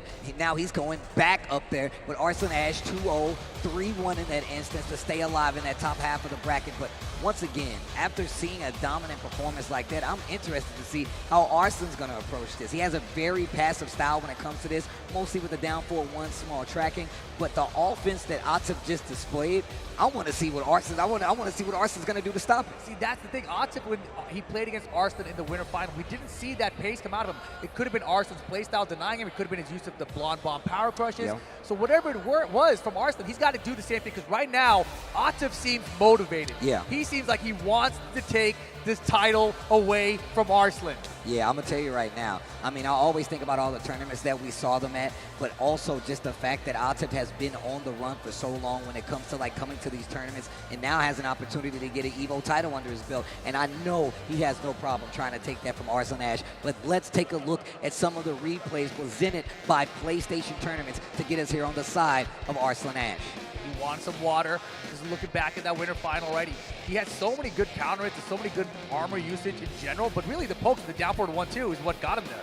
I mean, the stagger game that we saw, like just a little bit for Atif, but that was the down jab, like interruption right there that stopped this overbearing kind of offense that Atif actually likes to go with. And Arslan just kind of really picks his spot, right? You saw it right there with the launcher, and on top of that, just the fact that he's willing to just sit there and duck in front of your face sometimes, especially it seems in the case of Atif. Oh man, but here we go, guys. We are setting up for the grand finals of Evo 2024 for Tekken 8. Arslan Ash versus Atif. We've come a long way, man. The largest Tekken bracket ever, and you guys are about to see the first champion crown for Tekken 8 Evo 2024. This is about to be ridiculous. I want to see, but I feel like the thing about Evo and how it corresponds to the tour, I feel like this sets the pace. It's like once the champion is crowned, that person gets a giant target on their back, and it's like, that's the guy that I need to take out. And it's funny because it's like, in competitive fighting games, especially in Tekken, it seems, it's like everybody's head like tilts and like, oh, that's the guy I gotta beat. It's one of those. It's absolutely one of those. It happened to Chikrin after his Evo Japan win. You saw how he's struggled since then, basically. Whoever wins this event, they're going to have that target on their back, too. Look, those Tekken World Tour points, they don't come easy, as you can see. This is a Masters Plus event. So this is going to be one of those events that means the most to these players trying to qualify for the Tekken World Tour Finals. But, of course, pride is their first. Yeah, without a doubt. So we're probably going to get the Nina back from Arslan here. We're probably going to get that Dragunov out of Atif.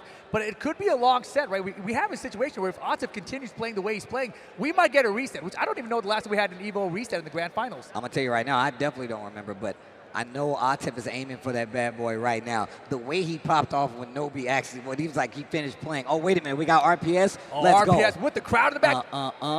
Oh, he scissored him. Oh, wow. 1-0 Atif. Bro, he was mad. Did you see the look on his face? He's serious mode right now. Paper. Oh, my goodness. He said, I won. I won. That was just huge. So you know. I want to win again. In case you don't know how this game works, I won. 2-0. Look, Atif. I'm reminded of at Gamers 8 when we saw Atif and we did the interview, and it was Korea versus Pakistan because it was team versus team. And literally, Atif said, you know what motivated him the most to win? Is when Nee said that was his trophy.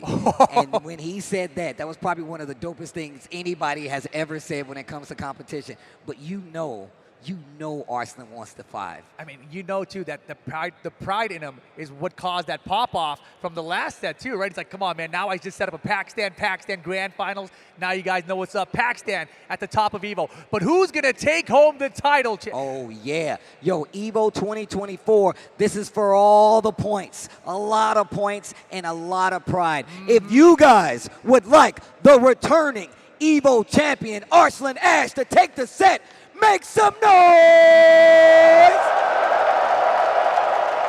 Or if you would like his countrymen to come and steal his shine and get his first Evo championship, if you would like Atif to take it, make some noise!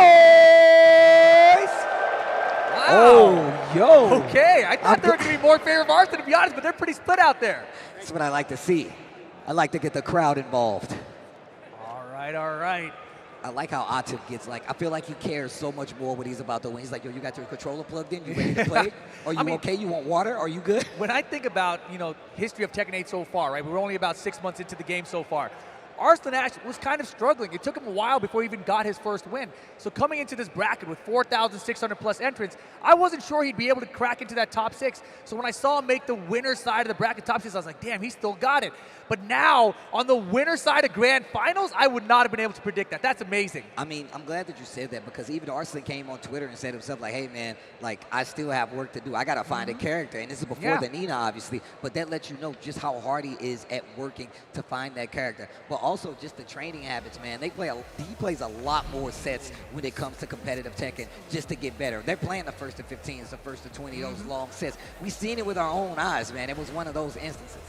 Oh man, yo crowd, you guys look beautiful out there. Yo, Evo 2024, thank you guys for hanging out with us, watching this good ass Tekken, man. Make some noise for yourselves one more time. I love y'all too. Here That's we real. go. That's Grand real. Finals. Arslan Ash with the Nina. Atif with the Dragunov. Game 1. Yo, Evo, one more time. Make some noise for me out there. Grand Finals, Tekken 8 Top 6. We're gonna have a champion. Arslan wasting no time trying to match the speed of Atif out here. But the punish is good. Back it up. Incorrect on the throw break. They got the arm move instead of it because of it. That's a little down 4-1 string right there. And look at how much more active Atif is being on the offense. Arslan trying to match that speed. Yeah, great homing attack usage there. Hit the brakes to avoid getting hit with that CD1, but the rushing assault come through. Life, just about even, man. I'm looking at him dance right now. Oh boy, he smashed right through with the pixel. Oh, he's out of range. He smashed right back, chipped him down. Arslan with the pixel, trying to make a comeback right now. The low gets him, and Atif hangs on to round 1. We're on round in to a potential reset, guys. Down 4-1 once again. I like that Atif is stepping forward, trying to do the down 4. You called out a potential reset after 1 round? Yeah. That's impressive. I said 1 round. It might happen, I'm with you. Ducks the high. Arslan's defense still holding on right now. No break on the throw. Counter it, throw at that. Playing back a little bit, finishes the string again. Down to the answer and big counter hit. Wiping the floor, counter hit, combo conversion. Will he use heat to extend the combo here? He does. Get that wall. Damn. It's a little bit short, but now every poke can add to some chip damage. Side step with a blonde bomb, heat dash, and Arslan ties it up. Okay, all right. Go down 2. Knows Arslan keeps trying to sidestep. Tracking move coming from Arslan right there. Great block and punish, gets the knockdown. Fights back to the neutral. Engage. Atif's turn now. Down 2, counter it on that one. And look at the jab pressure, just to stuff the next running 2 attempt. Arslan making really good decision makings about how to try to counter it back. But what beautiful a step. Tornado extension, combo damage. Atif with the down jab this time to interrupt. Knows that Arslan is trying to keep up with the speed. He's using it against him. Round 3, the floor is lava. You know it, Steve. Here we go. Floor blast available on the stage. Can extend your combos with it. Who's going to get to it first is always the question. Counter back 4 string again. Wipe the floor. Wow, look at this offense. Atif finally decides to take his turn back. Burns all his heat to get it done. Counter it Goes again. straight to the string. Low parry Arslan. He can use the floor make. Drop the combo. Chance build up, but no. Good smart choice there for Atif. Safe down forward 1. Arslan went for the big stuff. He went for the low crunch with the jumping up forward 1, I believe it is. Doesn't get it, and Atif gets game number 1. 1 game in to a reset. Oh boy. 1 game in. If he wins 2 more, we're there.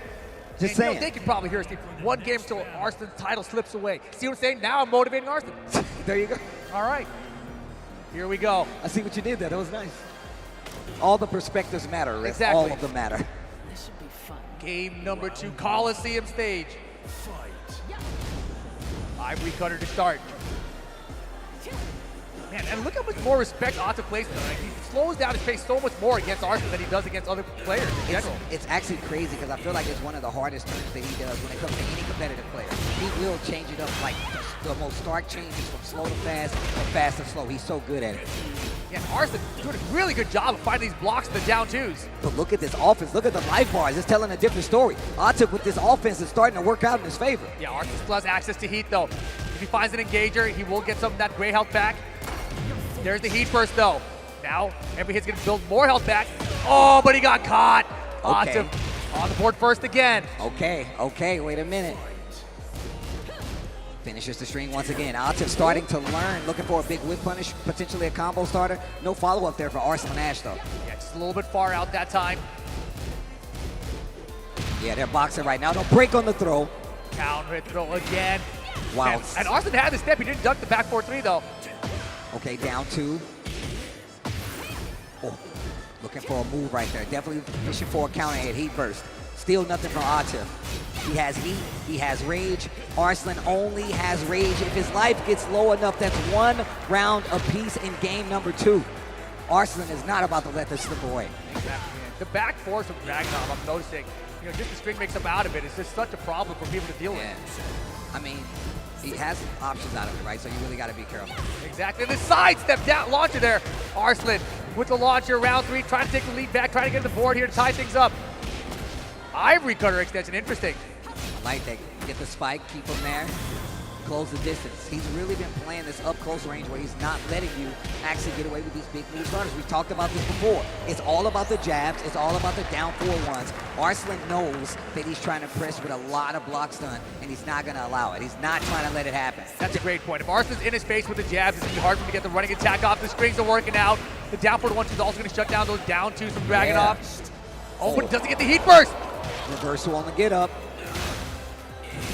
Oh boy, he almost had the sidewalk in the running too. Look at that, Arslan is still in his turn back, engage. Atif. Oh my goodness, the heat smash. But no more resources outside of heat. Oh boy, Arslan fighting back, life bars very even here. Both players with rage right now. Who's gonna get the round? Arslan with the slide, doesn't kill the pixel, the down 4-1. Arslan ties it up 1 game apiece. Oh my gosh. Crazy back and forth. Crazy back and forth between these two. Oh, wow. Arslan 2 games away from another Evo title, Steve. 2 games away. That's not far, bro. That's not far. But here we go. Descent into subconscious, multi-floor break stage is where we're playing on next. And both players, both characters, good at this stage. Very much so. Seen it a little earlier with Atif and the Dragunov. Down 2. I like that, sizing up the 1-2, just to see if there's gonna be movement for Arslan Ash, potentially to try to sidestep maybe, interrupt. It's gonna send us in the heat, give us a little more offense. Oh my gosh, crazy trade. Arslan definitely opening up the moves. It's on the 4-3, come out, something more, the back sway now. That back sway from Nina, very evasive. And again, the jab stuff in the running too. He's definitely trying to bait Atif into doing something big here. Lots of quick sidestep right. Wow. Look at that, lots of sidestep right. He's really trying to call him out on something big. Heat smash. Oh, hot tour, get him. Oh, the up 3 doesn't kill. Ducks the hide, the jabs will do it. Arslan, round 1, game 3. Oh my God. Quick sidestep to the right here. Oh, go 1-2. I love that he's stopping the string early and throwing Arslan off. Big launcher here. Man, sidestep the blob bomb is something I have not seen players do enough. -14 on block, but such an effective power crush. Oh, big damage. Atif's defense holding pretty solid right now. Once again, slowing down the offense. Once again, slowing down that offense. Heat dashing here, gonna take some more of that chip off of Atif's health bar. You can see life bar's about even now. What a sidewalk right there by Arslan Ash. Those sidestep rights really starting to make a difference in what's happening here. Didn't finish the string. Arslan tries to steal his turn back. Yo! Oh my God, steals a little too early, but also has the floor to break. 10 seconds left on the clock. Yeah, not a lot of time for Arslan. This combo will not kill, but how does Arslan make the comeback with the pixel? Blocks it! 4 seconds! 3 seconds! 2 seconds! Who's gonna get it? God! He got the Oh my God! This guy, Arslan Ash, bro. He wants the title, Steve! With 1 second on the clock? He wants that title! This is Evo! This is his home court advantage! Yo, that's bars. Dancing in the neutral once again. Heat smash. Excuse me, heat burst. No There's the dash. Atif, no resources outside of rage. And has a little gray life to recover as well. Goes back to the pokes to try to make something happen. Oh, what a timing on that down forward too! Arslan, will he take the floor here? Ivory cutter, we're going downstairs! But no resources, no heat. He has to get to the wall and with even the guns. steal. Oh, and he's gonna do it! Arslan up 2-1! 1 game away from another Evo title! And look at Atif really thinking about this right now. Neither one of these players with headphones on, by the way, so they can hear it all. Man, and Atif was looking so good in that loser final against Nobi. How can he stop Arslan Ash right now, though? I would love a reset, man, but it's looking like it's slipping away. I would love a reset. Atif, what are you going to do? What is the thought process here going back in? Switches to the Bangway! No more Dragunov! Oh. Ah! First time seeing a Fang here. Okay, big bet. He's got to win 2 games because Arslan 1 game away. Down back 2. Finishes the string as well. And also, this kind of feeds into how Arslan is playing against it. You got back 1, you got down 4-1, you got down back 3. You got a lot of tools to contest up close now. 4-4-2. So many tools I agree. that you can fight with now from this range. A great punish as well.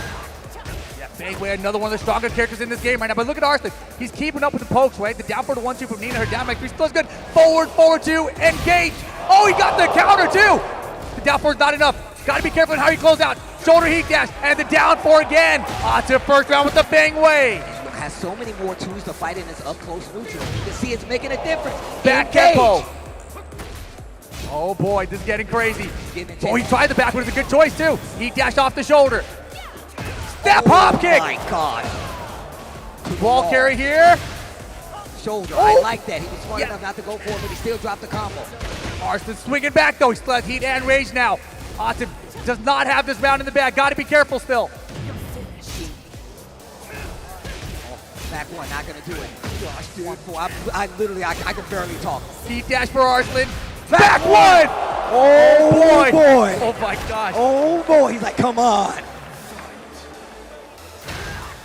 Arslan trying to adjust here to Atif's Bangway. Wow, great hit there. Stopped again from counter. Stopped himself again being counter hit. Oh, I love this. And he beats out the armor right there with the down 4. Back 1 up close. Little snake dash to throw. Low parry. Low parry. This guy Atif. This guy Atif. Hey. Big damage on the wall. Goes for the low. Nice jab, even in back turn. And look at this pressure from Atif with the bang. Arslan here. Rage and he blocks the low. No, that is going to be another match. We are going to another match. Atif is still alive. 2-2, 3 rounds straight with the Bangway. Oh boy. Oh my God. Oh boy. Yo, ask if they want a reset or we want a title right now. Evo, would you guys like a reset? Make some noise out there for me if you would like a reset. Oh yeah. Yo, Atif, that's all you need. That's the ammunition. Oh man. Damn, Tekken is sick. I love it so much. Final game, grand final situation right now. Will Arslan Ash get that title? Will Atif get the reset? We're about to find out. Rebel Hanger. Nina Bangway. Arslan settling in. Here we go. Game 5 of the first set of grand finals. Here we go. While standing 2, engage off the forward 2. That's true. Lots Same of blocks page. done, small punish. Half-life bar leading 8 seconds, but hold up. This time he's starting to interrupt it. Yeah, that full crouch makes out of this way. Oh, back 1, you better be careful right there. Heat dash, spends all the resources early once again. Oh my gosh, the pressure right now, the back, good block.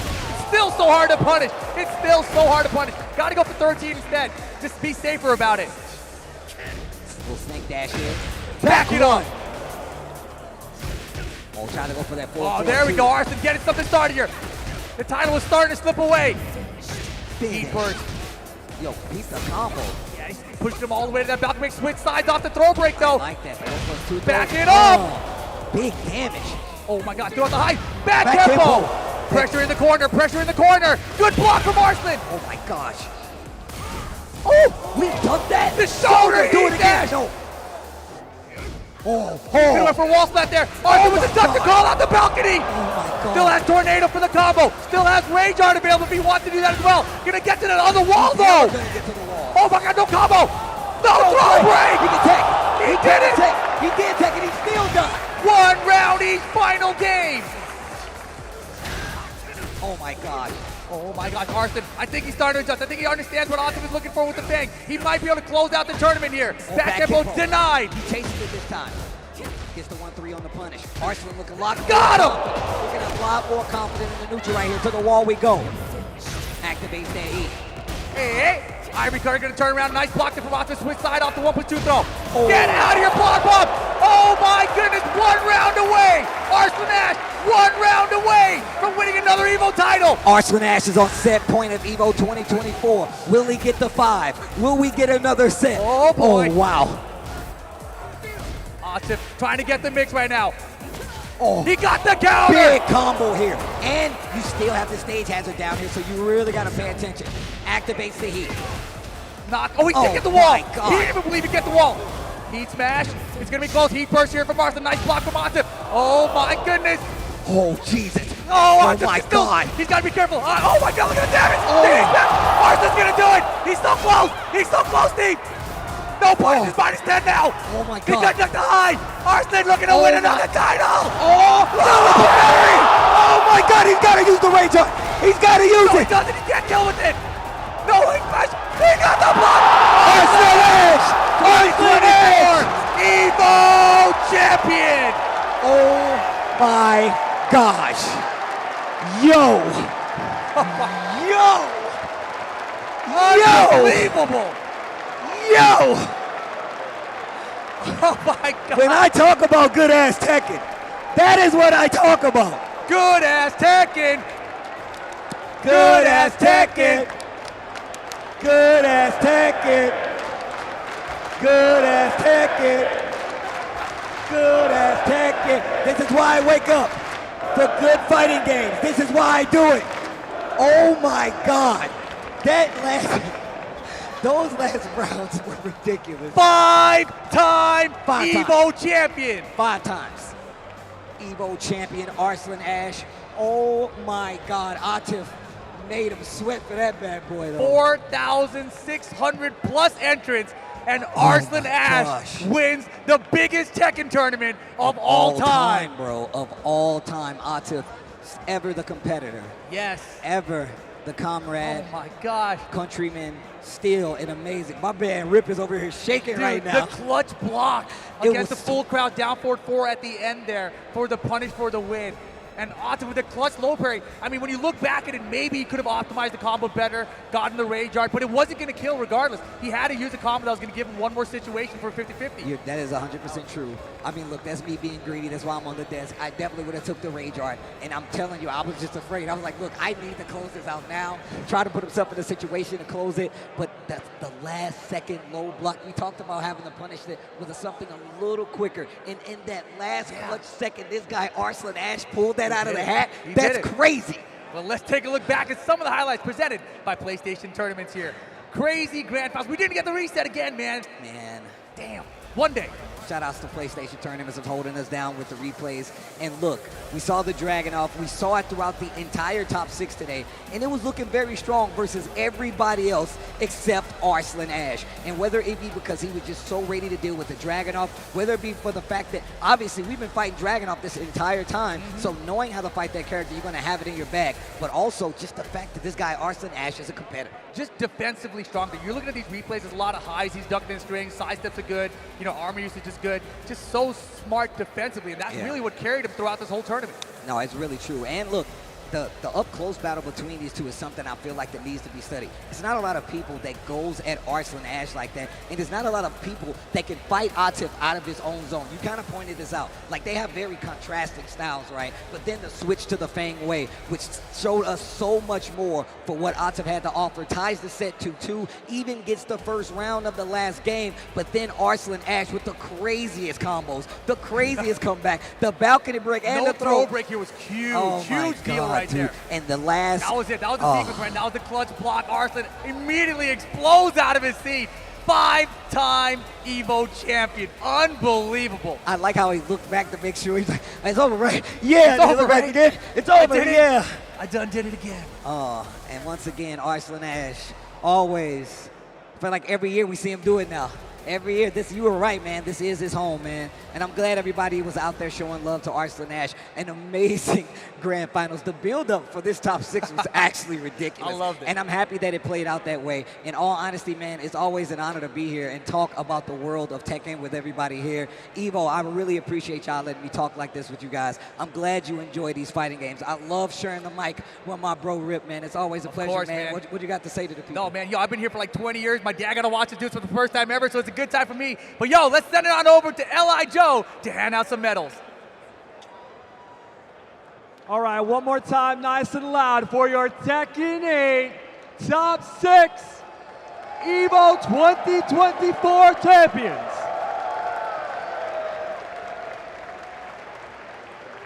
All right. Now in 5th place, give it up for Keisuke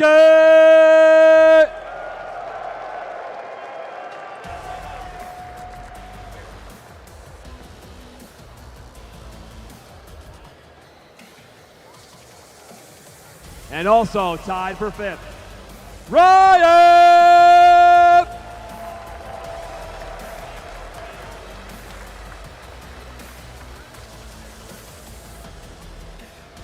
Coming in 4th place, let's get loud for Olson!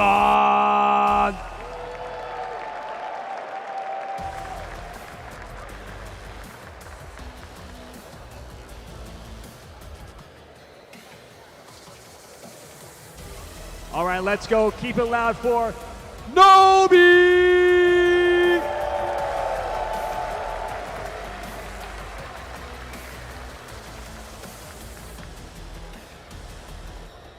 And in 2nd place, Atif!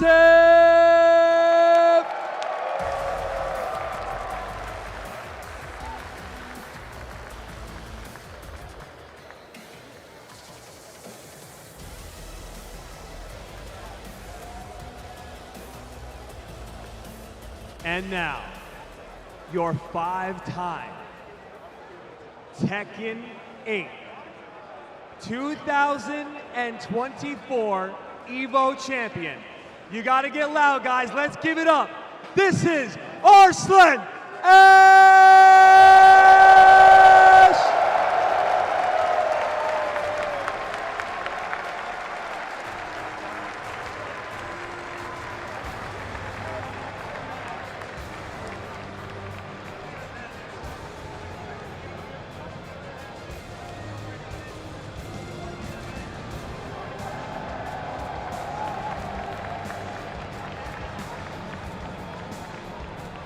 Thank you so much to our Veterans family.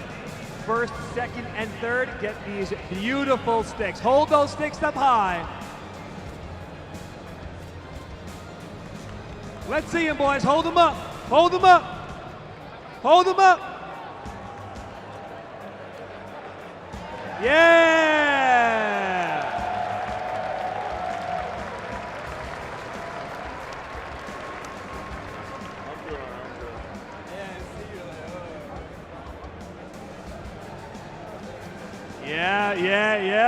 Yeah, you already know.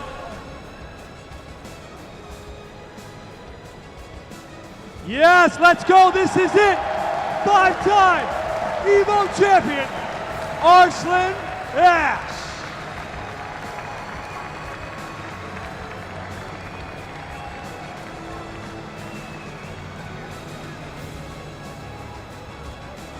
All right, let's give it up one more time for your entire top stick. Let's go, nice and loud, Evo. Nice and loud.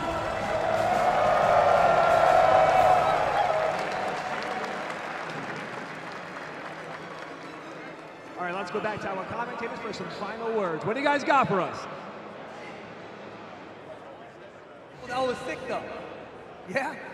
It was, though. It was sick, though. Look, I don't take back what I said. That was amazing. The build-up was electric. Arslan Ash, your 5-time Evo champion for Tekken across 2 games now. That's 2 games. You cannot take that away from him.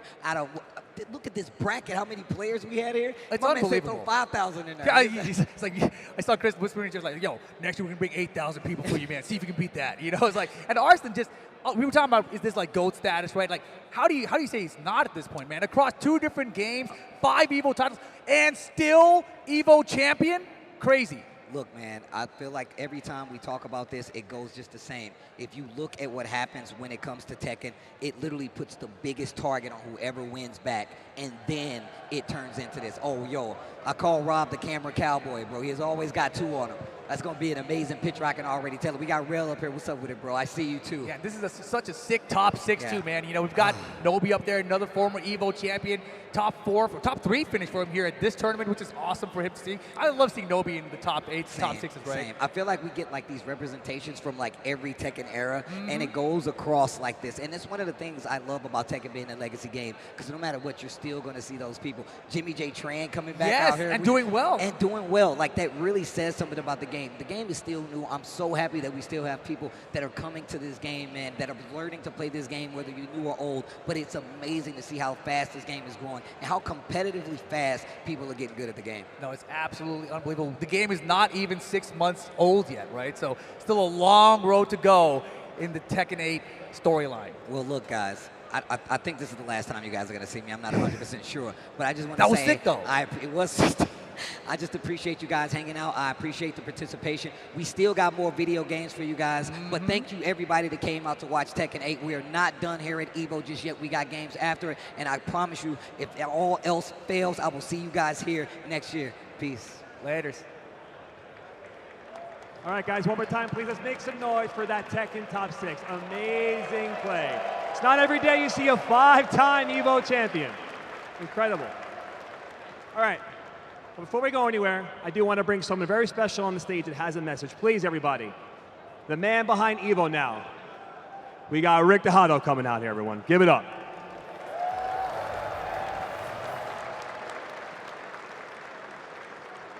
Hello. They gave me my own mic, Joe. Sorry about that. Hello, everyone. I hope you enjoyed that Tekken 8 Grand Finals. Coming out here tonight to do something that's become a tradition today, well, in recent years, to talk to you about the years ahead. I had a verbose, fun speech for that, and I have blown my vocal cords cheering for fighting games for the last 2 days, so instead we have a video. So production, please let them know where we're going in 2025.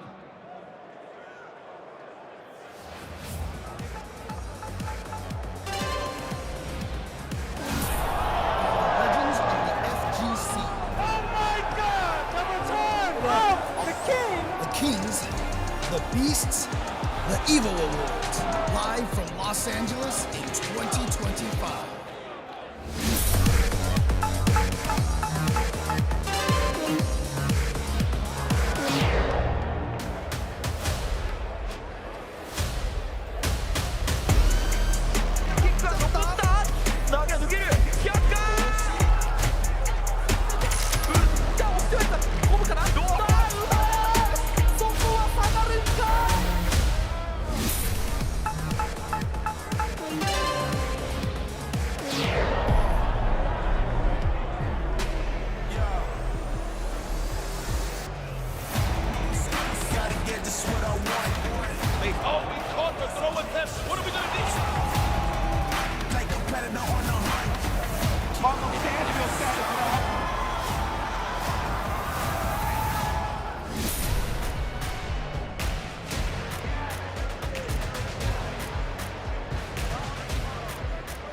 Now, for those of you who saw our award show announcement last night and who've paid attention to the places that Evo hosts events in recent years, I would imagine nothing we just saw was particularly surprising. And last year, we stood on this stage and told you that Evo was going somewhere new. We then told you that details were coming soon. And well, details did not arrive soon. However, they are arriving now. Production, where are we going?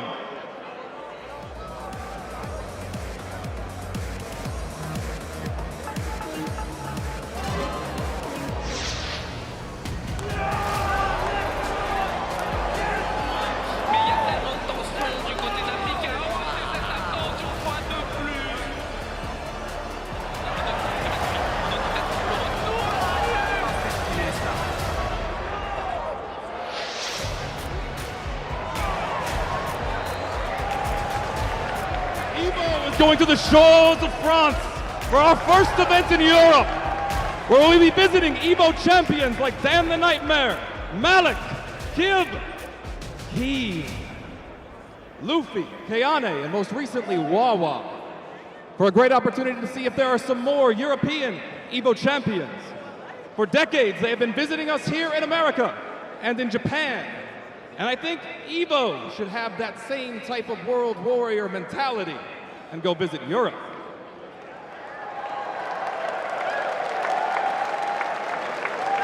Evo, in the years ahead, should be the same kind of world warrior that has made Evo the largest open bracket competitive gaming event in the world. And so in 2026, we're going to continue that ambition with new types of events at new sizes and scales and in new locations. So would you all like to see a bonus stage a whole year in advance? We're going to Singapore to visit Tien and see if we can find some more Evo champions. Because Evo should travel as much as all of you, and we're committed to doing so. Thank you for coming to this top 8. Who's ready for some Street Fighter 6?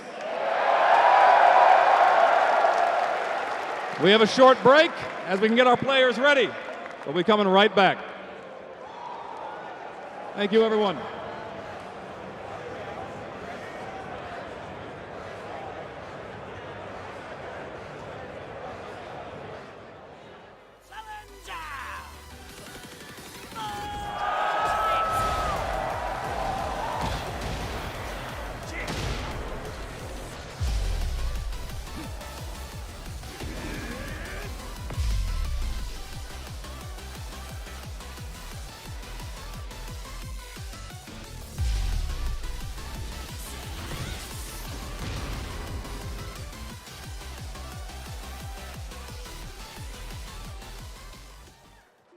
Sunglasses in the day, blue light glasses for the gaming at night.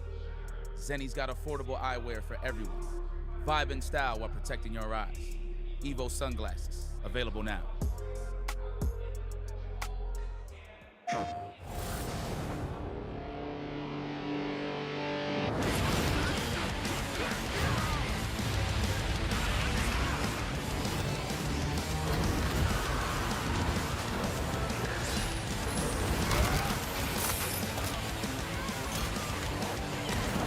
The battle. Get ready.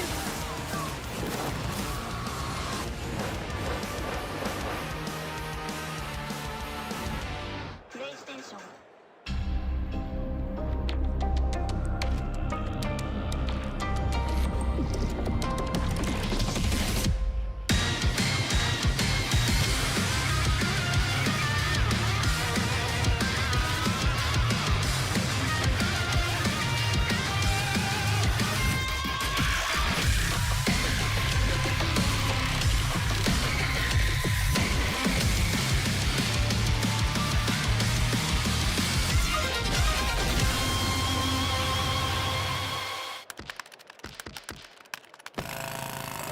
Red Bull gives you wings. Fight!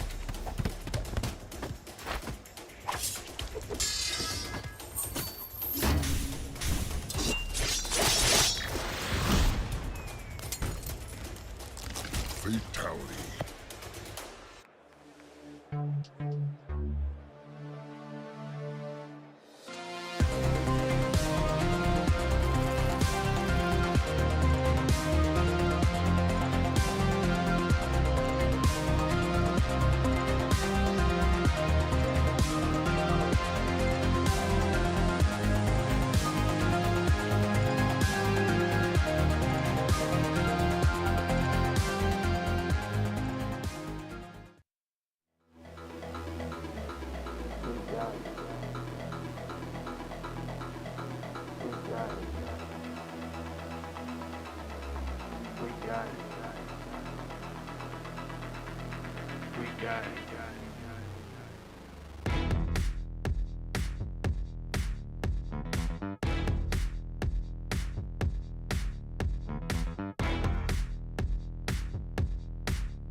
How would you describe the chicken to someone who had never tasted it? Literally melting in mouth tender. We don't have a freezer, you know? It's almost like a farmer's market. When you walk into the restaurant, you should hear the sizzle that you're hearing right now. Just sends all those waves up to your mouth. You're making me hungry. Hey gamers, does your room look like this? Tired of having no art on your walls? You need Displate. Made with high-quality metal and customized finishes, with Displate, you can transform your room or office from lifeless walls into a stylish space. Featuring officially licensed posters from your favorite IPs like Street Fighter, Tekken, Mortal Kombat, and more. Say goodbye to hammers and nails with Displate's magnet lock technology. It never fails. It's as simple as snap and hang. Bang, bang, bang. Visit displate.com/Evo and order now. Use the discount code EVO at checkout. Damkina! Go ahead, take a picture. Don't stare, darling. I love good soirée.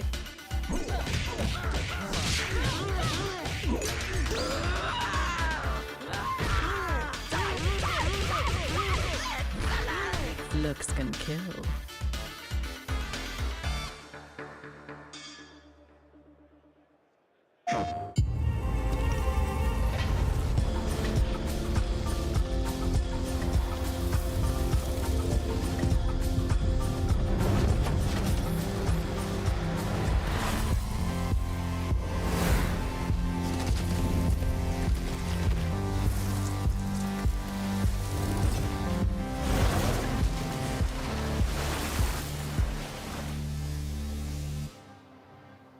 PlayStation.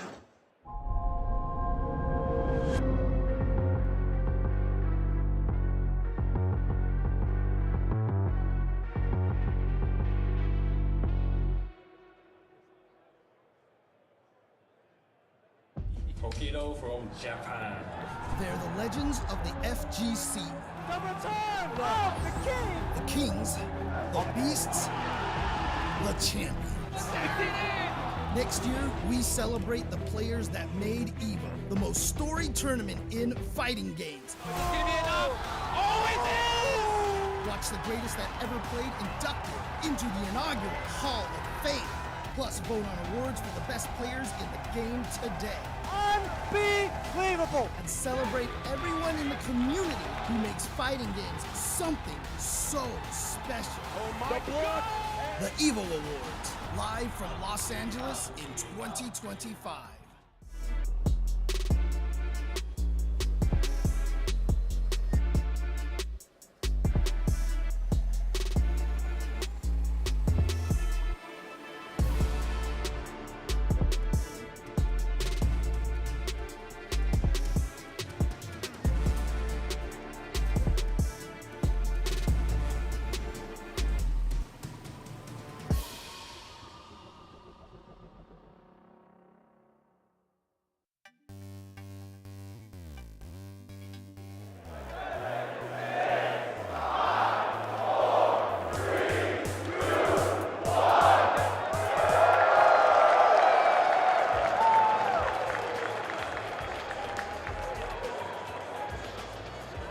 You guys are going to have to do better than that. No. You guys are going to have to do better than that.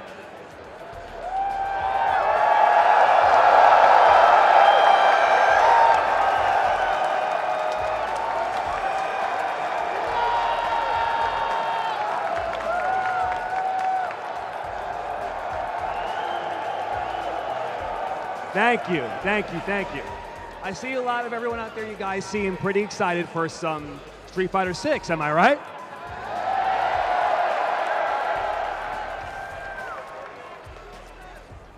Before we get into Street Fighter 6, I got something else you guys are gonna be excited about because I hear it all day, and that's burritos. And that is free burritos. Thank you to Chipotle. So you guys should have, you can see it behind me, right here on the bottom. Yep, please. Text that code on your screen to 888222. And if you win right now, hold your phone up. I want to see, we got a burrito. We got a burrito, we got a burrito. Oh. All right.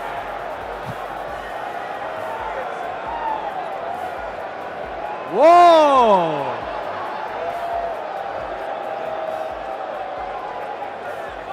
All right, I said this last year. I'm gonna regret saying it again.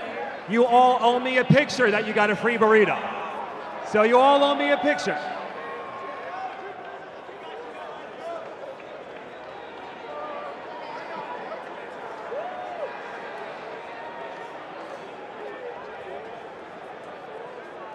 All right, is everybody good and locked in? We all had our chance. We won burritos, got a couple more in the crowd. I see you guys holding it up.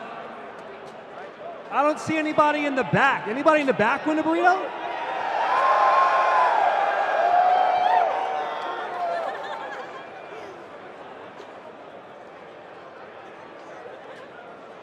All right, now, this is the second year of Street Fighter 6. And as you can see, we've turned out in the plenty to make sure that Las Vegas knows that we are in here for the fighting game community and Street Fighter. So make sure Las Vegas can hear us in here right now. Yeah.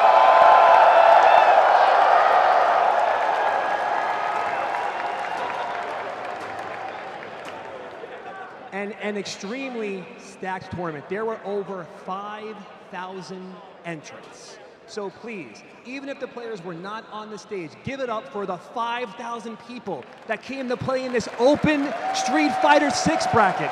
As Rick just said, Evo is the #1 open bracket video game tournament.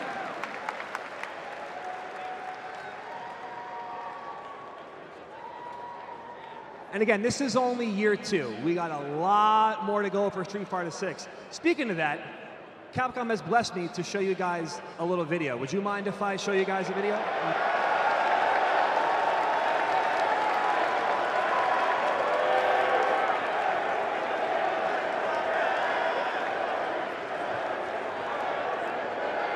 All right, production, let's roll this video.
Hold on, sorry guys, sorry.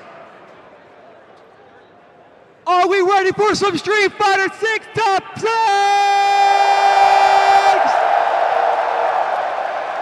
Production, let's roll this video and get it started.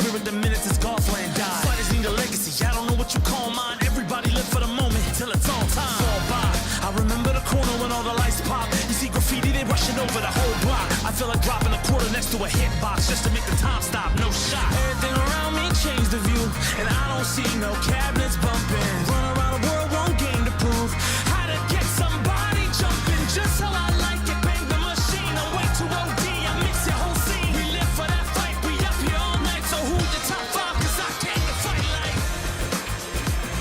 When it's all said and done, they gon' call me a legend.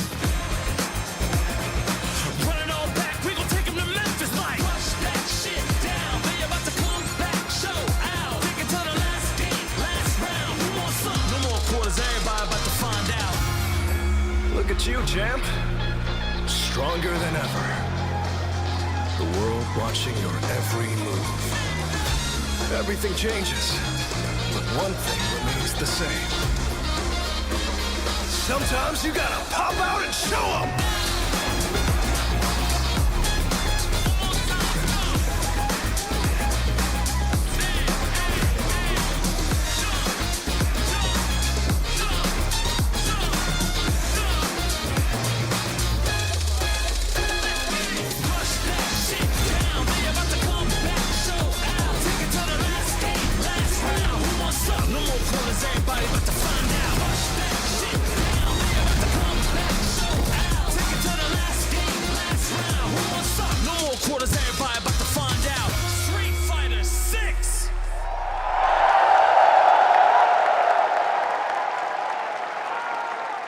All right, keep that energy up, everybody. Help me get these players out to the stage. First, can I please get Ending Walker?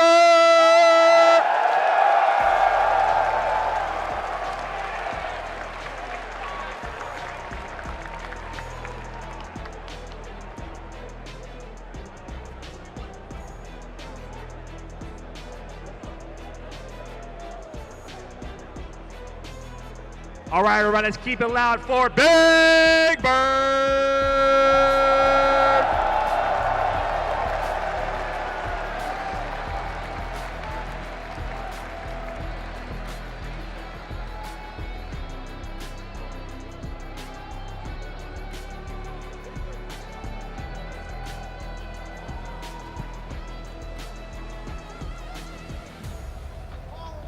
All right, now, give it up for Punk, the God!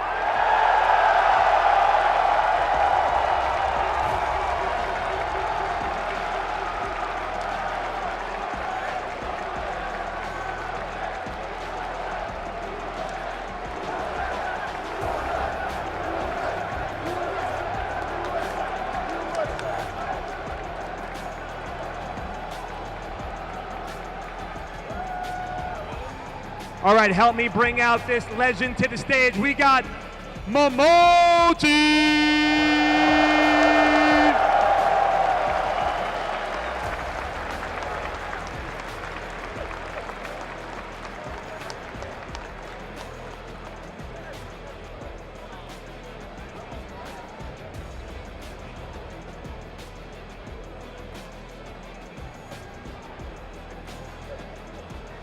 One more legend on the stage. Can I please get Nemo?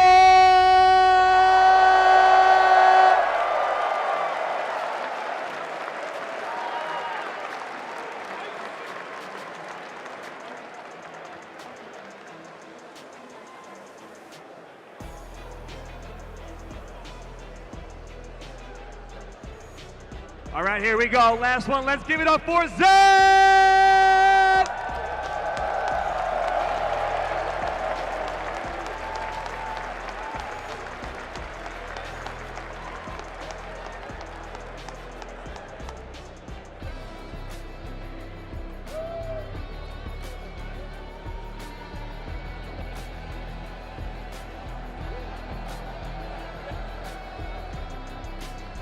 Give it up for your toxics, everybody. Let me hear it. Street Fighter 6.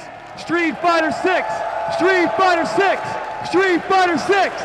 Street Fighter 6. Street Fighter 6.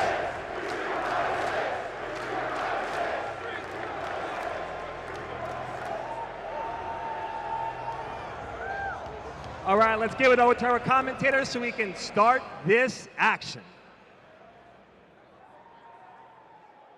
Welcome everybody back to Evolution 2024. It is my absolute pleasure to be here back again for the second year of Street Fighter 6, joined none other than one of the greatest fighting game commentators of all time, IFC Yipes. Listen, man, let me tell you something. First and foremost, forgive me, my voice is a little shot, but it's your fault. Second, I am so happy to be here at Evolution 2024. Can I hear y'all for the one time? FGC, talk to me! That's right. This is our official, where we're going into year 2 officially, right? So I'm excited to see what comes up with the action. Our second year of Street Fighter 6 and all kinds of players up there. Obviously, the Evo champion from last year, no longer in, but there are people who have been Evo finalists. There are people who have been Evo champions, you know, Capcom Cup champions, obviously Evo Japan champions. The pedigree of this tournament is extremely high. So I cannot wait to watch these players play, and I also cannot wait to see this bracket. Of course, we're going to be showing you guys what this is going to shake up with our top 6 here at Evolution. Our matchup there, Ending Walker, the Ed Prodigy, 17 years old here on the Evo stage, up against Big Bird all the way out from the UAE. One of the best players in the world, has been in the Evo finals the year Bonchan won. Punk the God, who is very famous for his many Evo finals. You know, last year obviously was a big one. That very famous one with Tokido back in 2017. Here against the Ninja Warrior himself, Momochi, the Ed Dream Combo connoisseur who invented a brand new combo not very long ago. Loser side of the bracket, we'll have to see who goes down there to fight against Nemo, a fighting game legend who's been good at many, many different franchises, and Zen, who's been making TikToks making fun of Zhao Hai and Punk.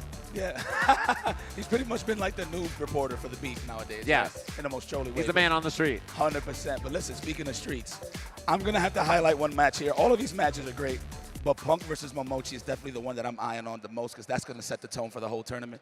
Yeah. So I'm very excited to see that one.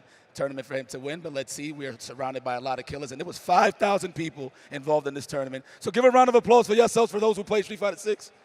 5,000 entrants. Year 2, still the biggest game here at Evo, even with the release of Tekken, which had an incredible record-breaking 4,000 participants for that game.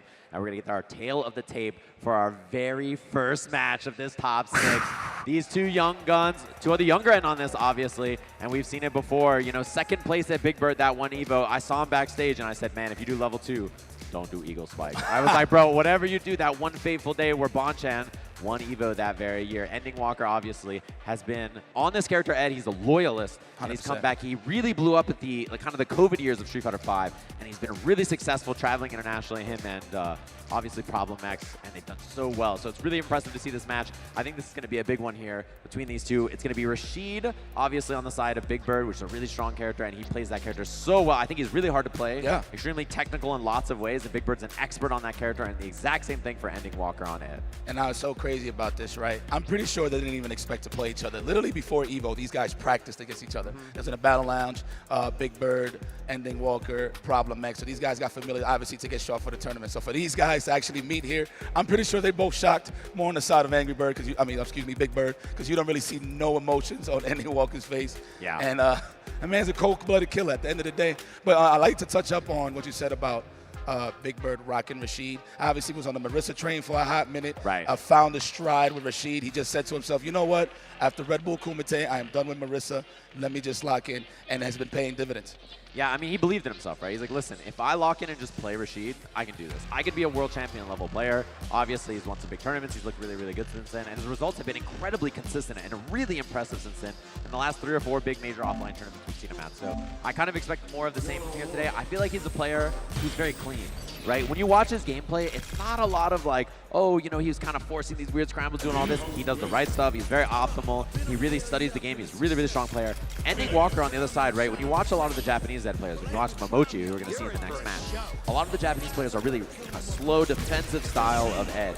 This guy pulls up and punches you in the mouth. Yes. He does not mess around. Like, Ending Walker's trying to stroll up and be like, what up, governor, and just take your lunch money. Like, he is a bad man on the Ed, and I love watching him play because it's such a different take on the character. One thing I want to highlight from Ending Walker, he knows how to condition you to jump. Watch these anti-air conversions. It's a big damage. It's going to be a highlight, I promise you. Yeah, we got a bunch of seconds there on the stage, both of them making sure everything's locked and loaded. And I see that this stage has all the outfits unlocked, it look like. This makes me very, very happy. I'm sick of looking at Color 1 and Color 2. So very excited to see that, of course.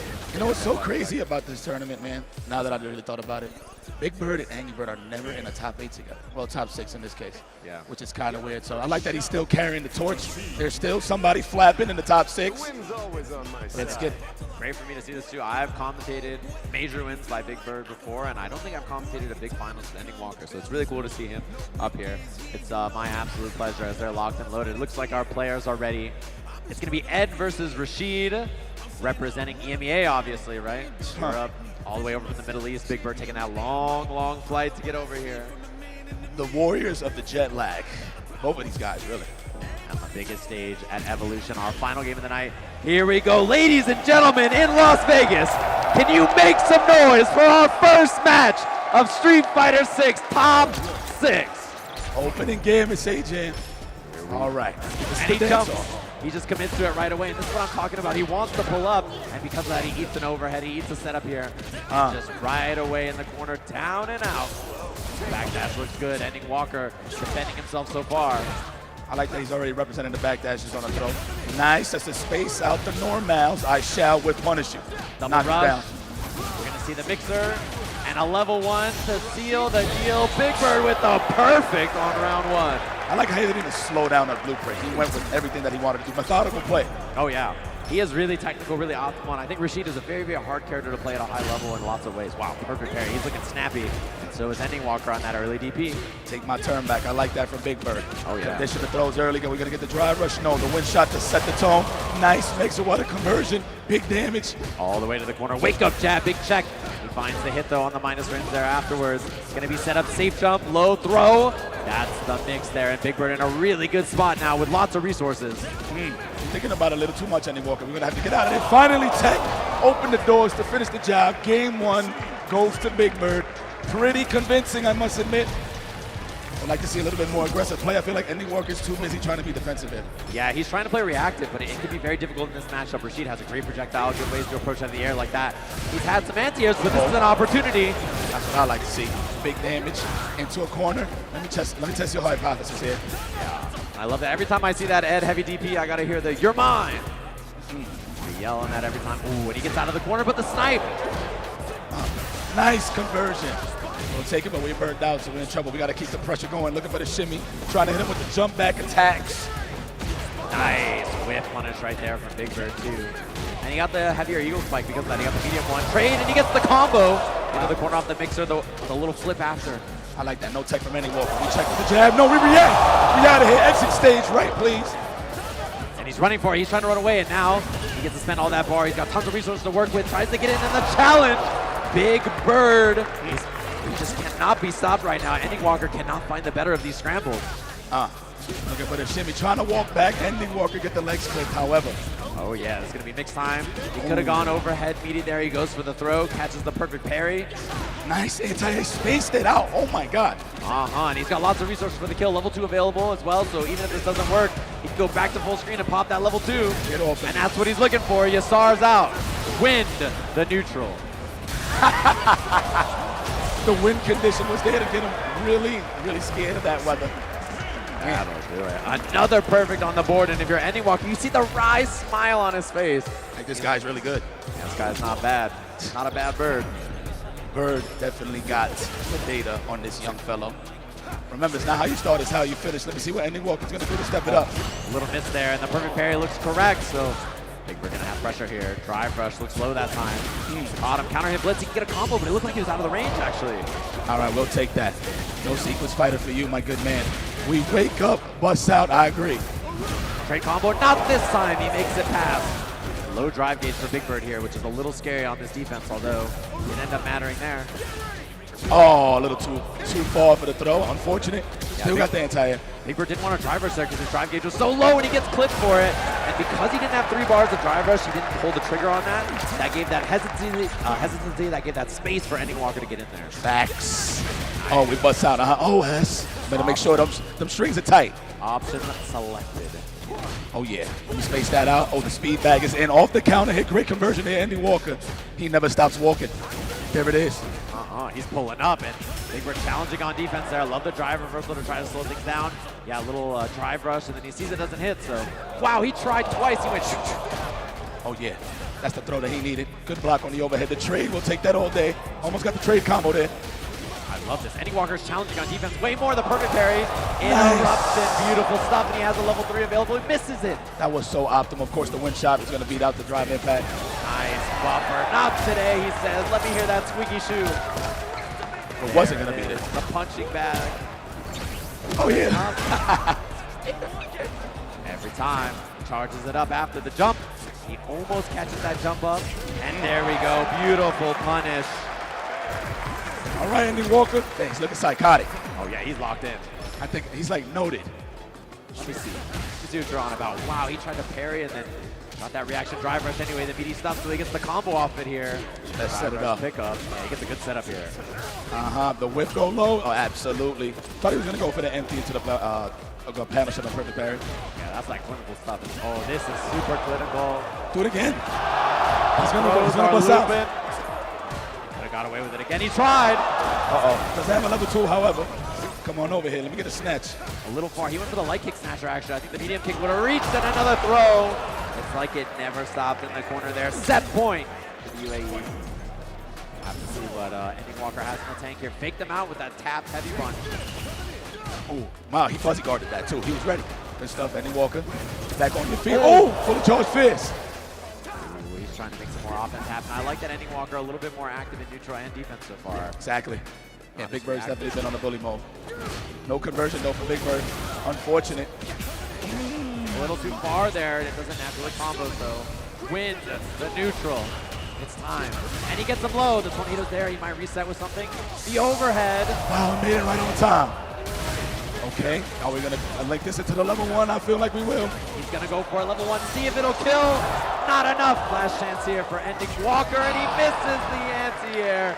Big Bird marching his way 3-1 to winners finals here at Evo. It kind of looks familiar, right? Last time he was on this stage, it was with Rashid as well, Street Fighter 5, so this is kind of poetic. I like how they still giving each other tips. You know, look at that, they're having a conversation on the Evo stage. Like, what could I have done there? What was the option right there? That's how you know they're real competitors, just like breaking it down after the match is over. And that's what a performance from Big Bird. And that's how you know Big Bird is so happy, right? You can always give somebody tips with a clear state of mind when you won the match. Yeah. I promise you, if I lost, I would not give him no tips. Promise you. Yeah. So that was he good beat stuff. me and was like, how do you do that setup? I'd be like, I don't know, man. I just hit a button. Who knows what happened? Wow. Good stuff. Good stuff. That was really clean. And it sets up, I think, the match that I think most people are most excited for in this top 6. Yeah. Which is going to be the Momochi Punk match, which is coming up next, which I'm really, really excited about. Let's get some highlights from our last match, and then we're going to be jumping into that in a second. Thanks to PlayStation Tournament for the replay on this, and it was really just clinical, clean offense from Big Bird. I think this character, Rashid, is really hard to pilot at a high level. He has so many options, so many decisions you have to make, and he navigates it so well, so consistently. Combos like this, and just consistently finding the right options, spending resources in the correct way, even fighting out a burnout extremely well. I mean, credit to Big Bird. He really didn't block throughout the whole set. It was more so of a spacing kind of thing where he was just out of range of certain normals just to get whip punishes, knockdowns, and he just made a lot of his points really come across when it came to executing the game plan going up against Ending Walker. Again, these guys are pretty familiar with the way they play, so it could have gone either way, but Big Bird is clearly hot right now and might be one of the favorites to win this tournament. Yeah, and I mean, that's one of those things is like when he's like looking like the best, he is a champion level player. He's won tons of tournaments. His performances at the highest level in many events has been super, super high, obviously. Oh my God. Oh my God, Yes. It's the match. All right, that was a good match. Nice job, Big Bird. It's time. This is the one that I think so many people have been so interested in. Of course, Momochi from Japan. Oh! The ninja himself, casting the one-hit dream combo no jutsu up against Punk the God. Been on this Evo stage. Obviously, we commentated him here in this very tournament in the top 6 of last year's Evolution. He had a good run in that. And the demons that normally stop him in this game are no longer in the tournament. People like Mena, who give him a lot of problems, are not here on this stage. And I think, you know, he's one of those players, when he's playing the best, he makes every other player in the world look obsolete. I mean, and on top of that, Punk plays even better when he plays somebody of this caliber of competition. Doesn't have to worry about any crazy scrambles. Yes. He knows in the back of his mind that Momochi's going to play damn near perfect. I mean,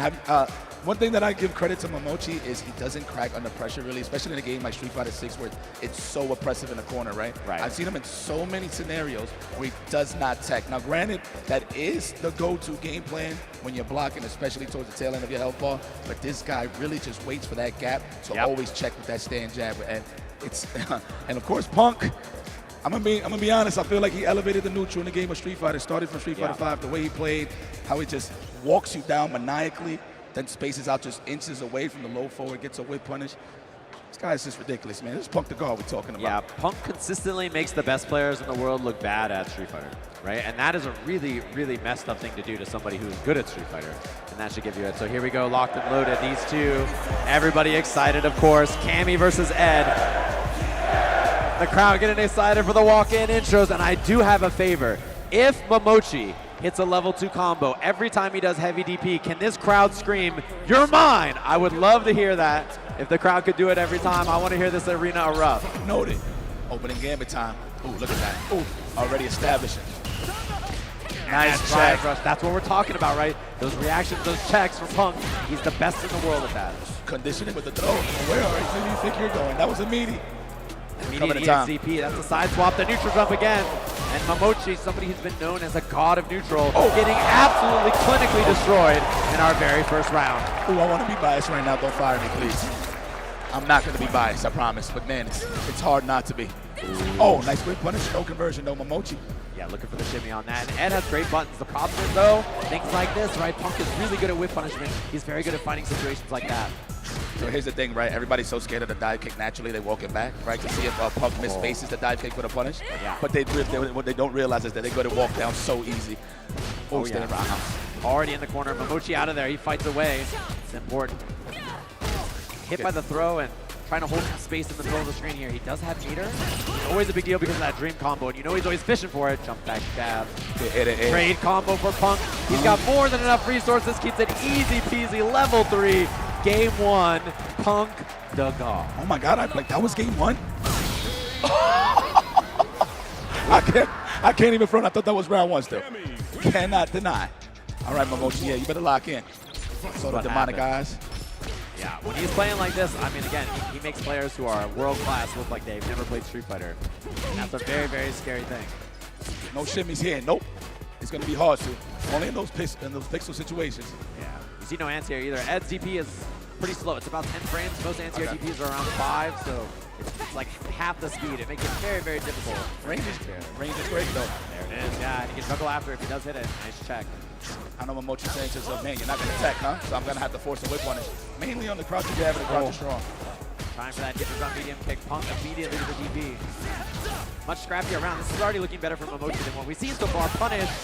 He has double drive rush here. Level 2's available. Uh-oh. You're mine. That's what I want to hear out there. Keep it up. Right at the end. We left the floor for you guys. Walking jab check. Couldn't find it. Nice. Okay. Spacing out. No fully charged flickers. That's the good stuff. +4 on that, so he gets to go for throw or no throw mix after. What a poet mix. Nice sweep. Where you going? You're going to stay right here. Full conversion from wall to wall. Caught some kind of a button there from Momochi, and he got the counter hit. Now this is big too, corner position. Respect my jump in. Momochi, though, very patient. Now we in this corner. The stare down. Don't whiff. He's chilling. You know he's thinking about that jump from Punk, and Punk just waiting for some kind of escape attempt. Nice. -3 all day. Why not? The patience. Punk just finds a sweep. The DP from Momochi. He has level 2 available. Always so scary. The throw, of course. Punk doesn't want to get hit. Yep. Definitely does not want to be part of the meme right now. Okay. He's trying up space. Drive rush goes for the throw. Left the gap. Punk could have supered or interrupted. Didn't reach on the counter hit. That's something. But there you go. Caught him trying to walk back looking for a whip punish. And there it is. That should be enough, survey says. Nah, at least a pixel, right? Yes. Kicks him away, and it doesn't kill. Momochi, he can find Chip almost. Oh, he can go for Chip now, and the level 2 off the combo. He's going to get the snatcher. That's the kill. You died from a DP from that much life. I thought he was going to walk up, stand roundhouse for the burnout, man. I wonder what Punk is thinking there. Trying to get the closeout, obviously, but man, would have put him in the burnout state, would have been all right. The jump over. No anti-air, but Punk with a micro-sized shimmy instead. Just takes a lot of space there. Momochi doesn't want to swing preemptively. Finds a good hit, and he misses the upper again. He missed that a lot yesterday in the qualifiers. Let's go, Punk. That's a knockdown and a half. Throw, condition him, no. But still clips Momochi. You know what, he's sniping him out every single time when Momochi's trying to snipe out a whip punish. So that low forward is paying dividends. Yeah, Momochi wants to walk back because he wants to get away from dive kick. He's getting clipped low over and over. Regular throw. No, we jumping now. Great option. Wow, SF6 right around. Oh, it's time for the dream. I want to hear the crowd on these DPs. Decent combo. You're mine. Hey, look at the meter damage. Oh. And the safe jump after. Gets the meaty, gets the knockdown on this. Meaty fireball catches the jump. And Momochi, safe jump at the end of this. Is there parry or not? Meaty stuff. Lots of drive gauge gone. Jump back jab. I love the anti-airs, the switch up. Oh, found the hit. Didn't believe catches the walk up, and Momochi is chilling. There you go. Uh-oh, Punk with critical art. Not enough, but the fadeaway into the low jab finish. Wow, on hit on the fadeaway. He landed in time and it was safe. Wow, Momochi with the layers, defensive layers, that is. Yeah, jump back medium kick like that's a really good shimmy or anti-throw option. Oh, a little early on the throw. He lost 4 bars of drive gauge on that. It's a huge swing in resources. He finds the DP though. It's back to it. And again, Momochi sitting on lots of meter. That level 2 is always a big threat from him. Man, respecting the neutral is Punk. Oh, he missed the DP. Punk gets a nice 30%, and now 1 hit away. The shimmy, he doesn't fall for it. I'm telling you, he knows, he holds it down, holds the fort down. Looking for that whip punish, don't overextend, Punk the guard, good patience. He just wants that 1 hit into that level 2. You know Momochi's fishing for it. And on top of that, Momochi's not trying to jump back. Oh, that's the enough. Old man check, level 3 available, easy peasy combo. Punk 2-1 in the set, just like that. That was clean. Yeah, why you made fun of his age, though? Looked at that age, he said, 39, I'm down to DI. Damn. I do react sometimes. It's not a bad thing to react. But man, what a great way to react to that standing fierce Punk the guard. Oh, and he's getting shimmied, conditioned. I'm starting to see the dandruff there, AJ. I'm with you. It looks like this. Look, Momochi's got wrong 3-4 times in a row. Finally, he's right. And he misses the upper again. He's dropped that combo so many times. Oh, the perfect walk upper, yes. Yeah. That execution is costing Momochi in tournament here. He guesses wrong again. And Punk is starting to clean up Momochi here, trying to march his way to winners finals. Well, he's starting to crack here, I must admit. Man, that's sweet. Punish.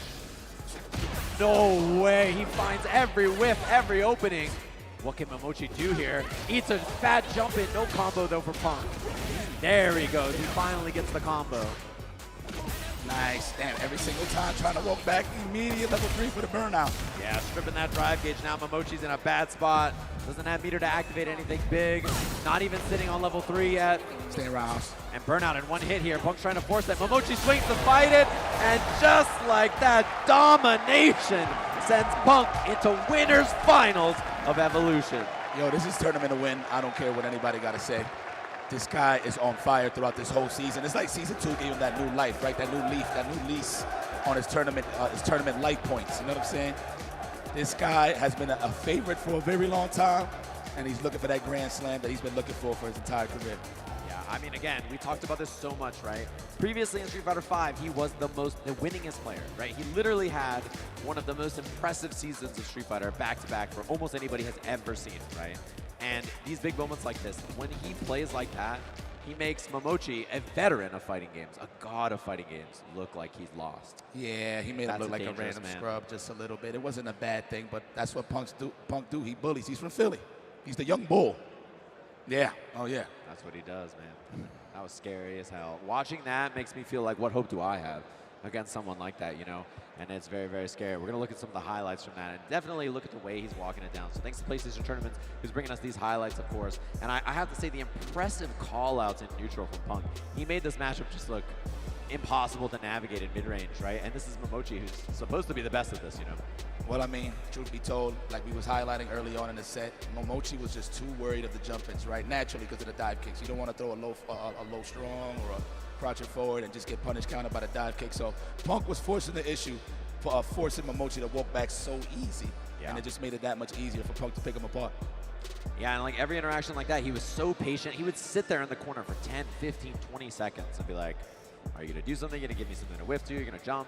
And just wait him out. It's very difficult when someone is playing that well to basically do anything, right? Like, I mean, what do you do when his play is that clean? Like, I mean, I'm going to keep it a stack.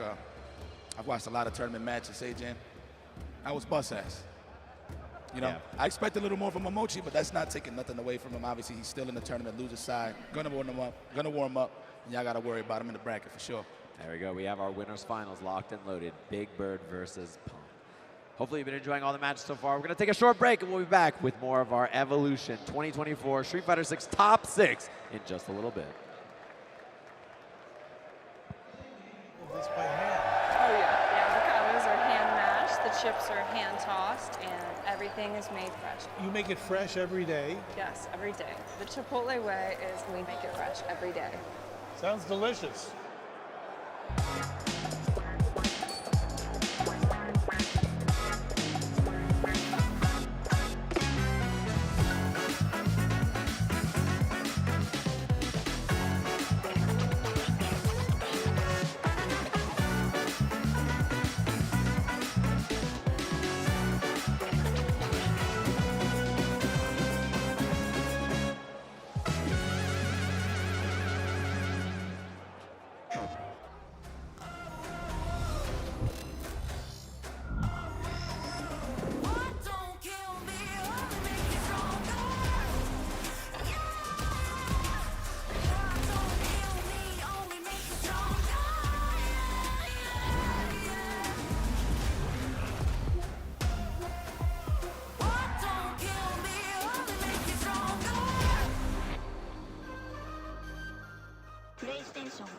Fighting game playing style and an anime character. And Bleach, we're gonna go Ichimaru again. Yeah, fast speed. So personally, I would say I'm some type of Uchiha clan, you know what I'm saying? Sasuke, Itachi, somebody with a Sharingan. I would probably be like the most evil character you could think of. Probably be somebody in Hunter x Hunter.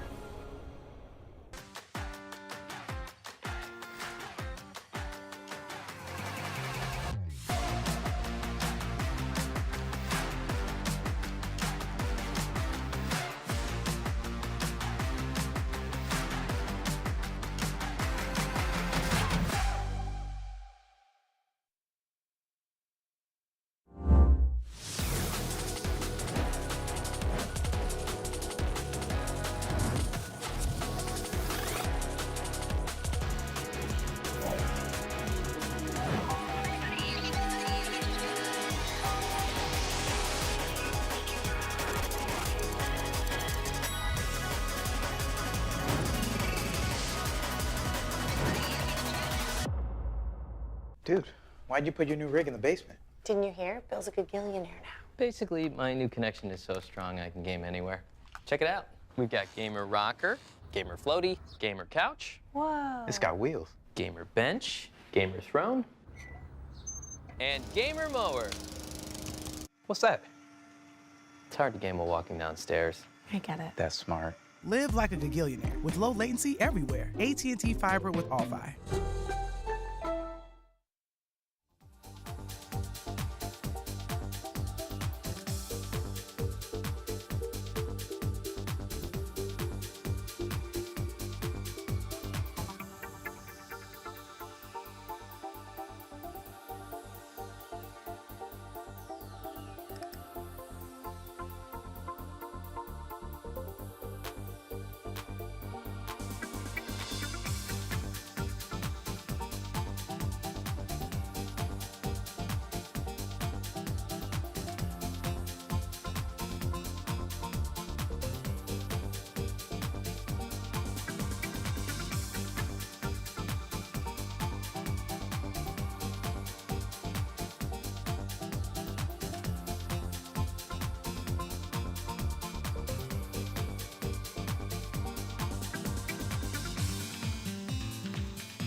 Welcome back, everybody, to Evolution, and this is the Zenny Gaming in the background. Everybody's getting focused with Zenny locking in. Zen's going to be up on the stage here very, very quickly. You see them practicing. Nemo's in there doing bison combos in the corner. Baiting stuff out, practicing against Ed because he knows he has to fight Momochi in his next match. Our two Japanese players throwing hands against each other. So, of course, thanks to Zenny for doing that, of course. And you can save 20% over at zennygaming.com with code EVO24. Speaking of the players you see on the screen and Zenny who's up against that, we are going to have Zen in this match, which I'm really excited to see. Obviously, had a big breakout performance a couple of years ago at the LCQ, right, where he did a really, really good run. He's a really impressive player. And then in Street Fighter 6, since then, he's also been really, really good. And his character, Bison, has just come back, which is awesome to see. I feel like he does want to make that jump to Bison, but, you know, the DJs was getting him and paying the bills. So there it is, guys, the victory path here for Zen. He's been washing a lot of the competition. Some of your favorites he has beaten, including Nephew Momochi and Tokido, to be exact. This man has been consistent. Just no, Momochi beat him, actually. I'm bugging. I'm tripping. Yeah, he lost to Momochi up there. That was the top 6 qualifier, and then he beat Tokyo in loser side. Shout-outs to Pimpbot 9000 for playing him round 1. You're my GOAT. The Pimpbot 9000. You put up that fight, I respect you. Power levels definitely. See, look at, yo, I'm loving the pictures, by the way. He's big chilling up there. Defeated Shao Hai, obviously, you can see it up here. Kills you, Aqua. Lots of really, really, really strong players to make it here. And I've been really impressed with his run so far. I saw on Twitter, somebody was asking basically, you know, Big Bird, what did you say to him after you beat him? And he said, with how young you are, where you are on this stage is already really, really impressive. So don't stress about it too much. Don't worry about anything. Just play your best. You know, go out there, enjoy your time. Like, play to your best of your ability and don't stress yourself out. Yeah, man. And at the end of the day, have fun, right? Yeah. I mean, this could be stressful. Like, again, this is the FGC. So it's, this only could be one man, one woman. Don't matter. Alien, for all we know. It's going to only be one winner. I think if an alien pulls up today, I think Punk's got him. Yeah, actually, after watching that last match, it's over. Like, I don't think anybody is going to be Punk. If Big Bird beats Punk, he's actually just too powerful. That was the wildest that I've seen. Honestly, both of them looking incredible in this. And Ending Walker, as you guys just saw, he just played, right? So fresh off of that, Zen, you know, was sitting backstage watching both players, seeing who he was going to play. So he has the advantage of sitting out there and waiting and seeing who he's going to go up against. But Ending Walker maybe got a chance to get warm up on this big stage with that huge crowd behind him. Obviously, we can see everybody there in this big arena for Evo. Thanks, everybody. If you got into this arena, very, very happy to have you, of course. Yes. And if you didn't, I hope I get to see you in here next year. Yeah, man. Pretty sure Rick is bummed out. Shout out to Rick. No, he's chilling, just vibing, of course. What do we call that? Is that a potato? It goes everywhere. Ending Walker brings that everywhere. Oh, that's an actual potato. Yeah, I don't know. It's not like I don't know. It's not a potato, but it does come everywhere. Ending Walker, is that a potato? No? No. Oh, he's focused. So. He's locked in. He's doing it. We don't sound like players to him, which is narrating. But no, shout outs to Zen. Of course, I think he moved over to the Canadian side, I believe, for school. Yeah, obviously over from China, and then I think he was doing school in Canada. So he was around, and he happened to be able to come down, play in the LCQ. Obviously, at the end of Street Fighter 5, have that really, really cool run. Street Fighter 6, he's been a really strong player as well. You know, there's the kind of pseudo beef between him and Mena, obviously, because Mena was having a DJ problem and losing some DJ players, including Zen. And he was like, where you at Evo, bro? I want to come hang out with you. Where you at? And he was going to pull up on him. So funny stuff between those two. And yeah, they're locked and loaded here. I expect, that's interesting. I'm curious about Zen. He plays a couple of characters. I mean, I've seen a lot of DJ from him. He thinks DJ is still very strong. I know a lot of people have swapped off that character, right? So, you know, interesting. I think that's going to be the character we'll see here. It's not about tiers, man. It's what you're comfortable with. Yeah. That's just the name of the game. Definitely. It's DJ versus Ed, it looks like. And I think this is a good matchup usually for DJ. One of the problems Ed has is his 4-frame buttons don't go very far, right? He has a great 5-frame, his crouching leg kick, but his jabs tend to not have the most range. DJ's minus a lot, but a little space. So it's not always easy for him to test like those ranges and hit his jabs, hit his buttons to contest. So DJ can kind of get away with doing like minus stuff and then a little step back swing, a lot on him. It's not easy to always check that kind of stuff. Yeah. I mean, Zen is another methodical player, dude. It's not like you could just super commit to like whip punishes with DJ, right? So like you have to really pick your spots to open somebody up. So Zen, okay. Ending Walker, okay. Who's gonna move forward? All right, guys. If you like Ending Walker, make some noise. But if you think Zen is gonna win this, make some noise. A lot of Zen fans out there, it sounds like. It's pretty even. Pretty even. Damn, I heard someone yell, I like Punk. That's that true. is, that sounds like this crowd. All right, here we go. Setting the tone with the plasma. Ooh, the speed bag, as usual. Bah. DJ stands for dash jab, don't remember. That's what he does. He pulls up on you real quick. His drive rush is one of the best in the game, if not the best, alongside his fireball. He does stuff like that. Plus frames takes a lot of your drive gauge, and perfect anti-air right away from Zen. Yeah, we're coming in time. All right, we looping in, looking for that tech or the crouching jab for the shimmy. Oh, caught the dash in. And that's the combo we saw Momochi missing a lot. That dash up where he was having a lot of problems with. Looking for that delayed tech that was sneaky. Or a button, either or. Reversal there from Zen. And this is a very even match. Wow, he found it again, the anti-air. He is getting zoned out, looking for that throw tech again. Good defense from Ending Walker. Still got a chance to live here. Almost got that level 2 for the finish. One hit wins. Oh, he had the hit. Didn't believe though, didn't get the DP. Baits it with the back kill rush, and he goes through. He's going to get a punish. He should be able to kill here. No meter spent. That sucks for Zen. He had the right idea, but out of range. So very fortunate for Ending Walker there in that situation. That is a problem with DJ that he has, actually, is that his up kicks are really bad at beating DI like that. Compared to reversals, what a find from Zen with that back heavy kick. There we go. Hold that lead, Zen. You're a Bison player at heart. Come on now. Oh, baited. That was ridiculous, Ending Walker. Oh, trading. Oh, he could have got a trade combo maybe if he hit crushing medium punch there. Oh, out of range. There's the sway. What meter does he want to commit on this? Okay, Level 2 it is. I agree. Keep a little chunk of change for the next round. That is a pull out to close it out. Not enough. What's the guess here on Wake Up? Just the meaty jab, and Ending Walker trying to wiggle round a piece just like that. Flight attendant Ed at your service. Oh, nice check. Every single time, huh, Zen? Yeah, and that's how he got baited by that snatcher just the other round, right? He was going for that. The up kick. That little more too. Oh, level 1. Strip some of that drive gauge from him as well. And yeah, you can see that's big, that flicker. Drive gauge from him. Isn't a big whip punish. He can level 3 here. It's going to strip the gauge, get him in burnout. And Zen doesn't have a lot of meter to defend himself. DJ's level 1 is not invincible. Ending Walker, though, however, very healthy on the green side of things. So you're going to see a lot of knowledge, if you will. Oh, this is so hard to deal with when you're in burnout as DJ here. Trade again. He doesn't have anywhere to wiggle. The double driver should be the kill. Ending Walker game 1. So Zen was holding up forward for his life. He saw he was losing ground. He's like, oh my God, I'm almost dead. All right, Zen. A little shaky drinking that water. It's okay. That's emotions. Yeah, and it's so hard to deal with Ed when you're in burnout. Obviously, he has that flicker, that charge flicker. It goes from +4 to +8 on block, and then you got to deal with the mix after that. So. Wow, that cleans both of the fireballs? Yeah. You can hold it and charge it, but then DJ can do the EX fireball, and it goes through both, right? So, see, it's kind of the mix up in the mid-range between these two. Check, please. I'm loving that both of these guys are keeping their eyes peeled. Ain't nobody getting away with anything, by the way. I love it. Perfect parry into the drive rush. And Zen's out of there. He's done that a couple of times. Keep him honest. Does not want to eat that pressure. Caught him low. Medium blitz for the knockdown. Counter hit city all day. We outraged this man. Nice conversions, and I see you, Jack. I think we bust out. We're going to keep you honest as well, young man.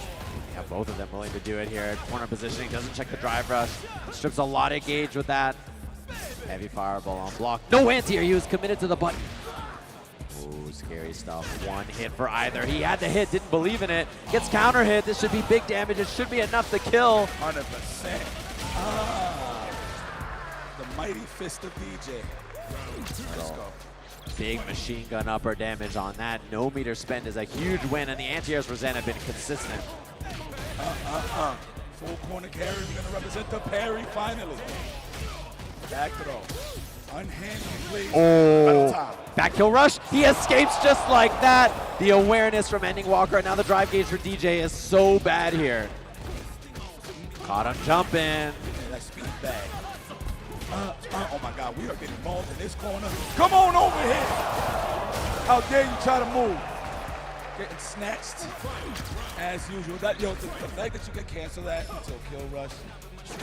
Oh yeah. To the back dash. Oh, big drop. Ending Walker had a huge hit. And because he gets punish counter there, he lost a lot of drive gauge, although that perfect parry builds it right back. There we go. Oh, the open up. Level 2? No, not yet. Oh, we want the kill. I get it. Yeah, he has a lot of resources. And level 2, you get more value if it's further away from the corner there, so maybe that's why he saved it. Ah, I see. Copy. Trying to squeeze it. Oh, he tried, but he got stuffed out on the way over for the check. That is unfortunate. Zen spends that cash to keep that lead. Yeah, puts Ending Walker in CA range, though, which is very scary. It means this could be a one-hit match if Ending Walker gets a big hit. The perfect parry. He's not going to dump the meter here. Oh, he goes for Oki instead. I like that he dropped the combo, thinking that was a smart decision. Trying to bait something, he finds the hit. Critical R is available. If he doesn't drop this, he's going to secure a second game here. Just like that, the speed bag, the squeaky shoes, the snatch, and that's the kill for Ending Walker. You know, I was about to tell you, are you sure? But no, he's in the yellow, so for sure. That's CA, very strong. Okay, Ending Walker, very nice. I see you, young man. I wonder, is his parents in the building? I'm actually curious. Question. Ending Walker's parents are awesome. They support him everywhere. Fly all over the place. Is that what we're waiting for? He's the leader of the potatoes. What's that guy's name for freaking Minions? Gru? Oh, Gru. He's the Gru of the potatoes. Wow, both of them. Double perfect parry. Oh, he's in. He's locked in. He's looking good here. And he's ready with the anti-air. He's stuff, and he's going to rush in there looking for pressure. Finds that cheap 5-hit light string for the pickup. Please get off of me. I'm trying to play. Please get off of me. That bar jump medium kick's been anti-aired a lot, and Zen has been really, really good about it. Meaty slide, and the perfect parries again. Nice. I love the beta time from Ending Walker. Zen parry, and then the drive rush for the pickup. I love that Zen committed to the drive rush regardless. That way he don't get punish counter just in case. I love the jump, and that was clean, Zen. He got a little frisky, right? He recognized, like, listen, how this is looking, I need to be a little bit more active. Air approach is something he hasn't tested as much, so I like that idea. All right, we're not drive rushing yet. That's nice damage, considering he didn't really use balls like that. Yeah, and the nice thing about Ed is he can spend EX and combos a lot, and EX doesn't hurt your drive gauge as much as the drive rush. You build the meter back faster, that dash under. A little too slow on the DP. And then Walker tried to read the throw, but he clipped the legs in. Good call. That is a punish indeed. Oh, that's gonna hurt. Oh, drop though. That did get a lot of damage on that, actually. He could have cranked so much more. Oh, he's fighting his way out. Oh, the walk under. And Walker, very capable of winning this round still. He gets the counter hit, confirms into the CA. That's the kill from a rough spot. He finds it. Commitment caught Zen mashing. That's usually like the tactic, right? 3 hit strings, then you counter poke back. Right. But what commitment there from Ending Walker? What a sniper. Yeah, and that blitz from Ed is so good at catching light buttons in situations like that. Crouch heavy, it forces stand, so the up kick's always link after that. It gotta be the sandals. All right, Zen, show some life out here, man. I don't want to see the wash. Oh, he heard you. And that's a double up kicks into the setup here. All right, he's trying to parry on Wake Up again. Zen finding it there. Finish out again. He's right. Man, the defensive choices from Ending Walker have been so great on hitting buttons, going for perfect parries, but that is going to be that, and Zen is now on the board. Thank you. See, on the grand stage, I don't want to see powdery donuts. No. Let's get that clear. You got to see a close set, of course. And so far on winner's side, everybody's looking really, really strong. You know what, when you look at the bracket, obviously the favorite is Funk, but anybody can kind of take this tournament on a good day. Oh, wait, that combo is so hard. He misses the end of it, but that heavy punch into the charge light snapper is not easy to hit. Spaced out Sobat. Spaced out Sobat. Don't throw those buttons out there. Willy Willy. No punish on the front combo there from Zen. Ending Walker had some offense, but a wake up from Zen. I like that he's challenging. He's done a lot of EX on wake up, so. Nice check. Just waiting for him. Trying to size him up. Nice neutral jump again. There it is. That's why last time he respected on wake up and the wake up buttons came out. This time he goes for it. He cares for that drive gauge a little too much. I agree though, Zen. Right, yes. Chill.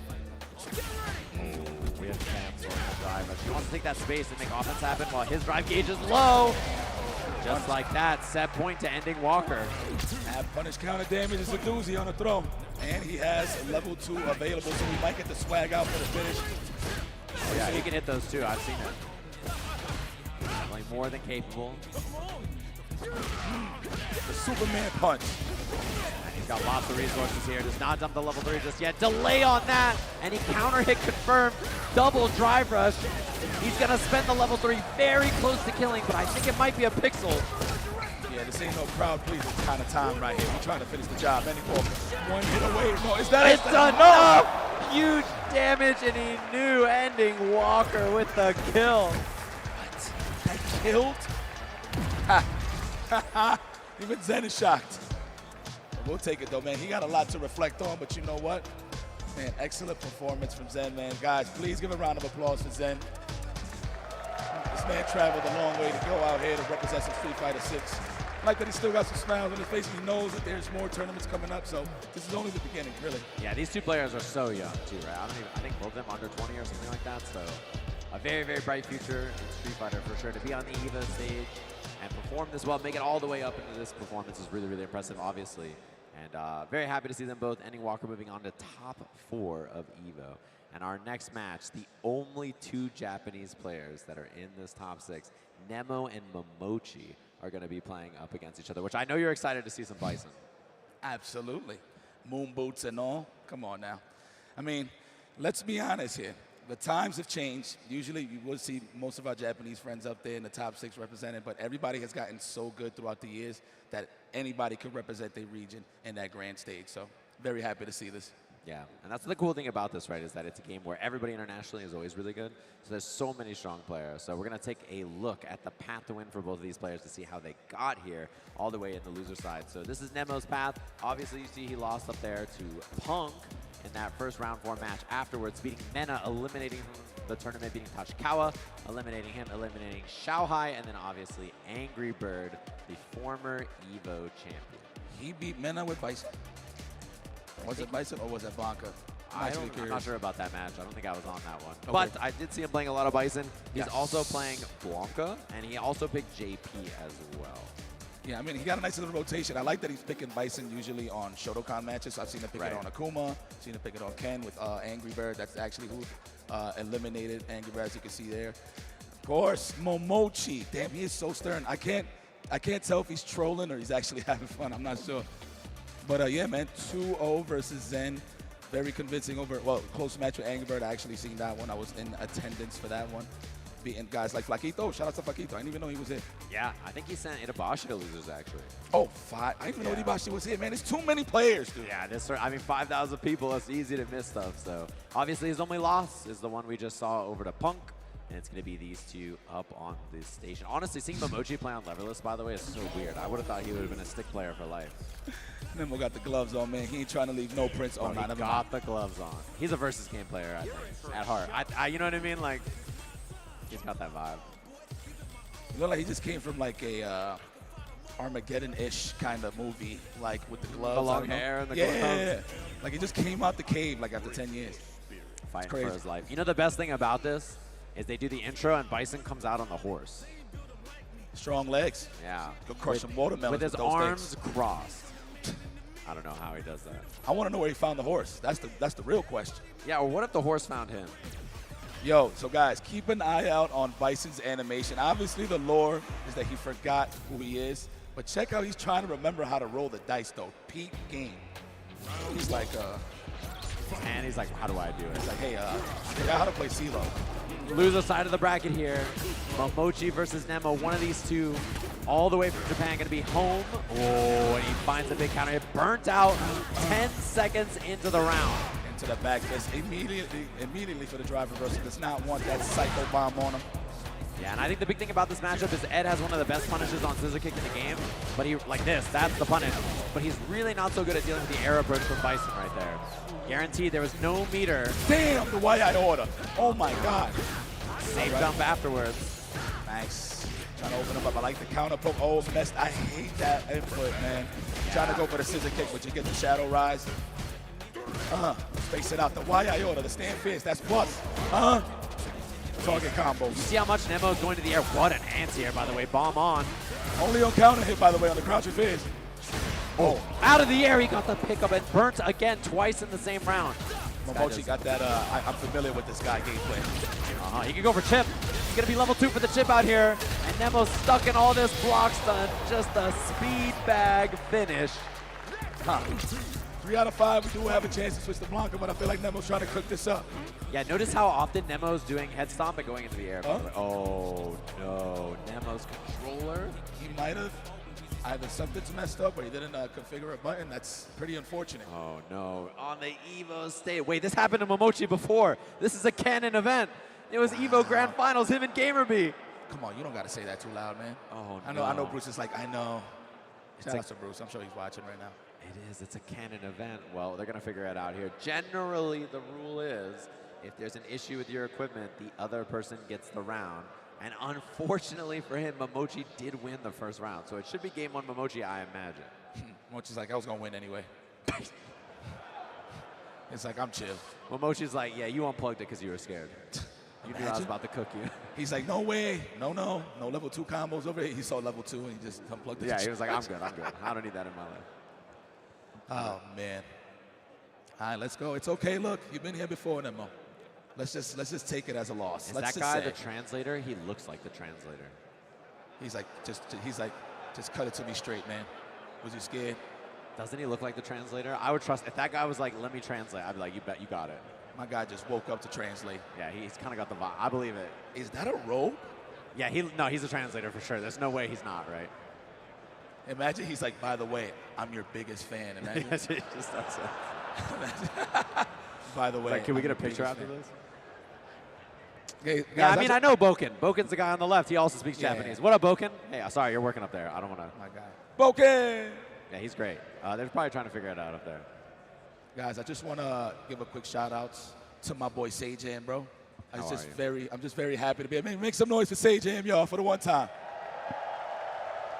And I'm only saying this because every time I see a Chipotle ad, I see Sajam. I don't know what it is. I see guac, I see Sajam.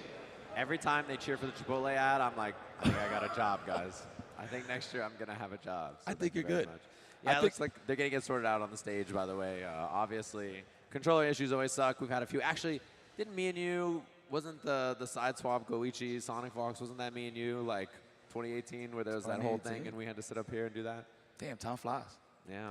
Well, something always happens like that when, man, why would it always get to an epic moment like a controller messes up? But you know, it wouldn't be FGC without a little bit of a malfunction, right, guys? Right? Y'all messed up, right? We all know that guy that like built their own controller and it always breaks. Yeah. And then they're like, trust me, it's work. I just need to open it. And they like open it and they're like tinkering and it never works. But there is a golden rule so your equipment could survive more. Just don't let your friends borrow it. Y'all know what I'm talking about, right? The heavy-handed friends that like really mash your buttons crazy. I know a couple of guys, especially New York. Yeah, I let some, I'm not going to say who it is, but I was at my house, somebody borrowed a stick and they're losing come on, man. And they're like hitting the stick. I was like, that's my stick. Yo, have you ever experienced this, right? Like you'll be in the other room and just something don't sound right, like somebody's actually banging the machinery, right? Yeah. And then you actually like, you know, you get that like mom hearing, like. Yeah. And the thing is, when I used it, it worked. Yeah. So I know, I'm like, it's you, man. Please don't hit my controller. All right, Tara's on the stage. He grabbed the stick. He vanished. He's about to give that stick CPR right now. Oh, I wonder if it's going to be, he's praying for a replacement stick. He's saying, I'm sorry. No, it's all good, Nemo. Don't worry. Nemo, you're good, baby. Nemo, you're good. You're good, baby. Now, if Momochi was a real one, we go right back to 0-0. If he was a real one, damn. I can't even take that away from Momochi. He's ridiculous. At the end of the day, he could have possibly won that match, to be real. Yeah, and I love watching him play. I think he's one of the most, I think right now, his Ed is like the most fun thing for me to watch in the game. It's so different from so many other characters. And the combo situation with level 2 is so fascinating. It's like such a fun one to watch. He has a variation of it that is called the one-hit dream. Okay. Which you delay cancel the super and then micro walk the first punch part. And it's like impossible. I don't know how people do it. Yeah. Wait a minute. He's naming his combos? Yeah, there's the dream combo, and then there's the one-hit dream combo. So he's like the Hakeem Elijah one, or like Street I mean, Fighter if you 6? invent the combo, you can name it, I think. The Dream Shake. We're going to call that the Dream Shake. The Dream Shake.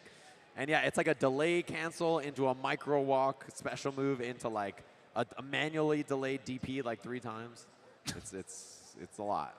Well, I will say this. I'm glad that Momochi found a character that he's comfortable with. Like, obviously, he'd be on a stream, on ranked, hell, battle lounges just to step his game up, dabbling with the Ken Masters.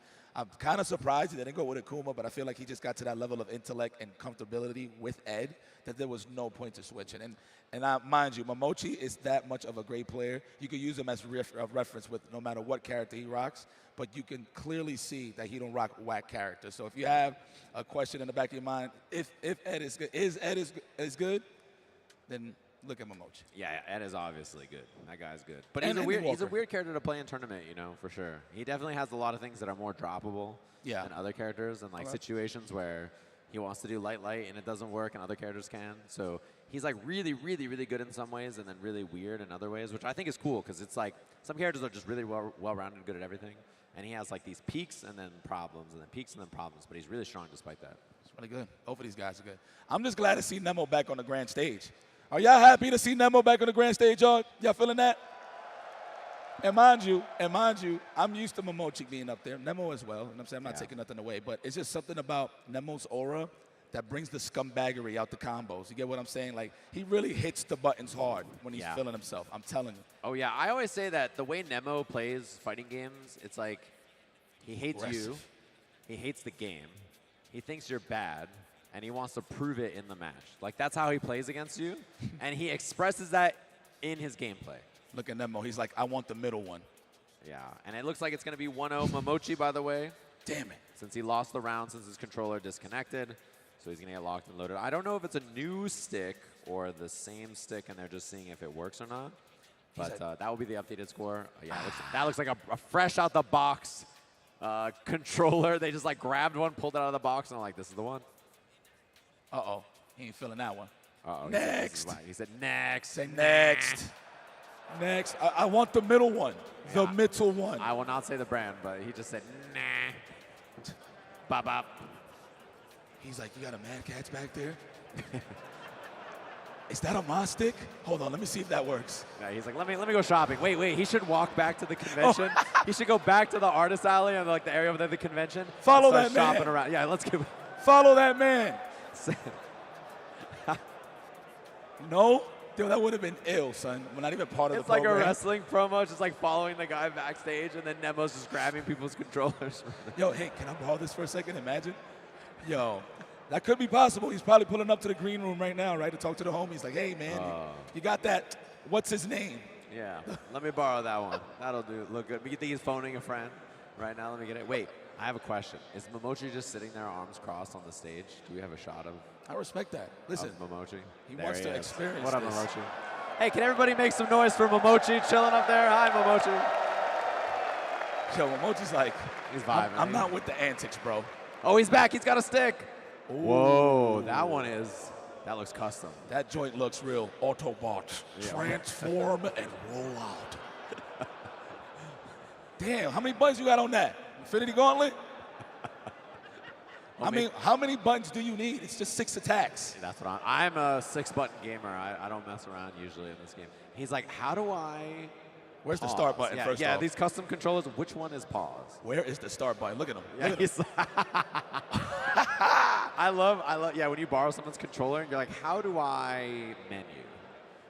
Which one of these is, you know, especially a lot of the controllers have the really tiny little nubs for like the start, select, and you're just like, which one of these pauses the game?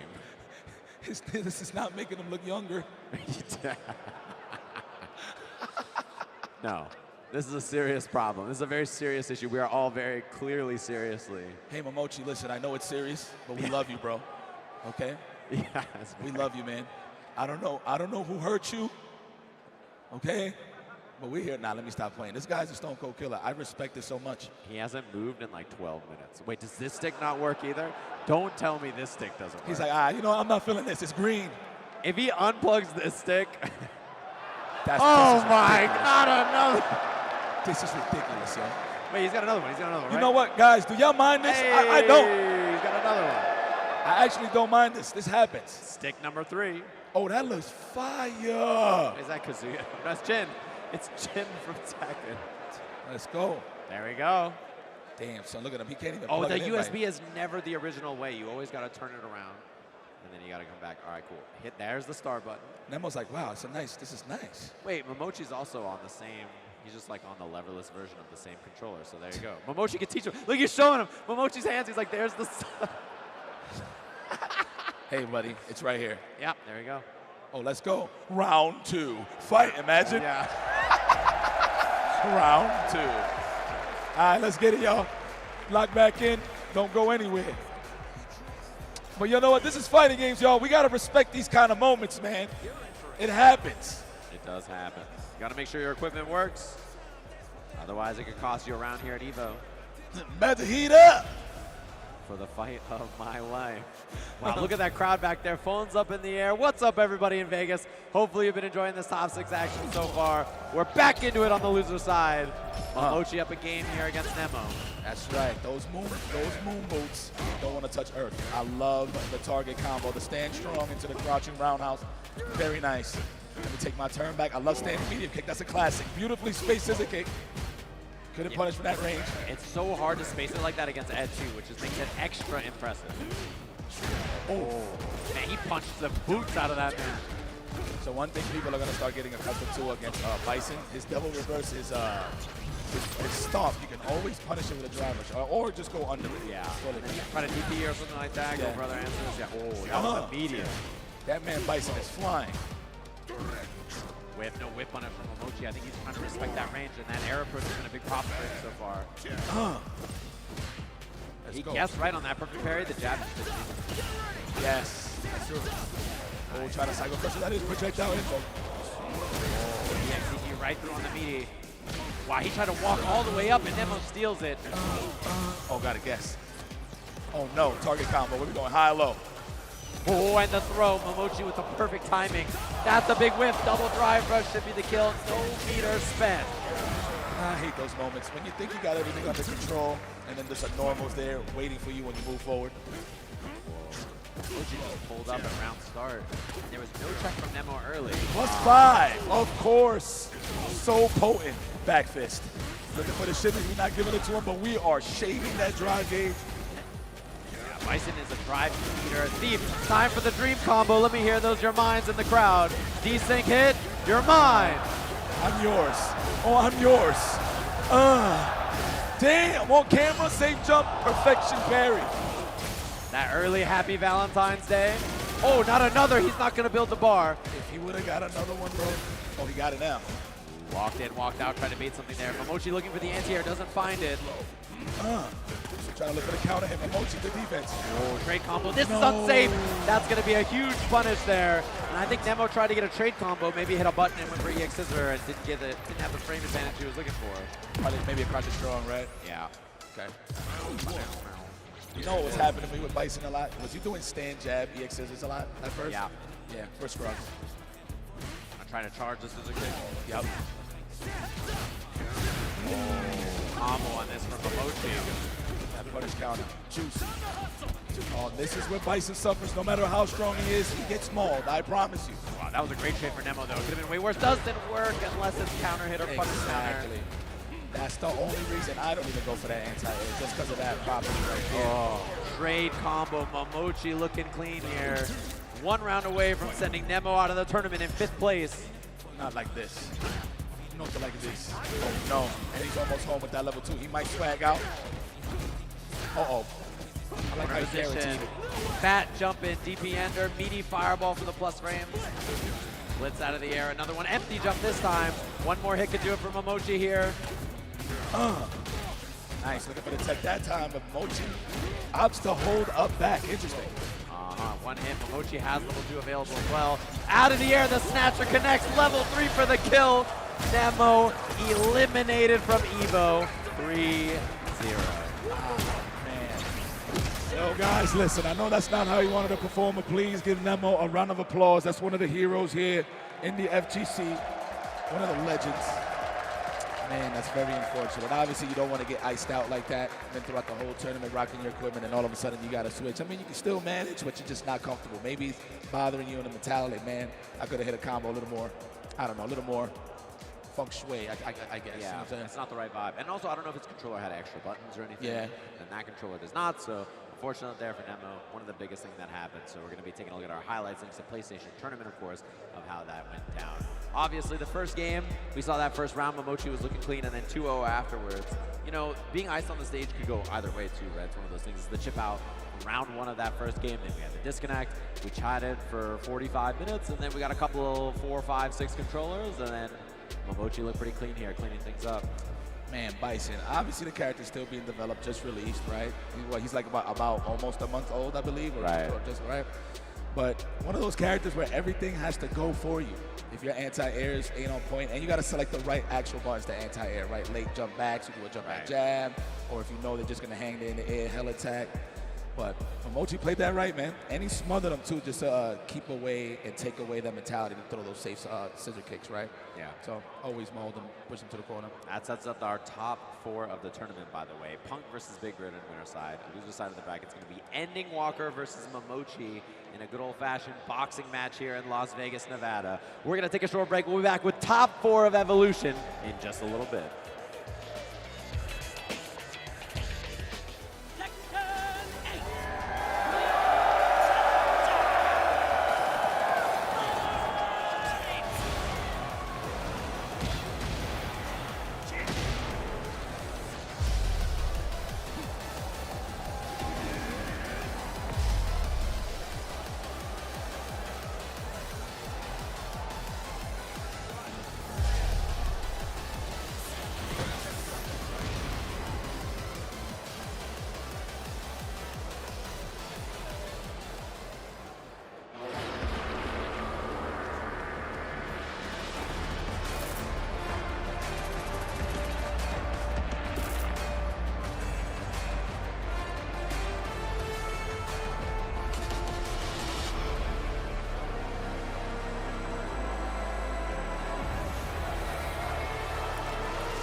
And that's how AT&T All-Fi KO'd weak Wi-Fi.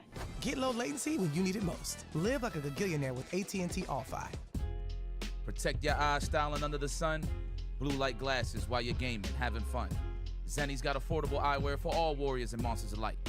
Evo sunglasses, available now.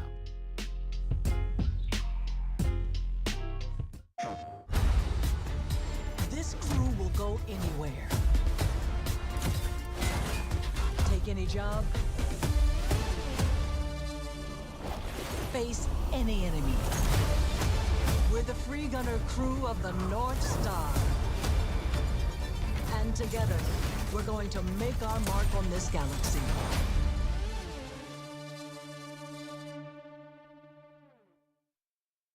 PlayStation.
Welcome back to Evo. Welcome back to Evo 2024. I hope everyone's having a great time. Before we get back to Street Fighter 6, we're gonna play a little game.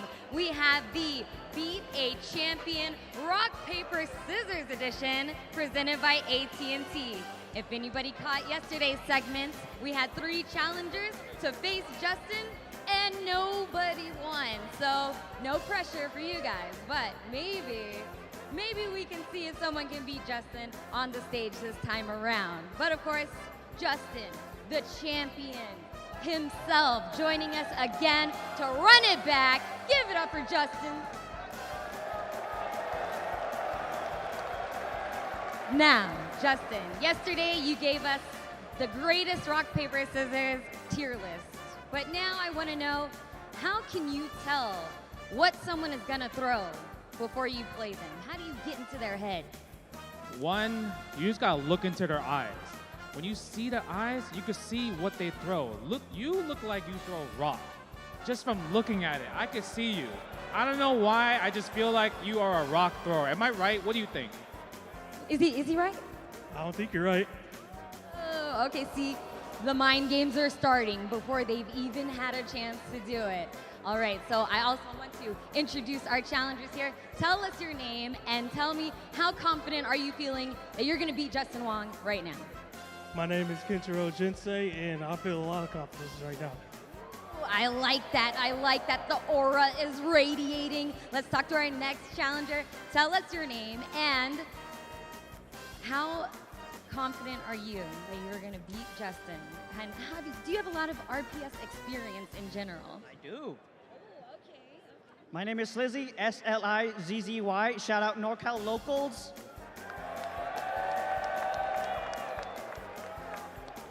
All right, so we're seeing a lot of confidence from our challengers today. Tell us your name and how confident are you feeling? My name is Chris. I'm from Louisiana, from the South. Yeah. I know he's the world champion and all that. I'm a fellow Tekken player. We play rock, paper, scissors for size anyway. So yeah, I can get it. Ooh, all right. So I'm feeling good about this. We've got a lot of confidence coming around this time. So The rules are simple. We're gonna count 3, rock, paper, scissors, and throw on shoot. Okay, throw on shoot. All right, let's get our first round ready. Oh, the handshake. You guys remember what that handshake's about. He's trying to get the reads. I mean, if it was me, I'd close my eyes as well so that he can't look into my soul and get the read either. But here we go. Rock, paper, scissors, shoot. Oh!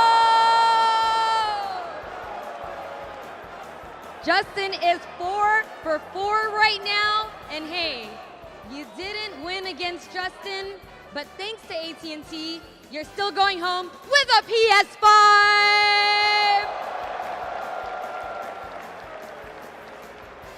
But that's not all. You're also going home with a Victrix stick as well.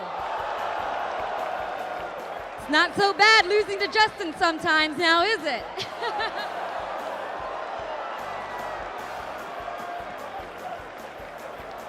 All right. Let's get our next round going. Congratulations. Step on up. All right. You gonna get your secret handshake in there? Yeah. Ooh, the stare down. You see this? All right, it's getting intense. Here we go. Round number 2.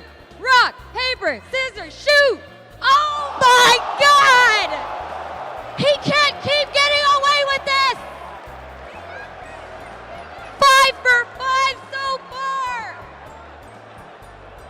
But it's all right, because you're also going home with a PS5 and a Victrix stick thanks to AT&T.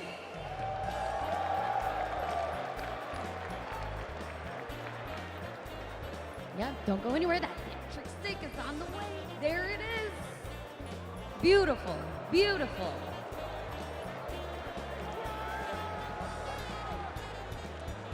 All right, everyone. Justin is 5 for 5. He can't keep getting away with this. You're the last hope. You were the last hope. Can you end the streak?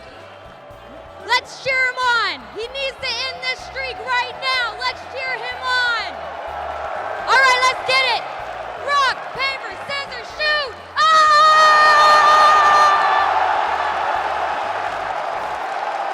He did it! He did it! Ended the streak! So clutch. So obviously you are also going home with a PS5. And you're also going home with a Victrix stick. Thank you, AT&T. But that's not all. If you were sitting in the same row as our new champion, you're all going home with some Evo merch as well. So if you're in that row, get excited. Look at that. Bringing it home for the row, ending the streak. Beautiful. Great job. Congratulations. Well, that was exciting. Our 3 challengers have done the job, but there's 1 challenger left. That's all of you in the crowd and all of you at home. So if you're at home watching on Twitch from the US, then you should see an extension popping up on your screen that's going to give you the opportunity to pick rock, paper, or scissors. So you should see that now. Get your answers locked in. If you're on mobile, there's a little red dot next to your chat. You can use that. So while the folks at home are getting that together, how do you feel? I know it's not easy taking a loss as a champion, but what are you thinking right now? I'm washed up. Do you think if it was a 2 out of 3, you would have won? You know, I really wanted to win the same way yesterday. Win with all 3, but he figured me out. He played mad good. I got smoked, man. Like, good stuff, bro. Yes, credit where credit is due. Now, everyone in the crowd, do you have your answer ready to throw right now? Everyone in the crowd, yeah? Okay, everyone at home as well. We're about to fight Justin right now in the final round. Rock, paper, scissors, shoot! Paper. Oh, I see a lot of scissors out there. And if you picked right at home, then you also have a chance to win some prizes, so keep your eyes peeled for that. That was fun. I had a great time. Justin, you're the best. All of you in the crowd, you're the best as well. Hope you enjoyed this segment, but I think it's time to get back to some Street Fighter 6, right? All right, let's go ahead and send it back to the desk. Take it away, guys. Welcome back, everybody. Hopefully you've been enjoying all of our action so far. I wish I won RPS and then got a bunch of free stuff. Usually I just lose the match, so. You do that's how it goes rock sometimes. again, really? Yeah, that's pretty wild now that I think about it. So yeah, you guys can choose RPS on Twitch. If you want to beat up Justin Wong, just pick scissors because he threw paper like 17 times in a row. Seems pretty easy to me. Why would you throw rock at the end? Everybody knows you love rock. You said rock was top tier. Yeah. He set him up, and then he did the same thing, and then he tried to triple mind game it. You can't mess around like that. Hopefully you've been enjoying all this, though. We're going to have our winner side of the bracket. Top 6 here at Evo. We're in top 4 now, and it's going to be the winner's match between Punk and Big Bird. These two looked completely dominant, by the way, on their winner side matches, the both of them.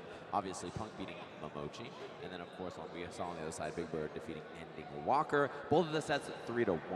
And both of these two have been, on this stage before, obviously. They both taken second places at Evo as well, to two very strong Japanese players. So when Big Bird lost, he lost to Bonchan in Evo Finals. When Punk lost, he lost to Tokido in the Evo Finals. And now the two of them are on the stage for a chance to be in that winner side slot in the Grand Finals and get what they were wronged of all those years ago by those incredible players. So this is their chance for redemption. And being on the Evo stage, being in Grand Finals before, these two won it bad. There's not a lot of things you think about more than that chance you had at Evolution. I mean, look, on top of that, obviously today, they always like BFFs, right? But today they're gonna have to be the worst enemies. Obviously they're gonna have fun as they play, but the chips are high, especially for Punk the God. Look at this, man, all smiles. 2-0 versus Neck. Got Neck round 1. I didn't even catch the name until I looked at him. Moon Boots. I like these names. Gotta be a Bison player. Yeah. But yeah, man, look, the top 4 you already see on the top of that list. Killers up top of killers. For this guy to just to push through and make it so easy to the winners. No one was even close to really beating them for real. Big Tokido and him was like the closest match. I was there in the building to watch it. But man, credit to Punk the God. Again, all the pressure's on him. It's kind of his tournament to win, but I wouldn't be surprised if Big Bird is to the losers. Yeah, this is definitely the two most dominant players we've seen so far. They're in winner side of the bracket for a reason, and they've looked super, super strong, not only in bracket, but in the last 2 tournaments. We saw Punk looking really, really strong. Yes. We saw Big Bird look good in all the international events that he's been into lately. And then the two of them have been really, really dominant every time I see them play. Character specialists, we're locked in on the Rashid versus Cammy. Yo, credit to Big Bird. He was doubting himself for quite some time, man. So I'm glad that he got his footing back in and his confidence. Oh, look at that shot back there. Phones up in the air. What up, everybody? Thanks for joining us here in Las Vegas. Hopefully you're having a lovely time and hanging out with us for our top 4 action here at Street Fighter 6. We have the UAE versus the US's finest, of course. The Middle East versus the US. Punk versus Big Bird. Winners finals of Evo this year. Oh, he's navigating. Punk, I'll be getting mixed up too, trust. He is getting mixed by the headphones right now. He got it. Locked though. Got him. Ready to go. Damn, that man looked real alien-like with these headphones. They look kind of cool. Gives me like Andromeda vibes. I wonder if he's also been vlogging up there. I saw him come out with the camera, but I'm sure he's been doing the same thing up on the stage. That's it, man. We don't need to make no content right now. Can't be content with a top 3, top 2 finish, man. Thumbs up. Looks like they're good to go. I'm ready to go. Are you all ready to watch winners finals here of Evo? Let's get it all smiles. But it's time to lock in.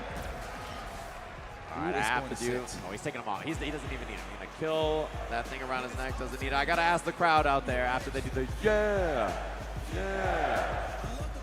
If you guys want the UAE's finest Big Bird to win his first Evo, make some noise. And if you want the second place finish in 2017 Punk to win this, make some noise. I want to scream, but I'm going to lose my voice even more. Let me chill. I'm definitely going for Punk, but I wouldn't be mad. Big Bird on the pressure already. Looks like it was going to be a technical. Already opened up. Let me see here, another throw, raw throw. Yes, oh, the technical defense, on point pump. Look at that, you're winning RPS already. The corner looking for the plus right. Impact. DI, he can get a side swap off of this. Yeah, they nerfed it in this version, so it's slightly less, but still very, very good, obviously. Come in, the Hurricane Rana.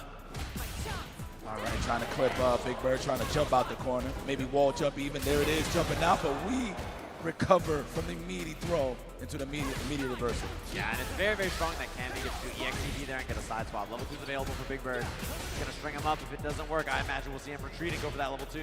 Punk salivating, but he's gonna take his time. There's a whiff punish. Now we are going to apply the oppression session. This man is dehydrated. Needs some sodium. Some electrolytes. Round 1, Punk to guard. Ooh, drive rush just behind the jab, barely ripped. There's a trade combo for Big Bird. He didn't go for the Eagle Spike. I think he wasn't sure if it was going to combo or not. So. Very scary to put yourself minus like that against Punk. He is so good at playing that up close throw or not game, and a beautiful whip on it from Big Bird. It's like he delays everything, even on defense, right? Wow, huge gamble from Punk. Stay roundhouse, yes. We want to wail on that drive gauge. That is classic Punk play right here. Oh, punish. Sweet, right back action. Baits the throw himself, and look at that. Wow, what a confirm from him. He had punish counter heavy, drive rush forward heavy kick for the combo. Huge damage on that. Level 2 should be the kill, but not having level 3 in this last round is a huge resource advantage for Punk. And Punk is going to make sure you're finished with his CA. I promise you that. Unless, of course, he needs to keep the lead or something. Yeah, and Big Bird has looked really good at neutral so far, honestly. Yeah, wow, that was a sick counter hit confirm on the medium kick as well into the forward medium punch. That was good. I like the attempt though for Punk trying to go into that wind shot. No shimmy, good defense, just trying to walk back out of harm's way. Did he hit confirm that? That was wild. He just went for the cancel of the heavy drill. He saw it. He did. And it's going to be level 2. Oh, and he doesn't have to overhead hits. He can drive rush and extend this. He has level 1 here, but I don't think it's enough to kill, so he's going to save it for the mix. Oh, no parry from Punk. I would have panked a long time ago.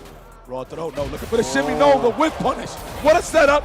Not enough though, but it's going to put Punk back in the game. Actually, he's going to force the burnout here as well, which is a big deal. The scary thing though is that if he gives up the space, there will be a star very quickly, so he has to smother here, looking for the chip. He gets the anti-air, doesn't get the kill, but the plus frames he has this. He's going to back up in level 2. Oh, he didn't get it, I'm pretty sure. Yeah, look at him looking down at his stick. He definitely tried the level 2 right there, and that could have been it, a drop from Big Bird. Very unfortunate. Yeah, that was a big drop. And no category 5 to put the pressure on Punk to guard, but that's okay. He's looking for parry drive rush to chase there, but there's the cancel. That's a punish. He gets punish counter jab, medium heavy, and this is a setup. Oh, throw loop city. Yep. I'll take one more before I make that decision to do something. All right, now it's going to be backdash. Or he went down to tech. And Big Bird fights out immediately here. Not enough to kill, but one hit will do it for him. Ooh, delayed attack. Good stuff. His offense is great. That's the kind of round you need after having that slight drop in the last round, right? Recompose, feel a little bit better. Confident pickup, yep. There we go. Regular throw again, no, back up, category 5. What's it gonna be? I'm aiming for the barnyard. Overhead. Up on top of the tier 2. Drive rush, overhead delayed. Punk with a back throw, very lucky right there. Big Bird tried to bait that. Oof. We throwing him out there. I'm not just gonna sit past him in. Oof, no technical. Ooh, but now Big Bird's drive gauge is really, really low here. Punk gonna, oh, the bait! He's about to build level 3 as well. He's gonna dump it to get the burnout. That boy good. Yeah. That boy good. Puts Big Bird in a bad spot here in this round. But again, he spent that meter, which, you know, if we go to round 3 here, it's pretty rough for Punk to be down that much far. Wait a minute. Big Bird's still fighting with his burnout, still alive here. Punk ain't making it easy. He's not even giving him the shimmy. Big Bird holding his ground down, not trying to get too easy into the corner, but that drive impact, and that's all he needed to get that drive gauge. Now Punk's low on drive gauge, and he finds the hit. It is expensive, though. It does mean that Big Bird has a Yasar basically confirmed here, and Punk on 0 meter. Oh, coming in. Open the door for me, please. I will not be removing my shoes. Yeah, you can string him up here, go for all kinds of pressure, and if he ever loses it, you know that he's going to go to that level 2, so Punk's got to survive a lot here.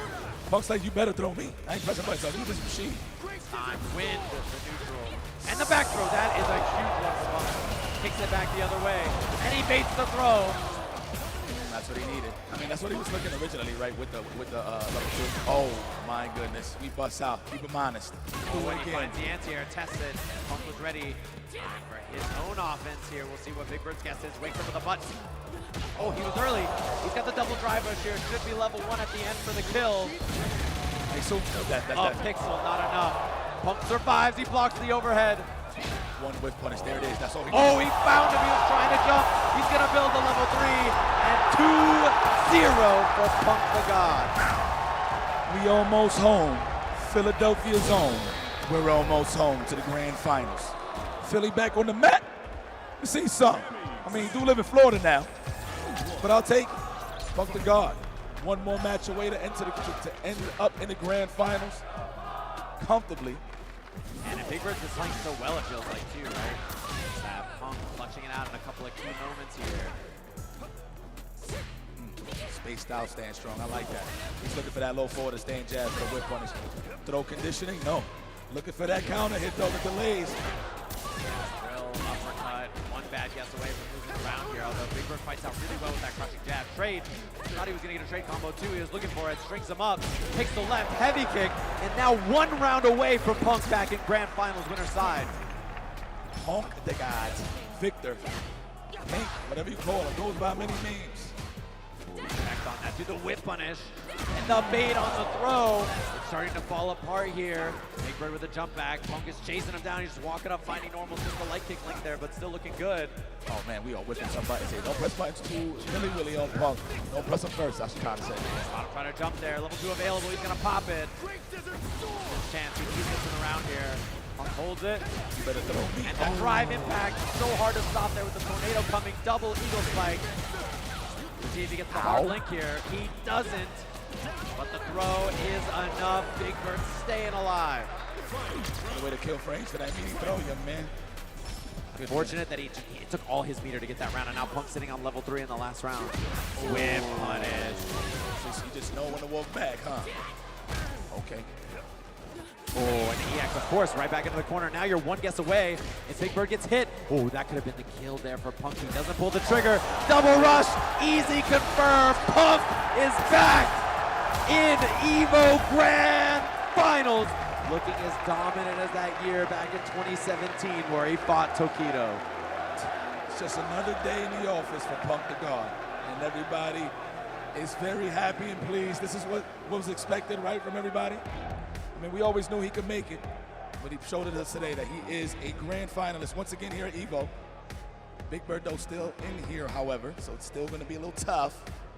But, man, now who's going to earn that right to get their ass kicked by Punk? We'll see. That's kind of how it feels, right? That's how it kind of feels, yeah. I mean, this is how it felt way back in that 2017 set, right? It was the same kind of idea. He was at Evo on this stage. And the thing about Punk is, we all know that he is good enough to win Evo. It's just whether he goes up on the stage and does it, right? And today, a lot of people were saying it looks like it could be the day. And that performance, I mean, again, Big Bird made everybody else look really, really like, oh, they don't even know what to do against this guy. He's so strong, right? And then you watch him fight against Punk. How do you beat that guy?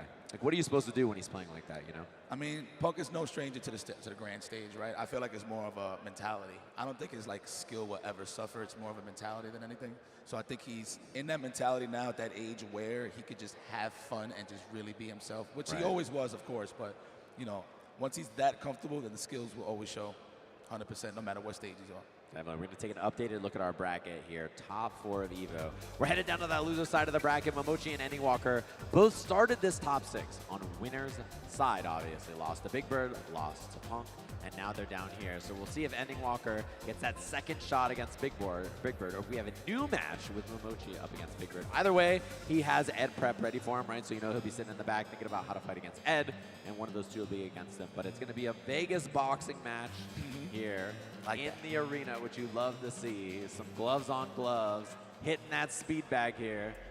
There. These guys pilot a very strong Caucasian male known as Ed. Let me tell you something. Great. This is the top of the mountaintop with these characters, right? I mean, can somebody like claim the title of the best Ed right here? No, possibly. I mean, I don't really count that on a mirror match. I'm gonna be honest. Yeah, I don't think the mirror determines it, but I like the sound of it. Sounds good to me. As we have the 2 Ed specialists here. on stage. Momochi, really, really patient, obviously defensive play style. Ending Walker wants to pull up and hit you, right? And you see that clash of styles and how they play, both in their matches so far, but you'll see it in this match as well. Ending Walker down to pull up. Love the way he plays Ed. It's such a different take. And the Japanese way is like a really defensive whip punishy style. Yes. And I like that take as well. You see Momochi saw the thing that Ending Walker grabbed and he smiled. Look at him, he's looking over there smiling. Oh, the fist bump there. Ed versus Ed. Man, Momochi got that attitude. I like this kid. Yeah. I like this kid. This is the youth versus experience here, obviously. I think the difference in age, 39 and 17 here on the Evo stage. What an antique. Sheesh, Momochi. You could still do it out there. That's the cool thing about fighting games. Young or old, anybody in the world could enter Evo and end up on this stage. The way that Ending Walker plays, though, he's so poised. You would think he's from that OG era, right? Yeah. Like, you need that much experience on a grand stage to not be jittery or nervous. But this guy's a stone cold killer, man. Yeah, and I feel like the pull-up and swing style is definitely like, it's an older style. These days, it's a lot more like, actually, I was +2 there, and you're not supposed to swing. And like, but that is not kind of the way he plays, I don't think, for sure. As we have ourselves a boxing match here. Classic Ed outfit there, obviously, from the last game. And the new one there from Momochi here in this stage, the boxing ring, of course. That was, oh, wow. They're in the ring. It's more of an MMA ring, but, you know, we'll take it. The game knew. The game knew. All right. The Phantom Normals. You got to watch it. Dancing with that flicker. That's the big thing about this mid-range, is the two of them, whoever's holding the flicker beats fireballs. So both of them are going to hold medium flicker full screen a lot. For sure. Random jump-ins is definitely going to be incoming in this matchup, for sure, in the neutral. We got backdash in the corner, but Momochi was still ready with the tech. No walk back clips. Negative. My defense good. And Momochi's trying to run while his drive gauge comes back. So notice that Ending Walker's holding that medium flicker. That's the one that goes really, really far there. It beats projectiles. Oh, Superman punch. I love it. Hard to get a combo from that range. Strange combo there from Momochi, but it burns himself out. Well, at least he got all the espacio in the world, so he's cool. Yeah, he cannot. Ooh, this is going to be scary, though. Momochi's getting back into that corner. Love the neutral jump right into the level 1. It's enough. On the way to represent the jump early, man, on the Superman punch or probably on the flickers, right? Yeah. I love that he just looked for it right away. He didn't even try to do a harder combo. Got him the double flicker full screen. Get off of me. It ain't going to be that free. I got cash. Mochi was pulling up. He walked real far up into his face, testing if he's going to hit a normal or not. Ooh, 1, 2, 3. Both of them swinging back and forth. Look at this range. Yep, this is an Ed Mirror match. Yeah, definitely. They fight from downtown. Look at that range. The two of them are using the flicker from. You want to jump rope, dude? Yeah. It really is like two jump ropes. Psycho powered jump ropes swinging at each other. Oh, my goodness. The back pocket. There you go. What a way to punish on the snatcher. Very nice. Excuse me, the flicker. I love that he just took the sweep after that. Was really smart. Ready with the timing here. We'll see how Ending Walker meter dumps. He does have level 3 available. Level 2 is the backdash combo. No, he strips the drive gauge. I love that choice. That was genius. Now we can get our maul on. Now we became a speed bag, a dehydrated one at that. Wow. Oh! He was so ready. Smothering in the corner. You're mine for the finish. One round apiece in our boxing bout. No gloves. This is a real street fight. You gotta respect it. We got a flight attendant. Let's go. Oh, Walker. That was a great medium punch from Ending Walker doing the spacing there. Both of them sitting on 2 meters, which means the dream combo is a chance for either one of them. Man, I feel like Ending Walker is going to set all of that. What a call out and a hard confirm with the drive rush after. Don't jump, Momochi. You better take these throws, man. Oh, he was looking for it. He wants that starter, and he gets it right back at you. The speed bag, level 3. Ending Walker going to seal the deal on game 1 here. Oh my, I can't believe you can punish a human being like this. The perfect on top of it. It's like this. He's doing a little dance as he pulls them in. All right, yeah, no more smiles from Momochi's side. Yep, let's go, get nasty. Looking for the technical, no tech. Momochi. Wow, he is picking him apart in the mid-range right now. Momochi having some problems. Baited. Come on over here. Let me invite you to something called a knockdown. Throw, backdash, what a good guess. I love the blitz cancel. Oh, he missed the DP right there. Momochi was trying to bait it, I think. Yeah.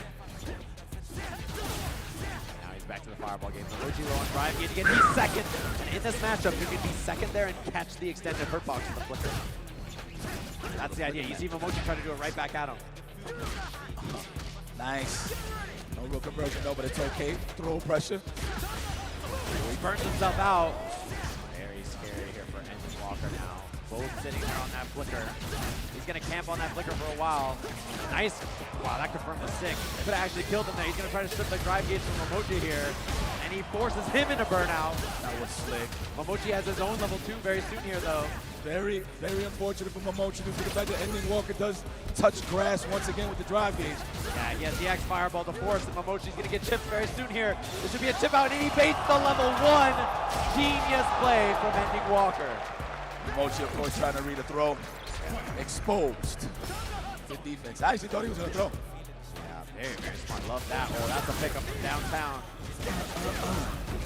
Regular throw? No. Oh, 3-hit, 4-hit light string into the corner. Double throw. You got to deal with the pressure here now. I like that he tried to challenge after crushing. The instinct is not plus. This is not something you see every day, especially at this high level. Okay. No Baits shift. it. Punish counter, not enough, but very close here. As Momochi, slow and steady with a perfect right back at you. Man, these guys are both stone cold face killers, huh? Yeah, maybe that's what it takes to play a character like this. Oh, I tagged. Big Trust me. delay on that. Driver out of there. He's done to that a lot. I like that option. Ed's punish on driver is pretty bad compared to those characters. All right, respects it. Not even trying to go for the parry. More drive impact. Trying to open up. Ooh. Ending Walker low on drive here, though.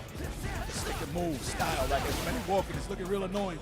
Momochi's having trouble in the neutral against Ending Walker. This kid is something special. Yeah, he is really confident. Actually, kind of laming out Momochi, to be honest with you. He's forcing Momochi in, and Momochi doesn't like to play that way. Normally, he can get a combo off that a little late. Crouching medium punch is slightly safer confirmed. Late on that. That's going to be a punish. Oh, he missed. That is huge. Oh, it's time for the dream. The dream. Dream on or not. D-Sync gets hit. You're mine. Refreshing. And he's in burnout here. Empty low. Well blocked. Drive impact, such a big threat here, obviously. Oh my, cross up. Steals the corner here. I don't even know if Momochi expected that or not. He's sitting on another level 2, by the way. He's got another. It's going to be a speed bag into the launch. One more time. Different combo because we're in the corner. Are you serious? No shot. All right, thank you. Yeah, he was close to the corner. Yep. Didn't have no room for the police. Oh, and he baits it out. Momochi tying our setup 1-1. Aggro play. It's like it's all slow, and then all of a sudden it gets aggro out of nowhere. Filling it out, man. We've been watching the tapes. All right. Fading out the flippers. Oh, who's first? Let's go. Drive rush. Quicker on the draw there. Kill rush. Oh, big punish. Oh, unless he dropped it there. Wow, what a call. Bro, I what? was calling those out. He's going to showcase the anti-air convergence. What a drop, though, unfortunately. Oh, he missed the DP right there. He got medium fireball instead, and now down around because of it. It was supposed to be cross light kick, medium fireball. It happens sometimes.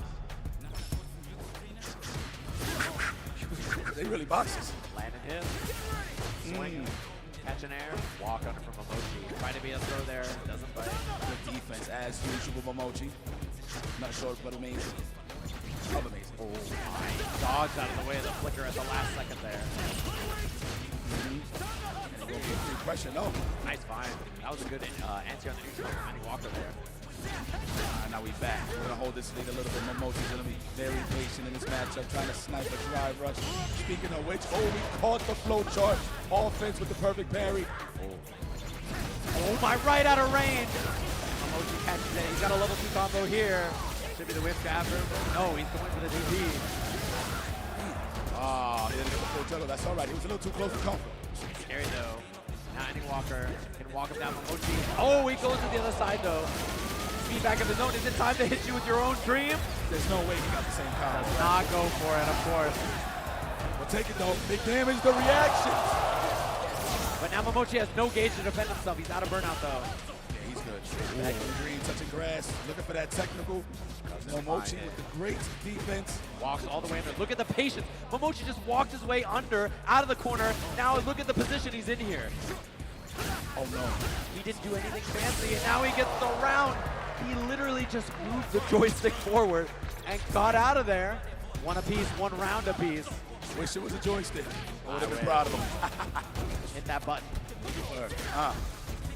Luke said he no. Trying to catch Andy Walker, be a little fidgety, trying to jump out the corner, but don't wake up. Ooh, trying to find the swoop on that. A lot like Guile, Sonic Blade. You can hit it low and he's second again. Level 2 time. We got so much cash to spend, huh? Let's see how you finish the job. Kill rush, no, instead it's that. He baits the parry, that's the throw. Up in the set is Momochi here. With confidence, Momochi. But yeah, I like how you highlighted that, man. Just waited for his opportunity, just walk under all of that, and that's what changed the whole game for that round. Oh, great combo. Missed the DP again there from Momochi. But yeah, it really feels like Momochi's biggest strength is his ability to walk. He makes walking look broken. It's a weird sentence to say, but like, yeah, he just walks all the way in, all the way out so confidently. Yep. Try to hold up or backdash, either or. More guessing, hypothesis, the safe jump. More pressure. So much drive gauge here, so you can drive rush and yeah, harass Andy Walker in the corner here. No back throw, denied. Jump back, medium kick, snipe. Oh, wow, you missed that. All right, hold on. Yeah, he could have died if that was counter DI, but mid screen, most people aren't ready for it. We out of there, out of range. He's gonna hold this lead. Momochi, first team all defense. Yeah, he really is. Oh, nice cancel there. Jumps out. Momochi now has to do this thing. Perfect! That was so fast. I can't believe he parried that. Unless, of course, he was anticipating a snatcher, of course. Oh, on landing recovery. Unfortunate. Give him everything you got. Can you finish the job? Backdash, heavy kick, snatch. You're mine, it's not enough, but the meaty fireball caught him. Clean. Would have followed up with a throw and a combo. It was a wrap. They're dancing at this max distance on Flicker. Momochi has been so good about standing right outside the range of being second with Flicker so far. Nice anti-air from Andy Walker. Baits the throw. Big button starter as well, I agree. Expecting the throw. Like Andy Walker just slowed down, waiting for the parry and the reverse either or. He's catching Momochi swinging second. Oh no. Give me that. You know he wants that level 2 real bad.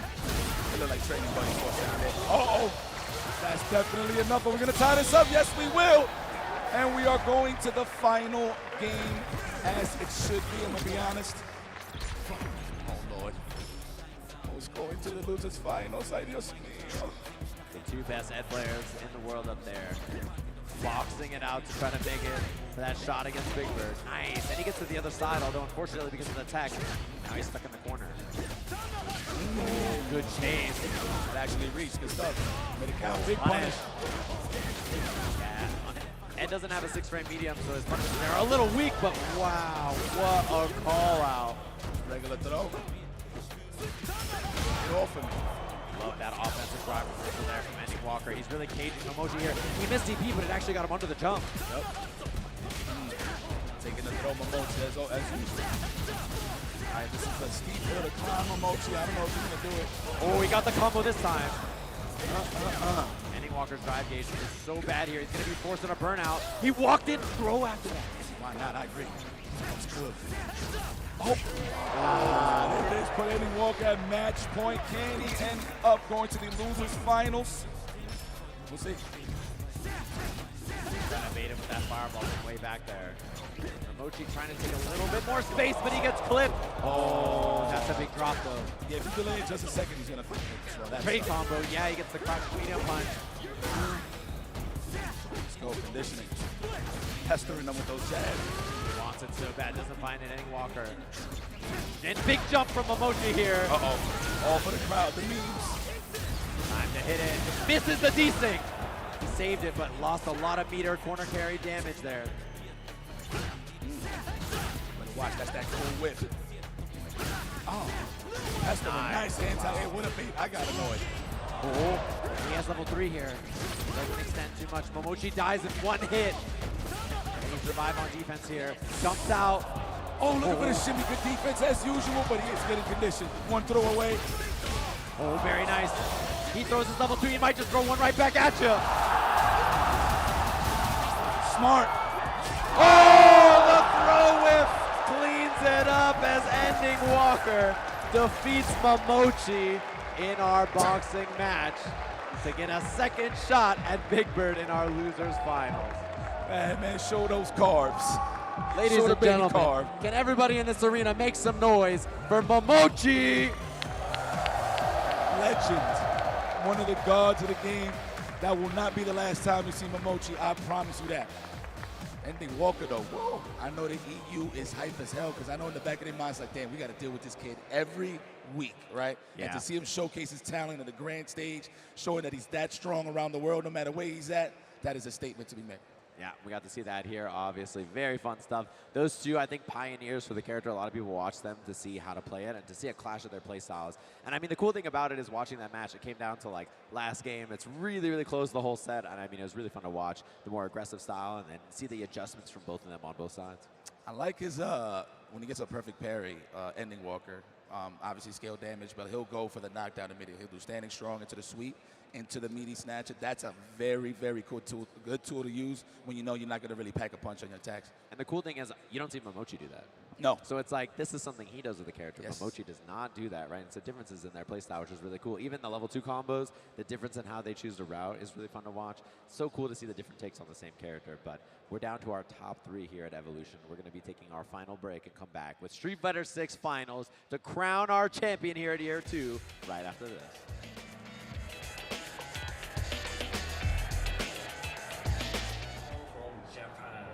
They're the legends of the FGC. The kings, the beasts, the champions. Next year, we celebrate the players that made Evo the most storied tournament in fighting games.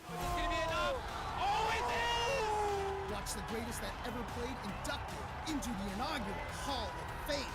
Plus, vote on awards for the best players in the game today. Unbelievable! And celebrate everyone in the community who makes fighting games something so special. Oh my God! The Evo Awards, live from Los Angeles in 2025.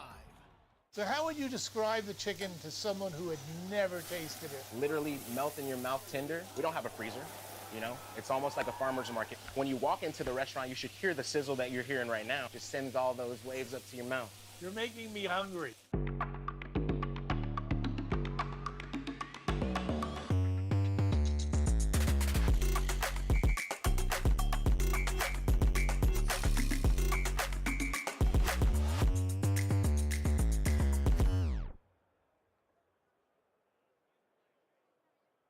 Hey gamers, does your room look like this? Tired of having no art on your walls? You need Displate. Made with high quality metal and customized finishes, with Displate, you can transform your room or office from lifeless walls into a stylish space. Check out the new texture finish. Flat is out. Come feel the difference of that sweet, subtle embossing. Say goodbye to hammers and nails with Displate's magnet lock technology. It never fails. It's as simple as snap and hang. Bang, bang, bang. Visit displate.com/Evo and order now. Use the discount code EVO at checkout. Rated E to M.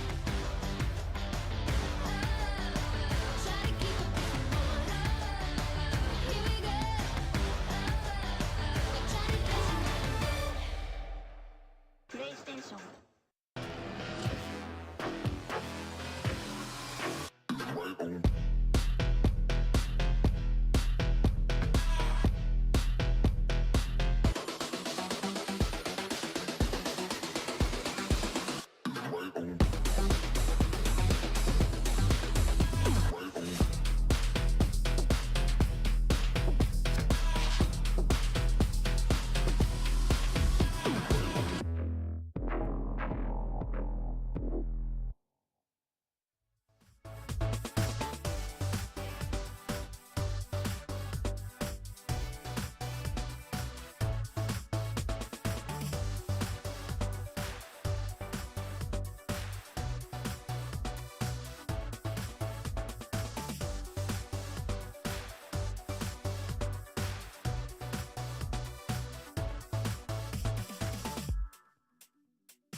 Welcome back, everybody. Of course, this is Evolution 2024, the very first offline stop for the Capcom Pro Tour. Obviously, they've been happening online. World Warrior stuff is going on, but there's going to be more events coming up soon. The very next one in August over there, Cream City Convergence, which is also in Milwaukee, USA. There's UFA, ECT. There's the awesome events that are going to be happening, qualifying 2 players, by the way, in Singapore and Japan. We have Blink all the way down in the Dominican Republic, and then right back to London for our last qualifier. The registration is now open for these events. You can go qualify in to the Capcom Cup. So go check those out, of course. And I can't wait to go to Capcom Cup in Tokyo next year. Hopefully we see all you gamers over there. Whoa. As we get ready for the, yeah, what is that? Is that what's in Punk's mind? Is that how he's cooking? Flowing like water. As we get a run back between these two, the very first match we saw in this tournament, of course, for our top 6. Big Bird versus Ending Walker. The winner fights Punk. Oh, what a grand prize. Punk the God, awaiting atop of the mountaintop. That's a tough opponent to beat. Obviously 3-1 last time between these two. Big Bird looking really, really solid. But that was a while ago. Obviously a very different experience he's going to be having. Coming back and fighting this after Ending Walker played one of the longest sets we've seen, actually. That Ed Mirror was just a lot of hit and run between those two as they are back at it, locked in, playing their second set in this top 6 so far. As we see smiles on their faces. Characters locked and loaded. Rashid versus Ed. Losers finals here at Evolution 2024. With the winner having a shot against one of the most dominant Street Fighter players to ever exist. And we're going to get a new champion on top of that. Yeah. Brand new Evo champion, despite there being a lot of repeats who have made it to Evo, right. top 8s before, and obviously made it to Capcom Cups and Evo Japan finals before.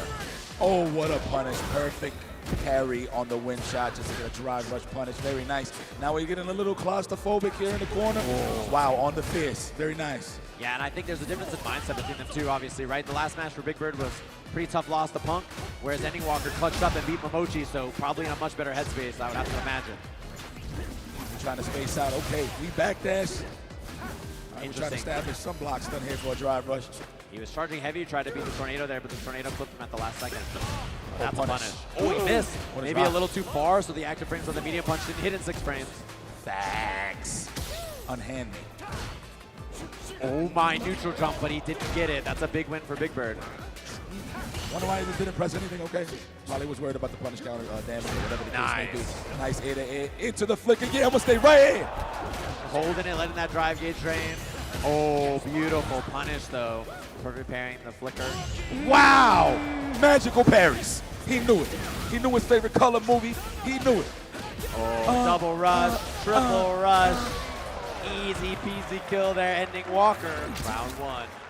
Would you want peanuts with your soda, sir? The flight attendant suit. Flight attendant. What a reaction from Big Bird there. Yasar's out, wind, the neutral, and the throw is big. That's two instances we've seen that today. Yeah, pretty good. I think it's a really solid response if you're in the right spacing. Counter hit, definitely interrupted a poke of some sorts. Oh, I love the jump out. It caught him off guard.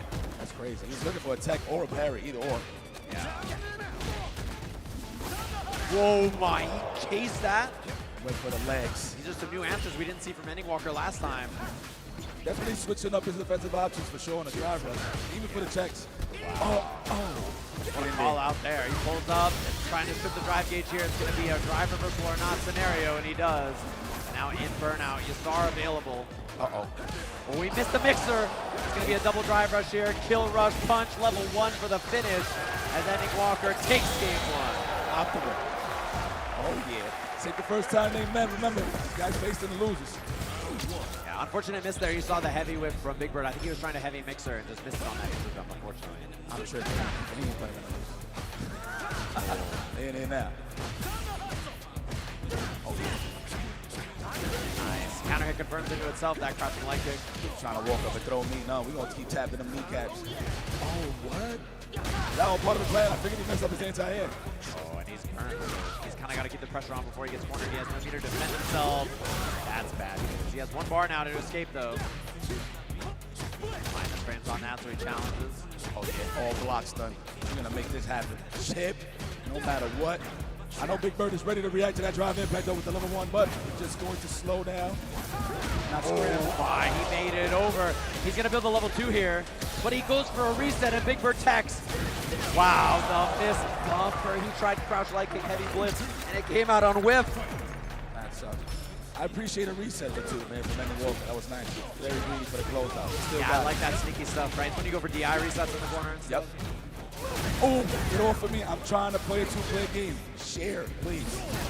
Oh, that goes to projectiles like that? Yeah, that charge medium flicks are so good to beat out other projectiles that are non-EX. I like that they didn't even attempt to go for a back throw. Go for offense instead. Smart punish there from Big Bird. Punish counter jab and Eagle spike. We're going to test it every single time. Your hypothesis, sir. All right, throw Luke City, or we're going to wake up with another 3. Imagine. Oh, no, he's going to kill him. I didn't even see the ball. Man did. Huge win, though. Rashid having no level 2 for the next round is really, really nice for Ending Walker here. That is nice. Well, that just means that Big Bird is going to step it up even more, huh? No resources. He can build another bar, too, in this round as well. That's true. All right, he's ready for the end here this time. Crouching medium punch, well played. As long as Ending Walker don't wake up with any parries and get punish countered, that level 2, you don't really have to worry about it too much. Oh, the back throw, looking for the shimmy, but too close for comfort. Oh, no. Wow, he tried to bait the parry there. He did parry, and he drive rushes it. Perfect response from Big Bird. Nice. Now we got neutral control. Wow, what a check on drive rush. No conversion, though. Yeah, that could have been huge for Ending Walker. Could have been level 2, level 3 confirmed. Oh, he steals his turn. Caught him walking back, and a game on the board here for Big Bird. This guy's a professional mouse. Yeah, it was like he was minus, so Ending Walker tried to walk back and bait something, but Big Bird just stuck out another button so quickly there. Nice inside air. Oh, drive impact, no. No, Ending Walker is so good at finding those. Okay. Time for the pressure. Looking for that delay. No bite here from Big Bird to jump in. No anti-air from Ending Walker. Spike, mid-stream pressure here. The drive reversal works out. Scary to do. Oh, he almost got him. And he had a little weird air scramble afterwards. He gets a punish counter jab though, so that's a nice pickup. Blitz, safe jump, and he just backs it up. Nice chase down, Big Bird. Love that. He's not on level 2, but the overhead for the mix. Double drive rush kill, no meters spent. Right on the coconut to finish the job. Big Bird showing signs of life. Yes, we want electrolyte, so we go for the dough. We go for the coconuts. Like right on the coconut, gets you every time. Back row. Rip to the face, that's crazy. This man is violent. Oh, he tried for that heavy punch again. Both times Big Bird was ready for the parry, but I swear that guy in the back looked like Zaffarino. I'm sorry. Yes. I just had to throw it out there. Zaf, I love you. Heavy mixer so that the level 2 has a little bit more space for room to wiggle here. Oh. Overhead, here it is. Close enough to with the category 5. That was a clean conversion. What's the mix? What's the answer? Throw. It worked out too. Oh, the level 2. Hakeem the Dream combo. This is from Houston right here. Oh, it was whack. Gets it nice and safe. That's an Evo top 6 combo if I've ever seen one. That was safe. Oh, meaty stuff. One hit'll do it. Burnout. He does tech. Oh! Almost. Almost. Smart choice from Big Bird from letting it go early, though. Yeah, so close. And looking like we might have the same score here. 3-1 in their first set, and Big Bird, after a shaky start, looking excellent now. Ooh. Speed back going to work. The cardio is immaculate here for Ed. No, that is such a great response. He's so ready for it. Let's go, and we back up. Wow, that's that scheme walk back. Oh. It's like, this is how you do it, Momochi. Oh, I want some plus frames. Don't even matter if you parry, the numbers are the same. Get side swap here. Instead, just takes all that corner carry the other way. I love the delayed low right there, threatening the overhead. Yeah, exactly. The mix. Speaking of which, we're going to get another mix right here. What's going to be high, low? No, throw. Another one. One more throw could kill here. And that's the option as Big Bird's a three-peat, trying to make it all the way into that grand finals for a second shot against Punk. Let's go, Ending Walker. How you feeling, baby? We're going to have to raise that difficulty setting, please. Oh, I like that. Tricky little stuff. Keep some space, bait some stuff out. Yassar is out here for the level 2. Get back up here, he can put the pressure on, kicks the tornado in, 50-50. Drive reversal puts him in burnout, but he finds a throw. I like that. I'm gonna go to burnout on my time. All right, safe jump. That's definitely gonna be a technical. Oh my God, what a catch on the back, on the jump back. That was ridiculous. Big Bird stop. Caught the tech. Mediocre, not today. Shout outs to the OGs. That's what we all used to do on the wake up. Okay. Wake up super. He's out of burnout. Not quite at the finish line. Time to hustle. Double rush. Niggas down 20s. The longer this goes, the more likely it is Rashid has another level 2 in this round. Oh, looking for that counter hit. No bite. All right, you can afford one more throw. He's gonna throw that EX. All right, throw again. He's got level 2. That's huge. A second Yasar for him to defend here. Oh my God! IFC Yipes and Ending Walker with the read of a lifetime. Listen, if it's a do or die situation, hell yeah, I'm gonna do it. Hell yeah, I'm gonna do it indeed. All right, the throw. Nice. Anti-throw option for Big Bird, so smart. Speed back work. Nice defense here for Big Bird. Oh my God, this smash. Oh, he couldn't make it in time, and this time Big Bird capitalizes. On the backdash. Not a big punish though. One more throw. All right, are you actually gonna afford another one? Oh, the backdash. Snatches a little far though on that. He takes it. Oh my, whip punish from this range. One hit can do it now. Drive rushes in, finds the counter hit. A second shot for Big Bird here as he sends himself to his second Evolution Grand Finals against Punk. Guys, please, everybody, give a round of applause for Ending Walker, y'all. This man is not only a household name now, but he is the future of the FGC alongside a lot of the young bucks that's in these tournaments today. But man, excellent performance. I'm pretty sure Problem X is somewhere in the back. His parents are somewhere around the world just smiling right now, being very proud of this kid. I'm very proud of this kid. But Big Bird, how you feeling? Back on the grand stage once again. Can you close it out? I know he has all of the pressure on him building up because he knows he's been on the stage before.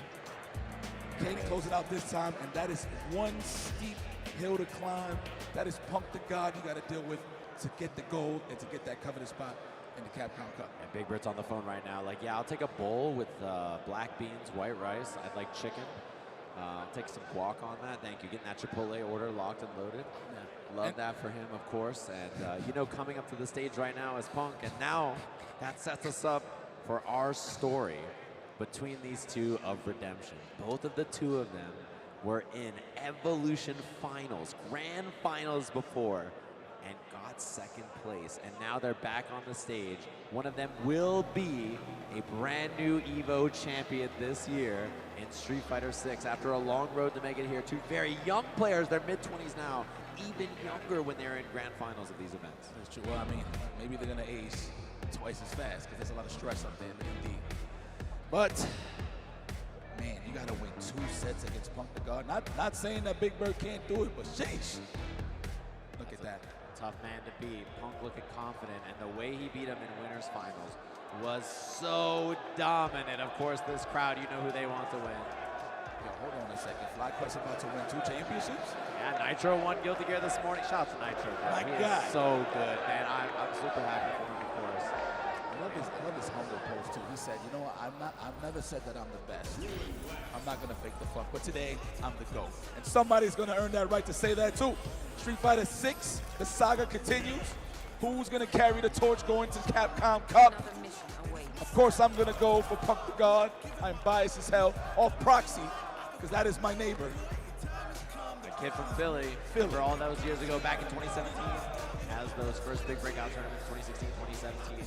The Karen player from Philly, Victor Woodley. We're like, who is this guy? Never heard of him. And now his second appearance here, his shot to get it. And I think one of the favorites. I mean, even last year, he had a great shot to win Evo, obviously, up on the stage again. As we see this beautiful crowd here in Las Vegas. Thanks to everybody for stopping by, hanging out and watching some Street Fighter all the way into the night with us. I appreciate all of you, and I can't wait to catch you guys here. Apparently, Evo's in Damascus's backyard. That's France, crazy. Yo, let me hit the Singapore. couch in Damascus. Let me hit the couch. Yeah, I'll crash with you. We out. We're gonna pull up here as we have our second bout between these two. Evolution 2024 Grand Finals, Punk versus Big Bird.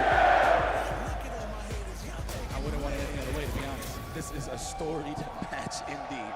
And you know both of them felt that they deserved that Grand Finals win when they were in it before back in 2017, 2019. And now, your shot to prove that you've earned it. Establishing the aggro style already. Punk the guard. No counter hits. Oof, the whip punish, love it. Roundhouse, big blue buttons are getting represented here. Drive impact, no. Oh, no, it wasn't out yet. That's right. And it was a shorter tornado, so he was ready for it there. Stagger pressure looking good. Oh, counter hit. He's gonna side swap here, and he baits the throw. Punk does not bite. Low forward. He's out of just walking, jumping all day. They're not trying to afford no damage. Give away no damage. Bait on the throw, EX. Should be able to close out here with level 1. A super Rashid kick. Easy peasy, good round there for Big Bird. Solid round, for sure, indeed. And you got to get that momentum. You know, Punk is a player where if you get going on him, if you start to make things look ugly, he can fall apart. We've seen it before in a Grand Finals. It's just, it puts you in that mind state where like, man, I don't know what to do. You're just so busy trying to figure him out defensively, try to open him up, but you're just busy getting involved yourself. Yeah, and he's the best in the world at playing strike throw, so when he gets on him, very, very scary. I like that stat. It's true. Okay, you go throw. I like that wise choice for Punk, though. That was clean. The defense, he's not getting baited and he's challenging. He's getting a little frisky on defense, not giving away stuff for free for Punk so far. Oh, no dive kick. I'm pretty surprised there. He was too close. Would have been a punish for sure for Big Bird. All right, throw game now. Punk's going to establish in the corner. He has all kinds of meter. Oh, my God. Wail at it. At 5 gauge, and this time the confirm. Double rush. He's going to dump the bar for the kill. Not quite. Throw. Oh, yeah. I respect that. It's on my turn. That goes to the burnout. Uh-oh. Category 5. Win. Here we go. The neutral. He kicks it in. Mix time for the round. Good block. Oh, I respect that for the chip up. Right back at you. What's going to win? Big Bird. Oh, my God. And he went for the throw. Punk with a smile on his face, but this is how it starts. 1 game on the board. Yo, that was so anime. I can't front. No walk max. Staying solid. Yeah, and that was a really smart super situation, right? Because Punk was looking for chip, Big Bird's looking for chip. They're both trying to find that last instance, so. Okay. I ain't gonna lie, I feel like Punk gave it away a little bit there, but all right. I think he had no choice for sure. Wow. Scenario. That was a beautiful punish counter. There's a whip punish from Big Bird. His pressure looks incredibly good so far, and I love that he's backing off. He's waiting because his drive gauge is really low. Absolutely. Avoiding that range of the stand fierce and the stand roundhouse. There it is, speaking of which. He gave up the entire screen because of his drive gauge. Look at this. Punk got the entire length of the stage. But that chasing is getting Punk killed. Sure. Oh, he's reeling him in. This is like a Sega Bass Fisher for real. Oh, what a bait. How was he so ready? The jab check, the bait. Big Bird's play was so good right there. That was twice at a pixel situation called Punk slacking on the defense. He was smart about his resources. He was smart about covering space while he retreated. Beautiful stuff what we're seeing. There we go. Let's get this corner carry. Let's get this over with. Says Punk the guard. I'm going to spend this cash. All right, throw another one. Yep. We're going to see a delayed crouch jab. There it is. Yeah, I love that right there from Big Bird. Finds the hit though. Back heavy kicks on the menu. No meter kill here from Punk. Oh. I feel like I'm there trying to block everything too, I ain't gonna lie. You're defending? Or trying to guess right. Wow, what an interrupt. He's been trying this a lot on Wake Up so far to beat the throw. I like that adjustment from Big Bird, something he didn't do a lot before. I like that. He just do drive rush right rounds? Yeah, because it's -3 now, so it's plus in drive rush. Plus now, that's right. Counter hit confirmed. I love it. Category 5. Here we go. Guess here, Tornado's about to go away, so he gets the throw. Wow, is there for so long. Huge punish. Oh my, he drops it. That's such a big starter for Rashid, but he's supposed to do medium punch after. Oh, we in his head. That is a big, big sign. Not the first time we've seen Punk look like the best player in the world, and this kind of stuff starts to happen in Grand Finals. From the city of Philly. Whenever I eat a sandwich, it's a greasy bag. Gotta be greasy here. Wait, this looks like a new Punk. Yeah, we gotta wake up down 2-0. He got a powdery donut, so he's definitely gotta step it up here. And the adjustments that Big Bird's been making so far are so smart, by the way. I love the wake up air. Arabian Sky High to get out of the corner. New options that he's representing. That's a punish. Candle Sprite. All right. That's a new gamer we just saw right there. He needed two games to get the exact download, right? Possibly. Oh, buffers all day. He's way more scrappy up and close. Nice. Wow, he falls with a different button this time. Throws Punk off. Tries to stand strong. Unfortunate. Go back strong. Love the spot. Like that. All for the corner carry. Spend that cash. I concur, Punk. I love the way he spends his resources so effectively like that. Yep. He knows that his corner game is so good, he doesn't need to save for the level 3. Exactly. Good point. Oh, I thought it was a throw too. Wait a minute. I actually thought it was going to cross up. For sure. That was tricky, and he got a nice Yasara setup. It doesn't reach. Wow, Nice. level 2! That was so clean just to avoid the category 5. On. No more Yasara to worry about. Baits it. He's about to be chip here. Don't get thirsty. What a reaction. Oh my God. Sage, no. Look at him. He gave him the finger wag. As the counter poke. Wow. And Avoid one the round blast. away from a reset bracket here. Oh. Ow. Oh, don't. Uh-oh. He's out right now. He's out right Snuck now. that in. All right, neutral advantage. Big Bird. Another throw. Oh my God, delay crouch jab, Punk, please. Oh, the dive kick will take that. Wow, he walked in and just hit medium punch. Finding the counter hit, break confirm. One guess away from a reset here. That's huge. Oh man, that was close. This is a heavy punch up mistake from Punk. Has a lot of drive. The burn through here if he wants to find that burnout. Catches the jump. I thought he was going to take 2. Punk wins in one hit. He burns himself out, but he's got critical art here. One hit for Punk could do it. He's trying to stick to him, and he finds the hit, finds the reset. 3-0 right back at you for Big Bird to send us to the final set of Evolution. Come on, man. You know, I can't even get mad for real. Big Bird fans, he deserves it. Come on. Oh boy, this USA crowd is going mild here. Not happy about that one. It's like, wait a damn minute. Are you sure that's Punk? There it is. Not looking the same as he was before, that's for sure. Oh, like punish. Damn, he's holding up forward. Nobody want to be over there, huh? I agree. No, and he misses the cross cut. He gets counter hit reset on the jump in. Very convincingly, by the way. Yeah, 3-0 for winners finals, 3-0 for our grand final reset. So now, let's see if it stays that way or if we get a tighter set.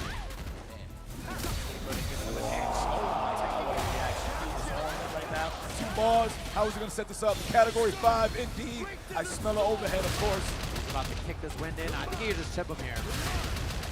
Oh no. Good block on the overhead. No throw for you. That was a great choice. You want to talk about rock, paper, scissors? Not enough to kill. He's going to try to chip him. Chip is a big problem. He got him again. The level 1 from Punk. Yo, I want to break this table. Oh, I want to break this table. God, he stays alive. Oh my God. I'm so sorry. You okay? I'm fine. My arm's okay. I don't got nails like Steve. No. I'm too nervous. I'll bite them off. I trained for this. Okay. It must have been the guac. Oh my. And we in the corner already. Nice. He gets the throw bait too. Oh, he doesn't get the side swap though. Unfortunately, he did the old combo. I think maybe out of muscle memory or something. Oh. Big hit. No cancel. His drive gauge was low, so I don't think he wanted to commit. Nice. Missed the anti-air there. I think he tried heavy mixer maybe. There was a roundhouse or a sweep possibly. Oh, punish. Punk has meter. Wow, he walks in again. Oh, that's a punish. He got it in time, but he was a little hesitant on it. Trade. All day. A throw, not enough to kill. Punk, one chance. He's on the board. Finally, what a way to close that out.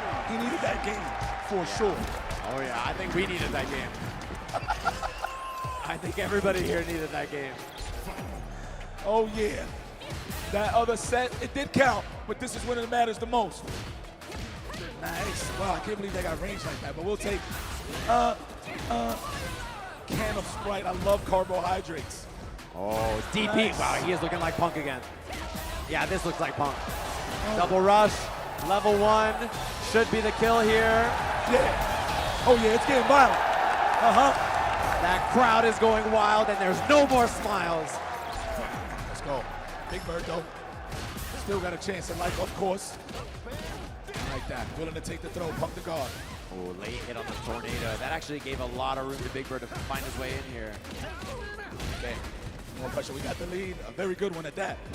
Level 2 almost available here for Big Bird. The anti-air, that was so clean, and there it is. This is a bad spot to be for sure. You got to make some tough guesses here. Overhead, spike, EX mixer. If he hits the combo, he doesn't even need the hard part. He's going to get the kill. Perfect right back at you. Damn, that took a lot of life. For a guy that does multiple hits, you would think he won't do that much damage. Woo! That's heavy eagle spike. Safe jump after the whiff jab. Punk challenge is thinking, well, you're going to beat my perfect parry, and that's what he went for. Another throw, of course. Oh, and we read it correctly this time. Oh, walk under, no anti-air, no punish. Punk dashing in. Big Bird, beautiful jab check as well. Oh, again! Huh. Rock beats scissors every time, says Punk the God. Oh. Man, he's jumped out of the corner so successfully. Punk has not found a lot of anti-airs. He's one hit away from burnout here as well. He's going to try to first the burnout. He does. Burnout there. Punk a little too far for the combo. That would have won him the game. I know he was thinking about it. Level 3 as an anti-air, but he got to chill. Both burnt. Chip is a big factor now. Level 2 is so scary. If Rashid gets space, he's going to level 2. And he's in burnout. Sage Abrams going to get chipped out. The crossover. Disgusting. The left-right switching sides on him. I'm not even your enemy. That's crazy. And he was all in on that. He burnt himself out because he wanted the kill. The minute Rashid got space there, Big Bird played it really, really well to get that clean mix. Perfect parry. Side swap with the meter. I like that. Makes sense. I forgot. Bigger damage, right? Bigger and a payout. safe jump at the end, too. Counter hit combo. Big Bird. Lots of offense here. Momentum looking great for him. Missed the crouching medium punch. Here we go. So size up again. Nice challenge. He was anticipating the parry. What a choice for Punk the God. These finds from Punk are so important. This round was looking so bad for him. Whip punish. He's a little too far for the combo. Punk's still in this round because of it.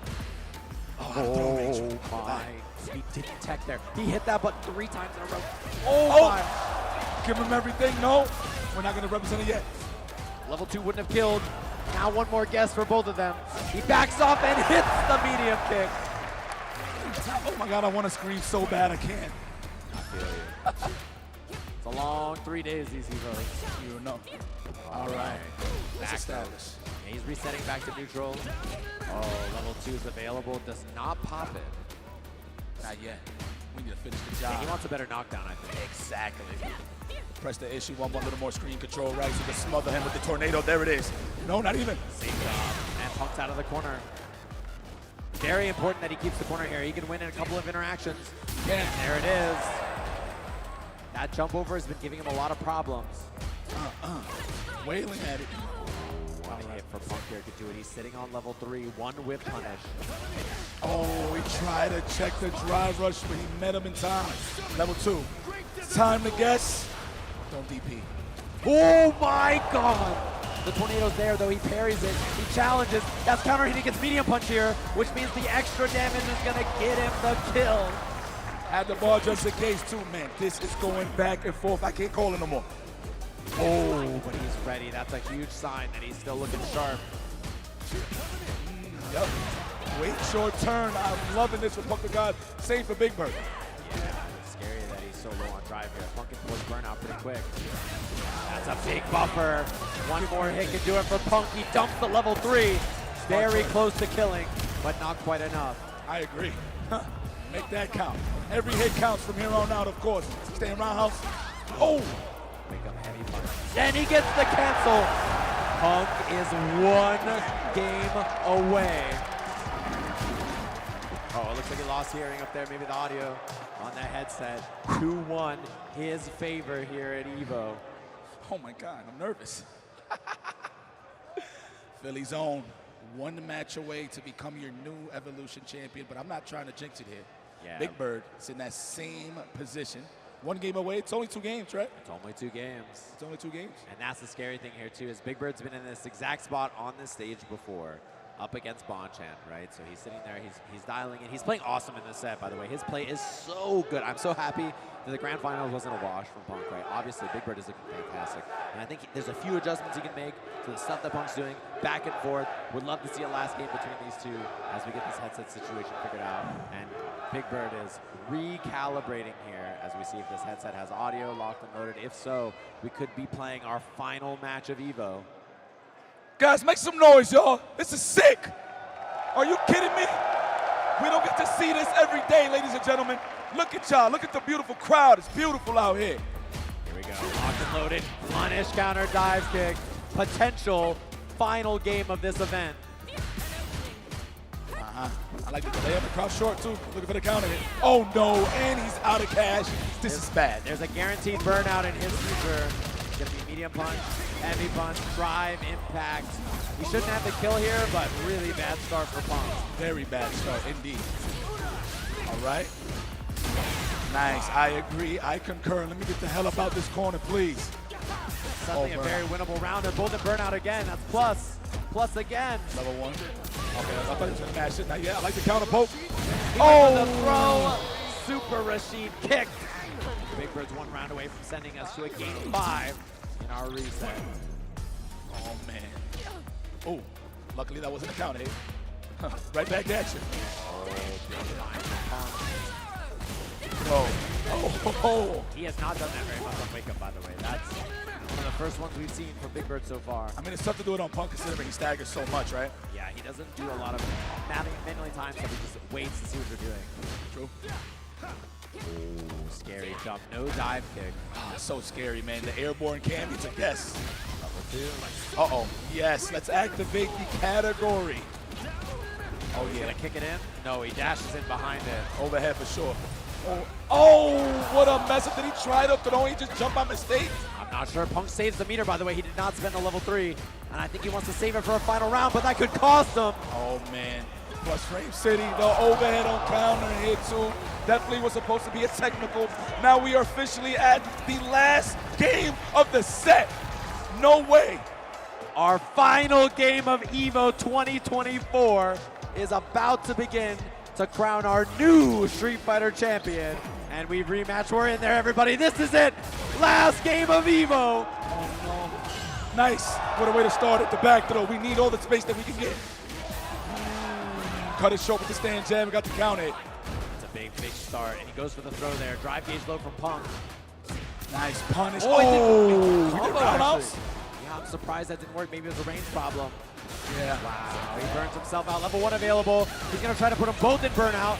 Not quite enough, but any block will do it. Yeah, that's why he woke up button. Wow, what a challenge. Was he just trying to anticipate anything? Dude, Big Bird saved his drive gauge, and that might actually save him the round. Oh, Punk finds a hit. He did build level 1 in the bait. 1 round away.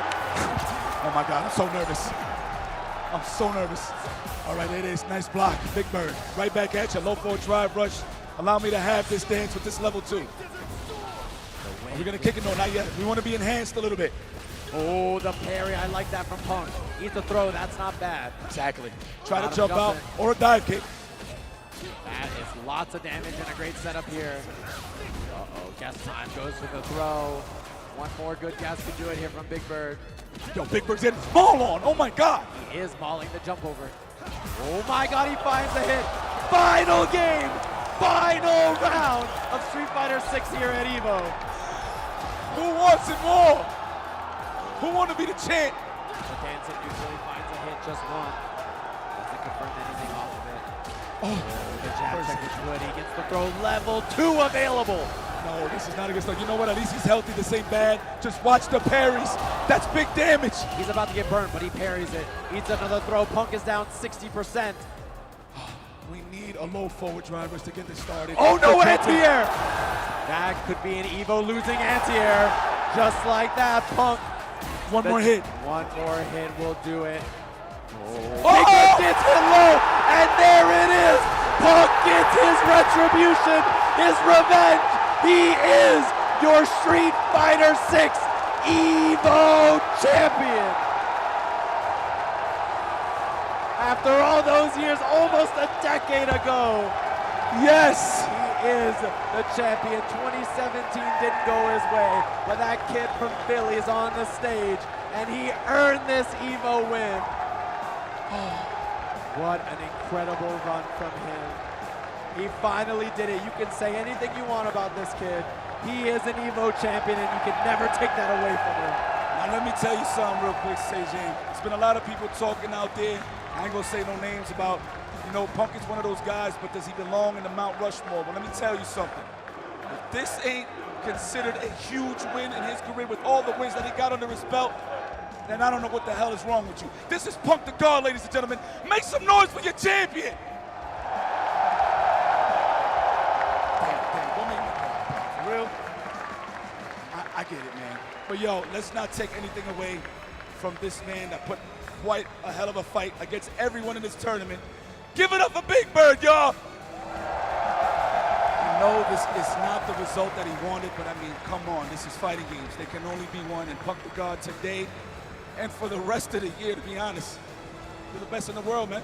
That's how it is. Straight up. Punk, you the best in the world, bro. You hear me?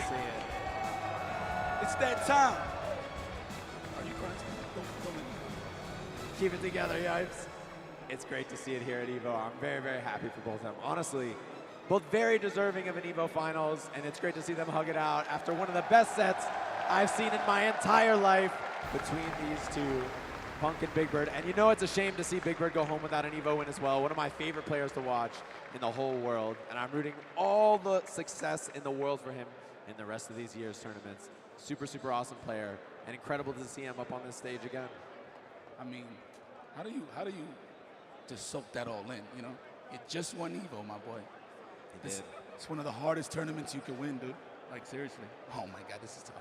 And for so long, people have held it against him, right? They hold it against him like that he's not an Evo champion, as if him winning so many other tournaments in the world doesn't matter, right? And he is an incredible player. So now, no matter what anybody says, he's got that Evo championship. I'm sure it'll be sitting in the vlog. I'll be sure it'll be sitting in the back of the stream. I'm sure you'll hear about it quite a lot because that's a big win for him, and one that he was missing for quite a long time. Forgive me, guys. I'm getting a little emotional here. Yeah, definitely. Can't get mad at that. I understand what it takes, you know, to really make it fall like that. But to be honest with you, you know, you get fueled by doubt. You know, obviously you could just ride by and just ignore all the hate. But at the end of the day, when you lock in and you just believe in yourself, that's all that matters, man. And you know he's been thinking about that Evo win for a long time. Like, even no matter how many tournaments he wins, that's something that he has to think about for a long time. And he's been so close last year, was really close this year. Obviously, this set was pretty wild as well. So awesome to see up there. And it makes me very happy to see him win this. Punk the God, man. Vic, so proud of you, man. Just so proud of everybody. And I'm so proud of you guys. FGC, I love y'all. Thank y'all so much for representing as always, man. This is the tribe. This is the conglomerate. You hear me? Love y'all. Without them, we ain't nothing, man, at the end of the day. So, yeah. Fighting games. They're the best, man. I wouldn't be anywhere else. I'm very, very happy to be here at Evo each and every year and say hi to all of you. And I'm happy that all of you can join me and play these games and have fun, and just, no matter who you are, you can be up on that stage. No one knew who that guy was a decade ago. When I first came to Evo, no one had heard of Punk. No one, you first came to Evo when you're an Evo champion, no one had ever heard of that guy. And this little kid comes up, you're like, who is this guy, right? And all these years later, he is an Evo champion, sitting up on that stage after a really tough loss all those years ago. So congratulations to him. We are going to be heading to our lovely host, who I'm a huge fan of. Very happy to see this guy, America's sweetheart. Let's go check in with Long Island Joe on the stage for our winner ceremony. Thank you very much, Say-Dim. Love you too, man. First, before we go anywhere, make sure Vegas knows what we're here for. Street Fighter 6, top 6. Make some noise.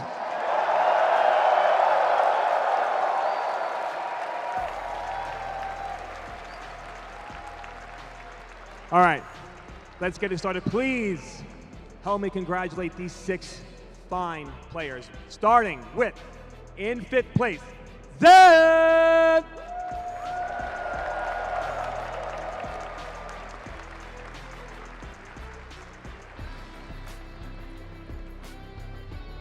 And also, tied for 5th, we got Nemo!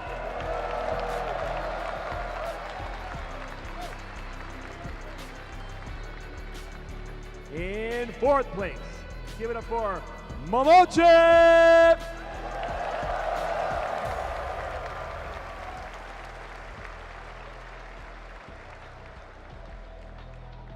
Keep it loud for Ending Walker!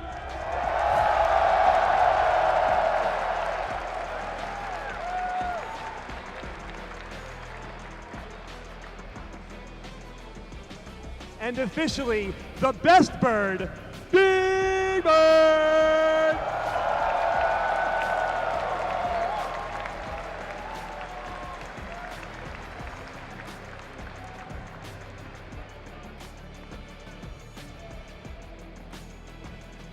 All right, this is it. This is it, Evo 2024. This is it. Tear this roof off. Give it up for your winner, Punk the God!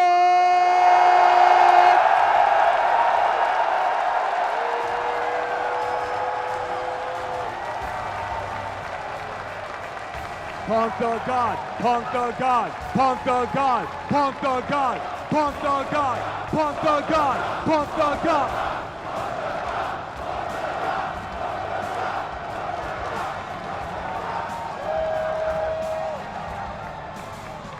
All right, once again, do not forget, thank you to our family over at Vitrix. They get these fine first, second, and third place sticks. Guys, hold those up for everyone to see, please. Get them high. Yeah, get them, yeah.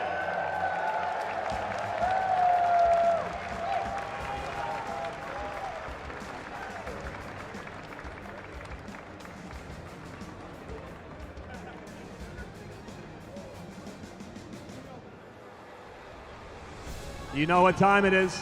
You know, I don't have to even say anything. You know what time it is. Yep. Punk the God.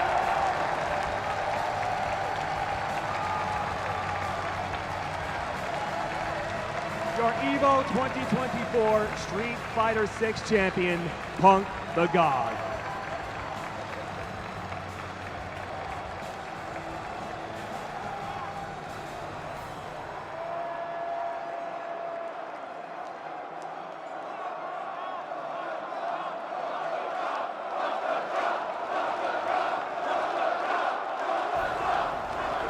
Give him one more. Give him one more. Give him one more. Yeah, one more.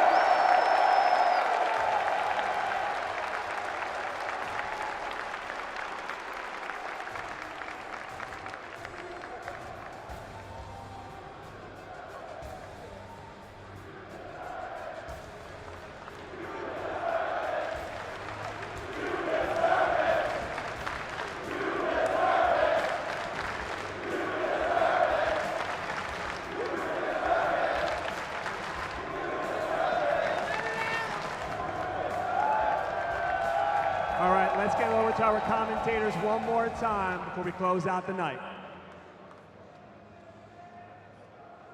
Well, this has been an amazing experience for me. What's going on? We good? Oh, I think everything is good. I mean, I can narrate this. Okay, all right. Punk the God, congratulations, my brother. I can't believe you got me crying up here, man. You got Yipes weeping in the booth. You got me crying in the booth. It's great to see. Obviously, a lot of people wanted this guy to win it. The "You deserve it" chant in the audience. I think a lot of people out there very happy for Punk. I'm very happy to see him up there. And like it's you see a little bit of everybody in him, right? He's a little trash talker. He's a little goofy guy sometimes. He's a little silly. And he was on that stage many years ago crying for a different reason. So it's great to see him up here getting his flowers, obviously, as the Evolution champion. In our second year of Street Fighter 6, the first 2 years have been amazing so far, and I really appreciate all of you joining us on the action. Me and Yipes getting to call it year after year. This is our third time doing Evo finals together, I'm pretty sure. I'm always happy to do it. It's one of the best in the world, and one of the reasons I got started doing this whole thing in the first place. Oh, so man. It makes me really happy to be up here. I know a lot of people give me props for what I do, man, and to be honest with you, I got involved, you know, when things were scotch-free, when things was, you know, it's always passion when I do this, you know what I mean? But I really love to commentate and narrate and talk to the people. But Sejan, to be honest, I have the utmost respect for you as a commentator, as somebody that's really pushing the culture forward. I'm one of your biggest fans, bro. Promise you that. That's mutual. Thank you for being one of my pilots, co-pilots. I could be Maverick, Goose Maverick at any given day. You know what I'm saying? We just need the aviators for sure. I mean, I already got the bomber. I feel like I'm almost there. I just need to get there on the next level. But it's always nice to be here, of course. I hope you all enjoyed your Evo. There's so many new faces every single year. I have a question I just want to ask everybody out there. If this is your very first time here at Evo, can you make some noise for me out there? A lot of people. That has been the theme for me, hearing everybody's so happy coming up to me for photos, handshakes, and the number one question that I always ask, is this your first Evo? And about like 90% of these folks said yes. So forever growing the FGC. Yeah. Love is love. And no matter who you are, you can get involved, right? Doesn't matter where you are in the world. There's probably some place near you where people are playing fighting games. And if there's not, you can start one, especially when people see stuff like this. So if you're looking for fighting game communities around you, go ahead and try to find them. There's probably a local scene in your area. Check out your locals. Go meet some cool people. Hit some buttons. And don't be whack. And then hopefully we all have a better fighting game tomorrow together. That's all I want. I got nothing to say. We're going to be headed to the stage. So that's it for both of us. Hopefully you enjoyed us up here. We'll catch you guys hopefully next year at Evo. Let's go here from the stage with LIJ. This is it. We got one more. Make it loud. Let's go. We're done for the night. One more.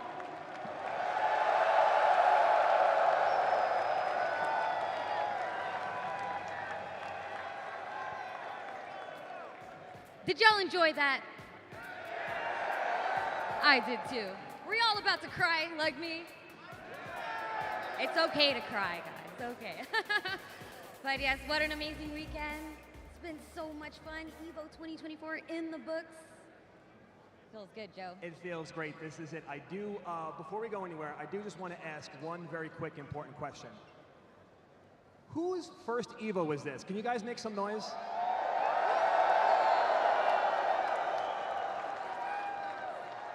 And you're all coming back next year, right?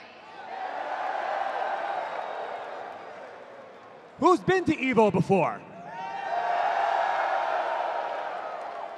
All right, so I'm going to ask you guys for a favor. FGC, fighting game community, but also my other family. Would you guys mind if we all take a family photo? Is that cool? Can we do that together? Okay, let's take a family photo. Rob, yeah. Can you take a family photo of us? You guys ready? Are we good? All right, let's gather in, get ready. Are we missing anyone? Rob, are you good? Oh, wait, you know what? Hold on. Wait. Where's Rick?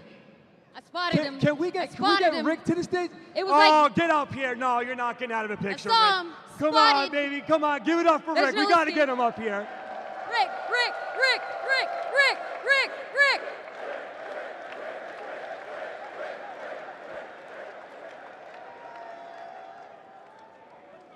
All right, let's take a beautiful family photo.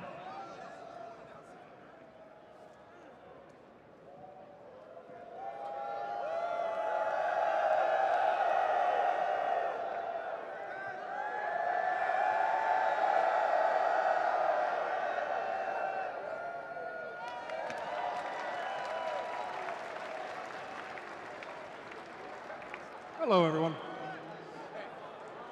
Thank you all for coming today. I'm going to ask one more other question that Joe didn't ask because it matters to me a lot. How many people in this room, if you ran a bracket this weekend, please raise your hand. Look how many people it takes to run the largest open bracket tournament in the world. This is possible because we do it together. Thank you for doing it together with us.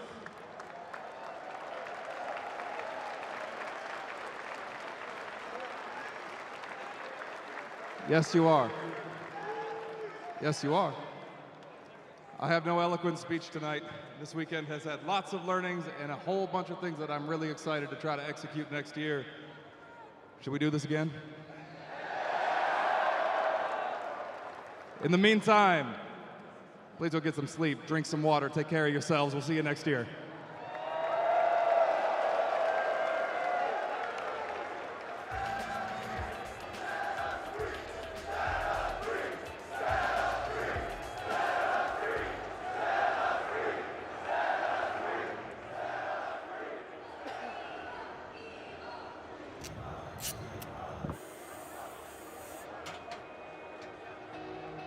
Hello, everybody, and welcome to Evo 2024. We had lines ready to get in here at 8 a.m. We are here in our new fantastic venue. Now, there are so many people here. The venue is huge. It is absolutely a madhouse here at Evo 2024. We've only just started. We have so much talent here today. This is Evo. People are so hungry to play. The shoulder! When he can kill, he has rage. The shoulder again. Oh, the razor! Oh my god. We have so much action ready for not only today, but the entire weekend. 3 It is days. going We got to 3 days.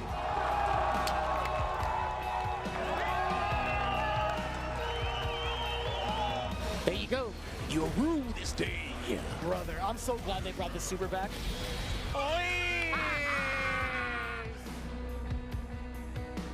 Nice headbutt. Beautiful headbutt. Oh my goodness. Look at both players. Look at both. Oh! Yes, H. Let him know, H. Yeah, let him know. Let him know. Let him know, H. Yeah, baby.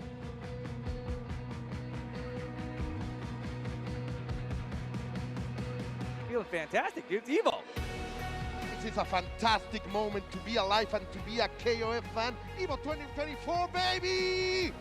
Shang survived. Oh, I can't take one more hit. Shang There goes goes out. Sally wins Evo 2024. There he is. Your champion for Evo 2024 is Shanghai! The job is not done, but Fox can taste it. Last breath is active. Fox can absorb 2 more hits. Oh, block is a clean jumping. Is this it? Sonic Fox is going to take Evolution once more and be one of the greatest Mortal Kombat players of all time. That was the exact result that the Fox was looking for, and adding another Evo Championship to the belt. Pull through. Wait. CS. It's IW. That's it. That's it. Senora. Senora has done it. Your 2024 Under Night Invert 2 Grand Champion, Senoru. First Evo Championship here at Evo 2024. What is he doing? Oh my God.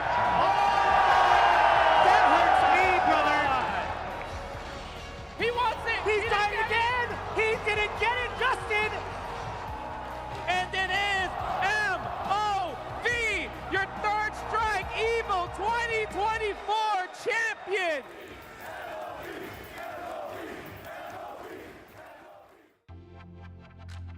This is really just like the starting point. A community that is becoming more global, more worldwide, more inclusive.